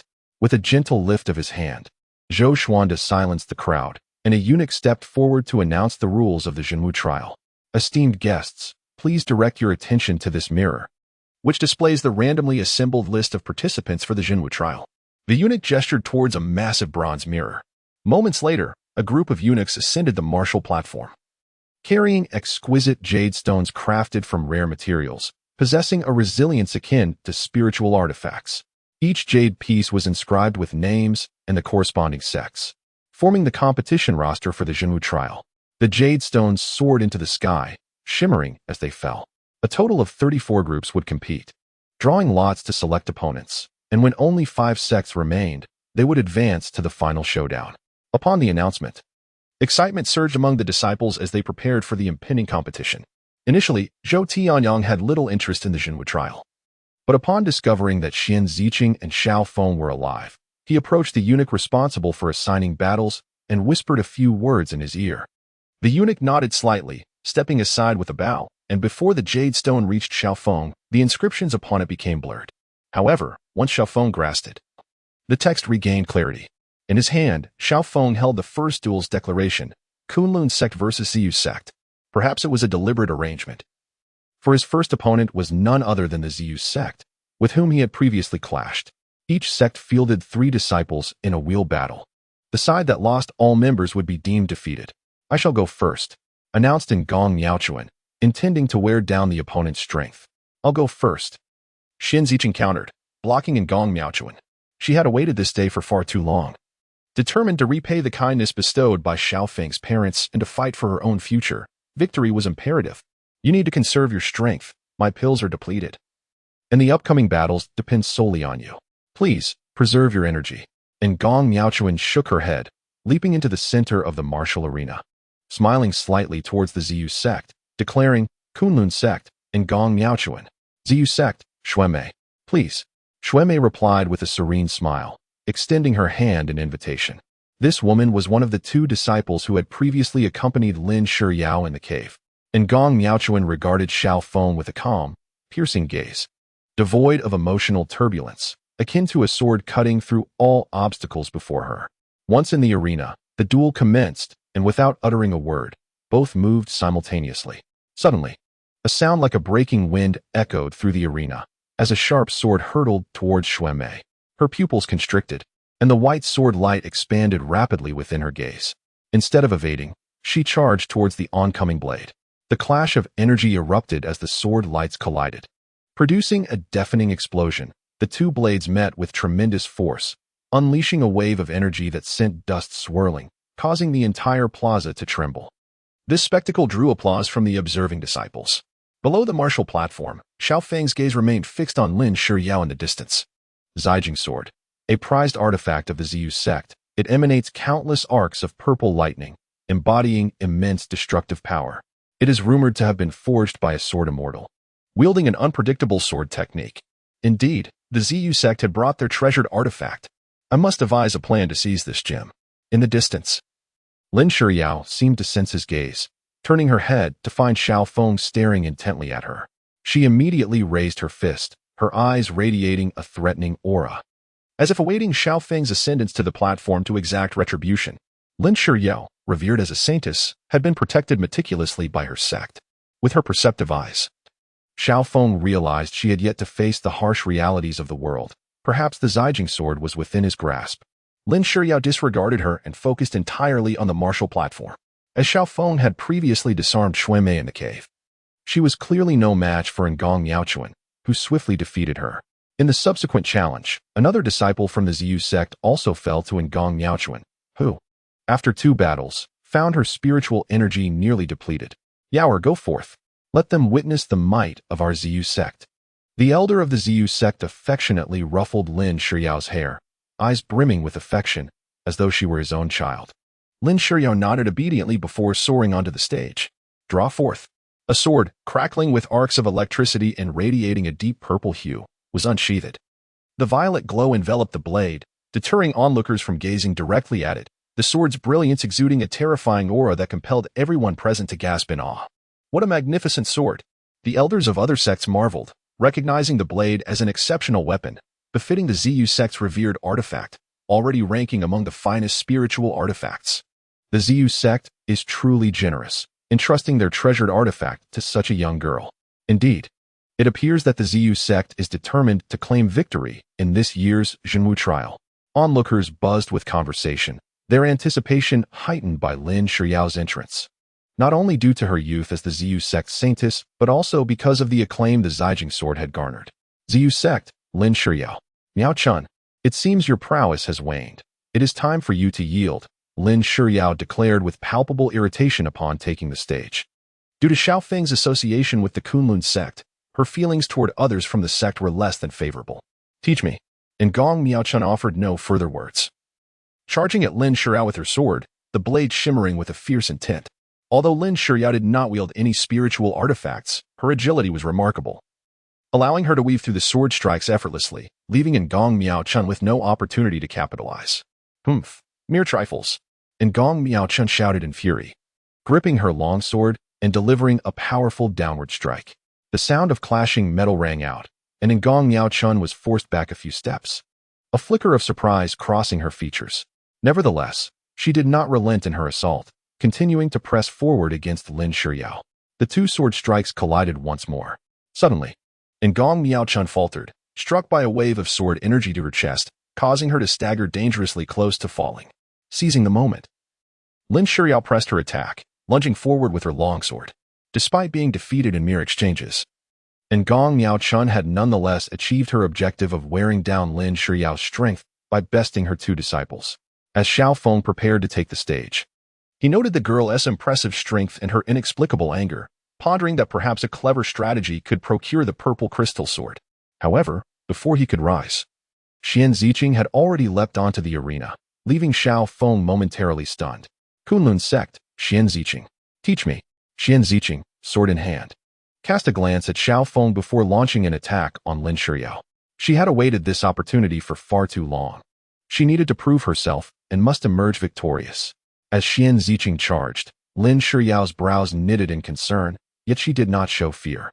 Drawing her purple crystal sword, she met Xian Ziqing's advance, and the clash of their blades ignited a fierce battle. The Purple Jade sect was renowned for its swordsmanship, while Xian Ziqing excelled in agility. Thus, neither combatant could readily gain the upper hand. Truly a remarkable swordswoman, the saintess of the Purple Jade sect. The onlookers whispered in awe. The two figures weaved together in a flurry of strikes, neither able to overcome the other. Suddenly, a flash of sword light sliced through the air toward Xian Ziqing's right, carrying with it a deadly intent aimed at her chest. Xian Ziqing swiftly raised her sword to defend. The impact reverberated through her arm, leaving her momentarily stunned and her expression grave as she regarded Lin Shuyao. Realizing that with the aid of the purple crystal sword, Lin Shuyao's strikes grew increasingly formidable, each blow sending a tingling discomfort through her. Submit, you cannot prevail, Lin Shuyao asserted, gazing at Xian Ziqing. The latter's expression darkened, determination flaring in her eyes. She would not concede easily. Is that so? Then come. With a swift motion, she aimed her sword at Lin Shuyao's neck. Lin Shuyao evaded, only to find that Xian Ziqing's attack was a feint. The blade instead tore through her outer garment. What? Lin Shuyao's countenance grew serious. She had not anticipated that. Despite her purple crystal sword and being at the peak of the innate realm, she would be bested by Xian Ziqing in such a manner. Apologies, but I must win in the Jinwu trials, declared Xian Ziqing, thrusting her sword once more. Lin Shuyao, undeterred, drew her sword to counter Xian Ziqing's advance, her wrist moving with grace as she unleashed a flurry of strikes that obliterated everything in their path. The sound of clashing blades echoed, reverberating so loudly that the spectators had to cover their ears. Finally, amidst the chaos, Lin Shuyao delivered a decisive blow, striking Xian Ziqing's sword aside with a powerful palm, sending her crashing backward. Fortunately, Xian Ziqing managed to land safely, though blood trickled from her lips, a testament to her injury. Humph! Xian Ziqing scoffed, preparing to retaliate, only to notice Lin Shuyao's cultivation level steadily rising. This is the Purple Jade technique. Her eyes widened in disbelief. She had not expected Lin Shuyao to utilize such a formidable skill, known for rapidly enhancing the user's cultivation speed and strength, albeit with the risk of fatal repercussions if overextended. Typically, only masters could practice it, and it was almost unheard of for someone at the innate realm to master. You've actually learned the Purple Jade technique, Xian Ziqing seethed, her teeth clenched. I apologize, but you must concede. Your refusal to yield is admirable. Yet I too have reasons to win. With the augmentation of the Purple Jade technique, Lin Shuyao stabilized her cultivation at the initial stage of the Master Realm, showing no signs of discomfort from the rapid advancement. Seeing this, Xian Ziqing's expression soured. She could hardly fathom the prospect of Lin Shuyao achieving mastery, questioning whether she could still emerge victorious, as a vast chasm lay between the innate realm and the Master Realm. Xian Ziqing, swords are blind. Be cautious, Lin Shuyao warned, launching another attack without affording Xian Ziqing time to think. Once more, Lin Shuyao executed the unique swordplay of the Purple Jade sect, sword points to the world. Xian Ziqing was left with no choice but to summon all her strength to defend. The clash was thunderous as the might of the purple crystal sword surged forth, creating a fierce wind that swept through the arena, overwhelming the weaker disciples with its oppressive force. Xian Ziqing was sent flying by Lin Shuyao's strike. With a thud, Xian Ziqing knelt, blood spilling from her mouth, staining her lips crimson. She had not anticipated Lin Shuyao's strength to exceed her expectations so drastically, suffering serious internal injuries from their initial encounter. Unwilling to yield, Xian Ziqing retrieved a healing pill from her robes, swallowing it before laboriously rising to her feet. Her complexion pale. I must win, Xian Ziqing declared, her gaze fixed on Lin Shuyao with unwavering determination. Xian Ziqing, please concede. Impossible. Lin Shuyao shook her head. In that case, I regret what is to come. Sword points to the world. Lin Shuyao charged once more, her speed surpassing before, the tip of her sword glinting with lethal intent as it aimed for Xian Ziqing, a potent aura enveloping the arena. Xian Ziqing's expression hardened as she positioned her purple jade sword horizontally, barely managing to block Lin Shuyao's strike. The impact resonated with ferocity, forcing Xian Ziqing to retreat several steps, while Lin Shuyao's relentless offense continued to press her back. Utilizing her agility, Xian Ziqing fought back as she retreated, struggling to withstand Lin Shuyao's onslaught. The onlookers fell into a profound silence, unable to comprehend why Xian Ziqing, despite sustaining such severe internal injuries, insisted on persevering, determined to triumph in this contest. This duel was overwhelmingly one-sided. With Lin Shuyao's prowess and the enhancement of the purple crystal sword, it was evident that Xian Ziqing would surely lose within 3 minutes. Gradually, Xian Ziqing's defensive movements grew sluggish as she sensed her spiritual energy depleting. A bitter smile crossed her face. It seemed this time, she was destined to lose. I must win. Xian Ziqing inhaled deeply, channeling her dwindling spiritual energy into her longsword and thrusting it forward once more. This time, she did not evade Lin Shiyao's assault. She resolved to exchange injury for injury. With a resonant hum, her sword trembled, emanating a powerful wave of spiritual energy. I shall not be defeated by anyone. A resolute glint sparkled in Xian Ziqing's eyes as she twisted her wrist, transforming the sword into a streak of light aimed directly at Lin Shiyao. The disciples watching below held their breath, moved by Xian Ziqing's unwavering determination, secretly hoping for her victory. Yet, in the realm of combat, victory is not merely a product of tenacity. Ultimately, a vast disparity in realms existed. To Lin Shiyao, Xian Ziqing's all-out attack was riddled with flaws. At the moment the sword was about to connect, Lin Shiyao deftly pivoted, evading the strike. The sword sliced through empty air, crashing against the arena floor with a resounding bang, sending dust and debris into the air. Your realm is too low. Such agility is of no consequence to me. Lin Shiyao observed Xian Ziqing, her purple crystal sword now resting against Xian Ziqing's throat. Although Xian Ziqing's agility was commendable, it paled in comparison to absolute strength. As the dust settled, Xian Ziqing knelt upon the arena, her longsword slipping from her grasp, as if she had lost something vital, and she wept helplessly. Young lady Ziqing, your talent is remarkable. With continued effort, you might yet become a formidable force on the path of enlightenment. Sensing the desolation radiating from Xian Ziqing, Lin Shiyao felt a flicker of compassion and, for reasons unknown, offered a word of comfort. If only I had exerted myself a little more. Had I broken through to the Master Realm before this contest, defeat would have been unthinkable. Alas, reality had rendered her powerless. She would have to comply with her sect's directives, becoming the sect's holy maiden, with the looming possibility of being a puppet in a political marriage to another sect. Serving as a stepping stone for her sect's ascendance, her individuality would go unnoticed. Ziqing and Gong Miaochuan ascended the platform, assisting Xian Ziqing to her feet, fully aware that they had suffered a complete defeat. The first battle alone had resulted in the Kunlun sect's elimination, and Gong Miaochuan understood Xian Ziqing's aspirations to reform their sect, but their loss signified an end to any hope of altering Xiaofeng's standing within the sect. As Xian Ziqing was helped away, Lin Shiyao merely sighed. I too have my reasons for not being able to lose. I apologize. She was unaware of Xian Ziqing's fervent desire to win this duel, yet she too bore the weight of her own burdens, having invested countless efforts into this true martial trial. She simply could not afford to lose. Alas, one can only lament the merciless nature of the cultivation world. Ziqing, Miaochuan, why do you both appear so sorrowful? Xiaofeng, preparing to take the stage, observed their expressions with curiosity. Tears stained Xian Ziqing's cheeks, and Gong Miaochuan could not hold back her own tears. Brother Xiao, there's no need for concern. We merely feel disheartened at the thought of facing the elders' reprimands following the contest. Gong Miaochuan quickly wiped her tears away, forcing a smile. I see. Xiaofeng, oblivious to their plight, nodded nonchalantly. Do not worry. If I take the stage, victory will surely be mine. He patted Xian Ziqing's shoulder. You both should rest now. Watch how I perform.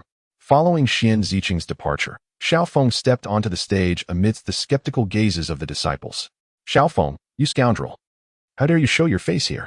Lin Shiyao exclaimed, her composure shattered. Xiaofeng shrugged. Of course, I'm here to challenge you. You. Lin Shiyao glared at him in fury, but upon hearing his intention to challenge her, she hesitated to retort. After their previous skirmish in the cave, she had come to fully comprehend Xiaofeng's strength. Come, let us fight. Xiaofeng smirked, taking a few steps closer to her. This caused Lin Shiyao to instinctively retreat. Though she feigned bravado, a shadow of doubt loomed in her mind regarding Xiaofeng's capabilities. Many disciples noted the oddity of Lin Shiyao's demeanor. She did not attack Xiaofeng as expected, but instead exhibited signs of wariness. They had not witnessed her displaying such caution against Xian Ziqing, questioning why she was so tense before someone they deemed a failure. Little did they know, Lin Shiyao was acutely aware of the truth. Master Realm. The water puppet in the secret cave had overwhelmed the Master Realm. Was this truly a failure? This was a prodigy of immense potential. How could she possibly confront him? Even if she forcibly elevated her own strength to the early Master Realm, she still felt uncertain about her chances against him. Do not be anxious. Perhaps you should concede? Xiaofeng observed her fear and deliberately provoked her. Lin Shiyao glared at him, gritting her teeth. Scoundrel, unleash whatever tricks you possess. I shall meet you blow for blow. Very well. Xiaofeng extended his hand, producing a grenade launcher that materialized in his grasp. Observing Lin Shiyao's defiance, he sensed she had not learned her lesson from their last encounter. Then, he aimed it at her from 7 paces away, declaring, "The gun is swift. You coward. Do not use that." Lin Shiao panicked at the sight of the spiritual weapon. Well aware of its devastating power, the water puppet had been unable to withstand it. Could she? Fine. Xiaofeng grinned and stowed the handgun away, retrieving a single-shot rocket launcher from his system space. Since you insisted, I shall not hold back. Wait. Upon seeing the significantly larger weapon in Xiaofeng's hands, Lin Shiyao's complexion turned pale. She could sense the imminent threat of death emanating from it. You dare not use that. Are you foolish? Am I to refrain from using this as well? Do you think the arena is merely child's play? Lin Shiyao felt utterly humiliated by Xiaofeng's arrogant demeanor, unable to retort, her frustration rendering her speechless. Xiaofeng shrugged. How about we make a wager? Chapter 64. Do not underestimate the youth. What the hell are we wagering? Lin Shiyao clenched her teeth, seeing Xiaofeng raise the rocket launcher again in her direction. She finally relented. Though she yearned to thrash Xiaofeng to settle the score, the psychological imprint left by his 2 weapons loomed large in her mind. Had it not been for those, her early Master Realm cultivation, coupled with the capabilities of the purple crystal sword, would have sufficed to contend with someone in the Mid-Master Realm. In Lin Shiyao's understanding, Xiaofeng's level should have remained at the Mid-Master Realm. Given that the treasures found in the secret cave were primarily beneficial to those of the Great Innate Realm, their assistance to the Master Realm was minimal.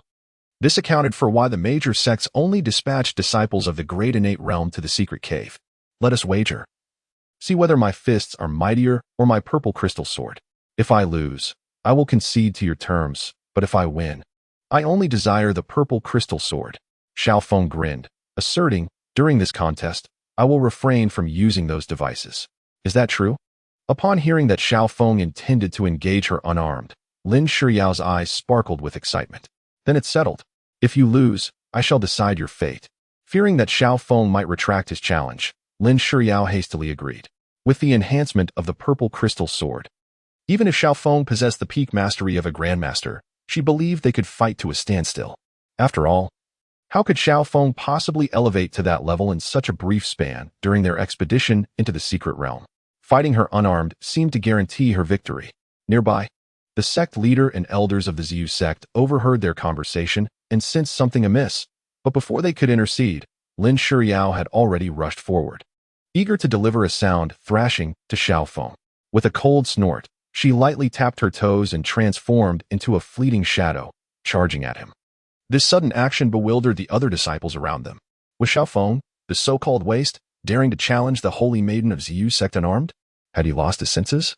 Moreover, Lin Shiyao's demeanor was peculiar. She appeared frightened by the thought of facing someone devoid of spiritual energy.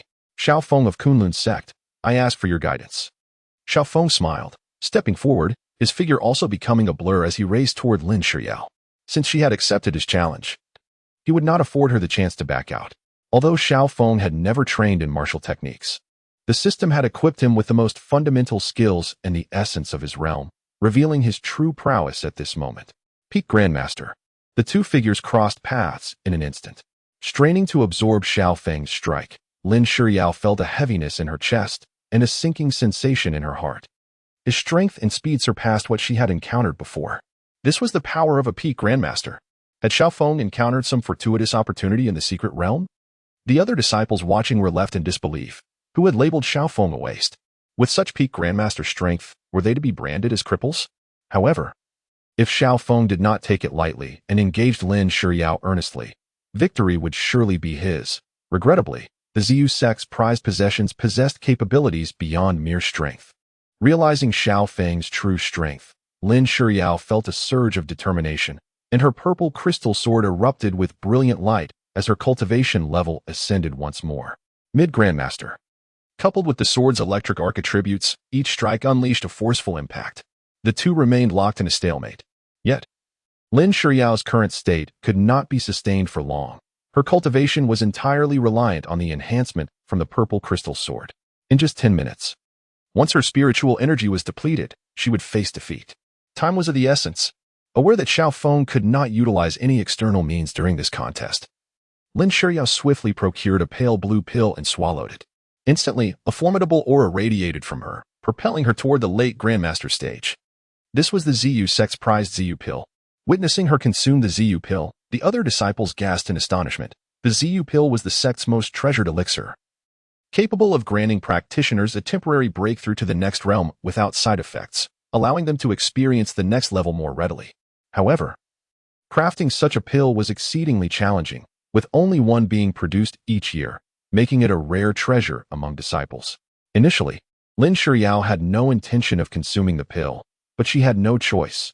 Failure was imminent if she did not act. Purple crystal sword, come to me. Lin Shiryao shouted, and the sword flew into her grasp, hovering above her head before continuously splitting and forming a rain of swords. This was her most powerful strike.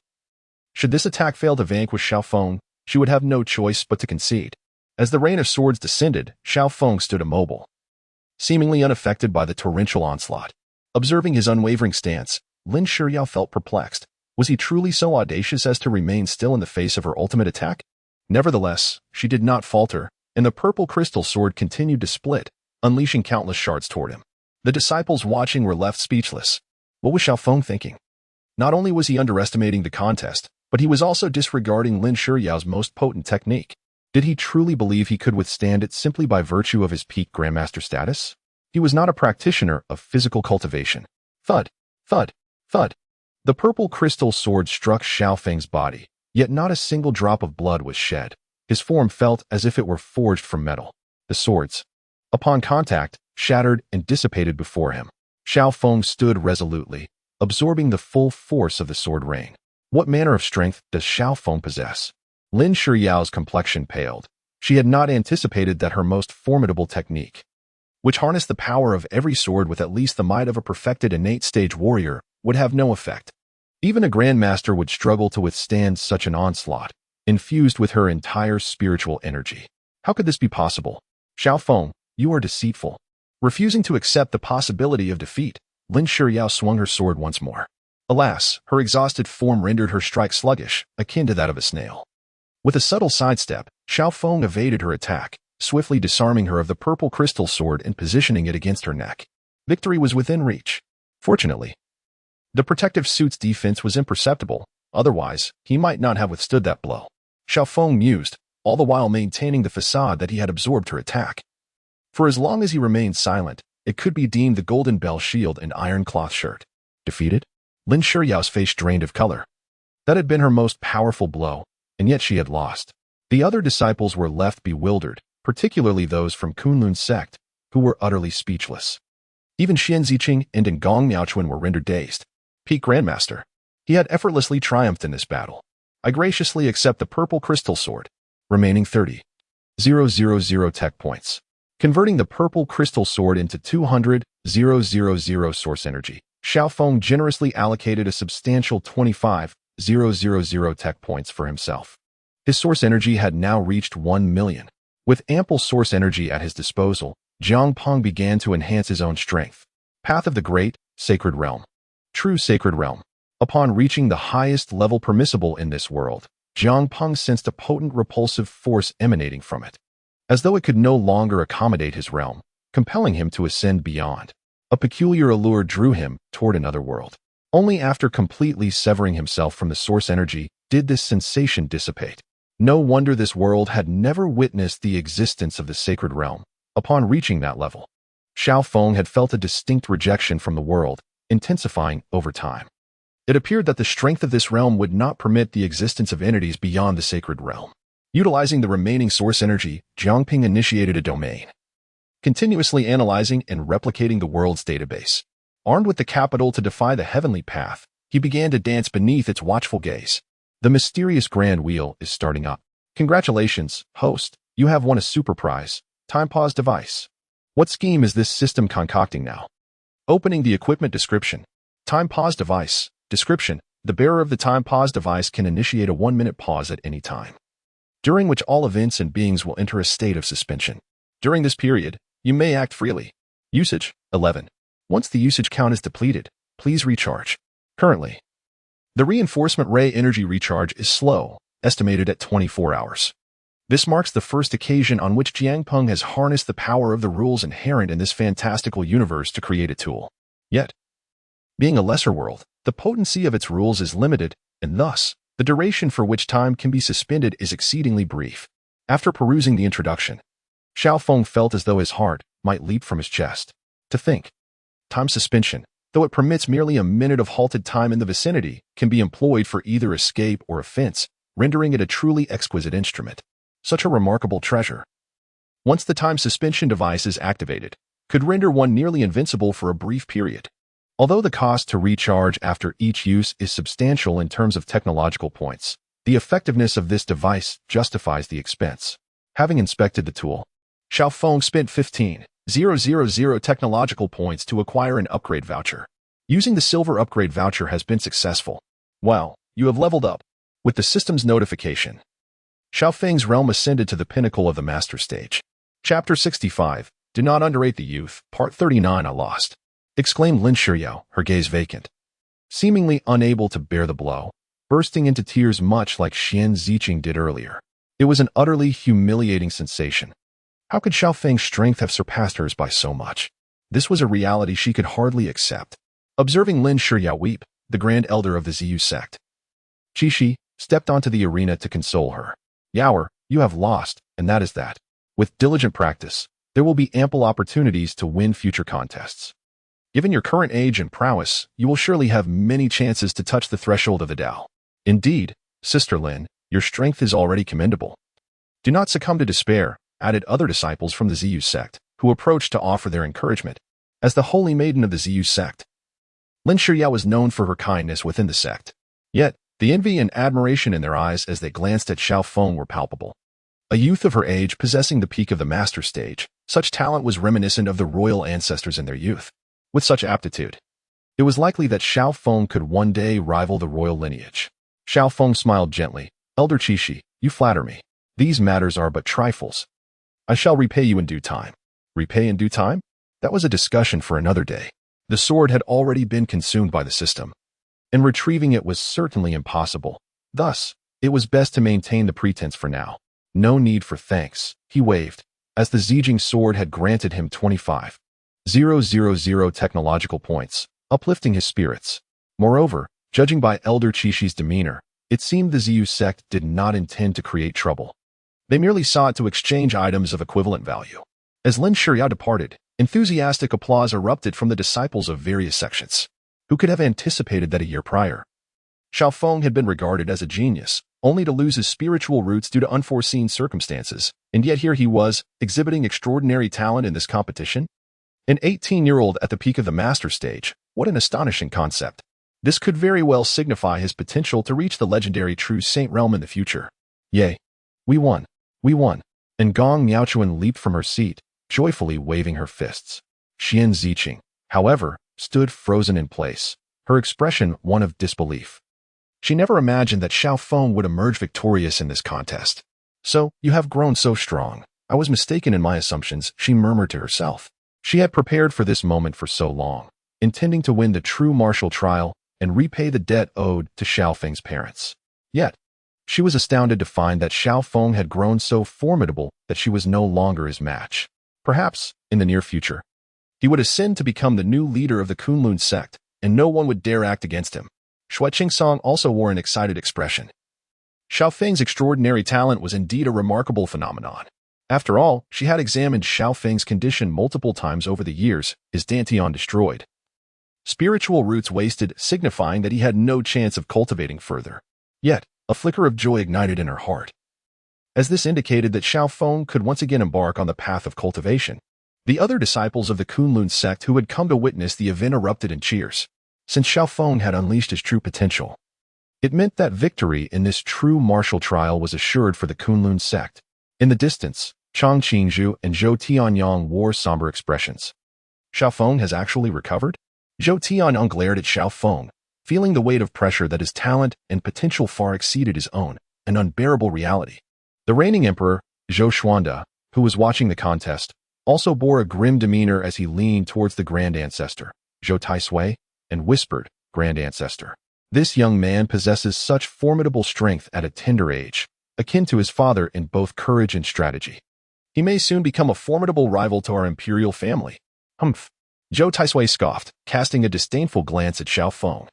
This child is indeed a threat that cannot be overlooked. Your wisdom is unmatched, Grand Ancestor. Zhou Xuanda replied respectfully. Zhou Taisui turned his gaze back to Xiao Feng on the arena. The Kunlun sect was fortunate to have such a prodigy, but alas, he was not of the imperial lineage, and thus, he could not be allowed to flourish. This child had reached the master stage, and it appeared that this round of the true martial trial was his to claim. As he spoke, Zhou Taisui's attention shifted to Zhou Tianyang.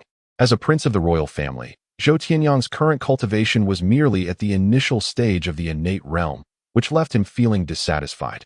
This child shall not leave here today, he stated. Understood, Zhou Xuanda respectfully acknowledged the Grand Ancestor. The world believed that the imperial authority of the Wuling Empire was paramount, fundamentally due to the presence of a Grand Ancestor at the pinnacle of the Tao. In the face of true power, imperial authority held little weight.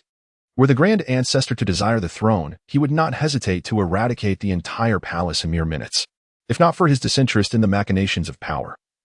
Zhou Xuanda would never have ascended to the throne. Nevertheless, as the Grand Ancestor, he commanded Zhou Xuanda's obedience, effectively ruling the realm with a single command. However, Xiao Feng had indeed posed a crisis for Zhou Taisui. At such a young age, while others with decent talent were still in the innate realm, Xiao Feng had already attained the master stage's pinnacle. Should he continue to develop unimpeded, the consequences could be dire. Moreover, 6 years prior, rumors had circulated that his spiritual roots had been obliterated. Reaching the master stage's fullness under such circumstances suggested that the future might not be dictated solely by Zhou Taisui. This was the very reason Zhou Taisui deemed Xiao Feng a liability.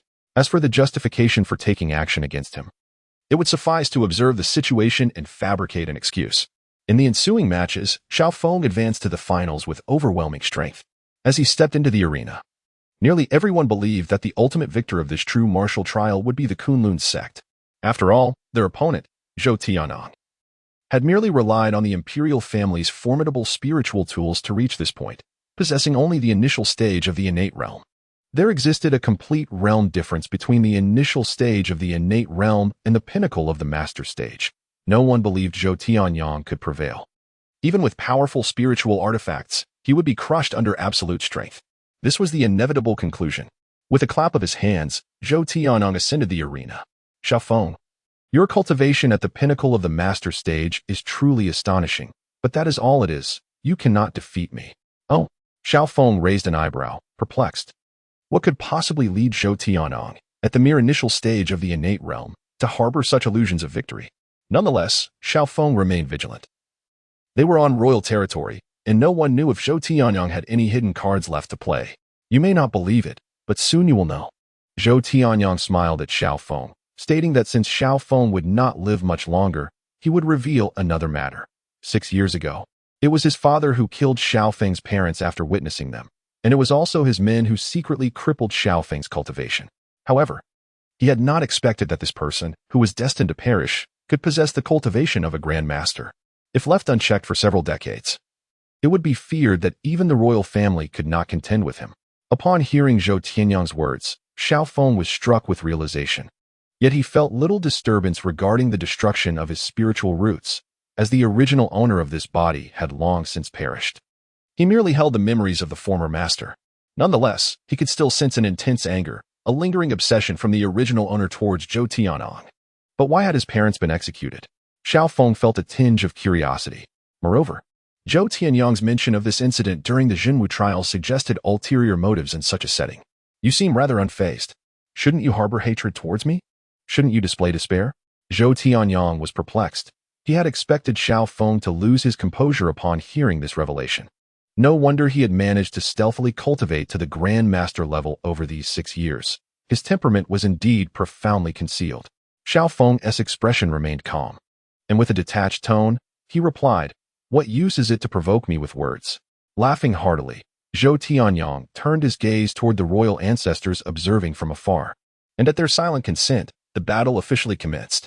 With a flick of his sleeve, Zhou Tianyang summoned over 30 phantoms, each wielding a long spear that emanated an icy chill. This was a secret technique exclusive to the royal bloodline, capable of commanding the world. Summoning the spirits of ancient heroes to assist in battle, it was said that at the highest level of mastery, one could summon millions, with a single individual capable of toppling a nation. At that moment, on the arena, Zhou Tianyang suddenly propelled his arms, causing a torrent of spiritual energy to surge throughout his body, forcibly elevating his realm to the early stage of Grand Master. This was the royal technique, commanding the world.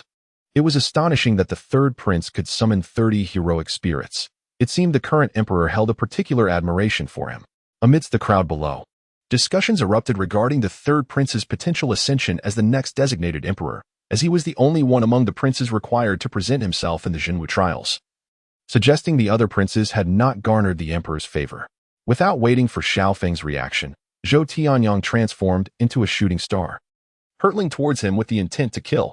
Zhou Tianyang's speed was astonishing, arriving in an instant, his illusory spear slicing through the air in a brilliant arc, lunging towards Xiaofeng alongside the numerous heroic spirits.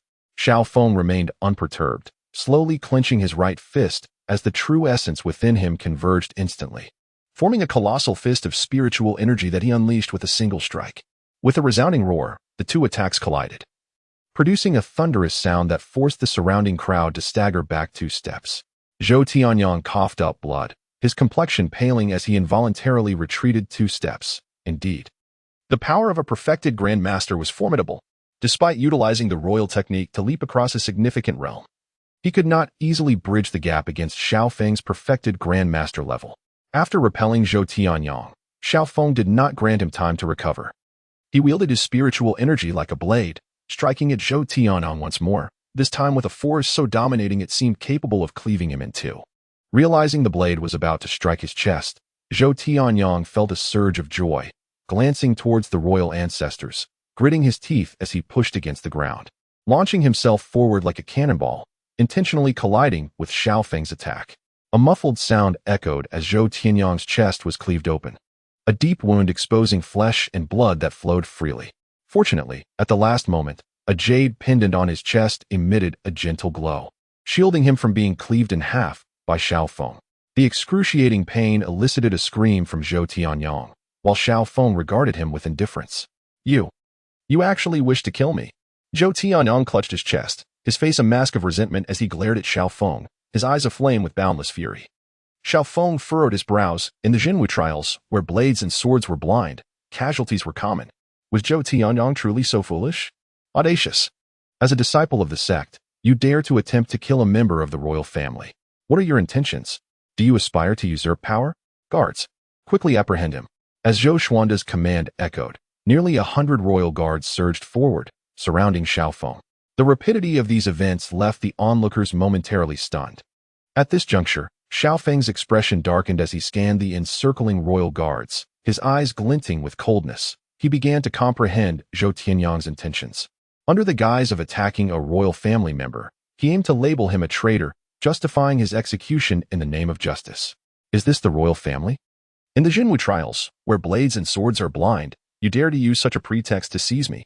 Hearing Zhou Xuanda's words, Xiaofeng's face bore a sneer. And what of it? In the Jinwu trials, the stakes are high, yet you seek to kill a prince? Do you comprehend the gravity of your transgression? The gravity? Have you lost your mind? You think I will stand idly by while you attempt to kill me? Xiaofeng scoffed at Zhou Tianyang. Xiaofeng, your crimes warrant death, yet you dare to defy royal authority. Do you truly harbor treasonous intentions? All guards, seize him. As Zhou Tianyang's command fell, Zhou Xuanda nodded in agreement. Apprehend Xiaofeng. I wish to see who possesses the audacity to challenge royal authority. With that, Zhou Tianyang cleverly retreated behind the guards, preparing for them to capture Xiaofeng, a triumphant smile creeping across his lips. Once Xiaofeng was eliminated, he would emerge victorious in the Jinwu trials and demand to wed Xin Ziqing. Even if she were reluctant, she would have no choice. Hold on. Just as the royal guards were about to charge, a graceful figure leaped onto the arena. Standing before Xiaofeng, kneeling towards Zhou Xuanda, she implored, Your Majesty, I beseech you to spare Xiaofeng. He did not intend to rebel. It was merely an accidental injury to Zhou Tianyang. Furthermore, the Jinwu trials operate under established rules. On the arena, where blades and swords are blind, deaths are inevitable. Even accidental killings cannot be avoided. I urge Your Majesty to show mercy. The The speaker was none other than the second elder of Kunlun's sect, Song. Simultaneously, Xian Ziqing and Ngong Niaochuan recognized the gravity of the situation, hastily ascending the arena to kneel before Zhou Xuanda, pleading for his compassion. Seeing the three plead on his behalf stirred a flicker of emotion within Xiaofeng. However, he was somewhat surprised that Xian Ziqing would lower herself to advocate for him. Zhou Xuanda raised an eyebrow, gazing at Song, and replied coolly, "This child harbors such a malicious heart, seeking not only my son's life but showing no remorse even now. If I do not execute him, does it not imply that my royal family is to be trifled with? Your Majesty, Xiaofeng did not intend to harm the third prince. It was merely an accident during the duel that resulted in his serious injury. My Kunlun sect will impose severe punishment on Xiaofeng, and we harbor no thoughts of disrespecting the imperial authority." Song wore a sincere expression, earnestly defending Xiaofeng. "I implore your Majesty to take into account the long-standing loyalty of Kunlun's sect to the royal family and spare Xiaofeng's life." Xiaofeng gazed at Song, who was pleading on his behalf, and let out a quiet sigh. It was evident that the royal family had no intention of letting this matter rest. Such baseless accusations had been directly placed upon him, and in this situation, what good would a plea do? The true martial trials have their own rules, just as the royal family has its own regulations.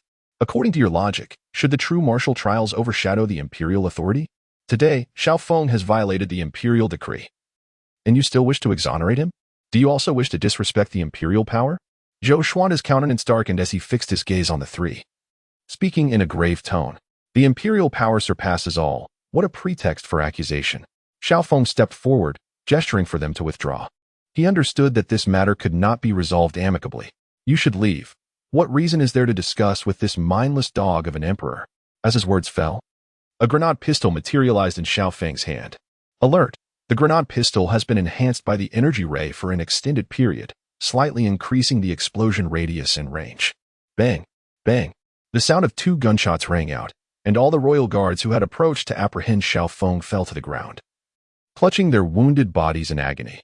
The widespread impact of the grenade pistol allowed a single bullet to easily strike several guards, whose abilities were merely at the early innate level, rendering them no match for Xiaofeng.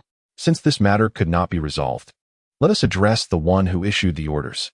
As a person of modern thought, he would not adhere to the outdated notion that a subject must die at the behest of their sovereign. If this dog of an emperor seeks to kill him, then so be it. He would eliminate this dog emperor instead. However, before that, he needed to distance himself from Kunlun's sect to prevent Song and the others from being implicated later. I, Xiaofeng, have gravely injured a royal prince and feel unworthy of Kunlun's sect's nurturing.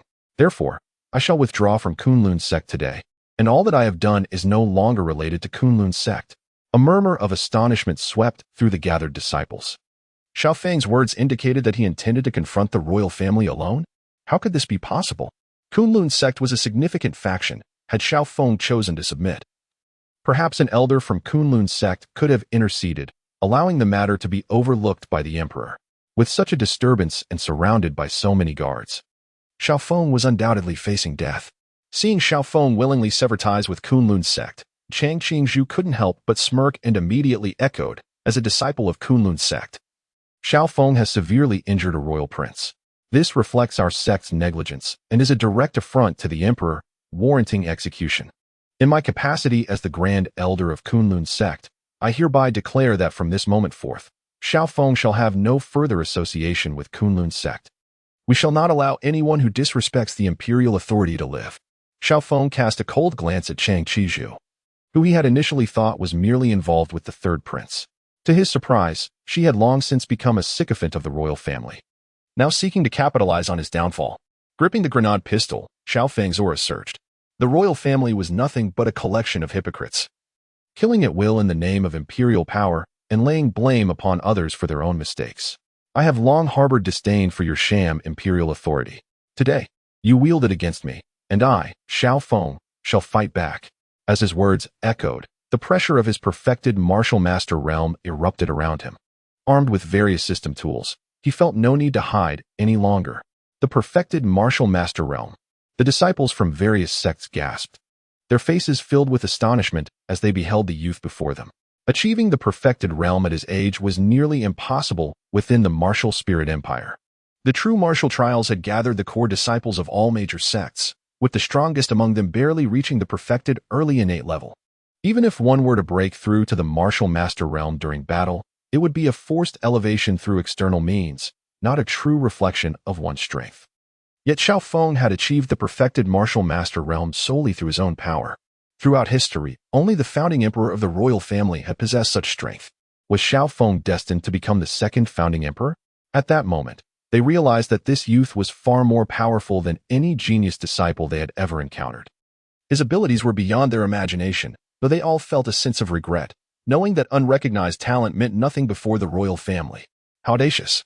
Zhou Taisui, who had been silent until now, glared fiercely, his eyes filled with murderous intent. A prodigy standing in opposition to the royal family posed a significant threat to his position if left alive.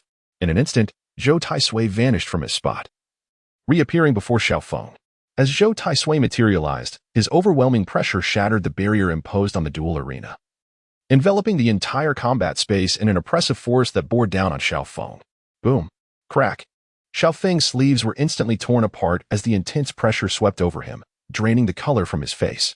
Yet he remained standing, unafraid. Kid, to be honest, you are a genius. If you had trained in secret, given time, you would surely reach my level. At that point, I might even regard you with caution. It's a pity that your brilliance has emerged too soon. A cold smile spread across Zhou Taisui's face. If given enough time, Xiao Feng could have truly reached the Dao realm, and he would have to be wary of him. Now that such a genius had been uncovered, Xiao Feng must die. Qing Song, take them away, quickly. Xiao Feng shouted. He knew that the individual before him was a top-tier existence in the martial spirit empire, rumored to have achieved the perfected Dao realm. Those who had witnessed his actions were all dead. It was said that in the early days of the royal family's establishment, this man had single-handedly destroyed an empire. Yet he was not invincible. With the system as his backing, perhaps he could emerge victorious. Xiao Feng, leave. Snow Qing Song was about to say something, but she was interrupted by Xiao Feng's roar. In battles of this magnitude, even Xiao Feng could not guarantee his own survival, let alone Snow Qing Song's involvement. To do so would only endanger them all. Women only hinder the swiftness of my blade. Faced with Zhou Taisui, he was prepared to fight with all his might. Come, let me witness the power of a Dao realm expert. Equipping external powered skeleton, significantly enhancing physical capabilities. Snow Qing Song led the two away from the duel platform. She longed to rush in and assist Xiao Feng, but the pressure exerted by Zhou Taisui rendered her breathless, making it impossible to engage him in battle. One encounter could spell death for both herself and Xiao Feng, and she would be unable to help Gong Miaochuan and Xian Ziqing escape, possibly leading to their demise as well. Xiao Feng, brother. Gong Miaochuan and Xian Ziqing's faces were filled with sorrow, tears streaming uncontrollably. What had initially been joy at the victory in the true martial trials had turned into the dread of imminent death for Xiao Feng. This turmoil weighed heavily on their hearts. They exchanged anxious glances, both desperate to find a way to save Xiao Feng. If there was any hope of rescuing him now, it lay with one person alone. Xian Ziqing's gaze shifted towards Zhou Tianyang in the distance. Take Zhou Tianyang hostage. Zhou Tianyang was currently injured, and using his life as leverage might compel the emperor to hesitate, ensuring Xiao Feng's escape. On the duel platform, Zhou Taisui gazed down at Xiao Feng, indifferent to the peculiar alloy armor adorning him. In his eyes, a pinnacle master was merely a stronger ant, even with a formidable spiritual weapon. How could he possibly turn the tides? Youngster, today I shall escort you to the underworld. In your next life, perhaps refrain from being so ostentatious. As his words fell, Zhou Taisui's figure flickered and materialized before Xiao Feng, his hand morphing into a claw aimed at the young man's neck. Let us see you try. Xiao Feng retorted with a cold snort, his toes pressing forcefully against the ground. With the enhancement of his external power skeleton, he felt every ounce of his strength maximized. He leaped just in time to evade Zhou Taisui's lethal strike. What? Zhou Taisui was momentarily taken aback. He had not anticipated that his attack, unleashed as a being of the Dao realm, could be evaded by a master. This peculiarity intrigued him. However, only Lin Shiyao in the distance found everything quite ordinary. For the strange spiritual weapons wielded by Xiao Feng were still beyond her comprehension. After a missed strike, Zhou Taisui lunged again. Though his assault was fierce and relentless, Xiao Feng adeptly neutralized each attempt. He was not merely fleeing, empowered by the external skeleton. He could distinctly sense the force behind Zhou Taisui's strikes and discern how to evade them, repeatedly creating distance between them. A glint of astonishment crossed Zhou Taisui's eyes. How is this possible? With each punch evaded, his murderous intent only intensified. At such a tender age, if he matured, the royal family might soon bear the surname Xiao. Xiao Feng snorted again. Despite the advantages of the external power skeleton allowing him to evade Zhou Taisui's every attack, he remained unable to counter, the disparity in their realms rendering him incapable of locating even a hint of weakness in his opponent. Very well. I shall see how long you can endure. Zhou Taisui bellowed, launching himself forward in a streak of light, his speed creating a series of explosive sounds in the air. As if the very space trembled, Xiao Feng matched his pace, dodging the onslaught, the energy of the external power skeleton depleting rapidly. After 10 minutes, Zhou Taisui paused to catch his breath, granting Xiao Feng a fleeting moment to recuperate. The gap in realms between a Dao realm powerhouse and a master could not be bridged merely by tools, even with the external skeleton's capabilities maximized. Xiao Feng found himself merely evading, unable to retaliate. At this moment, the energy reserves of the external power skeleton were nearly exhausted. Below the arena, a multitude of onlookers were dumbfounded. A master facing a Dao realm opponent was an impossibility, yet Xiao Feng astonishingly endured so long without sustaining a scratch, an unfathomable feat. It's all right, murmured Xian Ziqing and Gong Miaochuan, exhaling in relief as they exchanged knowing glances, subtly moving closer to Zhou Tianong. On the arena, Zhou Taisui was utterly enraged. He had not anticipated that such a long time would pass without subduing a mere master. Where was his dignity? Youngster, you should feel fortunate. I am beginning to take you seriously. Zhou Taisui's eyes glinted with coldness, a deep reservoir of spiritual power radiating from him, causing the surrounding temperature to plummet and the ground near the arena to tremble. Transform into a dragon. Zhou Taisui's form swelled, towering at 3 zhang. As a colossal tail swept down like a great mountain, crashing toward the ground. This martial art had been unearthed from an ancient relic during his youth, perfected to the point where he could transmute into a dragon of immense power, instilling dread even in those of the same realm. This was a celestial technique from the ancient cultivation world. With a thunderous roar, a devastating punch surged toward Xiao Feng. An invisible pressure bore down, rendering Xiao Feng immobile. This strike was unavoidable. Stop, great ancestor. Zhou Tianyong's voice pierced through the tension, halting Zhou Taisui's attack. He turned to see Zhou Tianyong, held at sword point by Xian Ziqing and Gong Miaochuan, who flanked him on either side. Great ancestor, save me. Zhou Tianyong's plea reached Zhou Taisui's ears, revealing a glimmer of conflict in his brow. He had presumed his objective achieved, believing these two women sought to ally with him. For who would refuse such a rare physique? Yet he was taken aback that they would risk his life for Xiao Feng, unafraid of the royal family's wrath. A chilling gleam flashed in Zhou Taisui's eyes as he cast a cold glance at Xian Ziqing and Gong Miaochuan. Ignoring them, he continued to swing his fist toward Xiao Feng. The prince's life could be forfeit, but Xiao Feng must perish. Had Xiao Feng not exhibited such monstrous talent, Zhou Taisui might not have cared. However, should he allow this prodigy to escape, the royal family's demise would be imminent. A prince's life was trivial in comparison. Dragon transformation fist. Zhou Taisui roared, his fist crashing down, causing the air to erupt with explosive sounds. As the fist tore through the fabric of space like a roaring divine dragon, exuding an unstoppable ferocity towards Xiao Feng's chest. Xiao Feng's expression turned grave. Even with all his spiritual power, he could not withstand this blow. Yet, a retreat was not impossible. The energy field of his bulletproof suit could withstand the immediate crisis. However, this would only be a temporary solution. If he could not halt Zhou Taisui's relentless assault, he would eventually be worn down. In that instant, a flash of white light appeared in Xiao Feng's hand as a rocket launcher emerged from the system space. Single-shot rocket launcher upgraded to Missile Launcher 31 through enhanced ray area reinforcement, added automatic targeting function, increased spiritual power infusion capability. The more spiritual power infused, the greater the missile's power. As soon as it materialized, the system's notification followed. Xiao Feng seized the opportunity, furiously infusing his spiritual power into the missile launcher. Aiming with precision, an invisible aura surged from him, rivaling that of a Dao realm powerhouse. Boom! Just as Zhou Taisui's attack descended, Xiao Feng unleashed the missile launcher. A staggering strike colliding with his fist. Two extreme forces clashed. Bang! Crack!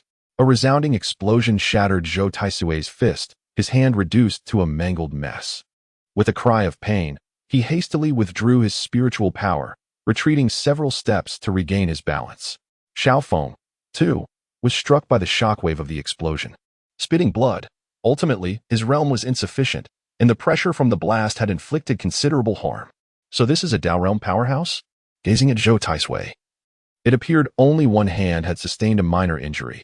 This attack had not significantly harmed him. Xiaofeng's counter was nothing short of astonishing, catching even Zhou Taisui off guard. Zhou Taisui, in stark contrast to Xiaofeng, wore an expression of shock. His full-strength assault had been blocked. Moreover, the recent explosion had sent ripples through his inner being, forcing him to swallow his pride as a Dao realm powerhouse. Is this truly a master? Chapter 68. Do not underestimate the youth at this moment. The multitude of disciples below could not contain their astonishment. The scene before them was utterly inconceivable, shattering their understanding of the world. Was it possible that the imperial ancestor was inclined to spare Xiaofeng, thus showing restraint? The expressions of the crowd were blank. Perhaps this was the only plausible explanation. After all, the third prince was currently under threat from Xian Ziqing and Ngong Miaochuan. Zhou Taisui's prowess was not something ordinary individuals could rival. Even if a formidable being from the Destiny realm were to descend, the outcome would undoubtedly be fatal. Thank you, Ancestor. Zhou Tianyang had initially presumed he would accompany Xiaofeng to his funeral today, but the ancestor's underlying intentions filled him with gratitude. Like the others, he believed that Zhou Taisui had chosen to spare Xiaofeng, allowing him to contend with a formidable being and a master-level expert on equal footing, a notion that was utterly implausible. Not only was Zhou Taisui formidable, but the current sovereign, Zhou Xuanda, with his Destiny realm cultivation, loomed nearby, casting a watchful eye. There was now only one contingency plan: to flee. Among the 36 strategies, retreat was the wisest course. However, Xiaofeng gazed towards the distant Ngong Miaochuan and Xian Ziqing, who had already been subdued by the guards. He frowned. Having initially intended to sever ties with them, believing he could take revenge on the imperial family once he had grown stronger. Unexpectedly, these two had offended the imperial family on their own accord. Now that he had departed, he feared the consequences might be dire. Suddenly, a figure flashed past, drawing the collective attention of the disciples. A middle-aged man clad in a blue robe appeared before them. He was slender, with an expression devoid of superfluous emotion, save for his sharp eyes that scanned the surroundings. His exquisite blue robe was adorned with a vividly embroidered red flower, and he held a splendid yellow cloth, unmistakably a palace eunuch tasked with delivering imperial edicts. His voice was piercing and grating. The first utterance captured the undivided attention of the gathered disciples. He swiftly approached the crowd, halted, raised his right hand, and elegantly revealed the cloth, executing the motion with precision and grace, devoid of any unnecessary actions. The sovereign has proclaimed that the holy maiden of Kunlun sect, Xian Ziqing, and the third prince, Zhou Tianyang, are mutually enamored, and thus a marriage contract has been established. Ngong Miaochuan will accompany as a handmaiden. On this joyous occasion, the sovereign grants clemency to Xiaofeng, declaring him innocent. Should he offend again, he shall face certain execution. A wave of astonishment swept through the disciples. They had not anticipated such a conclusion to the day's events. Moreover, mere moments ago, Ngong Miaochuan and Xian Ziqing had threatened the third prince with a blade. Under normal circumstances, such an act warranted execution. Yet, this imperial decree not only omitted any mention of that threat but also pardoned Xiaofeng from death. Xiaofeng, too, felt bewildered as he observed Ngong Miaochuan and Xian Ziqing. Although restrained, they managed to muster faint smiles upon seeing him unharmed. Despite being forcibly wed to the third prince, at least Xiaofeng was safe. The decision was undoubtedly influenced by Zhou Tianyang, who could not resist the allure of the true saint realm. Rumor had it that Xian Ziqing possessed a rare constitution that could assist others in reaching the threshold of the true saint realm. He mentioned this to the sovereign, Zhou Xuanda, who discerned the ancestor's intent to show leniency towards Xiaofeng. Thus, the decree was issued, providing the ancestor with an avenue for retreat. Zhou Xuanda, intrigued by Xian Ziqing's unique constitution, was eager to explore the possibilities that would arise once she entered the imperial family. As for Ngong Miaochuan, she was merely to accompany as a handmaiden. With the decree issued, the matter was effectively settled. On this day of celebration, I shall not pursue grievances with such a junior. Zhou Taisui cast a cold glance at Xiaofeng's figure, concealing the internal injuries incurred from their earlier clash. He turned and left, his silhouette exuding solitude and pride, embodying the demeanor of a master.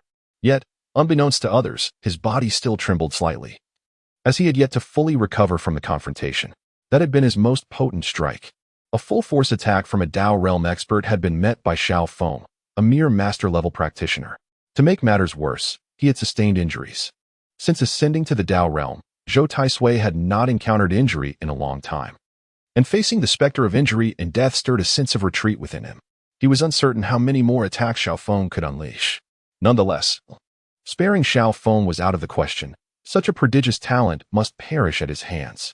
Zhou Taisui quietly resolved to ascertain Xiao Feng's true capabilities before seeking an opportunity to eliminate him completely. The true martial trial had been postponed due to Xiao Feng's contempt for imperial authority. The marriage of His Highness the Third Prince and the holy maiden Xian Ziqing of Kunlun's sect, along with inner sect disciple and Gong Miaochuan, would take place tomorrow. In a grand gesture, the imperial family announced a year-long exemption from tributes for all sects. The eunuch recited the imperial edict, leaving the crowd in a state of astonishment. Their gazes fixed on Chu Tianqiu, marveling at his extraordinary fortune. To defy imperial authority, attack the imperial ancestor, and harbor murderous intent towards the third prince. Any one of these charges, if levied against an ordinary person, would be punishable by death.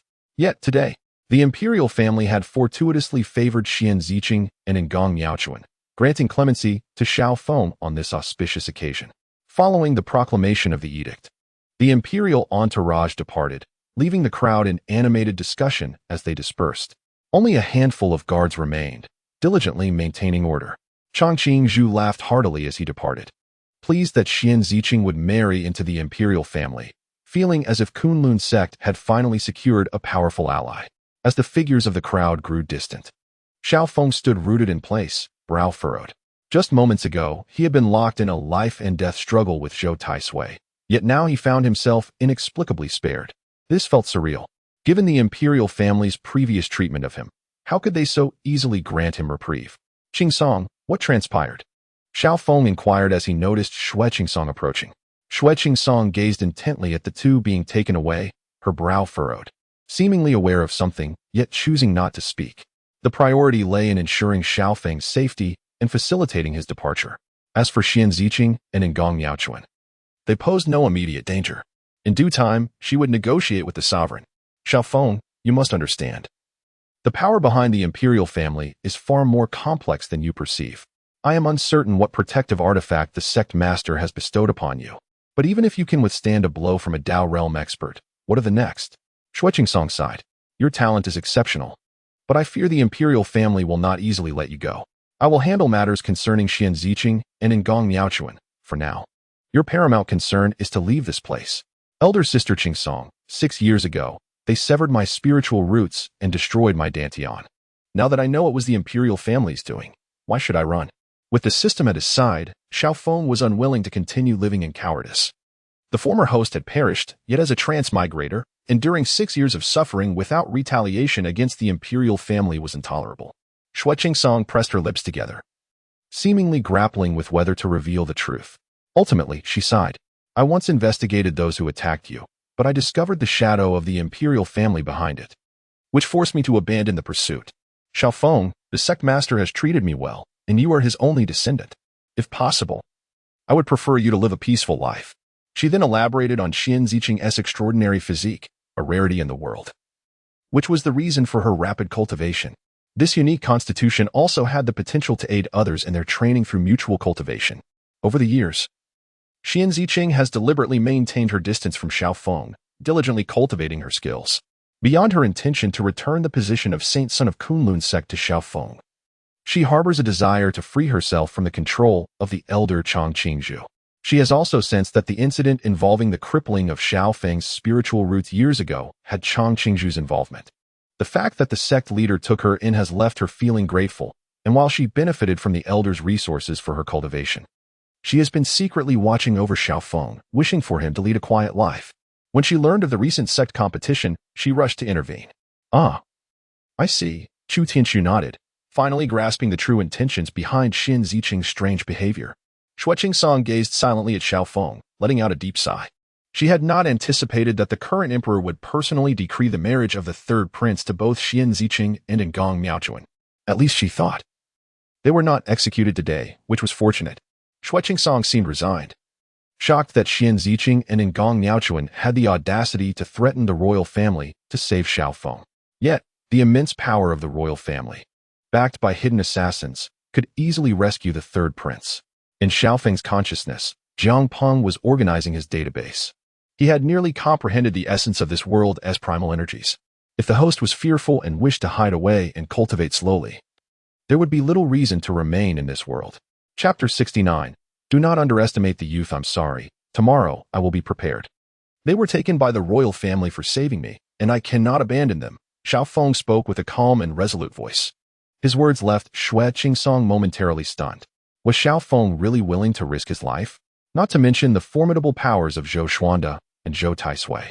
Even the royal guards could easily overpower him. Shui Qingsong thought only of pleading for Xian Ziqing and Ngong Miaochuan tomorrow at the palace. The idea of stopping the royal wedding seemed unthinkable. Yet, the reality was clear. Xiaofeng had no intention of deceiving himself. He was genuinely prepared to take action. Seeing the seriousness and determination in Xiaofeng's eyes stirred something in Shui Qingsong's heart. She fell silent, realizing that Xiaofeng seemed to have matured. His wings now fully developed. She had only considered the might of the royal family, failing to notice that Xiaofeng could withstand a strike from a Dao realm expert unharmed. Very well, I will accompany you tomorrow. 6 years ago, the royal family conspired against Kunlun sect. I must settle that score. Shui Qingsong inhaled deeply. Faced with the powerful royal family, she knew she could offer little assistance. Her only role was to protect Xiaofeng on behalf of the sect leader. Even if the path ahead led to peril, she was determined to explore it. Xiaofeng, witnessing her resolve, smiled. Sister Qingsong, let us make our preparations for tomorrow. Agreed. Shui Qingsong nodded in affirmation. Of course, these words were merely for Shui Qingsong's assurance. Xiaofeng knew that he was only feigning confidence. The only allies he had from Kunlun sect were Shui Qingsong and a few others like Ngong Miaochuan. Convincing Shui Qingsong to join him in this risky venture to the palace was fraught with danger, especially with Zhou Taisui, a Dao realm powerhouse, and the numerous guards awaiting them. Even if the entirety of Kunlun sect were to confront the royal family, they would likely not even reach the palace gates. He would have to rely on his system's tools, and it was impossible to bring Shui Qingsong along. Fearing that Shui Qingsong would insist on accompanying him, he agreed to her proposal. However, he needed to replenish and enhance his ammunition, particularly for the missile launcher. Strengthening the range of his attacks would take 12 hours. And if he waited that long, he would have no time left for the events of the next day. He resolved to prioritize upgrading the speed of his attack enhancements to swiftly address the imminent challenges. As he focused on enhancing the attack capabilities, a notification from the system rang out. Minor enhancement of attack range successful. All weapon ammunition replenishment time halved. Weapon upgrade time halved. With the system's announcement, Chu Tianxiu felt a wave of relief wash over him. After the upgrade, he found himself with over 4,000 tech points remaining. System notification, task updated. The host may review the latest task. Jiang Peng reminded the host that the items he needed to gather in this world were dwindling. As the primal energy from the items Xiaofeng had collected had been absorbed, the possibility of further transformation yielded minimal energy. Task. Is there still time to complete it? Xiaofeng furrowed his brow, knowing he needed to go to the palace early the next day. The system's tasks had little utility now, despite the decent rewards. The lack of time rendered them useless. Host, you may view the details. Perhaps it aligns with your needs. The system suddenly spoke, catching Chu Tianxiu off guard. He quickly opened the task panel, revealing an updated task. Final task, collect the Heavenly Emperor's Order, the treasure of Tai Sect. The Heavenly Emperor's Order of Tai Sect. Chu Tianxiu's gaze flickered as he considered the task. Tai Sect, established by the royal family, would undoubtedly be present at the wedding tomorrow. If he could locate the saint son of Tai Sect, Su Kai, he might leverage the new reward to contend with Zhou Taisui. The system had emphasized the ultra-advanced mysterious prize wheel, which could yield even more powerful tools. If he could obtain the Heavenly Emperor's Order from Tai Sect tomorrow, perhaps he could handle Zhou Taisui. Xiaofeng murmured to himself, sensing that his system appeared somewhat different. It had never spoken to him before. However, the urgency of the situation left little room for contemplation. Xiaofeng, are you thinking about saving Ngong Miaochuan and Xian Ziqing? No, Xiao Feng shook his head, casting a glance at Song.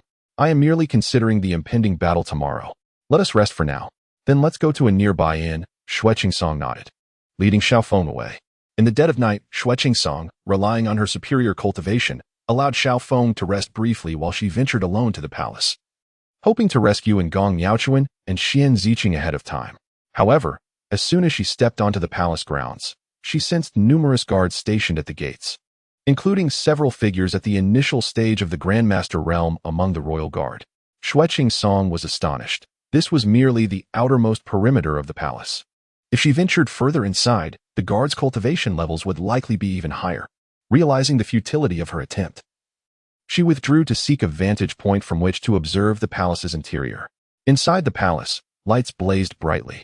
The hall was filled with numerous guards, likely elite members of the Imperial Army and the Royal Guards, each exuding an aura that suggested they were all Grandmasters. With no other options, Song reluctantly retreated. Upon returning to their lodgings, Song began to finalize their rescue plan with Xiao Feng. They deliberated for some time until settling on a relatively secure method. A night passed in silence. Could it be that I overslept? Impossible.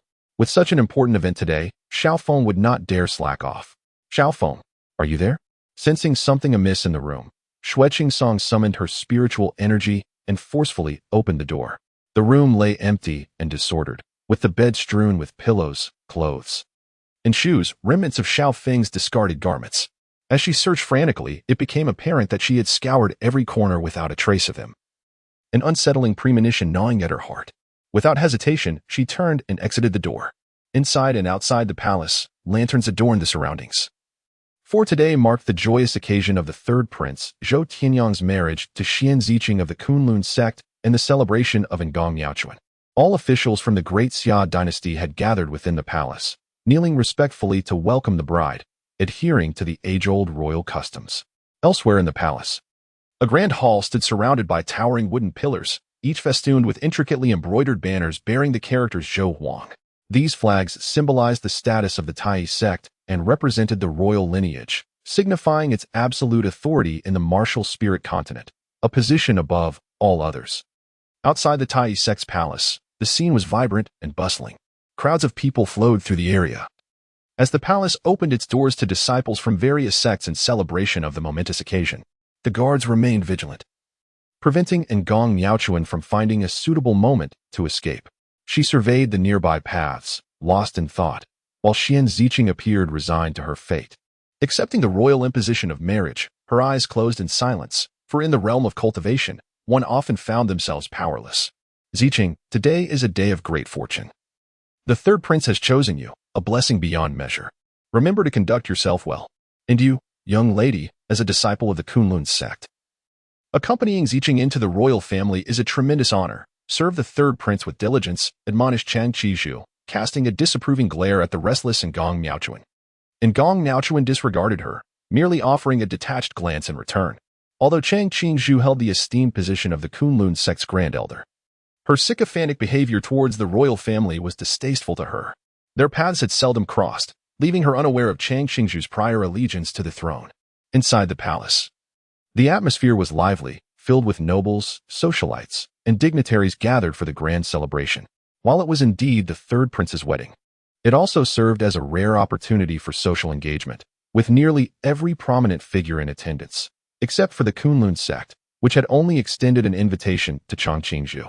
Seated regally upon his throne, Emperor Zhou Xuanda exuded solemnity, resembling an unyielding statue, while beside him sat the esteemed Zhou Taisui, along with the elders and high-ranking officials of the Tai sect. Soon, two guards escorted Ngong Yaochuan and Xian Ziqing into the hall. The two women, both from prestigious backgrounds, presented themselves with grace and elegance, their resplendent red robes symbolizing joy and blessing. Zhou Taisui could not help but rise to congratulate them, declaring, "Today, the marriage of the two is indeed a momentous occasion for the world." As he spoke, his gaze lingered upon Xian Ziqing. Ignited by the prospect of her unique physique, a rare opportunity for him to transcend his current limitations, with his time drawing short and his path to the Tao stagnant. The potential of Xian Ziqing's body offered a glimmer of hope for his ambitions. Once she officially wed into the royal family, he would devise a reason to confine the third prince, for in his view, The continuation of his lineage was paramount. Zhou Tianyong, blissfully oblivious to Zhou Taisui's shifting demeanor, expressed his gratitude for the presence of the royal ancestor at his wedding. Today, I am honored to have you officiate my kneeling ceremony. With that, he knelt in reverence, filled with appreciation for the support that had facilitated his acquisition of Ngong Miaochuan. He recognized the exceptional fortune bestowed upon him, the rare furnace physique that would pave his way in the cultivation realm. Regardless of his innate talent, he was confident that through relentless effort, he could ascend to greatness akin to Zhou Taisui, a true master of the Tao. Do not be so formal, my young friend. As the royal ancestor, it is my duty to assist you, for this vast dynasty was established by my own hand, Zhou Taisui replied, relieved that his descendants lacked cunning intellect.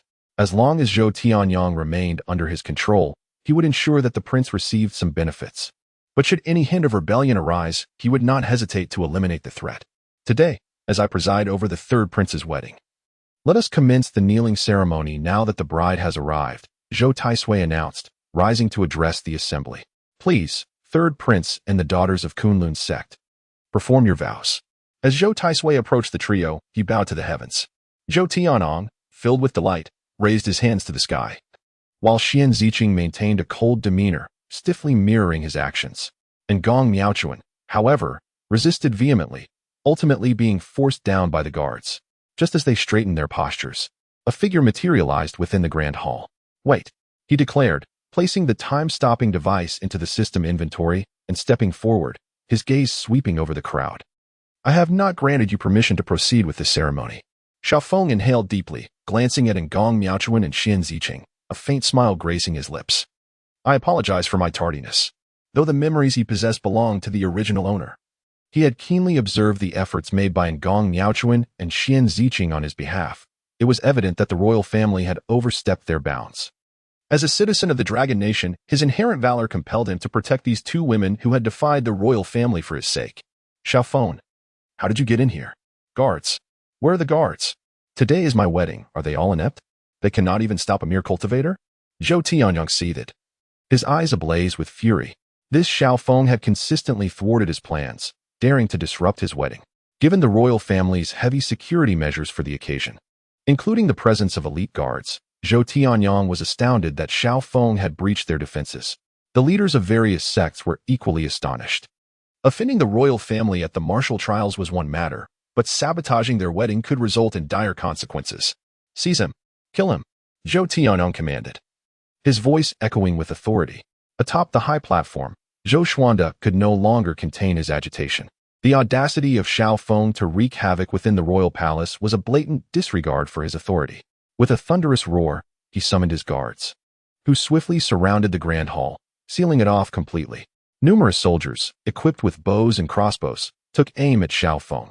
Yet, Xiaofeng remained unperturbed, retrieving several small gray orbs from his spatial domain. Confusion filled the eyes of those present. The orbs emitted no trace of spiritual energy, indicating they were not spiritual artifacts. They could not fathom why Chu Tianxu would resort to such measures. Was Xiaofeng deranged enough to believe these small spheres could intimidate the elite of the royal family? While others had not witnessed their power, Zhou Tianyong was all too familiar with the might of these objects. He immediately shouted, "Fire! Release the arrows." However, Chu Tianxu had already initiated his assault, hurling the gray orbs outward, connecting them with his spiritual energy before detonating them. In an instant, a deafening explosion reverberated throughout the palace, engulfing everyone within its confines. Some of the weaker disciples were hurled backward by the shockwave, sustaining severe injuries upon impact.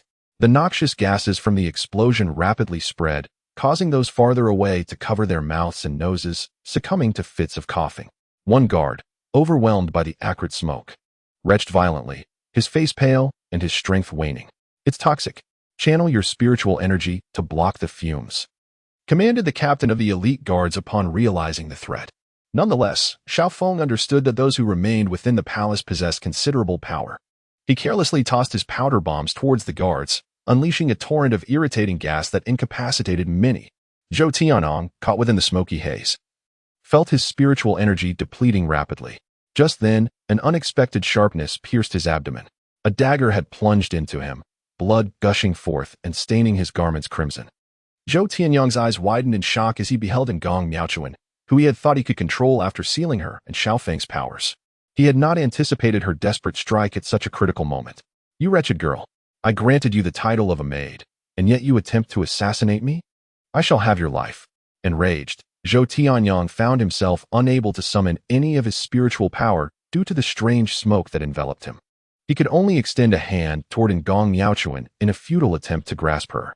In a flash, Xian Ziqing, quick-witted and agile, delivered a swift kick to Zhou Tianyang, sending him crashing to the ground, the dagger-s blade piercing through him. "Brother Xiao."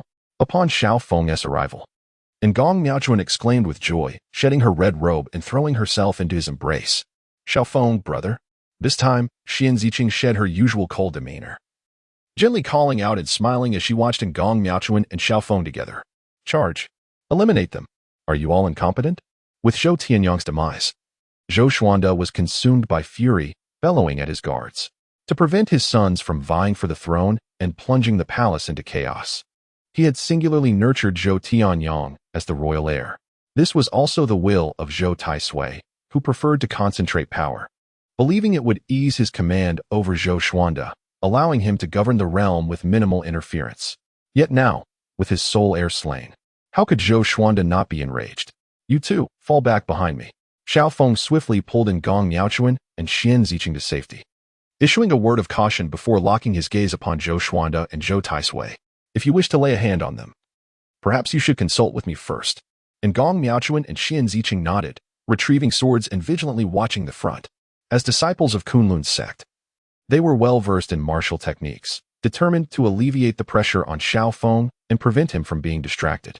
Though the odds against them were daunting, facing formidable foes, the mere presence of kindred spirits fighting alongside them was sufficient motivation. Despite the heavy toll it might exact, they felt there was little left to lose at this juncture. The two most powerful figures in the palace prepared to strike together. "Little brat, today I shall not let you escape," Zhou Taisui declared, his face darkened with resolve. After their previous clash, he had yet to fully recover from his injuries. Such a prodigy could not be allowed to live. If he could infiltrate the Grand Hall so stealthily, what might happen if he were to ascend to even greater heights? Such an individual posed a significant threat to their royal lineage and must be eliminated before he could blossom into a formidable adversary. "Do you think I will flee? You overestimate yourself," Xiaofeng replied with a composed smile, taunting Zhou Taisui. He then retrieved the external energy skeleton and grenade launcher from his spatial domain. The system's items were limited in energy and ammunition. He needed to identify Zhou Taisui's weakness and defeat him before his resources were exhausted. This was perhaps Xiaofeng's only opportunity. Once his items were depleted and his foes still stood, he would find himself in an inescapable predicament. Simultaneously, Xiaofeng activated the force field of his bulletproof suit, enveloping himself in an invisible protective barrier. He was the first to charge, racing towards his adversaries. "Be cautious," Zhou Taisui warned Zhou Xuanda. Understanding the gravity of the situation, Zhou Xuanda summoned a layer of spiritual energy to form a protective shield around himself. The two faced Xiaofeng with heightened vigilance, as if confronting a dire threat. In previous encounters, they would have dismissed a mere Master Realm practitioner, but now, as a Dao Realm and a Destiny Realm expert, they recognized the gravity of the situation. A resounding crash echoed as Zhou Taisui and Zhou Xuanda were forced back several steps. Zhou Xuanda suffering minor injuries due to his lower cultivation level. After a brief skirmish, they discerned something unusual about Xiaofeng. He was surrounded by an enigmatic force that rendered his movements elusive and unpredictable. His attacks were cunning, with each bullet from his peculiar weapon exhibiting the might of the Destiny Realm. When fired in succession, their potency increased, proving to be quite troublesome. However, they also recognized the weapon's limitations. It could not fire continuously and required a considerable infusion of spiritual energy, which took time. Yet, they were unable to retaliate effectively, as an invisible barrier shielded Xiaofeng, blocking their strikes and allowing him to launch relentless assaults. Though Zhou Xuanda and Zhou Taisui were formidable, their ignorance of Xiaofeng's weapon capabilities left them momentarily vulnerable to his fierce onslaught, resulting in minor injuries. Once they fully grasped the nature of Xiaofeng's spiritual artifact, they began to maintain distance, circling him in an attempt to deplete his energy. Eventually, the energy of the external energy skeleton was exhausted, the ammunition of the grenade launcher spent, and the power of the bulletproof suit depleted. A casual strike from Zhou Xuanda sent Xiaofeng hurtling through the air, Zhou Taisui seized the opportunity, delivering a powerful punch aimed squarely at Xiaofeng's chest. The force behind it was tremendous. If it landed, Xiaofeng would surely meet his end. Huh! Zhou Taisui bellowed, unleashing a punch infused with his entire might, intent on delivering a fatal blow. At this critical juncture, Xiaofeng did not hesitate, summoning a missile launcher directly from the system's spatial realm. Face to face, he commanded, "Fire." The missile shot forth with remarkable speed, striking Zhou Taisui almost instantaneously. Zhou's expression shifted as he hastily attempted to evade, but the proximity rendered escape impossible. With no other option, he braced himself and struck the missile with his fist. He could hardly believe that anyone in this world could withstand his assault, having deemed himself invincible. He questioned whether he could truly fear the spiritual weapon in Xiaofeng's possession. Even though he had witnessed its power before, disbelief lingered. Boom! A terrifying explosion resounded within the palace, sending Zhou Taisui staggering several meters back, crashing violently against the wall. The combined toll of his old and new injuries left his complexion ashen, blood trickling from the corner of his mouth as he gazed at Xiaofeng in horror. He could never have anticipated being wounded by the very spiritual weapon he had underestimated. Such a formidable artifact surely bore no restrictions. Could it be an ancient celestial weapon? Yet the use of celestial artifacts often demanded exorbitant costs. Xiaofeng appeared unscathed, suggesting minimal consumption of spiritual energy. Boy, I shall see how many times you can unleash such an attack. Zhou Xianda thundered, though his instinctual wariness prevented him from charging at Xiaofeng. Instead, he distanced himself further. He produced a token, casting it into the air, where it erupted in a burst of golden light as boundless spiritual energy surged into it, transforming into a golden dragon that roared downward. The Emperor's token. Upon seeing the token, Xiaofeng's expression changed. He had not anticipated that the Emperor's token was not in the possession of the Tai sect, but rather in the hands of this treacherous emperor. Thus, his first strike would be the most lethal, wielding the Tai sect's treasured artifact, the Emperor's token. Perish! Zhou Xianda roared, and the golden dragon surrounding him began to swell, resembling a massive golden fireball, radiating an intensely scorching heat as it lunged toward Xiaofeng. Damn it! Whoosh! The sound of the air being torn apart echoed as the golden dragon closed in on Xiaofeng, the searing flames causing him to tremble in agony even before they made contact. The vast disparity in their realms meant that if he were to take this hit, he would likely face death or dismemberment. Yet Xiaofeng gritted his teeth, desperately channeling his inner spiritual energy, fully aware that he could not succumb to despair. Ah! Xiaofeng howled to the heavens, his eyes turning crimson as he braced himself against the pressure of the Emperor's token, reaching out in an attempt to grasp it. Fully cognizant that the odds of successfully blocking the strike were nearly non-existent. At that moment, two figures suddenly charged toward the golden dragon, one on the left and one on the right, attempting to obstruct the dragon with their own bodies. Zhou Xianda merely scoffed at this sight. The Emperor's token, an artifact acquired from an ancient secret realm, was among the royal family's most formidable tools. How could it be countered by ordinary spiritual weapons? Boom! In the next instant, their swords shattered as the golden dragon, empowered by the Emperor's token, collided forcefully with Xin Ziqing and Ngong Miaochuan, sending them hurtling through the air. Swiftly, Xiaofeng reacted, catching both of them. Miaochuan and Ziqing, bloodied and battered, caused Xiaofeng's eyes to blaze with fury. His heart felt as though it were shattering. This melodramatic scene, usually confined to television dramas, was unfolding in his reality. He had come to rescue them, only to be saved by them instead. Brother Xiao, this counts as my repayment to you. In that very moment, Ngong Miaochuan and Xin Ziqing ceased to breathe, their complexions pallid, evidently devoid of life. Everything transpired too swiftly for Xiaofeng to comprehend. Trembling, with tears welling in his eyes, his mind blank, he realized that losing what was most precious truly inflicted profound sorrow. What a pity! Such a rare alchemical physique was squandered to protect a worthless individual. Observing Xiaofeng bereft of options, Zhou Taisui relaxed, taunting him. In his view, the loss of the alchemical physique was trivial, eliminating Xiaofeng. A potential threat to his status would grant him peace. He was indifferent to sacrificing the entire royal family, believing he could rebuild as long as he remained alive. And he could always cultivate a puppet emperor anew. Alchemical physique. Hearing Zhou Taisui's words, Xiaofeng seemed to grasp something. No wonder he had spared him midway through their previous encounter, even allowing Xin Ziqing and Ngong Miaochuan to escape. He had announced their innocence and sought to marry one of them. These hypocrites cared not for the lives of others, blinded by their own interests. Die. Xiaofeng roared, his gaze turning icy.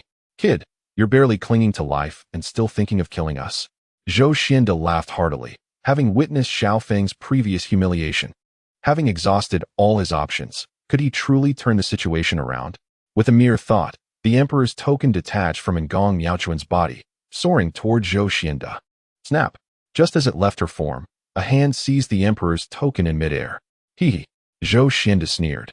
If the Emperor's token could be captured so easily, it would hardly bear the title of an ancient celestial artifact. You seek your own demise. In the next moment, as Zhou Xianda formed a seal, the Emperor's token radiated a blinding golden light, and a torrent of golden flames surged forth, directly invading Xiaofeng's body. Xiaofeng was enveloped in golden light. His skin scorched black as vitality rapidly dissipated. Clenching his teeth, Xiaofeng roared defiantly. In an instant, the golden flames that had engulfed Xiaofeng, along with the Emperor's token in his grasp, abruptly vanished. Congratulations, host. Final task completed. Received a superlative reward. 1 advanced mysterious roulette. As the system announced, the interface revealed a mysterious roulette shimmering with golden light. From a distance, Zhou Xianda, controlling the Emperor's token, wore a look of astonishment. Where was the Emperor's token? It had been refined with his blood. How could it suddenly sever its connection? This ancient celestial artifact could not be controlled without incantations.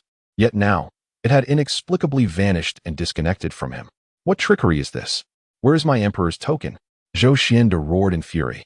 Losing this top-tier spiritual artifact would significantly diminish his power, and the most likely culprit was Xiaofeng. Where have you hidden it? Speak, or you shall learn the meaning of a fate worse than death. Zhou Xianda lunged at Xiaofeng, seizing him by the collar. Advanced Mysterious Roulette activated. Congratulations. Host, receive the item, Strange Capsule. Item, Strange Capsule. Description. It appears to be a capsule without any discernible function or instructions, quite peculiar. Perhaps you should try consuming it? Detected that the host is unable to consume it, the system automatically places it in your mouth. In the next moment, Xiaofeng lifted his gaze to Zhou Xianda, a faint smile creeping across his face, imbued with a chilling aura. He was uncertain of the capsule's effects. Yet he placed his faith in the system.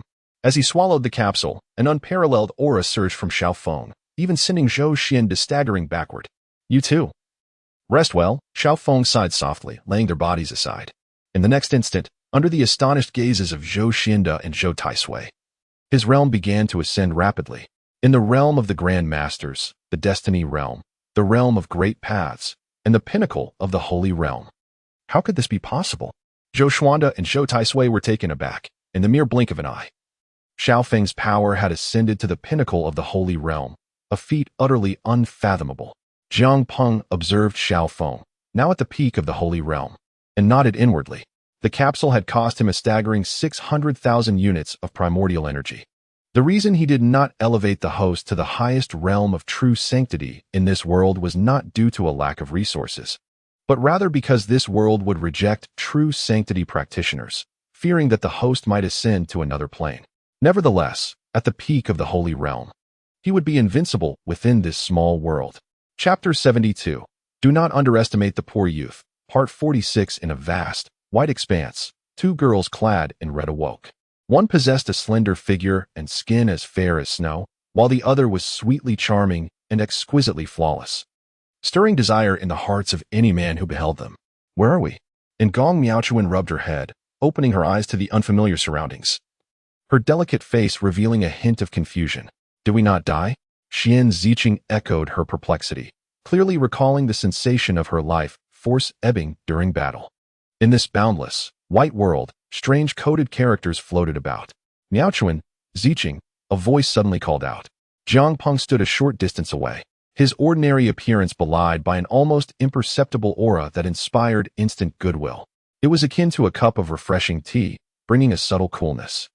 He resembled a tree swaying gently in the wind, steadfast amidst the snow. With short black hair and clad in peculiar attire, he was surrounded by mysterious coded characters. His deep black eyes met those of Xian Ziqing and Ngong Miaochuan, a warm smile gracing his face. He was indeed Jiang Peng. The 2 girls found themselves within Xiaofeng's sea of consciousness. After their demise, Jiang Peng had preserved their souls and awareness. Who are you? Ngong Miaochuan asked warily, her unease evident in this strange place. Jiang Peng smiled gently, stepping forward. I am Jiangpeng. You have both perished, and I have preserved your souls. You may regard me as another aspect of Xiaofeng's consciousness.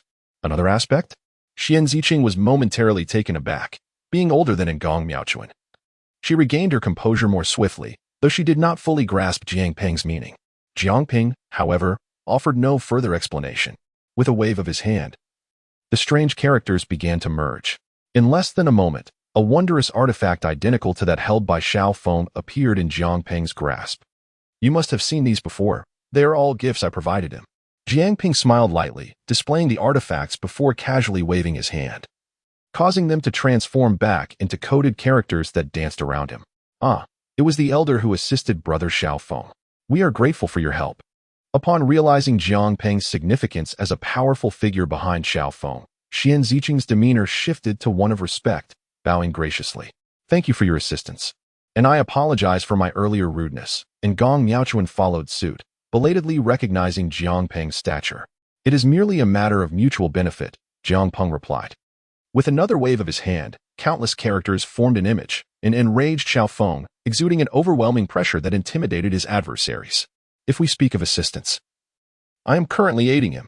His power has now reached the pinnacle of the Holy Realm. No one within the royal family can stand in his way. Thank you for your help. Xian Ziqing felt a surge of gratitude upon hearing Jiangpeng's support for Xiao Feng and was moved to bow once more. Do not rush to thank me, Jiangpeng interjected, lifting his chin as he gazed at the unfolding scene. I will grant him the chance to resurrect you. But the price will be his entire cultivation. After experiencing the invincible power of the world, do you believe he would willingly relinquish it for love? A smile played on Jiangpeng's lips. As a system, he had already fulfilled his obligations by bestowing the corresponding rewards upon the host. He could depart at any moment. However, as a fellow traveler, Jiangpeng intended to leave Xiao Feng a parting gift. Now that Xiao Feng wielded unparalleled power, the choice lay with him, to save or not to save.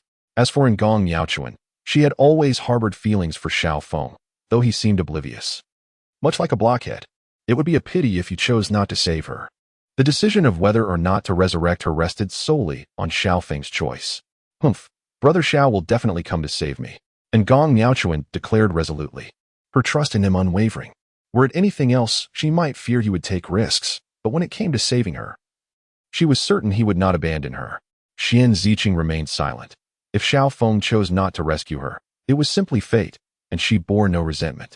Let us see, Jiangpeng replied with a faint smile, indifferent to the thoughts of Xian Ziqing and Ngong Miaochuan. Whatever choice Xiao Feng made was of little consequence to him. It was merely a farewell gift for the host. Within the palace, Zhou Xuande scoffed, what a farce. I cannot believe there exists a being capable of instantly elevating their cultivation to the pinnacle of the Holy Realm. If such a phenomenon were real, then my centuries of arduous training would have been for naught.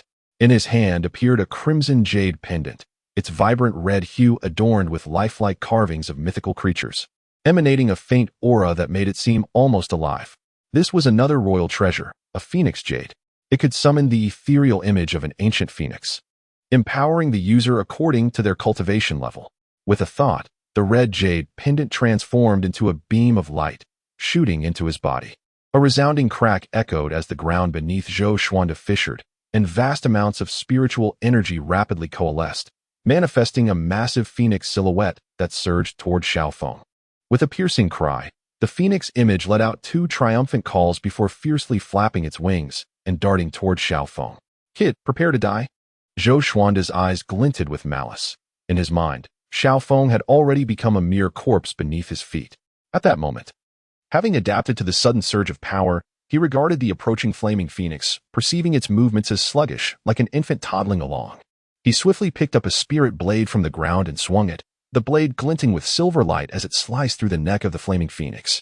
With a sharp whistle, a gash appeared on the phoenix's neck, followed by the extinguishing of its flames and the vanishing of the phoenix image.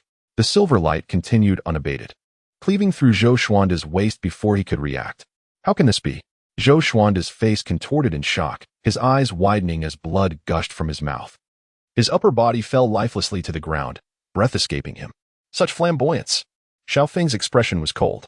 Meanwhile, Zhou Taisui, who had been preparing to attack from a distance, was frozen in fear. How is this possible? Is this level of power genuine? Zhou Tai exhibited an expression of incredulity. If earlier he had deemed Xiao Feng's display as mere bravado, he now found himself convinced. Zhou Xuanda was indeed a formidable figure within the realm of destiny.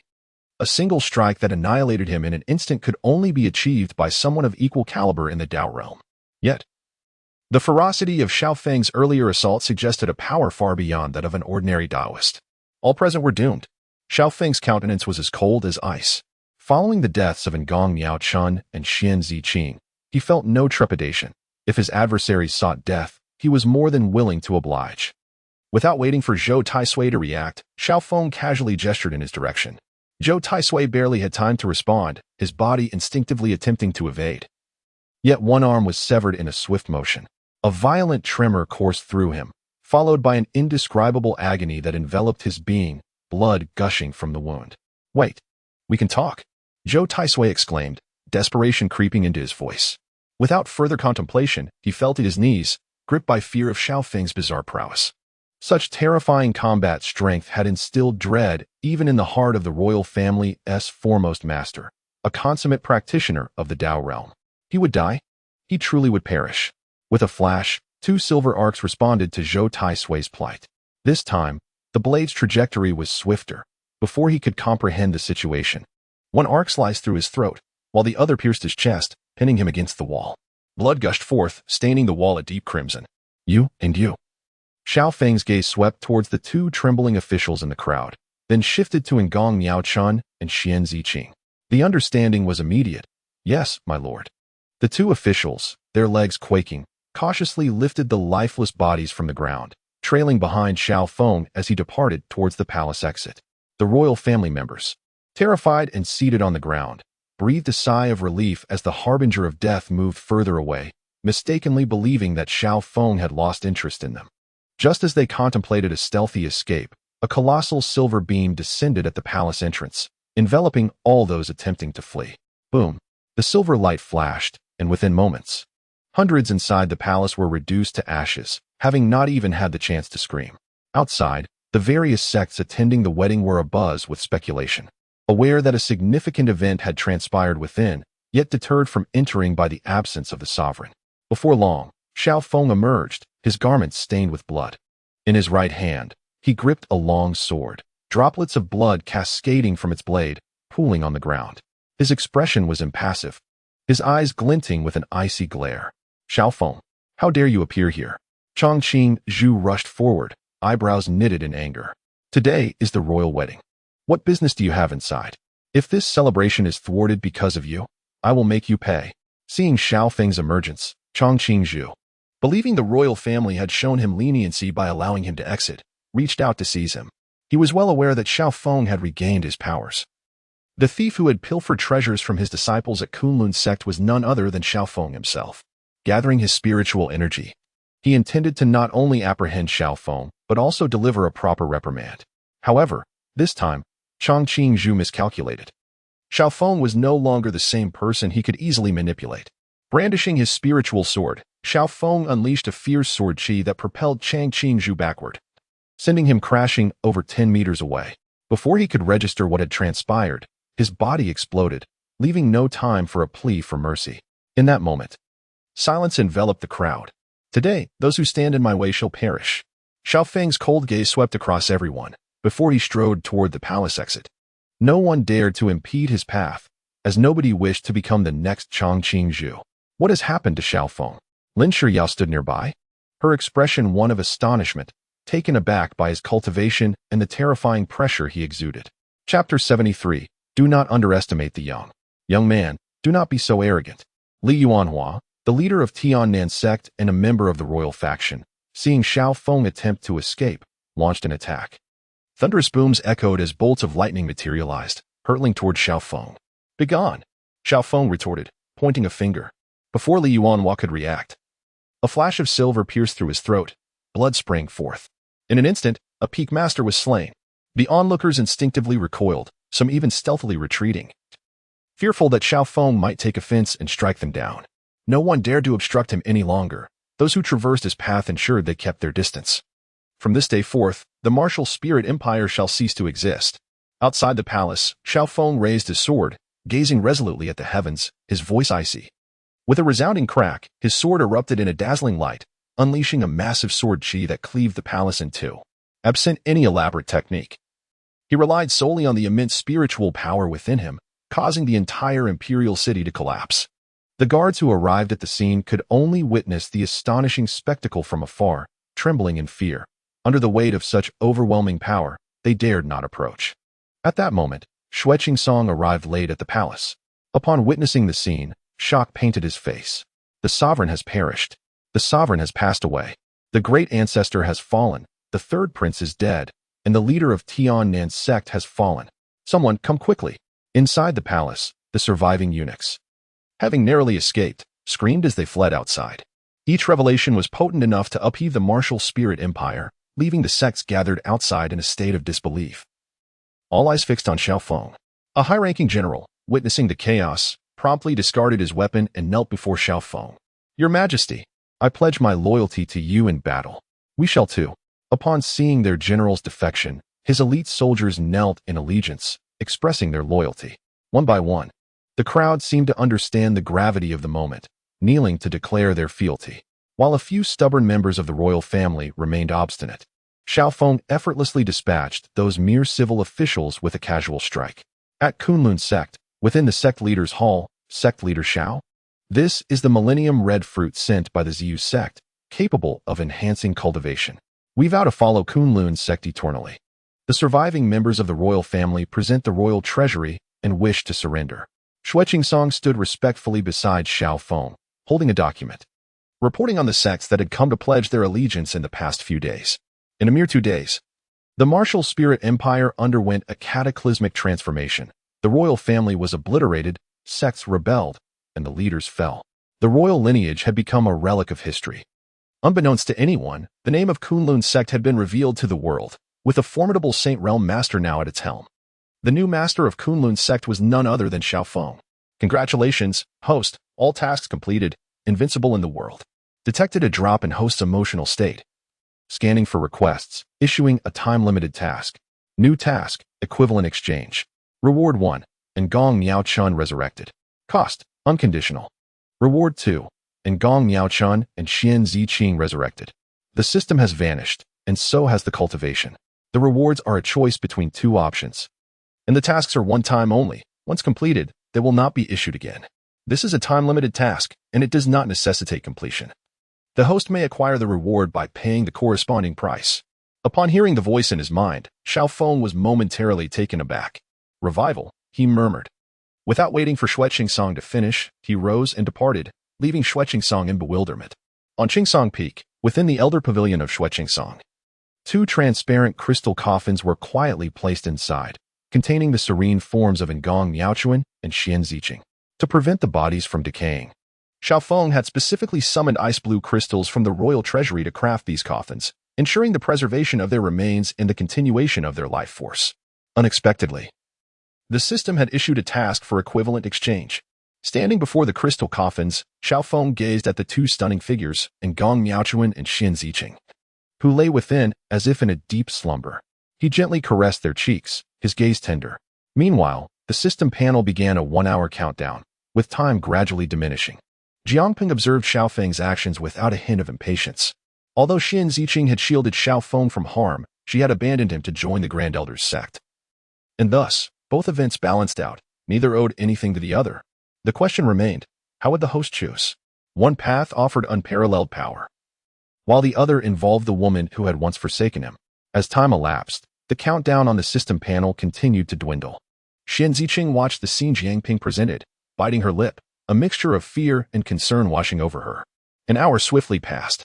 Notice, this task has entered a 60-second countdown.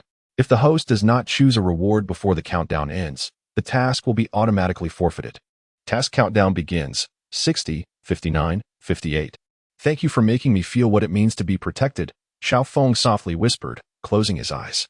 Everyone desires to be invincible, but what is invincibility worth? What I seek is to protect those I hold dear, not merely myself. I wish to safeguard those around me and the woman I love. If I have the power to choose. 10, 9, 8. System. I choose reward 2. Revive them. Xiaofeng's eyes flew open, resolute in his declaration. In the next moment, The two cold bodies emitted radiant, multicolored light. Xian Ziqing wept tears of joy, rendered speechless. Let us go. Your Xiao Feng is waiting. Jiang Peng smiled, gently pushing the souls of the two women toward the void. An unseen force enveloping them as they felt themselves being drawn away from this world. Thank you, Senior. Please visit us when you have time. Xian Ziqing respectfully bowed to Jiang Peng, while Ngong Miaochuan waved in farewell. Jiang Peng merely nodded with a smile before vanishing from their sight. Within the crystal coffins, the wounds on their bodies began to heal, and soon after, Ngong Miaochuan and Xian Ziqing simultaneously opened their eyes. Upon awakening and seeing Xiao Feng waiting by their side, they rushed into his embrace as if they were long-lost lovers. A day later, news arrived from Kunlun sect. Xueqing Song was officially appointed as the new sect master, while Xiao Feng chose to retreat into seclusion. Another shocking revelation followed as various sects sought to curry favor. Probing into Xiao Feng's intentions behind his withdrawal, many sects even distributed his portrait among their disciples, fearful that if Xiao Feng chose to wander the world, their disciples might not recognize him and inadvertently provoke disaster. On a picturesque mountain road, Xiao Feng sat in a Wuling Hongguang, while in the back seat, Xian Ziqing and Ngong Miaochuan gazed in astonishment at the scenery outside. This was a realm they had never encountered before. Even the strange melodies playing within the vehicle seemed to guide their spiritual energy, slowly enhancing their cultivation. That senior you mentioned, I saw him in your consciousness. Ngong Miaochuan hesitated before speaking to Xiao Feng. Senior? In my consciousness? You mean I have a senior there? Xiao Feng abruptly halted the vehicle, astonished by the revelation. Yes. Before we were revived, he was present in your consciousness, and it was he who facilitated our revival, Ngong Miaochuan affirmed. Indeed, Brother Xiao Feng. The senior shared many things with us. He mentioned you sacrificed your cultivation for our sake, Xian Ziqing added. What did this senior look like? He wore peculiar clothing, had short black hair, and gave off an odd yet gentle aura, Ngong Miaochuan described, trying to recall the senior's appearance. Hearing this, Xiao Feng fell silent. System. He internally shouted, finally realizing that the senior Ngong Miaochuan and Xian Ziqing spoke of bore the likeness of a person from his past life in Longhua. Did the system, like him, originate from another world? As the system vanished, Xiao Feng remained silent for a moment, reflecting on the series of tricks the system had employed. Before erupting in frustration, I knew something was amiss with this system.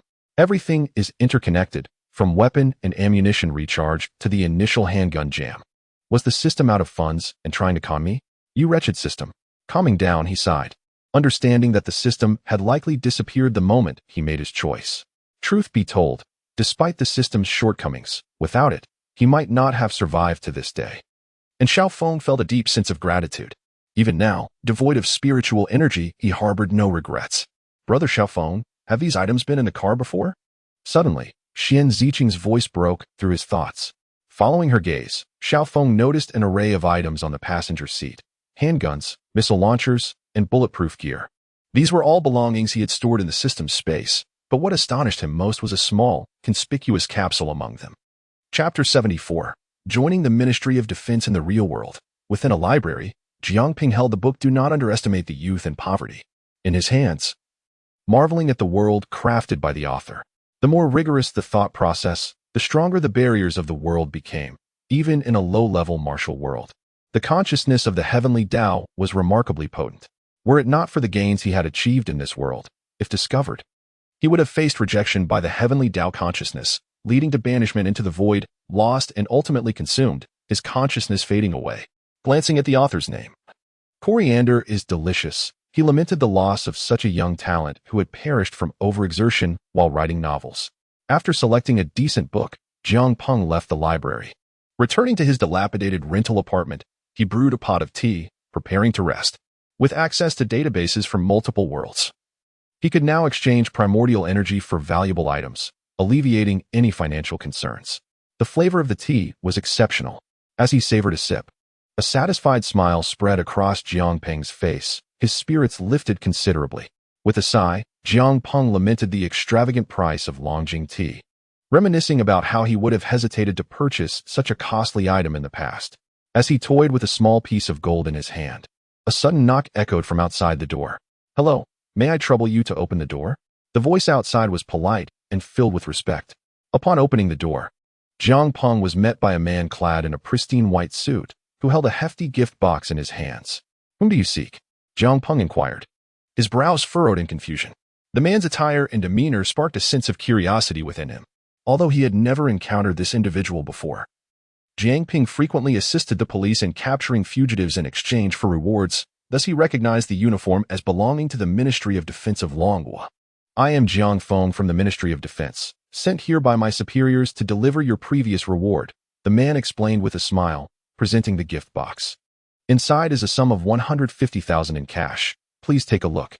Jiang Peng's brow furrowed in puzzlement at the mention of a reward, but after a moment, he recalled the incident that must have led to this unexpected windfall. It appeared that his actions had been captured on surveillance nearby, and while the money was unearned, he saw no reason to decline it.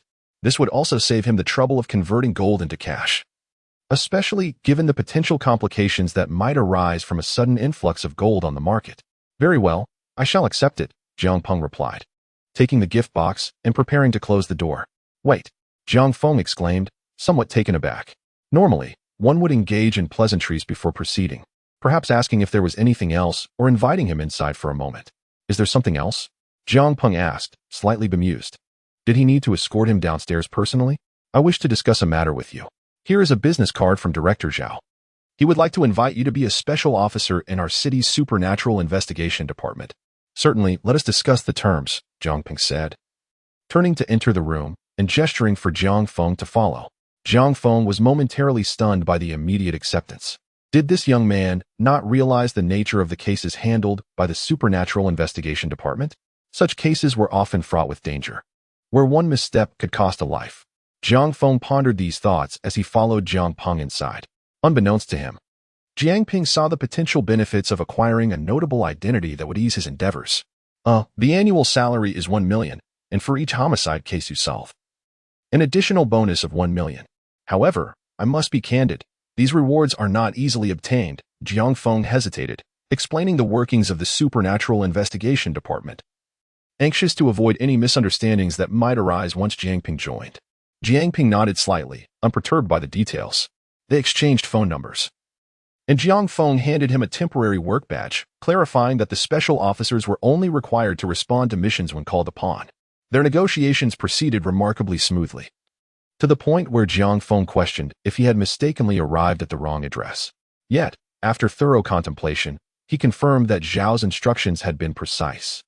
As they concluded their discussions, Jiang Feng hesitantly asked, "Senior, are you truly an ancient martial artist?" "Ancient martial artist?" Jiang Peng was momentarily taken aback, but quickly realized that Jiang Feng and his colleagues likely perceived him as a unique individual, especially given the extraordinary techniques he had demonstrated during their encounters with fugitives. It was clear why they had sought him out with such earnestness. "Indeed," Jiang Peng affirmed with a nod, providing no further explanation. Reassured by the confirmation, Jiang Feng felt at ease. With the task from his superiors accomplished, he prepared to take his leave. Nevertheless, the presence of modern weaponry, such as firearms, left Jiang Feng puzzled about Director Zhao's decision to recruit Jiang Peng. Could he truly surpass a specialized sniper? After all, each precinct could only appoint one special officer, making such positions exceedingly coveted. However, he understood that his duty was merely to comply with the orders given to him. The following day, after completing his morning routine, Jiang Peng readied himself to enter the next world. For reasons unknown, following his recent empowerment, he felt an inexplicable sense of urgency. Yet he could not discern the source of his unease. "Never mind," he muttered, shaking his head as he retrieved the books he had borrowed from the library the previous day. With a mere thought, the book opened of its own accord, and Jiang Peng began to fade from sight as he delved into its pages. As the book settled, its title emerged, Surviving Under the Rules of the Strange Tales. In a dark and damp hospital room, the air was thick with the acrid scent of disinfectants, while an array of medical equipment cluttered a nearby table. A man clad in a white patient gown lay on a solitary bed, his eyes shut and breathing steady, as if ensnared in slumber. The computer beside him displayed his vital signs: blood pressure, heart rate, and pulse, with the monotonous beeping of the machines echoing eerily. At last, the sounds roused the man from his stupor. Yifeng opened his eyes, scanning the room before realizing he was in a hospital. Fragments of the previous night's memories began to resurface, accompanied by a sharp pain in his head. "Where am I?" he groaned. recalling that he had succumbed to unconsciousness after drinking, but could not remember the events that followed. Had he suffered from alcohol poisoning and been taken to the hospital? Suddenly, a mechanical voice resonated in his mind, startling him into an upright position. Before he could fully comprehend his predicament, the voice continued. Welcome to the world of strange tales. You may choose to participate in the game or decline. However, be advised that refusing will result in immediate death. Congratulations, fortunate one. You have been selected by the world of strange tales. You may now draw and obtain your unique talent. I have been chosen for Strange Tales? Yi Feng's eyes widened in shock. A year prior, when Strange Tales had emerged, nations had been engulfed in its shadow, leading to the downfall of many. In this realm, a representative was chosen from each country to partake in the games, and should they perish, their homeland would also suffer the consequences. Longwa had faced 6 devastating failures, enduring catastrophic losses as mysterious entities wreaked havoc upon innocent lives. The safety zones continued to shrink, leaving Longwa in a precarious state. Originally, Yifeng had thought that the world of strange tales was distant from him, but now he discovered that he was the chosen representative. Beep, detecting host. Jiangpeng's third-party assistance system is now online. Would you like to bind it? A system? Such a thing truly exists? Yifeng mused to himself, realizing the absurdity of the situation. He had been contemplating how to survive in this world of strange tales, knowing that as an ordinary person, living even an hour would be a stroke of luck. Even a random soldier from Longwa would likely endure far longer than he could in this realm. Yet fate had deemed him the chosen one. What is this newly emerged system? Could it be a unique talent that I have just acquired? Detection of host communication initiated. Binding successful. Next, the world of bizarre tales will draw your exclusive talent. The selection is in progress. As Yifeng pondered on how to utilize this system's talent, the electronic voice of the rules of bizarre tales began the process of drawing his unique special talent. This left him momentarily stunned. Did he not already possess a special talent? What was the nature of this system? Detection of host commencing the drawing of exclusive talent to ensure an optimal gaming experience. Third-party assistance is loading. Locking in the range for exclusive talent selection, the talent will be drawn from the highest tier. Jiang Peng, concealed within Yi Feng's consciousness, rejoiced at the timely moment of his entry, coinciding with Yi Feng's preparation to draw his talent. In the original narrative, this world was being invaded by the realm of bizarre tales, with the consciousness of the heavenly path engaging in a counterbalance, both sides locked in a stalemate. Under the erosion of the rules of bizarre tales, as long as individuals from various nations perished under its influence, this world would gradually be consumed. Yet, each time people participated in the games of bizarre tales, they siphoned off its power to feed back into the consciousness of the heavenly path. As the protagonist of the world, Yifeng found himself devoid of excess power due to the heavenly path's full-scale resistance against the incursion of bizarre tales, and the protagonist as Halo had only been slightly imposed. Thus, in the original narrative, Yifeng, despite being the world as protagonist, could only survive within the realm of bizarre tales, where the talent he acquired merely transformed peril into safety. With this talent, Yifeng stood out among numerous representatives, surviving one game after another. This time, Jiang Peng planned to make a bold move, for upon arriving in this world, he discovered that a majority of the primal energies had already been usurped by the rules of bizarre tales, and reclamation would necessitate targeting the very source of the bizarre tales.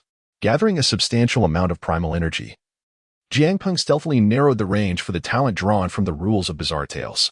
Talent levels vary. Each player's exclusive talent will not overlap. In progress, Representative Yifeng has drawn 631. Error in drawing detected. Unidentified virus attack. Self-repair successful. Redrawing initiated draw successful. Acquired level talent defecate on the rules talent drawing complete. Wishing you an enjoyable gaming experience. Congratulations to the host for acquiring a new talent. Defecate on the rules. Revealing the talent description. Talent description. Hidden level talent. As the name suggests, possessing this talent allows you to defecate on the rules, rendering them ineffective against you, while simultaneously providing you with appropriate assistance.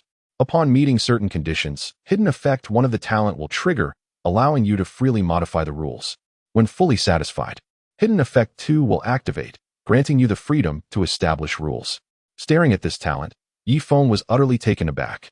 He understood that newcomers in the realm of bizarre tales typically drew a random talent, but a level talent? This had never occurred within the basic understanding prevalent in Long Country. The highest tier talents that had appeared globally were only level, and he had never heard of a level talent emerging. Did the system not default to a maximum of level talents? Upon examining the explanation regarding his talent, it was astonishing. Before entering the realm of bizarre tales, he had never encountered anyone whose talent could directly confront the rules. Could it be this suddenly manifested system? In a villa, the high-ranking officials of Long Country had gathered, anxiously deliberating strategies. Just then, a military officer rushed in, pale and drenched in cold sweat. "Chief, it's disastrous. A new representative has emerged from the rules of bizarre tales." "A new representative?" The leader's expression sharpened. "What is the current situation? What do we know about the newcomer?" An elder inquired gravely. "Reporting, Chief," the young officer replied, his complexion grim. "Currently, through live broadcast footage, we have discovered that the newly selected representative is the merely 20-year-old Yi Feng, an ordinary person." "What? Only 20 years old? Is this a sign of doom for Long Country? We have already suffered 6 defeats. The anomalies are rampant across our territory, and the safe zones have shrunk significantly. If we fail again, we fear a mass loss of civilian lives." The elder fell silent, unable to continue. Others too were silent, all aware of the dire consequences should they fail once more. Each defeat led Long Country to dispatch numerous armed forces to safely evacuate civilians and prevent casualties. Yet now, all safe zones were overcrowded. There was nowhere left to retreat. Our ability to assist him is limited. We can only offer a few hints, hoping he can endure. Indeed, we can only hope this new representative is not too weak and possesses quick reflexes. Yes, as long as he can survive, there remains hope for Long Country. The other elders sighed in unison. Initially, to prevent civilians from being selected by the rules of bizarre tales again, they had expanded the recruitment of soldiers and conducted physical training for entry into the realm of bizarre tales. Yet, they never anticipated that none of the soldiers they arranged would be selected this time. They could only wonder what talent this new young entrant would draw. If he were fortunate enough to acquire a level talent, Long Country would still have hope. If he drew a level talent, with caution, he should manage to survive in the realm of bizarre tales. Let us observe this instance of the game. We must do everything possible to assist this young man in clearing it, as it pertains to the future fate of our Long Country. The elder seated at the head of the table wrapped his fingers on the surface, speaking sternly. Long Country could no longer withstand devastation. This time, they absolutely could not afford to fail. Each failure in the game's instances resulted in the incursion of bizarre tales into this world. And through prolonged conflict with the bizarre tales, they had finally discerned how to dispel them. The key lay in clearing the game instances. Each time they completed a game instance, they could dispel one instance of the invading bizarre tales. To date, Long Country had faced 6 incursions of bizarre tales. It was precisely the looming threat of these anomalies that led to mockery from numerous foreign powers. From the Empire of the Brave, our warriors are the strongest. Congratulations to Long Country's representative for entering a level instance. The Aoyama Psychiatric Hospital. Yifeng shall perish, and all Long Country citizens shall perish.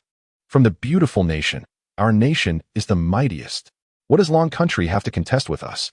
You are witnessing the fate of those who do not submit to our nation. From the imitation country, you Long Country scoundrels never expected this day to arrive, did you? You have imitated our 5,000-year culture, and now you face divine retribution. This is divine punishment. Taoism is our heritage, and the great Tao protects us. However, as time passed and successive game failures mounted, the safety zones of Long Country began to dwindle, the national power waned, and various riots erupted domestically. With the high-ranking officials fatigued from daily confrontations with these trivial matters. Previously, soldiers from Long Country had entered the realm of bizarre tales, yet none survived the first game. Now, the selected Yifeng faced a high-difficulty level instance, and hope appeared bleak. Within the infirmary, upon grasping the current situation, Yifeng commenced searching for useful information nearby. He had watched live streams of representatives in the realm of bizarre tales. Merely evading would soon lead to death at the hands of the monsters within that world. He needed to take the initiative in order to enhance the experience of the host. This system will provide appropriate prompts based on the current state of the host and the surrounding environment. This peculiar mental institution houses a diverse array of patients suffering from various mental disorders, yet the quality of medical care is alarmingly substandard. With outdated equipment that is unbefitting of such a large hospital, the sheer number of patients within is staggering. Upon observing the emergent system interface, Yifeng furrowed his brow. It appeared that this sudden manifestation of a system was not derived from the world of eerie tales. However, The fact that this system had bestowed upon him an extraordinary talent suggested that it was not a malevolent one. With judicious utilization, it could potentially aid him in navigating his existence in this place. He refrained from delving deeper into the system's detailed information and instead scrutinized the peculiar ward and its surroundings. After a thorough search of the room, Yifeng swiftly discovered a set of guidelines for the mental institution within a drawer. Rule 1. For your health, patients are required to take the medication prescribed by the doctor punctually, 3 times a day as directed. Rule 2. The medical record book, which hangs at the foot of the bed, documents the patient's physical condition, medication intake, and treatment process, enabling doctors to provide better care. Please do not tamper with this record. Rule 3. To ensure patients' health, please maintain the cleanliness of your hospital gown and bed linens. Rule 4. When a doctor comes to examine you, please cooperate. Rule 5. There are no black cats in the hospital if one is spotted. It may indicate a worsening of your condition, and you should promptly increase your medication dosage. Rule 7.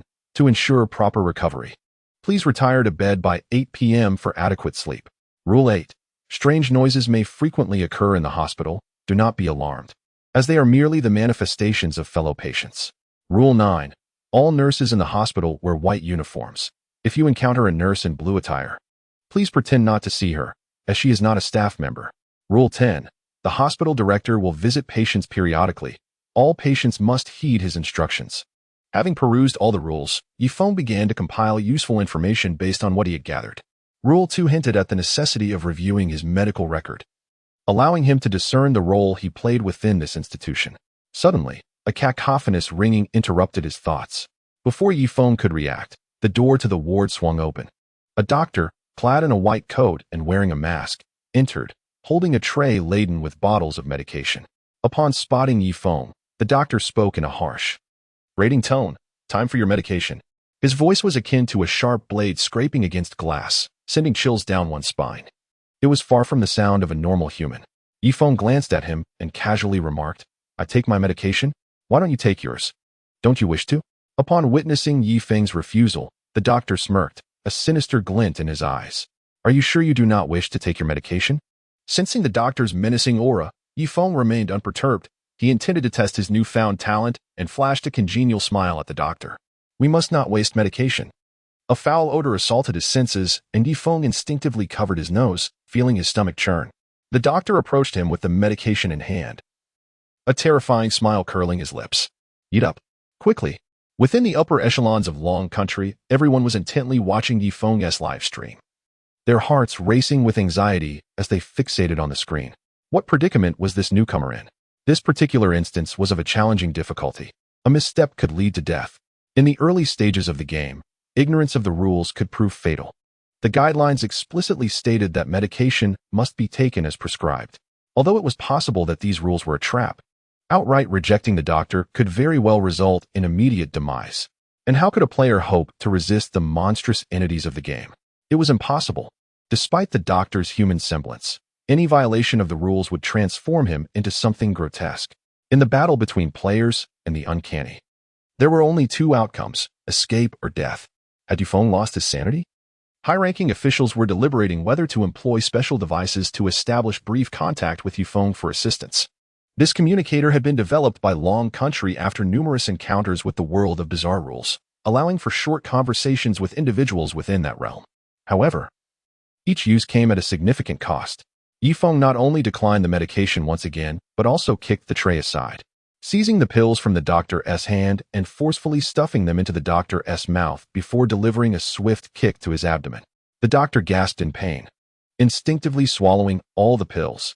This unforeseen turn of events left the high-ranking officials of Long Country utterly dumbfounded. Not only the officials, but the citizens of Long Country who had been monitoring the actions of their representative, along with those from other nations poised to mock, were equally astounded. Was this not a world of rules that feasted upon its victims? What audacity! However, after the initial shock, most began to grasp the gravity of the situation. While this approach may have provided a moment of satisfaction, if the medication were indeed toxic, it could potentially inflict harm upon the doctor. Yet, disregarding the aftermath of incurring the wrath of the uncanny, Yifeng had already violated Rule 1. Patients must take their medication as prescribed for their health, 3 times a day. Failure to do so could spell doom for Yifeng. The higher-ups of Long Country were filled with regret upon witnessing this turn of events. They had not anticipated Yi Feng's radical actions within the realm of bizarre rules, likely a reflexive response to the terrifying game he had just entered. Had they acted decisively to contact him for assistance at the outset, perhaps the situation would not have spiraled to this extent. Was this a sign that fate had decreed the downfall of Long Country? In the realm of cautiousness that characterized the world of bizarre rules, none of the high-ranking officials could have predicted that a newcomer would exhibit such audacity. Following the confirmation of Yi Feng's rule violation, onlookers from various nations began to speculate. What is wrong with this representative from Long Country? Did they truly choose a lunatic as their representative? How dare he provoke the game like this? Oh my! Even the smallest warrior from our great nation is more formidable. Has it not even been 20 minutes since he entered the game? Is Long Country attempting to set a record for the fastest demise? Long Country is on the brink of annihilation. Citizens of Long Country, come seek refuge with my beautiful nation. We welcome all of your esteemed intellectuals, while the common folk can fend for themselves. Ha. Upon hearing these remarks, the higher-ups could not help but furrow their brows. The foreign citizens and those lurking in the live stream, spreading rumors instead of focusing on their representative, were utterly distasteful. However, should the realm of bizarre rules descend upon them once more, it was feared that Long Country would not withstand the impending doom, and Yi Feng might soon perish before the uncanny. In the live stream, the doctor's visage began to contort. I will slay you. Aya! The doctor screamed in rage, his body undergoing a transformation. Veins and grotesque features erupted across his face, his skin roughening, and his eyes deepening ominously. Yet, this transformation lasted only a minute before he began to revert to his former self. Aya! Even the volume of his wails diminished. Chapter 77, Rule of Strange Tales. Part 3. Jiang Peng reported the updates, expending a significant portion of the primordial energy acquired from the previous world to optimize the talent of this Rule of Strange Tales. The contention between the two worlds over primordial energy rendered Yi Feng unable to intervene. However, prior to his arrival, he uncovered a vast amount of primordial energy within the rules. Just moments ago, when Yi Feng violated the rules without facing the corresponding punishment, chaos ensued within the Rule of the Strange Tales, allowing him to absorb a considerable amount of primordial energy. This was the reason for Jiang Peng's generous alteration of Yi Feng's talent. He now existed like a virus within the realm of strange tales. Modifying the top-tier talents had nearly depleted the primordial energy reserves. If he remained weak and was discovered, the multitude of rules could easily lead to his demise, necessitating extreme caution. As Yi Feng heard the voice of the system within him and glanced at the screeching, somewhat juvenile doctor before him, he began to understand the doctor's intentions to unleash his rule-based powers and eliminate him. Unfortunately, the doctor's abilities had been sealed, limiting his combat prowess to that of an ordinary person. Upon realizing his powerlessness, the doctor's expression shifted, becoming increasingly unnatural. Despite his status as an anomaly, he could vaguely sense the oddity of the human before him and gravely warned, "Dare to defy the rules? Consider this your warning. Take your medication on time next time." After speaking, he prepared to leave. Listening to the doctor's words, Yi Feng smirked coldly. He flexed his fists, disregarding the power of the rules. The doctor was merely an aging man with thinning hair. As a 20-year-old youth, was he not capable of overwhelming him? One was no match. Even 10 would fall before him. As Yi Feng approached, the doctor began to panic. Wait. You dare lay a hand on us. Do you know the consequences? The consequence was that he would be beaten so thoroughly his mother would not recognize him. With a flurry of strikes, Yi Feng's relentless assault left the doctor dazed, his cheeks swelling grotesquely. You will be killed by the rules. You cannot survive. The doctor shouted in anger, never having felt so humiliated. He attempted once more to unleash the power of the rules, determined to eradicate this arrogant human. Go ahead and shout. I shall see what you can conjure. Yi Feng continued to slap the doctor's face. Transform, if you dare. Wait, stop. If you hit me again, I'll be in serious trouble. The doctor's face, already red and distorted from the blows, was filled with resentment, yet he found himself utterly helpless. All beings within the realm of strange tales relied on the power of rules. With his powers sealed, his combat capabilities resembled those of an elderly man. Outside the live stream, viewers were astonished. Isn't this guy an anomaly? How is he being beaten into a pulp by Yi Feng? Did he encounter the realm of strange tales? Yi Feng is too ferocious. The violation of rules, coupled with a beating of an anomaly, seemed unbelievable. Had they not witnessed it themselves, they would have deemed it impossible, for even the weakest anomaly posed a lethal threat to humanity. Yet, some began to speculate alternative possibilities. I understand now. Rule 1 is a fabrication. A viewer commented in the livestream chat, prompting many to reconsider and agree. Indeed, our representative from the Dragon Nation has discerned the hidden dangers of this level. Who would have thought that upon entering the instance, without grasping the surroundings, Rule 1 was merely a ruse? A high-ranking official from the Dragon Nation expressed his relief, astonished that Yifeng had seen through the essence of the rule's authenticity. Perhaps the Dragon Nation was not doomed after all. Yes, Yifeng is truly remarkable. Heroes emerge from youth. I was worried he might falter within this instance, another added. What about those ruffians from other countries? They were so boastful. Why are they silent now? I admire Yifeng's character. He resembles my fearless self from years past. Ha ha ha. Don't act like you were ever that brave. I remember during the anomalous world simulation test, you were paralyzed with fear. I had to rescue you. Hey, let that be. Yifeng's performance at the outset of the instance instilled confidence in the Dragon Nation's people, lifting their previously heavy spirits. The high-ranking officials felt a renewed sense of hope towards Yifeng. Viewers from other nations witnessing Yifeng's unprecedented actions were equally impressed, taking note and subsequently informing their representatives at great cost about the falsity of Rule 1. They advised that when a doctor offers medication, they should not hesitate to retaliate. Upon receiving the news, representatives from other nations began to imitate Yifeng's actions. Once they learned that the Dragon Nation's contestant had dismissed the authenticity of Rule 1, they became vigilant, with their nations emphasizing the need to confront any incoming doctors without fear. Those doctors would merely shout nonsensical threats. Though the reasons behind Yifeng's assault on the anomaly were unclear, who knew if there were hidden rewards? After all, assaulting a doctor and refusing medication bore no penalties. Why not strike first and ask questions later? Thus, the representatives from these nations sprang into action, hesitating before the medication presented by the doctor. With the Dragon Nation's representative as an example, their courage surged. Consequently, a grand battle ensued. At the forefront was the representative from the Taikoan Nation, Qingtian Muxiang, whose reaction was the most fervent.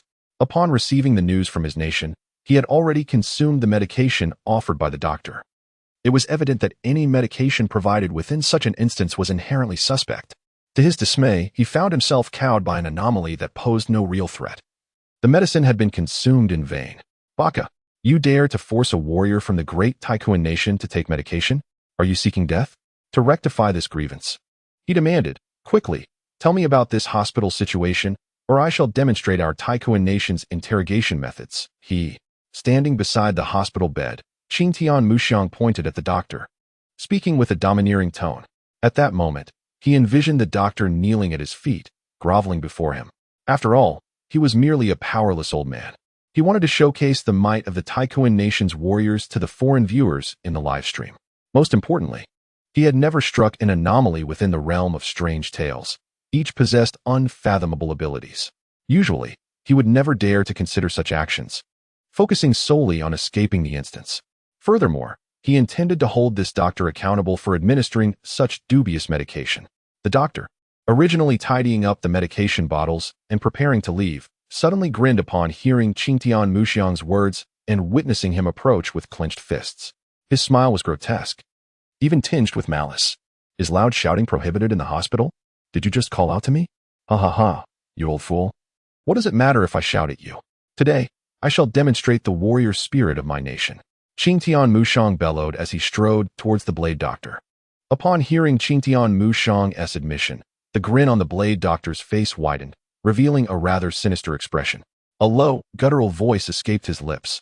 A hoarse and deep cry that unexpectedly brought joy to Qingtian Muxiang.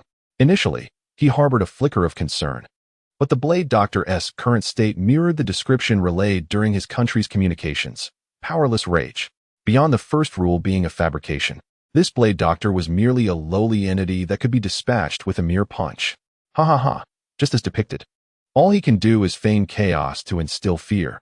That voice of yours is unbearably grating, akin to the raucous clamor of those fellows from the neighboring Dragon Kingdom. Qingtian Muxiang mocked loudly. Then, with a swift leap, he seized the Blade Doctor by the collar, his right hand clenched into a fist, ready to strike. However, in the next moment, a horrifying spectacle unfolded before his eyes. The Blade Doctor's form suddenly expanded, the once frail physique surging to a towering height of over 2.5 meters, resembling a colossal bear, with blood-red eyes gleaming with a ravenous light. Furthermore, a multitude of eyes sprouted across his face.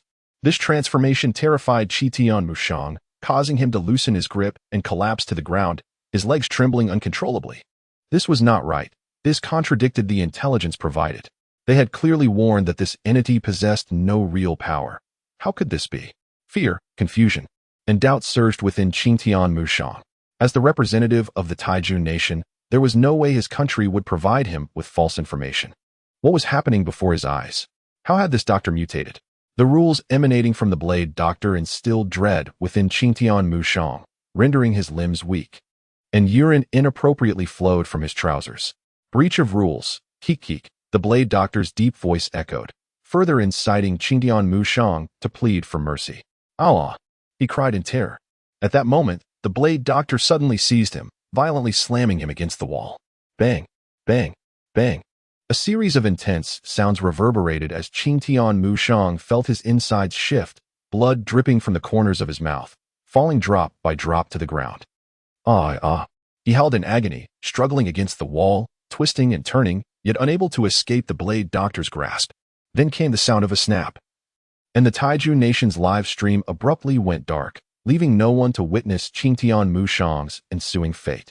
Chapter 78, Tales of Rules, Part 4. Similarly, representatives from other nations found themselves in situations akin to that of the Taijun nation. This included countries that had mocked the Dragon Kingdom. Some had violated Rule 1 while others had not, yet all faced misfortune after provoking the Blade Doctor.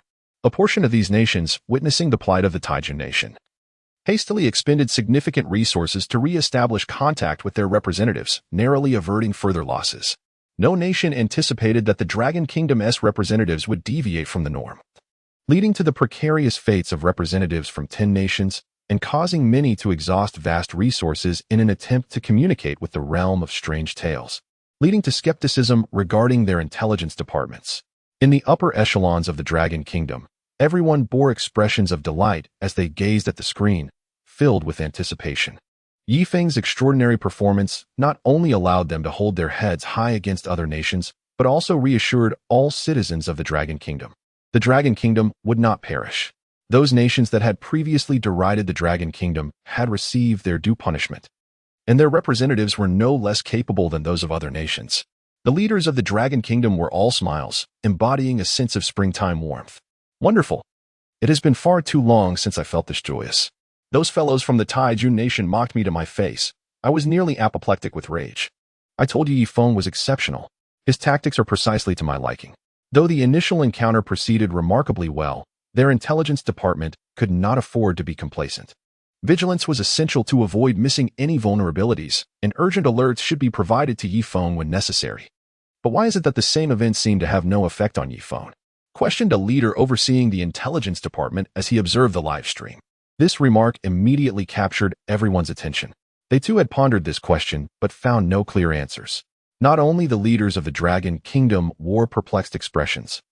Leaders from other nations were likewise contemplating the matter, yet despite their efforts, they could not arrive at a conclusion. Yifeng's audacious maneuver had drawn a significant influx of foreign viewers to his live stream. Some were curious spectators, others sought to learn his techniques, while a few were merely keyboard warriors. Do you Dragon Kingdom folks truly possess martial skills? Can you wield them against the rules to subdue your opponents? Baka. You Dragon Kingdom people are cheating. Is there no law in this game? Dragon Kingdom is cheating. Quickly, bring down the rules to eliminate Yifeng. If it weren't for this guy, how could our Qingtian Mushang have suffered so? The Dragon Kingdom is too cunning. Damn it, this Yifeng, I will remember you. If it weren't for you, our nation would not be in such a predicament. Ugh. The live stream was filled with a cacophony of complaints, while the instigator, Yifeng, continued to relish in pummeling the Blade Doctor. Quick, summon Batman. I found the Joker. Ha ha ha. What are you barking about? However, they clearly underestimated the capabilities of the Dragon Kingdom's netizens. Though they had faced defeats in the realm of strange tales over the years, it did not imply their online prowess was lacking. One netizen from the Dragon Kingdom, observing the incessant whining from these foreign individuals, boldly proclaimed, I might not dare to venture into the realm of strange tales, but if you want to argue, I won't hold back. Bring it on. In the realm of strange tales, Yifeng sat upon the Blade Doctor, who lay motionless beneath him, stripped of the arrogance once displayed, resembling a defeated dog. What is the matter? Not satisfied? Yifeng playfully slapped the Blade Doctor's face with one hand while stuffing his mouth with several pieces of chocolate, sweet treats found on the doctor's person, seemingly provided by the hospital to sustain doctors through demanding shifts. Strange chocolate, a chocolate imbued with a hint of peculiar power. Consuming it can swiftly restore a portion of stamina. After confirming the safety of the item, Yifeng indulged without hesitation, as the lengthy bout had left him quite famished. Not at all. The Blade Doctor's head bobbed like a rattle, shaking vigorously. I yield. I yield. He repeatedly uttered. A look of dread etched across his face, fearing further punishment from Yifeng. His visage was marred by bruises and swelling, blood having been beaten from him, pooling on the ground as a viscous black substance, causing Yifeng to frown in distaste. The Blade Doctor was somewhat bewildered. He had never encountered a representative like this before. Based on past experiences, newly introduced representatives in the realm of strange tales often lacked even the ability to protect themselves, with many succumbing to fear at the mere sight of entities like him, who only screeched and clamored. Yet this Yifeng, instead of displaying fear, he had directly engaged him, leaving the Blade Doctor in a state of confusion. Most critically, his proud transformation had faltered. The rules of the eerie tales seemed to falter, as he faced Yifeng, feeling utterly devoid of their power. With no other choice, he decided to bide his time. If Yifeng continued his assault, it was likely he would meet his end right there. To subdue this individual, he could only wait for other doctors to make their rounds. When they arrived, he believed that the two peculiar entities would not be able to create any further chaos together. How could a newly emerged human from another realm possibly contend against two such anomalies? As he contemplated his next move, a sudden chill gripped the sharp-bladed doctor. Turning around, he was taken aback to find Yifeng attempting to strip him of his clothing. What are you doing? He exclaimed, alarmed, hastily sitting up and clutching his chest. Casting a wary gaze at Yifeng. I'm just looking for food. I wouldn't even consider you an old man. Yifeng shot him a glance and, with a swift kick, sent the sharp-bladed doctor sprawling once more, violently commencing a search of his person. The doctor felt tears welling in his eyes, cursing Yifeng repeatedly in his mind. Here he was, a powerful anomaly, reduced to being searched by a mere child, unable to retaliate. Upon finishing the search, Yifeng, somewhat disappointed, remarked, "You're rather poor. Is this all you have? Just a few pieces of chocolate?" As an anomaly, being searched was bad enough, but to be deemed impoverished was an affront. The sharp-bladed doctor muttered defiantly, "If you have the guts, don't eat it." In such close proximity, Yifeng heard him clearly and smiled. Still defiant? I'll have to beat you into chocolate. Before the words had left his mouth, he lifted his leg and delivered a kick straight to the doctor's abdomen.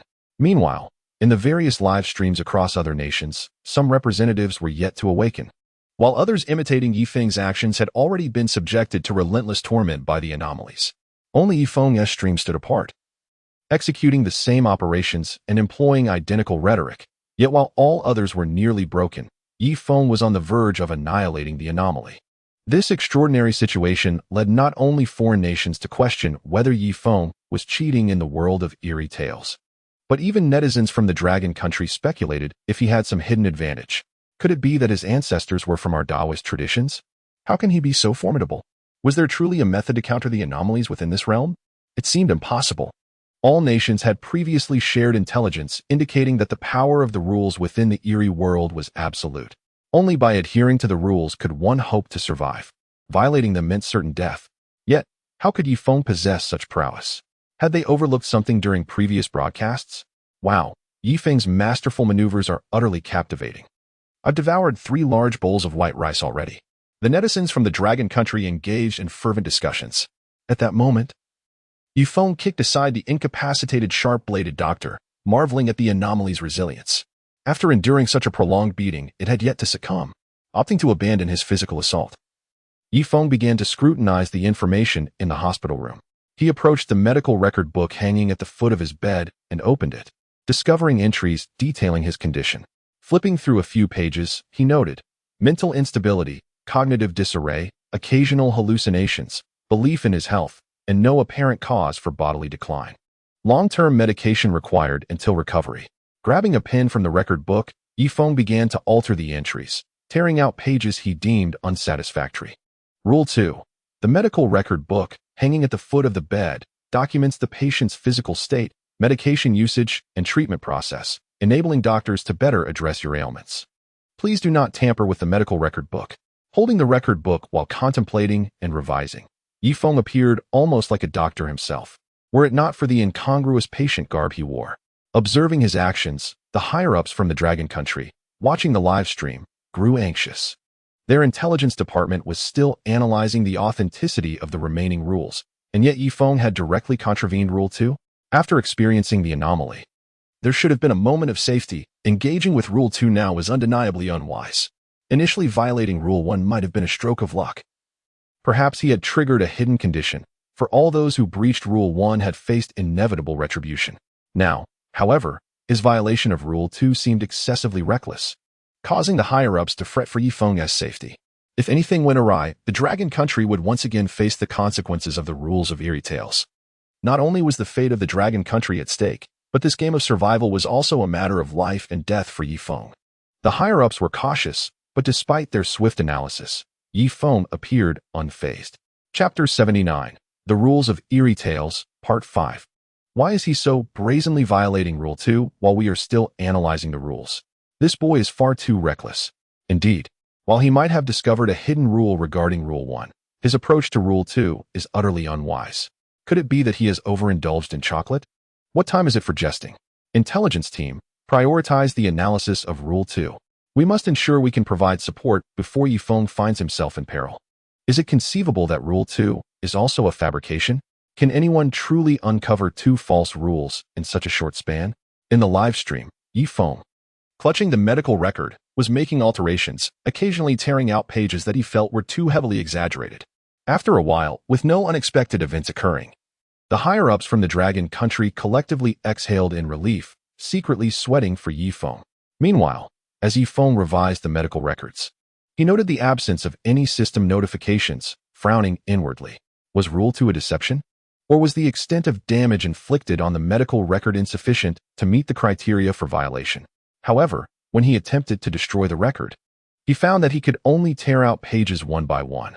The integrity of the paper itself remained intact. What is going on? Is this paper of such superior quality? Yifeng grumbled before turning to the seemingly lifeless sharp-bladed doctor.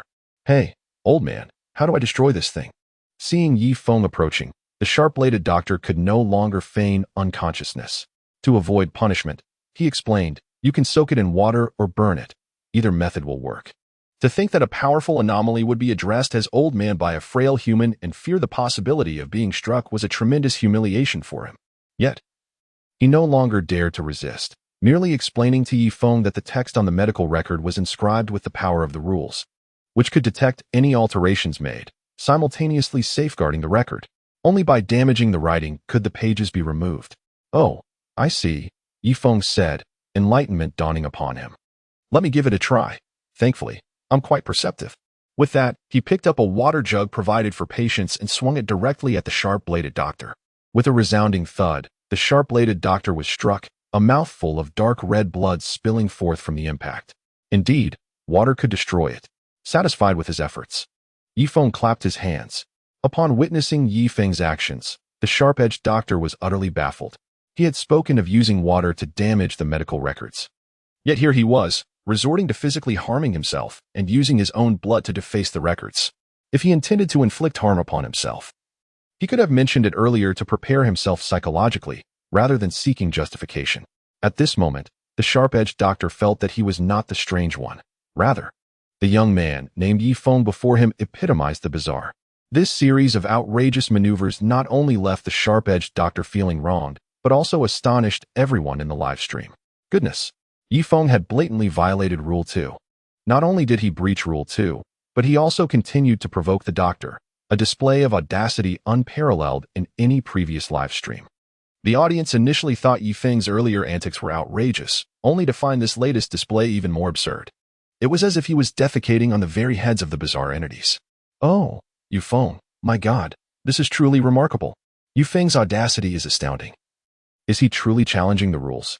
When he first transgressed Rule 1, I thought he was merely lucky, but now, with such brazen defiance of Rule 2, I can only exclaim, What a genius.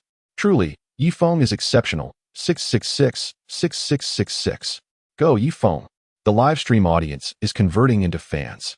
I must go prepare 3 bowls of rice. It's too enticing. In the upper echelons of Longhua, all eyes were fixed upon Yifeng's actions, leaving them in a state of shock. A high-ranking official, poised to press a button that would connect Longhua with Yifeng via voice call, found his hand suspended in midair.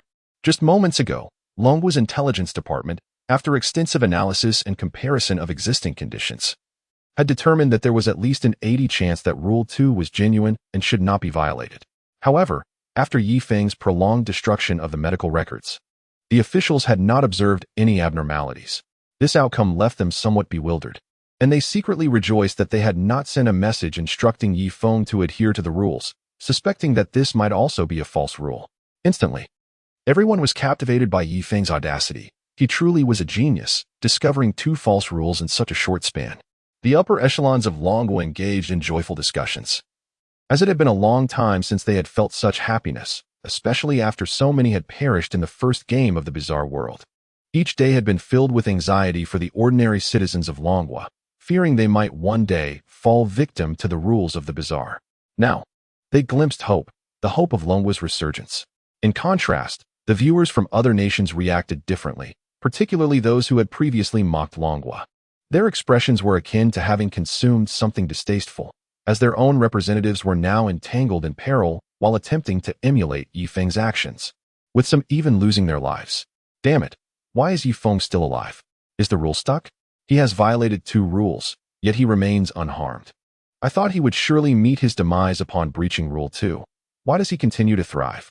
Why must our representatives face punishment for breaching Rule 1? They pondered. What level of talent does Yifeng possess? It's not merely a matter of the rules. It must be his exceptional ability. But even the most gifted talents have limitations. How could he possibly utilize such top-tier abilities consecutively in such a short period? Damn it, representatives of Longhua, hurry up and perish. Once your nation falls, it will be our great nation that claims your legacy, rest assured. Meanwhile, while the audience reacted with despair, officials from other nations urgently convened to devise strategies. They pressed their intelligence agencies to analyze the rules while demanding a thorough investigation into Yifeng's background, determined to uncover every detail about his ancestry in Longhua. Yifeng's astonishing capabilities, demonstrated upon entering the game, not only defied the rules but also surpassed the abilities of their own representatives, leaving them hesitant to relay his actions to their own. Firstly, the previous 2 notifications had drained considerable resources, and secondly, they feared that another attempt to duplicate Yifeng's actions could lead to the immediate demise of their own representatives, who had barely survived. What if the rules were indeed authentic? You say Yifeng's violation of Rule 1 had no consequences? Then why not consider the repercussions faced by your own representatives when they breached Rule 1? Upon witnessing Yifeng's infringement of Rule 2, the leaders of all nations refrained from making any significant moves. Their intelligence departments concluded that Yifeng had not reaped any substantial rewards from violating Rule 2. Although he faced no punishment, it was not worth the risk, since there were no benefits to be gained. There was no need to inform their representatives and put them in jeopardy. In the world of bizarre tales, after Yifeng's destruction of the medical records, he sensed a surge of rule power approaching him, imbued with the scent of death. Following the breach of Rule 2, Jiangping sharply perceived a vulnerability in the rule's power.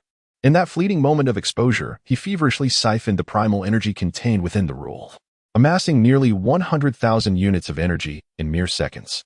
Licking his lips, Jiangpeng marveled at the abundance of primal energy within this world governed by rules. He effortlessly transformed approximately 5,000 units of primal energy into rule power, thereby weakening the oncoming rule force directed at Yifeng. The remaining force could easily be resisted by Yifeng's innate ability. Triggering talent, defecating on Rule 2, target rule power weakened, execution of Rule 2's violation punishment becomes impossible. A gentle breeze swept through, and the oppressive rule force vanished in an instant. It appeared that this rule was indeed real, Yifeng mused. However, he regretted that the violation of Rule 2 offered him no tangible benefits, merely diminishing the strength of the psychiatric hospital's rules. After discovering there was nothing to examine within the ward, Yifeng began to contemplate the conditions for clearing the bizarre world. Based on the information currently available in the real world, there were only 2 methods to clear the game. Firstly, to play one's role effectively and survive for 7 days. At which point the rules of the bizarre world would consider the representative to have cleared the level.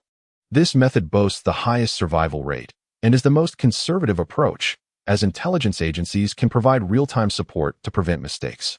Secondly, to uncover the truth of the entire scenario and achieve a perfect clearance of the level.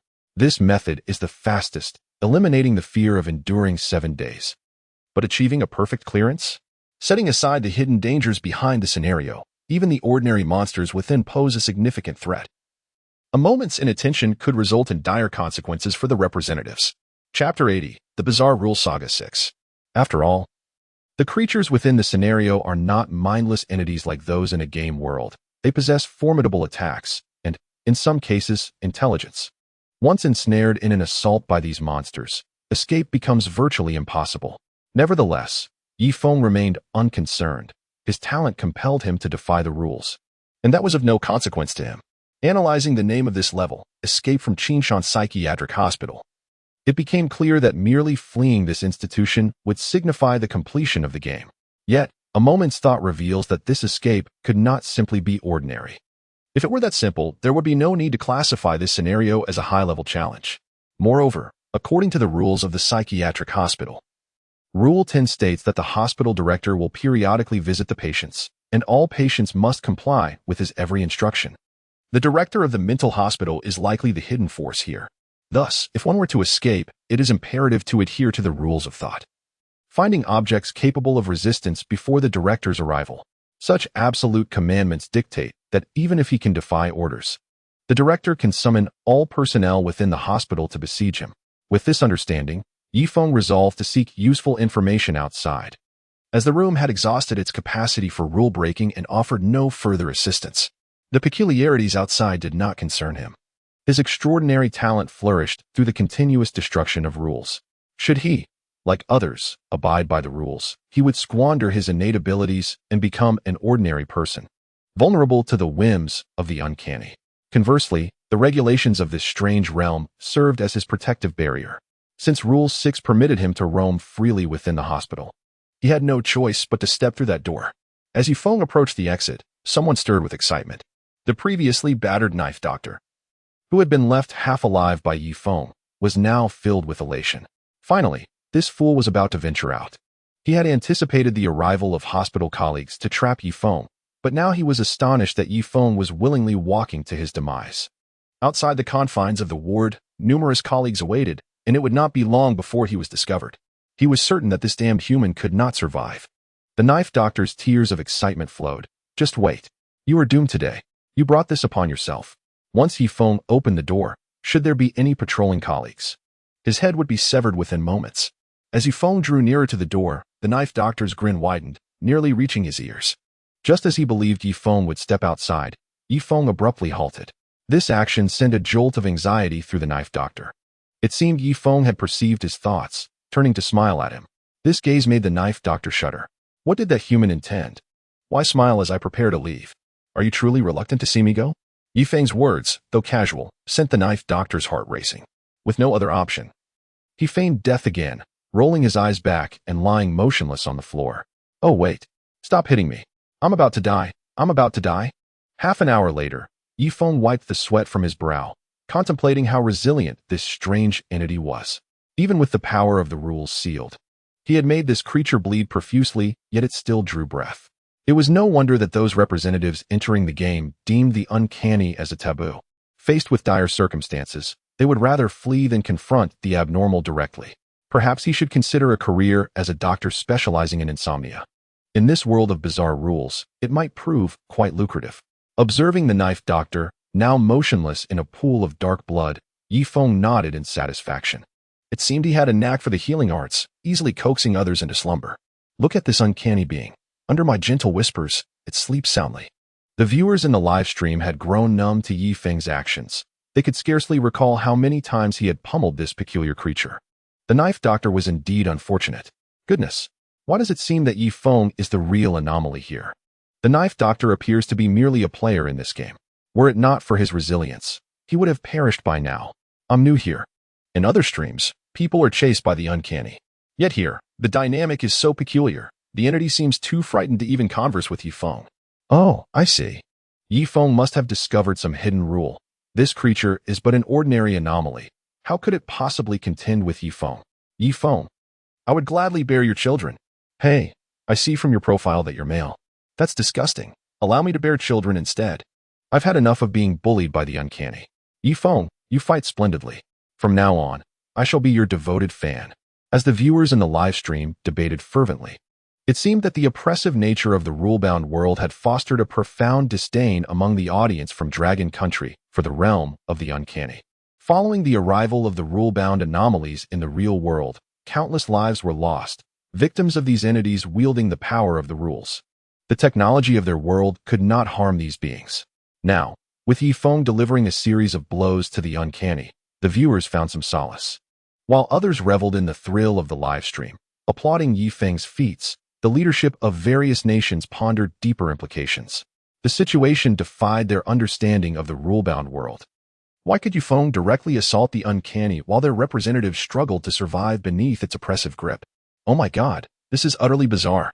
In a conference room somewhere in the beautiful nation, a robust middle-aged man furrowed his brow. This cannot be. How could the rules of the uncanny world allow representatives to live so effortlessly? Another leader seated beside him echoed his confusion. Not only the beautiful nation, but also other countries, such as India and the land of the rising sun, were equally perplexed. They had been observing the spectacle, eager to mimic Dragon Country's strategy. They all wondered what hidden rule Yifeng had uncovered that allowed him to subdue the uncanny. If their representatives could decipher this, it would be a tremendous boon. I understand now.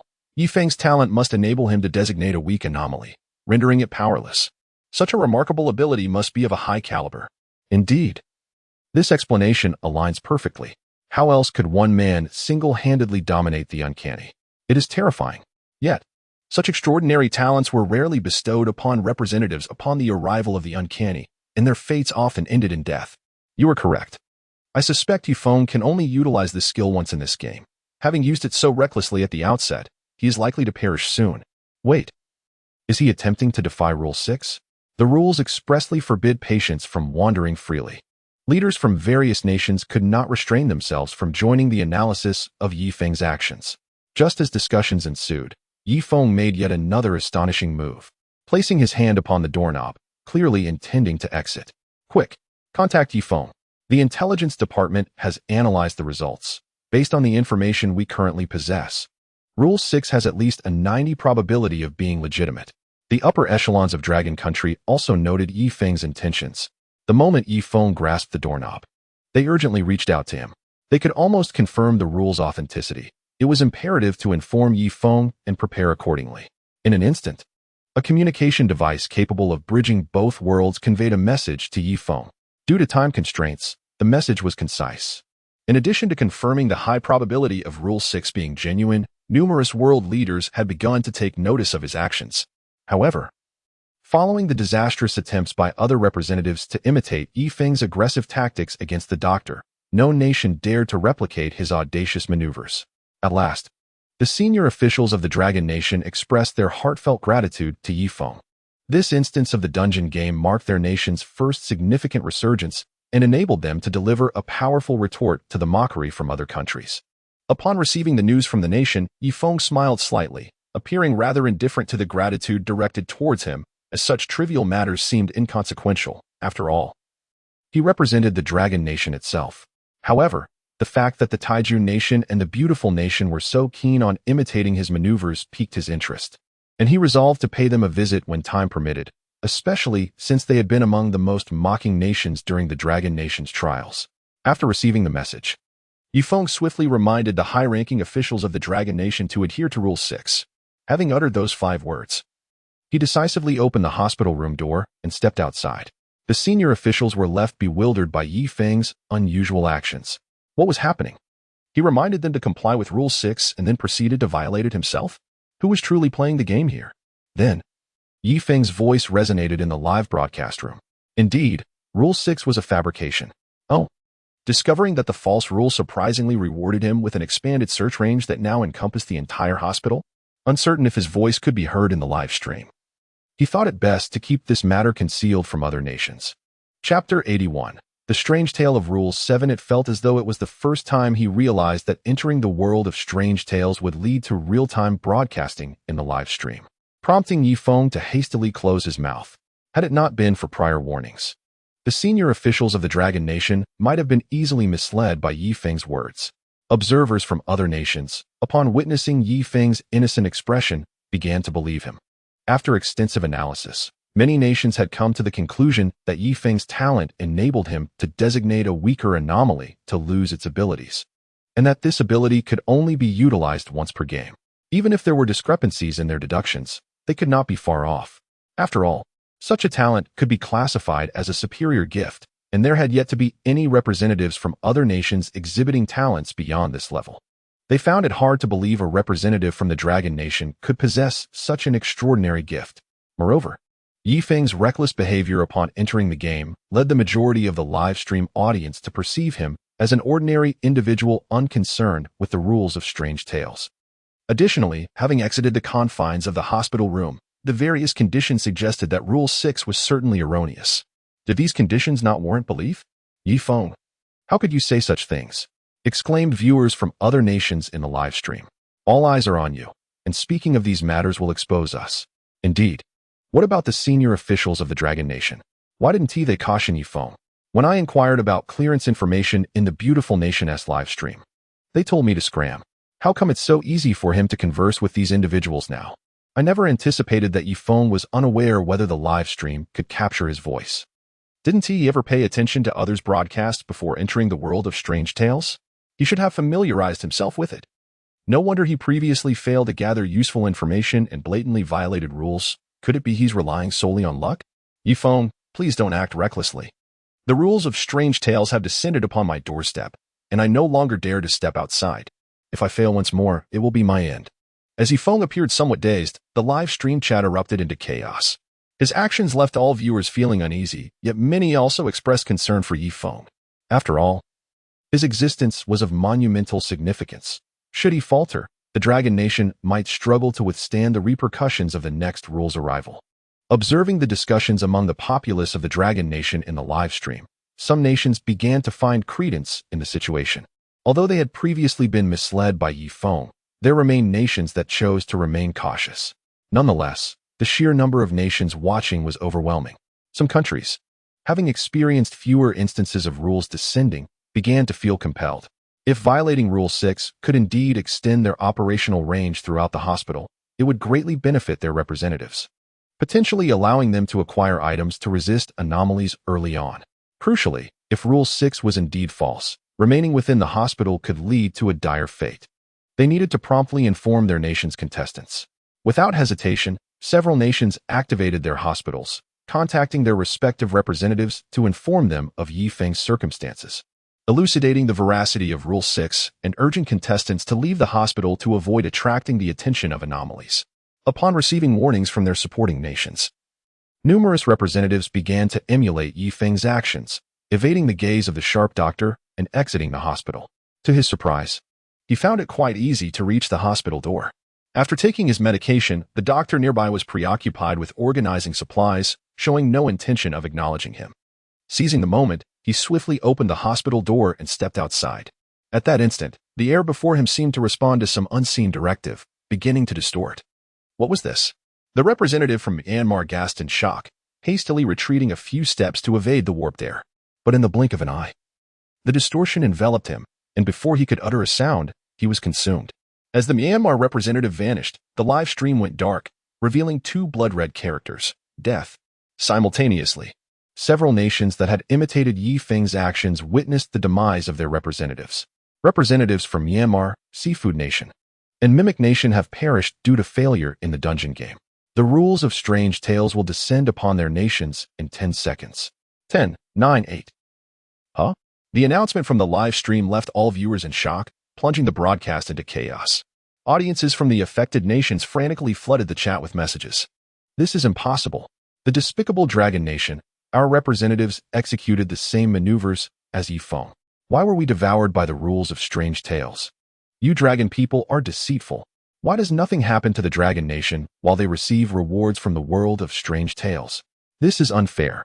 I report the Dragon Nation for cheating. Do you think Yifeng might have intentionally lied? As this last inquiry arose, foreign viewers in the live stream fell into a brief silence, yet they remained unwilling to accept that they had been led by the nose by the Dragon Nation. Especially the Mimic Nation, whose senior officials wore grim expressions, astonished that their representatives had perished so easily. Smack.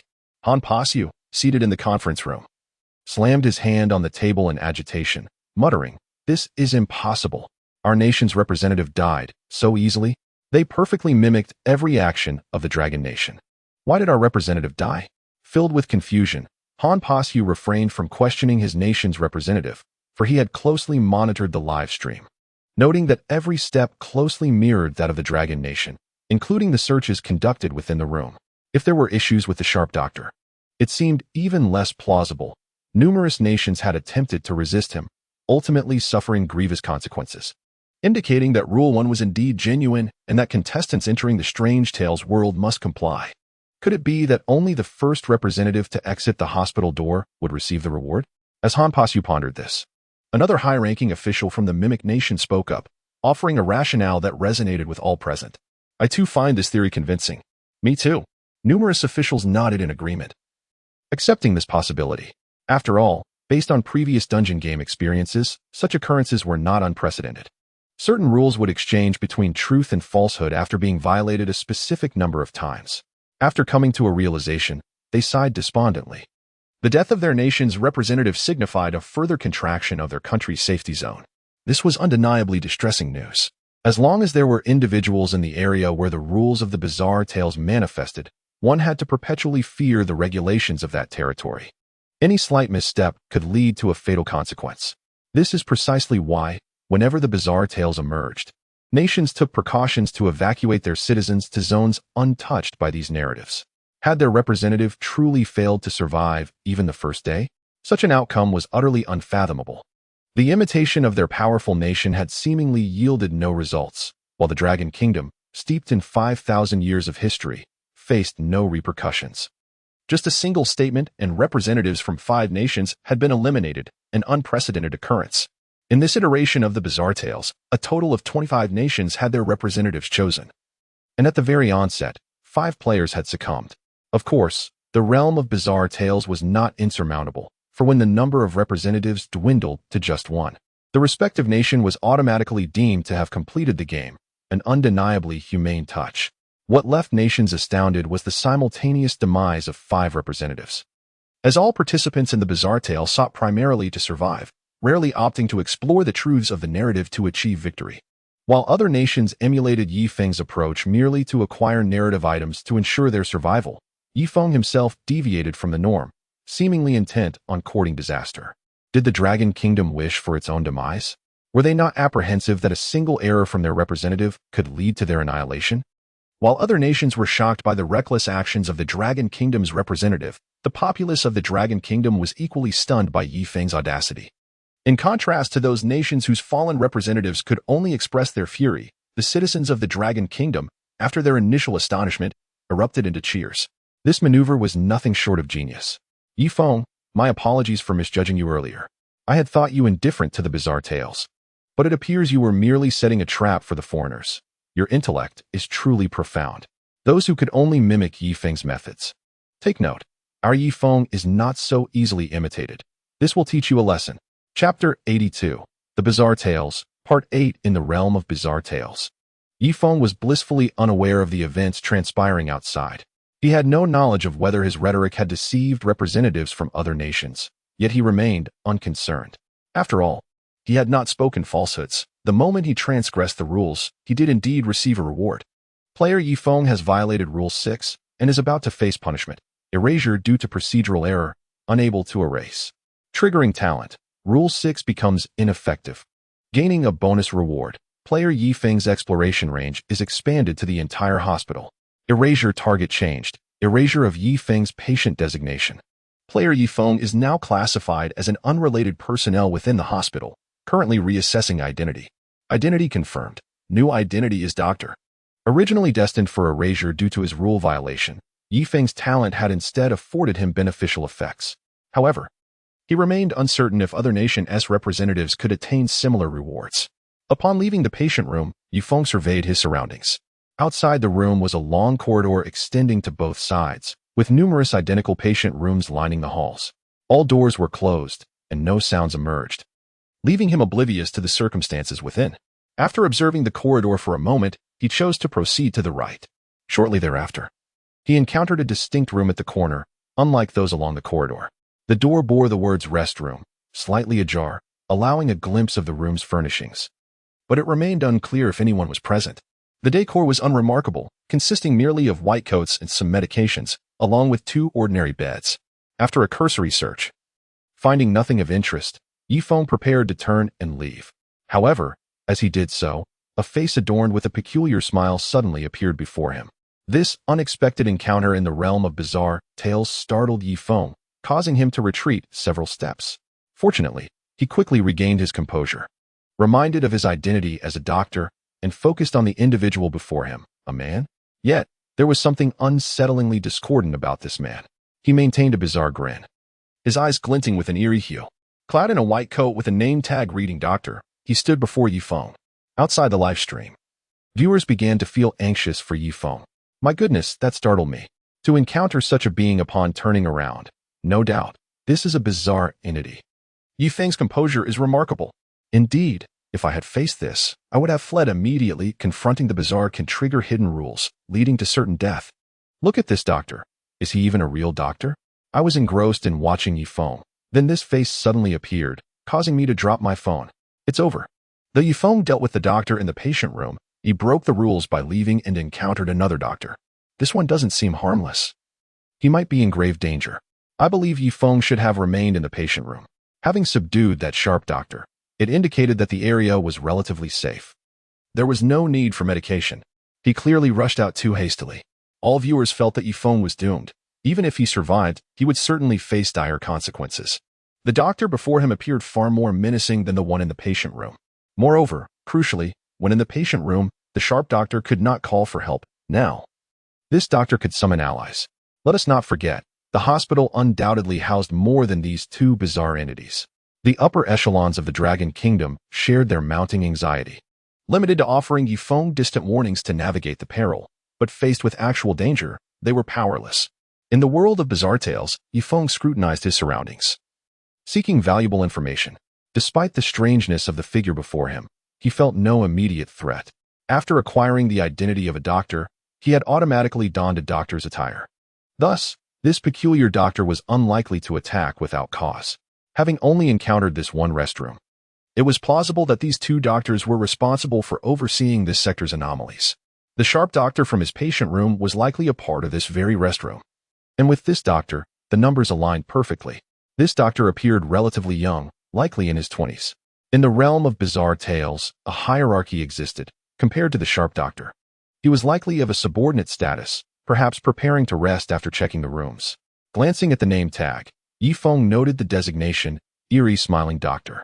Without waiting for the eerie doctor to speak, Yifeng promptly inquired, Eerie Smiling Doctor? Are you the new physician? What brings you here so carelessly? Before entering the lounge, should one not first knock on the door? Are you not aware of the hospital's protocols?